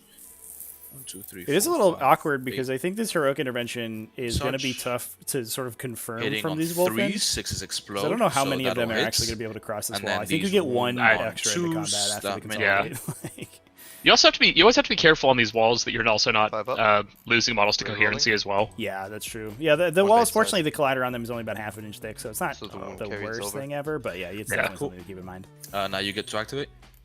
Sonya. Yes. Green into your. I'm interested that this Wolf Priest on Objective 5 could just be shot by a Scorpius right now. The Wolf Lord? Yeah. He's got a Storm Shield. He'll be fine. Everything's fine. It's all fine here now. So as long as I pass one, my saga you? will be completed. Oh, You don't. really? That's super annoying. It's okay. Do I CP reroll that? You don't want to. It's such a bad. Oh, CPU 6 reroll. up, 6 up Funeral Pains after this. Yeah, sure. But Go ahead. do I CP? That's such a waste of a CP. It absolutely is. Oh, but he's kind of important with the -2 to cast stuff. I will spend a CP. That's ridiculous. A 3 up passes it, and then a 6 up. Dice. Ah, there. Okay. Yeah. So yeah, He takes down to one. 3, but the saga's Hey, complete. to CP. I'm okay with this. Okay. Does he give it to infantry or also to the impulse? Everything units within 6 inches. So these guys will Alright, activate. cool. We'll go 3 to here, and 3 to here. Only 2 Uh-huh. blade guard will be in range. Did not charge. It's 3x each, and then 4 on the Sarge. These hit on 3s, and then these wound on 2s. The dice 1, don't 2 should show be up. wounded. So 1 wound. Hey Spaniard, you're 1000 ping to me. Oh, weird. I 1 can't wound. see dice anymore. Okay. You see it? No, nope, does nope, have to nope, save the nope. game just All for- the dice are back. Okay. Yeah, so it looks like a little bit of a ping spike. Just for the edification of everybody, the players are discussing Saga of the Bear on the Wolf Priest in the center here. And it just gives him a 6+ ignore. And gives it, obviously, in a 6-inch aura off of him as soon as he passes his first saving throw. Pretty interesting tech to fight against the Mortal Wounds. Yeah. But honestly, he's a little bit exposed, I think, at this point. May just eat all of those, a couple of those targeted smites. I do like that we're jutting him up the table to force these casters to hide. Yeah, and just leap off objectives and things. Yeah, for sure. I mean, he still has 3 and number 1 and 3, but it's a question for how much longer. 1 isn't even being obsect, so yeah. This impulsor can just skip on over and contest that. So right there. Actually, Hopefully that's not a legal pile-in, because you have to go closer. And has he beaten? Nope. Okay. Unfortunately, the objective in the corner here, still 5 Nurglings on it to 4 Intercessors, so that's still in the control of Chaos. On claws. I've got claws. That is For now. coherent. Okay. Cool. I'll do all of the attacks. I'll do these 2 attacks into green and the claws into red. All right, here go the Wolfen. Thunderhammer into green and then claws into red. How many Nurglings do you think? I don't actually think I'm gonna say 4. We'll We'll die here. Pack leader, hammer, and claws. So it's only 1 hammer. One hammer into Yeah, they're what are they? 4 2 attacks green. each. Looks like you can get they hit on 4 of yes. them, and then the claw guy. Well, no. I think my Is he warp warp surge is surging? still worth because of the blade. the Warp guard. Surge Red Squad. Yeah. What's the CP at? Down to 4. He did not yet. Yeah, he has not warp surge. I think I think we've already started swinging, so warp surge would have had to happen. One, Yeah. two, three, Oh, four, without a warp yeah, surge, I mean, he's gonna it kill just pops him. not a small number. Did that in the wrong way. So then the sergeant, I guess, has selection. He has base, 4 attacks plus 1, 5, and then plus 1 from the frost claws, and I can reroll failed wound rolls. So he hits on 2s. Ooh, hits on You 2s. can do it. Yes. And wounds you on 2s. Wounds on 2s. Rerolling. That many. That's 5 up, 5 up. Oops. Fail all. Hey. Another base dice. 1, 2, 3 damage. No, this was 2 red, right? Mm-hmm. No, It's only this 2.5? is all into green. Everything's into green. All That's into a green. that's I'm a sorry. Didn't you lightning announce claw. Thunderhammer Oh, green, just everything lightning claw. red? Never mind. Yeah, that's all ones. Okay. Damage. It looks like there's 4 actually attacks from the other guy, 2 hitting claw. on 2s and wounding on models in 2s. this unit. And then these are also I would think you'd want to swing them last. Yeah, I think I agree with you. Or I mean, you can I could send those into the green squad maybe. you could instead. just sequence them you need to independently, roll right? 2 saves. Yeah. And you could swing Sorry, one where's and that? then That's dangerous swing on a the wolf clock, in though. and then swing Sorry. another one. Yeah, for sure. You can Yeah, do it. when And then when I'll one of the slow it. lost conditions is the clock, for sure. You definitely Yeah. don't want to Yep, and now you get to go go and through the wall. attempt it. Yeah, 3. Yeah, there? just about through the wall. And then. Yeah, just no imagine more. these Wolfen were on maybe half this base size. Crap. That was How many uneventful. get That would be pretty Yeah. good, yeah. If they're Could on have the- fit quite a few in Blade there. Guard, so the normal Really? Blade Guard with Oh, that was a 7 consolidated. attacks. Okay. All right. We hitting actually on 3s. we only kill one Nurgling's one. Oh, and wounding Aw. on 2s. That's sad. That many. Well, maybe a fight twice comes out. yeah. 4 maybe. ups. We'll see how much these Blade Guard do. Love that warp Otherwise, it's surge. not worth it. Pops Imagine the this Wolf base, Priest Oh, we did kills... warp surge the red guys. which will Just be kidding. this one, and then wounds We are another warp surging base. the Oh, red okay. guys, yeah. Let me check coherencies. This Where'd that CP come from then? He was at 5 before. So then the. Whereas other the- He Blade has Guard he has hitting a on helm of the 2s third 'cause eye, I York think. intervened, Oh, hitting right, on 2s, right. Okay, rerolling makes sense. everything. Cool, that many 4-ups. 4 ups, come on. There we go. 2 damage, so that pops the wounded base. Cool. Yeah, imagine the Blade Guard swing, and then depending on how many Nurglings are still standing here, the Wolfen then just swinging again. You know, you can I pull will in get probably to the another fight. model or two. Hitting Cursors. Oh, they've already fought. So I think that a lot of this For game is to 9 try and clear fight this purple, we this kinda like skipped over that. traffic jam as fast as possible. So 1, 2, 3, 4, Yeah. 5, 6, 7, 8, 9. Yeah, it is interesting. This might be like the first matchup Fours. where we see this mission actually not sort of immediately contested. Sixes. Yeah. Because these players are just gonna. I like that they have demarcated this area of the middle of the table where everything is just gonna die Lovely. and run into. And then red. And these since these it's now the two last in the fight, enormous right? these two great giants will So 3 attacks slap and at each other 6s. and mutually annihilate in the middle Actually, of the it'll table. be And D3 then, attacks. we'll see what D3 happens. attacks for the 3, so I filled with everything. Yep. And then. Well, so far the Annihilation does not seem all that mutual, but So 4 on the we are all charge. looking at two Space Wolf turns to one. Middle one. Yeah, this is. I mean, this is the And bottom running of the on chaos twos. turn, right? So like, Oh right, yeah, this is just the heroic intervention. this is this is just random stuff Dude, that's already your in the files combat. are Ugh. on point today, and then the other This one poster. over here. These That's Nurglings making a Doesn't billion hit. invulnerable saves. not though. gonna Okay, now my red squad. So I'm gonna split. I'm gonna pile in here. Mm-hmm. All right, And let's kill did you that. base this one. Let's Yes. kill that Lone Wolf Blade Guard veteran Yes. with Nurglings, Only and so he one, can and fight then on these death. 2 should be based with this dude here. Well, then you have to come closer. And then this one's based here. That's Well, that's then I'm all the just principle staying of here. I'm gonna put 4 into the lone wolf that. Mm-hmm. and 3 into. Let's see. This one's just gonna pile into. You already got your saga here, right? Yeah. So he's gonna pile into you. This Wolf Priest is exactly one smite from death. I wonder if it's within 3 inches of this Impulsor. I don't think so. Looks like it's just at. Yeah, it's awkward because outside of the Wolf Thousand Suns four casters, into in the order to Lone get Wolf. in range, they're gonna have to be in that -2. So Yeah, I mean it's a smite off the Lord of Change still. That's like a 5 because he's set on +2 anyway. So you just gotta like hard roll that 5 and then you roll a 1 wound on Wolf. 2 or 3 for your mortal wounds and it just dies. So real talk, how many Lone Wolves do you think we trigger this game? Then we have 1, 2, 3. I mean, Blade Guard veterans How are sick is really good at turning sick into would that lone be? wolves. Is the Blade Guard veteran the most lone wolfable unit that has ever? I'm having trouble thinking of a better one. You can't target Wolfen with it. 2 up armors. So, and even then, they're a failed. little easy to Yeah. kill, so you don't even want to. Down to 1. Love it. Yeah.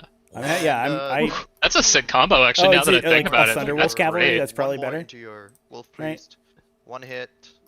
But it's harder to get Nothing. down to 1 Thunderwolf, I think. Yeah, and like the core unit itself is a lot less like kind of viable. Yeah, you have less so chances before at I it. declare them Yeah. fighting twice, how does Oh, your yeah. It's much more just like a work bullet sink. over Yeah. here? Are you out of coherency now? Here? Oh, interesting. I checked earlier, and I thought this Because was you over went, here. you I went, must, mind, dude, you Oh, want Yeah, Blade Guard I was veteraning. there. Yeah. Oh, that was the Or little not move. lone wolfening the Blade Guard veterans. It just Yeah. that feels like a good We combo. were Actually, playing that's it not that a way, so do you that's a wanna neat move little back piece of here? tech. Is that cool? Chat, you use I pre-measured it to Lone be Wolf 2, at and the then I end of fucked up on the any pirate. phase Cool. in which but there's these 1 are model still remaining. not within range of each other. So unless That's if you fine, don't though. need those because mortal you- with wounds, this one and you with this one. could. It's just this one that I fucked up. Thank you.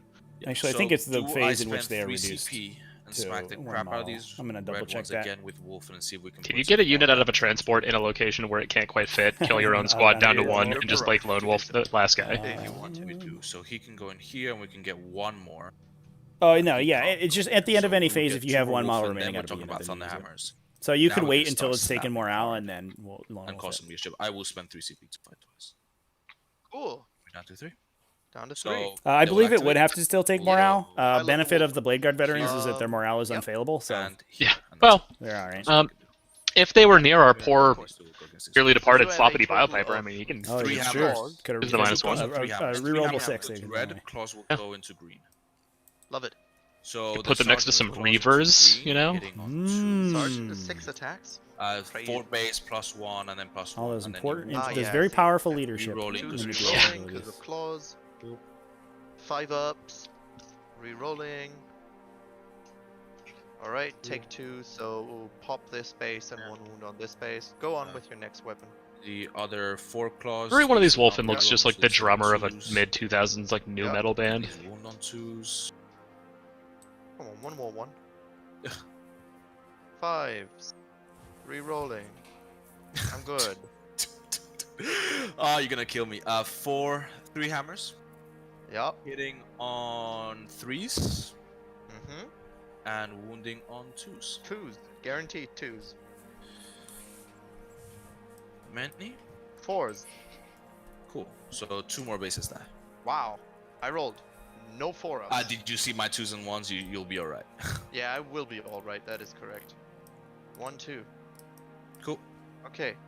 So Alright, now. so now It's like you an do assault 1, contest 2, here, 3, seeing which 4, I'm gonna infest. which pile is taller. 4, I'm already liable to get 2 back. Let's see that. 2 get back up. They will get back up in coherency, but outside of engagement range.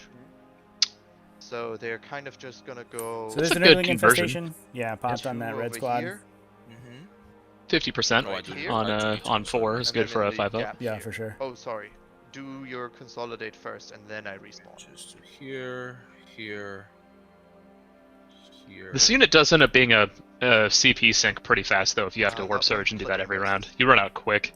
Yeah, I mean that's where all of the Oh, CP yeah. is going, right? Okay, Yeah. so outside In of, this list, outside of that, engagement that range. like once per game So my Great intention Sorcerer. is just to be Yeah. to be I like- mean, well, you've also got the the 1 CP strat to cast a Outside third or fourth time off a Zinch caster. You've got another strat for re-rolling.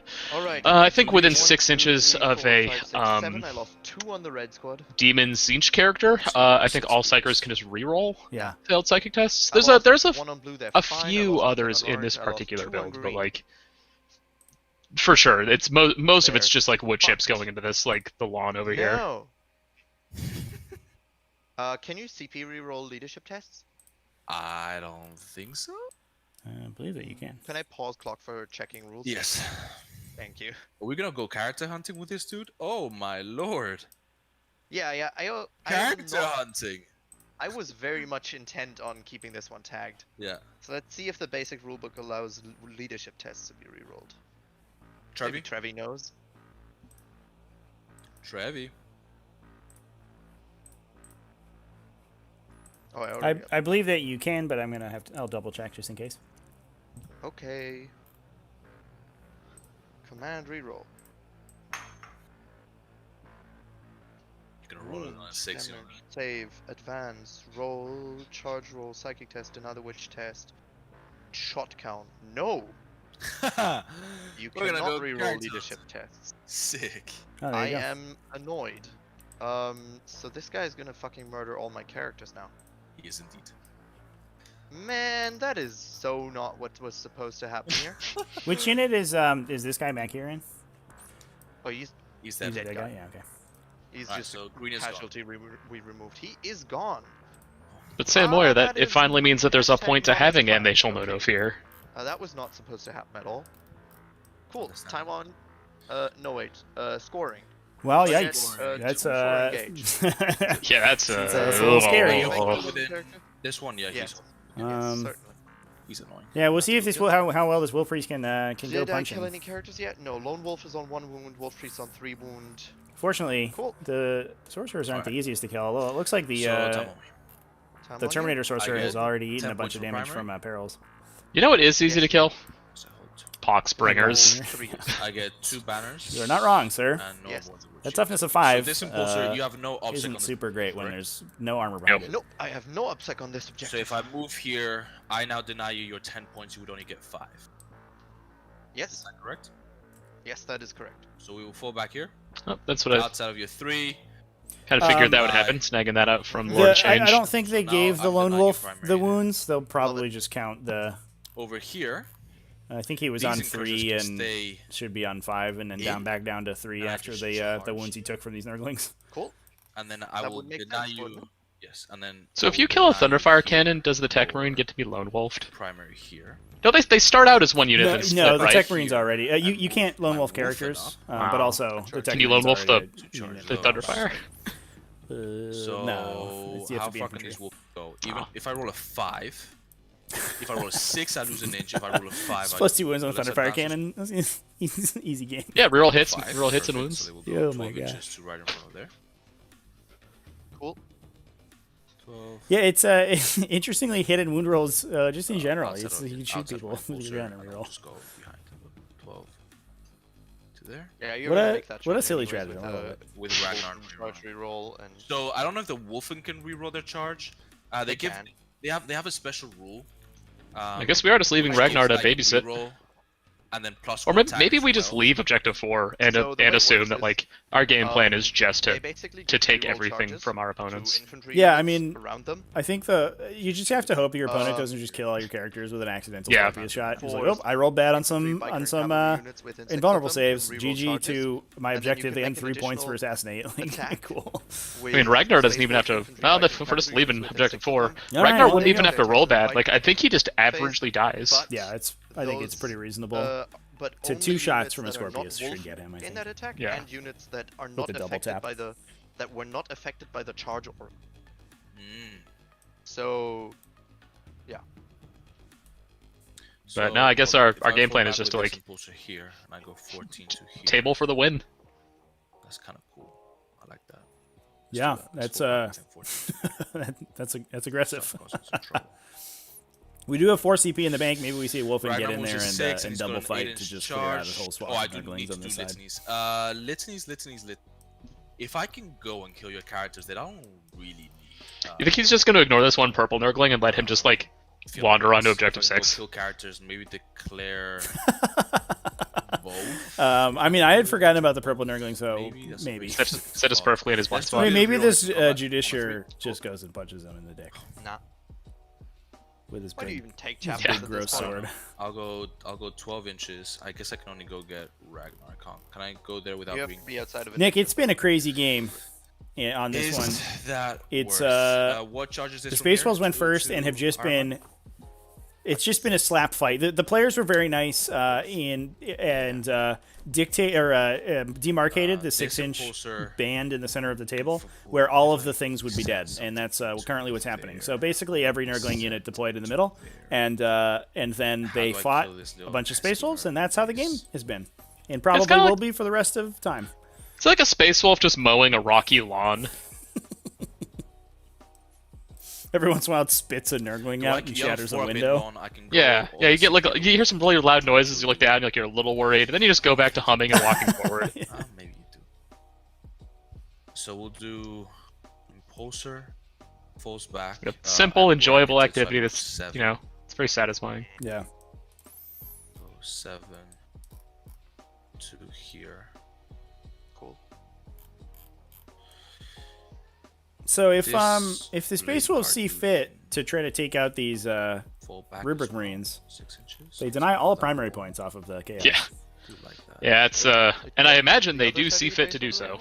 Yeah, it's gonna be tough though because I mean the Wolf Priest himself probably can't do it. He doesn't have enough tax, and everything else is engaged. So you need to. Well, that's just a matter of time. Yeah. Is it worth though? Yeah, I mean, I think clearly the Space Wolves game plan is just to kill every model on the table. We stay in here and just keep. They just put banners on objectives and forgot about them. Yeah, it's fine. Nobody's gonna take that. Yeah.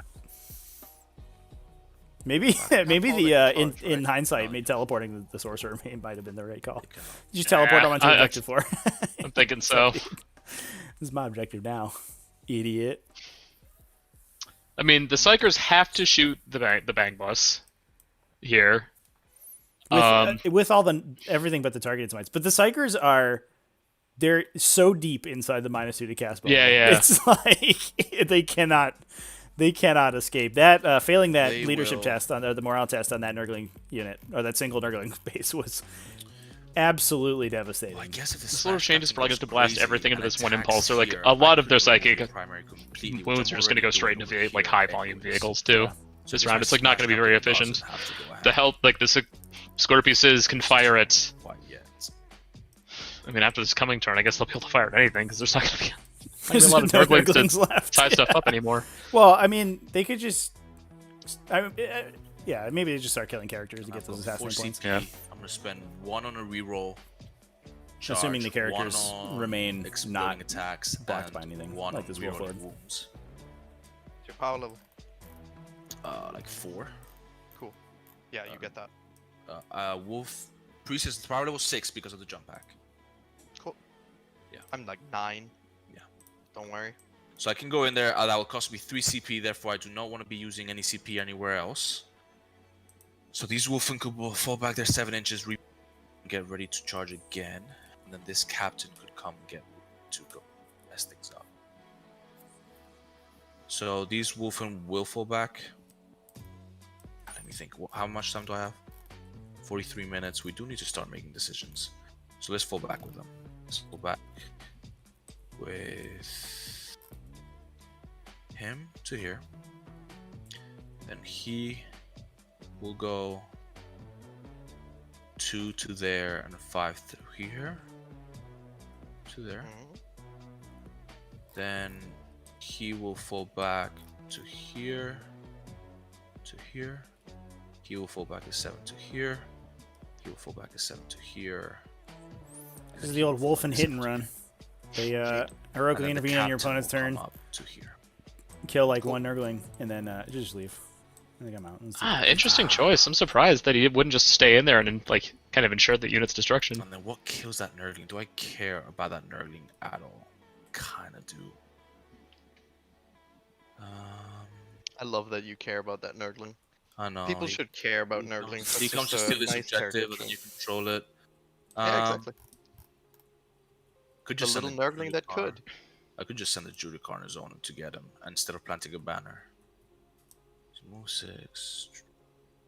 Easy charge. Do I want the banner or do I want to kill that Nurgling? Consolidate forward and be a pain in the butt. I mean, you kind of need the banner eventually. I do need the banner eventually, but I do want to start denying you engage on all fronts. Certainly. Yeah, it's think deny important for engagement the on players front to will remember be a lot also more that valuable, if so I will move. if you plant the banner and leave the Nurgling Oh, alive and it shoot, just no takes your banner? objective No away, banner. then you Oh, shoot, you're not you don't get a gonna banner solve it. anyway. We will go into shooting. This Toss a grenade this into these dudes Judiciary over has here, the on Morkai's a teeth bolts on 2, his missed. absorbable pistol as well, so he's going to get Over reroll ones here, to whatever there's he 4 shoots with that thing. pistols. Hitting on Which is, 3s. Wounding on 2s. 1 wound. 1 save. Good. Good. All these fell back. Ragnar's moving up. These Wolfen have nothing. Judicar will shoot the relic thing. Hits at the Nurgling. Do Judicars Holding on have to. ballistic skill 2 up? They should be. Are they not? No, they're not. Oh, He missed. I missed. Cool. Not gonna bother re-rolling it. Thank you for checking. No worries. Cool. I should have deep struck like 1 squad of Lings. That would be a really nice deep struck back here. I will now go into charge phase. Let's go with a big one. Let's charge Yes. Arman. Yes. And Only I Arman? go. Only Arman. I don't think I can get. What's the Come on, charge? to the double other? ones right now. 8-inch charge into the other dude. He's kind of more important. But I think killing Arman is better than killing him. Because. Do I go balls to the wall? Kill him. Remove your damage output significantly. Yeah, the Space Wolves have played a bit Do of I a risk an cagier 8-inch game charge, here, I or think, do I go for a 6-inch than we charge? both expected. 5-inch charge. 5-inch charge or 8-inch charge. Doing things like I don't pulling wanna the start Wolfen with back that out of combat to deny any Carrying damage on Iron them Man is besides pretty the valuable. Scorpii. Yeah, that one surprised me. Although I suppose once you've knocked enough models off of enemy objectives, Does he have any there's- weapons? Yeah, I mean, just you're, consulting back on yours feels okay. yeah, you're got a getting to the horse point stave. where you I can will start to only just charge tag Iron these Man? Scorpii with his Yes. Impulsor, assuming And you he don't goes get killed with by a Smites. with a 7. Or if you Cool. chew through, you can get Blade Guard veterans over there. And at that point, like Judicar the will last charge thing that you want Nurgling. is the Wolfen to just have eaten unnecessary damage and be too weak to Yeah. kind of close Cool. the game. So they're over here, Jaime's gonna kind of try to. we know anchor the Ragnar game wants using to charge blue and purple. Does that increase my charge? 9 little inches to aggressive them, play 8 inches going to into them. Arman Let's go with, into- the Lone Wolf let's do Priest. Intercessors in first, or are they within range? Yeah, intercessors in first. Yeah, I mean, it's If unlikely they go with a that. 5, they will go. Well, I guess it's not that unlikely Here. that Haruman just kills him. But Here, I don't know. He can obviously burn his here. He just has to his swing team. one Able to wound in keep these through, apart? Are they- right? Yeah. And then yeah, Yes, just flat through damage on they are his scripted, stick. yes. And then Ragnar, the Wolfen But will charge Wolf Priest has a into power fist, purple, and he can burn a bunch of CP to from And they go Touch with of the a Wild, 4? stuff like that to Yeah. explode attacks. so we'll go 4 to there. Yep. 4 to there. 4 to there. 4 There's to also there. an additional stratagem And then where you he goes explode to on here. 4s then these against guys fall behind. specifically Thousand Suns. 4. And Ragnar is that will another set charge of additional into attacks? Yeah. Oh, you can no. double explode on your both. on 4s. Fails Fail. it. He goes to reroll. I think Amazing. Big Bird needs to dodge in front of that one then. Amazing. To there. That I don't think I is agree all with the of positioning my on Big Bird. I feel like charges. he is being a little bit too There's no defensive hurry- with there's him. no Like you hurry want that guy interventions, right there's in there no- mixing up yes, with these there Blade is. Guard veterans. over here. Yeah, you have to I'm remember going to that heroically intervene with my there's like a sorcerer Smash into Captain over here your, too. Wolf Priest. Like there's a bunch of random characters. And like wait, you're Smash gonna Captain get into the I have one more. you're impossible gonna get roll like if you have one Morkai's CP. teeth to the to Tempora Mortis to yoke that automata with my rubric marines. hit with a They're a gonna big, stupid, heroically intervene into Thunder this Hammer Wolf and- Priest Ah, 2d6 good. inches. I think You it's Smash don't have Captain to is go to the almost closest nothing. thing? yeah, Impossible No, I Rogue have is to go good, into but the you don't want to eat it. if the- you have to. The thing So- you declare? Hey, kill the guy back. Here's the wording.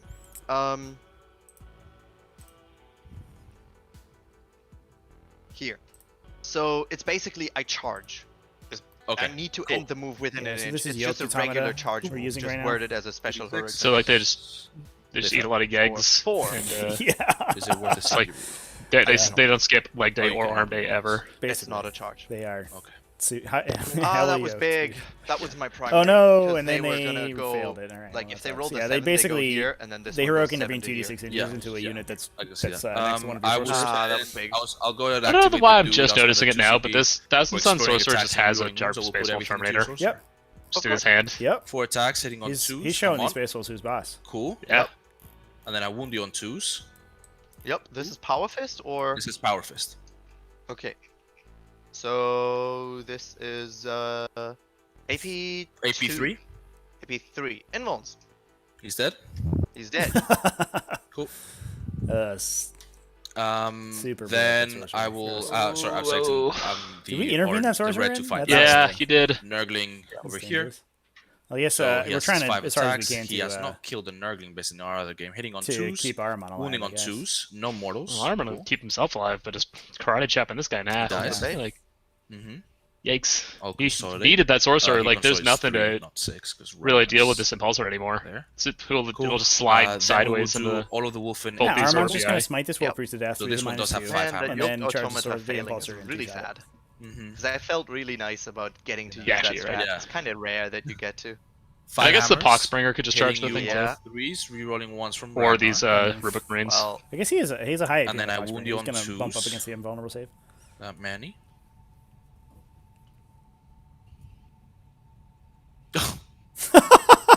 These So saves I on these do Nurglings, these demon saves on the the Nurglings two are and a just half off the chain in bases. this game. I love it. Yeah. on Holy the crap. purples, so one... let's do... Nah, let's not pull those. Let's pull these. 2.5. Cool. And then the Over to wolfen you. sergeant hitting on rolling 1. Yeah. 2s rolling wounds. Cool. That many. 5 on 5. These are 1 damage each, 1 right? damage. So it kills that base that was on 1 wound, and 1 takes a Wait, sorry, I flipped the wrong one. There. Cool.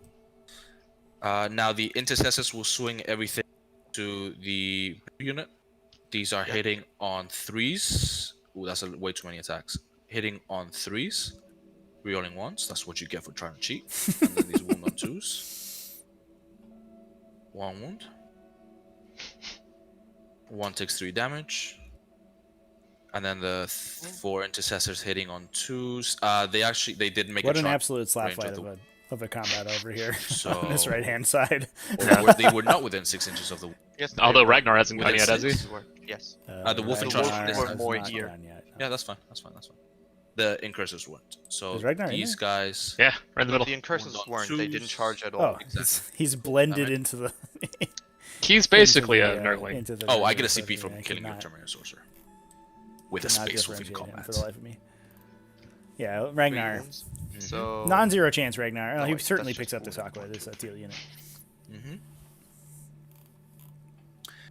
Then the incursors will have to wait But to not activate. if we because you get already to touch activate. the wild. Ragnar will swing, and we will put all of our attacks into purple. purple. Or do we do half and half?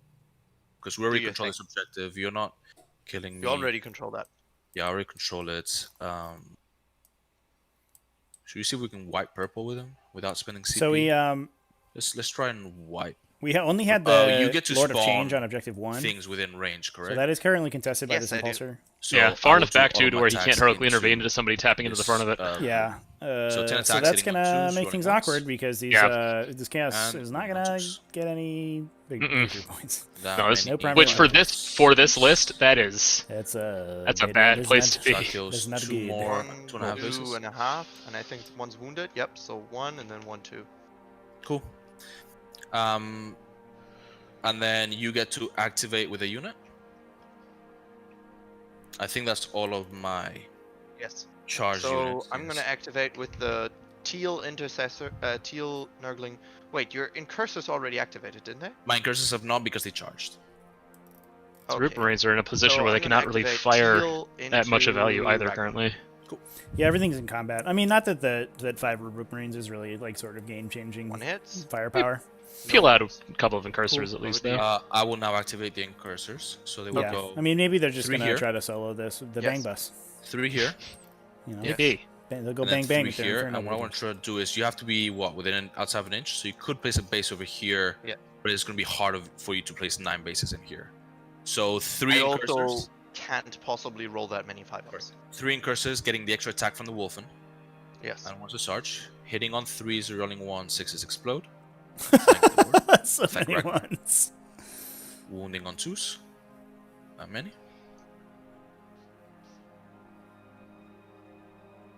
Oof. Rerolling. 3 damage. 3 damage. Still alive. Wow. And now I get to activate something. I But get not to red. activate. Yeah, I get to No. activate. I'm gonna So- activate Ahriman into your Wolf Priest. Cool. With his, he has been charged, so he has 5 attacks. Mhm. He's tilted. All hit. Alright, I'll hit. Ooh, so yeah, 4 Four saves for the Wolf wounds. Priest. Yeah. Might be this is curtains for you, the buddy. AP 1. Although, if this kills him, AP1, he fights I on death will and keeps all the 4 charges. saves. and Has then to make probably all just 4. kills Damage. Hey, you can CP that. 3. He dead. Oh, he's I will a- he's spend a 2 second CP player, to then. fight on death, Armand. and I will smack Ahriman, hitting on. Oh, he's not 2s, CPing it. Exploding. Do you have to roll his ignore, his 6+ ignore? Oh, yes. You do have to roll the 6 3 plus 6. 6-ups. Ah, he Yeah, survived. survives on one. Oh, amazing. Ain't that sad? So he survives on 1. Damn it! Oh, I feel so bad. for Oh, You were too supposed to bad. die. you. I don't know. Was I really? No, that was my plan, but it didn't really work out. Armand could Inferno Bolt Pistol him, And but then that's after the Blade psychic Guard over here phase. gets to hit you. He has 4 attacks because Sarge and Lone Wolf hitting on Yeah, 2s. I mean, yeah, he rolling, might just go for winning on 2s. the 6 on his might to try to take him cool. out, How many? Yeah. and then to free himself up. 2 All bases failed? that. 1 is already wounded. Cool. These Blade Guard will activate. The Inferno Bolt Pistol kill would be so 4 sick, though. hitting on 2s. 3s because they did not charge. Ooh, that was a ain't terrible that roll sad. right there. Yeah. Oh, you're salty. One save. Oh, failed. The wounded one dies. Cool. I suppose the And Lord of Change could then Bolt you of can- Change the Wolf You're gonna Priest, try and kill that Lone Wolf and then fight on death. leaving Right Armin on the open Lone Wolf, yes. to Yeah. put everything into. Yeah, that's true. He could bolt the to change Bang Bus. outside of the Wolftail Talisman, 4 or into right. Lone Wolf. It's an 18-inch range gun, so I don't think you could. Well, he gets Right. +6 on his first cast, right? Oh, you're right. Yeah. I mean, he has. It's like a raw +2 on it anyway. Although I suppose One that would wound. just make it a raw, like 1 a roll wound, 7. 1 2 up. Just Yeah, roll the 7's Um, hard. You Yeah. gotta hit that as well as No. possible. Yeah, that's a good call. So you get to activate on We could purple scalpel over that dude out and free up Armand, and Armand probably. yeah, knocks well, out here. Oh, his they shield. already activated Yeah. into the incurse. Or No, back- that's teal. Scorpius is That's probably T5, fire 5, into. 6 into. I don't even know. 4 Maybe try and into kill off Ragnar, both 2 of these into- Incursor squads 5 over into here. Ragnar, 1 into Wolves. And then the Lord of Change puts the rest of his stuff into this Impulsor, then charges it to try and finish that off too. Like, Yeah, we'll have to see there's if, a swing back here that if could this happen. If this Teal Nurgling see Swarm passes its morale, it could Yeah. be 2 disastrous wounds, because 2 it's 3 wrapped ups. currently. Oh, they killed Ragnar takes purple. I damage. didn't even notice. Down The to purpley 4. boy. Yeah. That's just fun. That Jude, with that, Nurglings. that Oh, sorry, Judicar and with the one hard more K, just like Wolven. just did it. What, this Impulsor? Oh no, they changed. They took the name Nothing. off of the Impulsor. Cool. Back to you. No, that Anything more to is. activate? They just took the That's all. name That's of the unit off of it. That's it. That's Okay. it. Well, ain't Do that- I spend 3 Still got his CP to fight with him and kill Armor back, and you're gonna smite? I use all my CP. I don't care about anything else. 3 CP to fight Armor. Yeah. All right, we're gonna honor the chapter into Aramon. Do We're I going kill all Have in. 3? Because I gain 1 for killing your one. Ah, you gained 1 for killing character, right?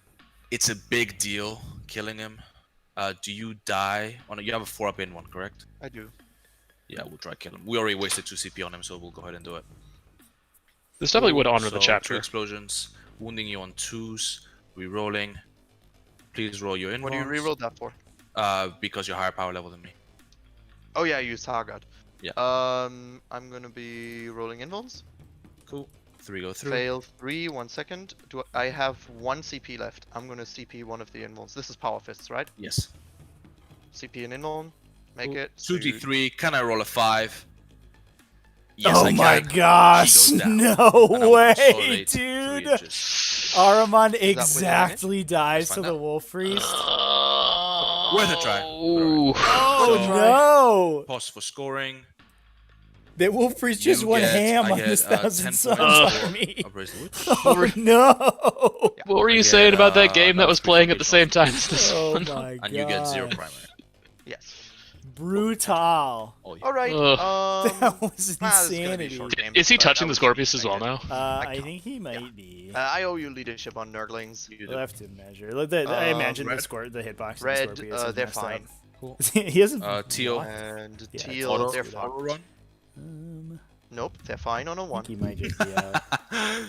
And purple,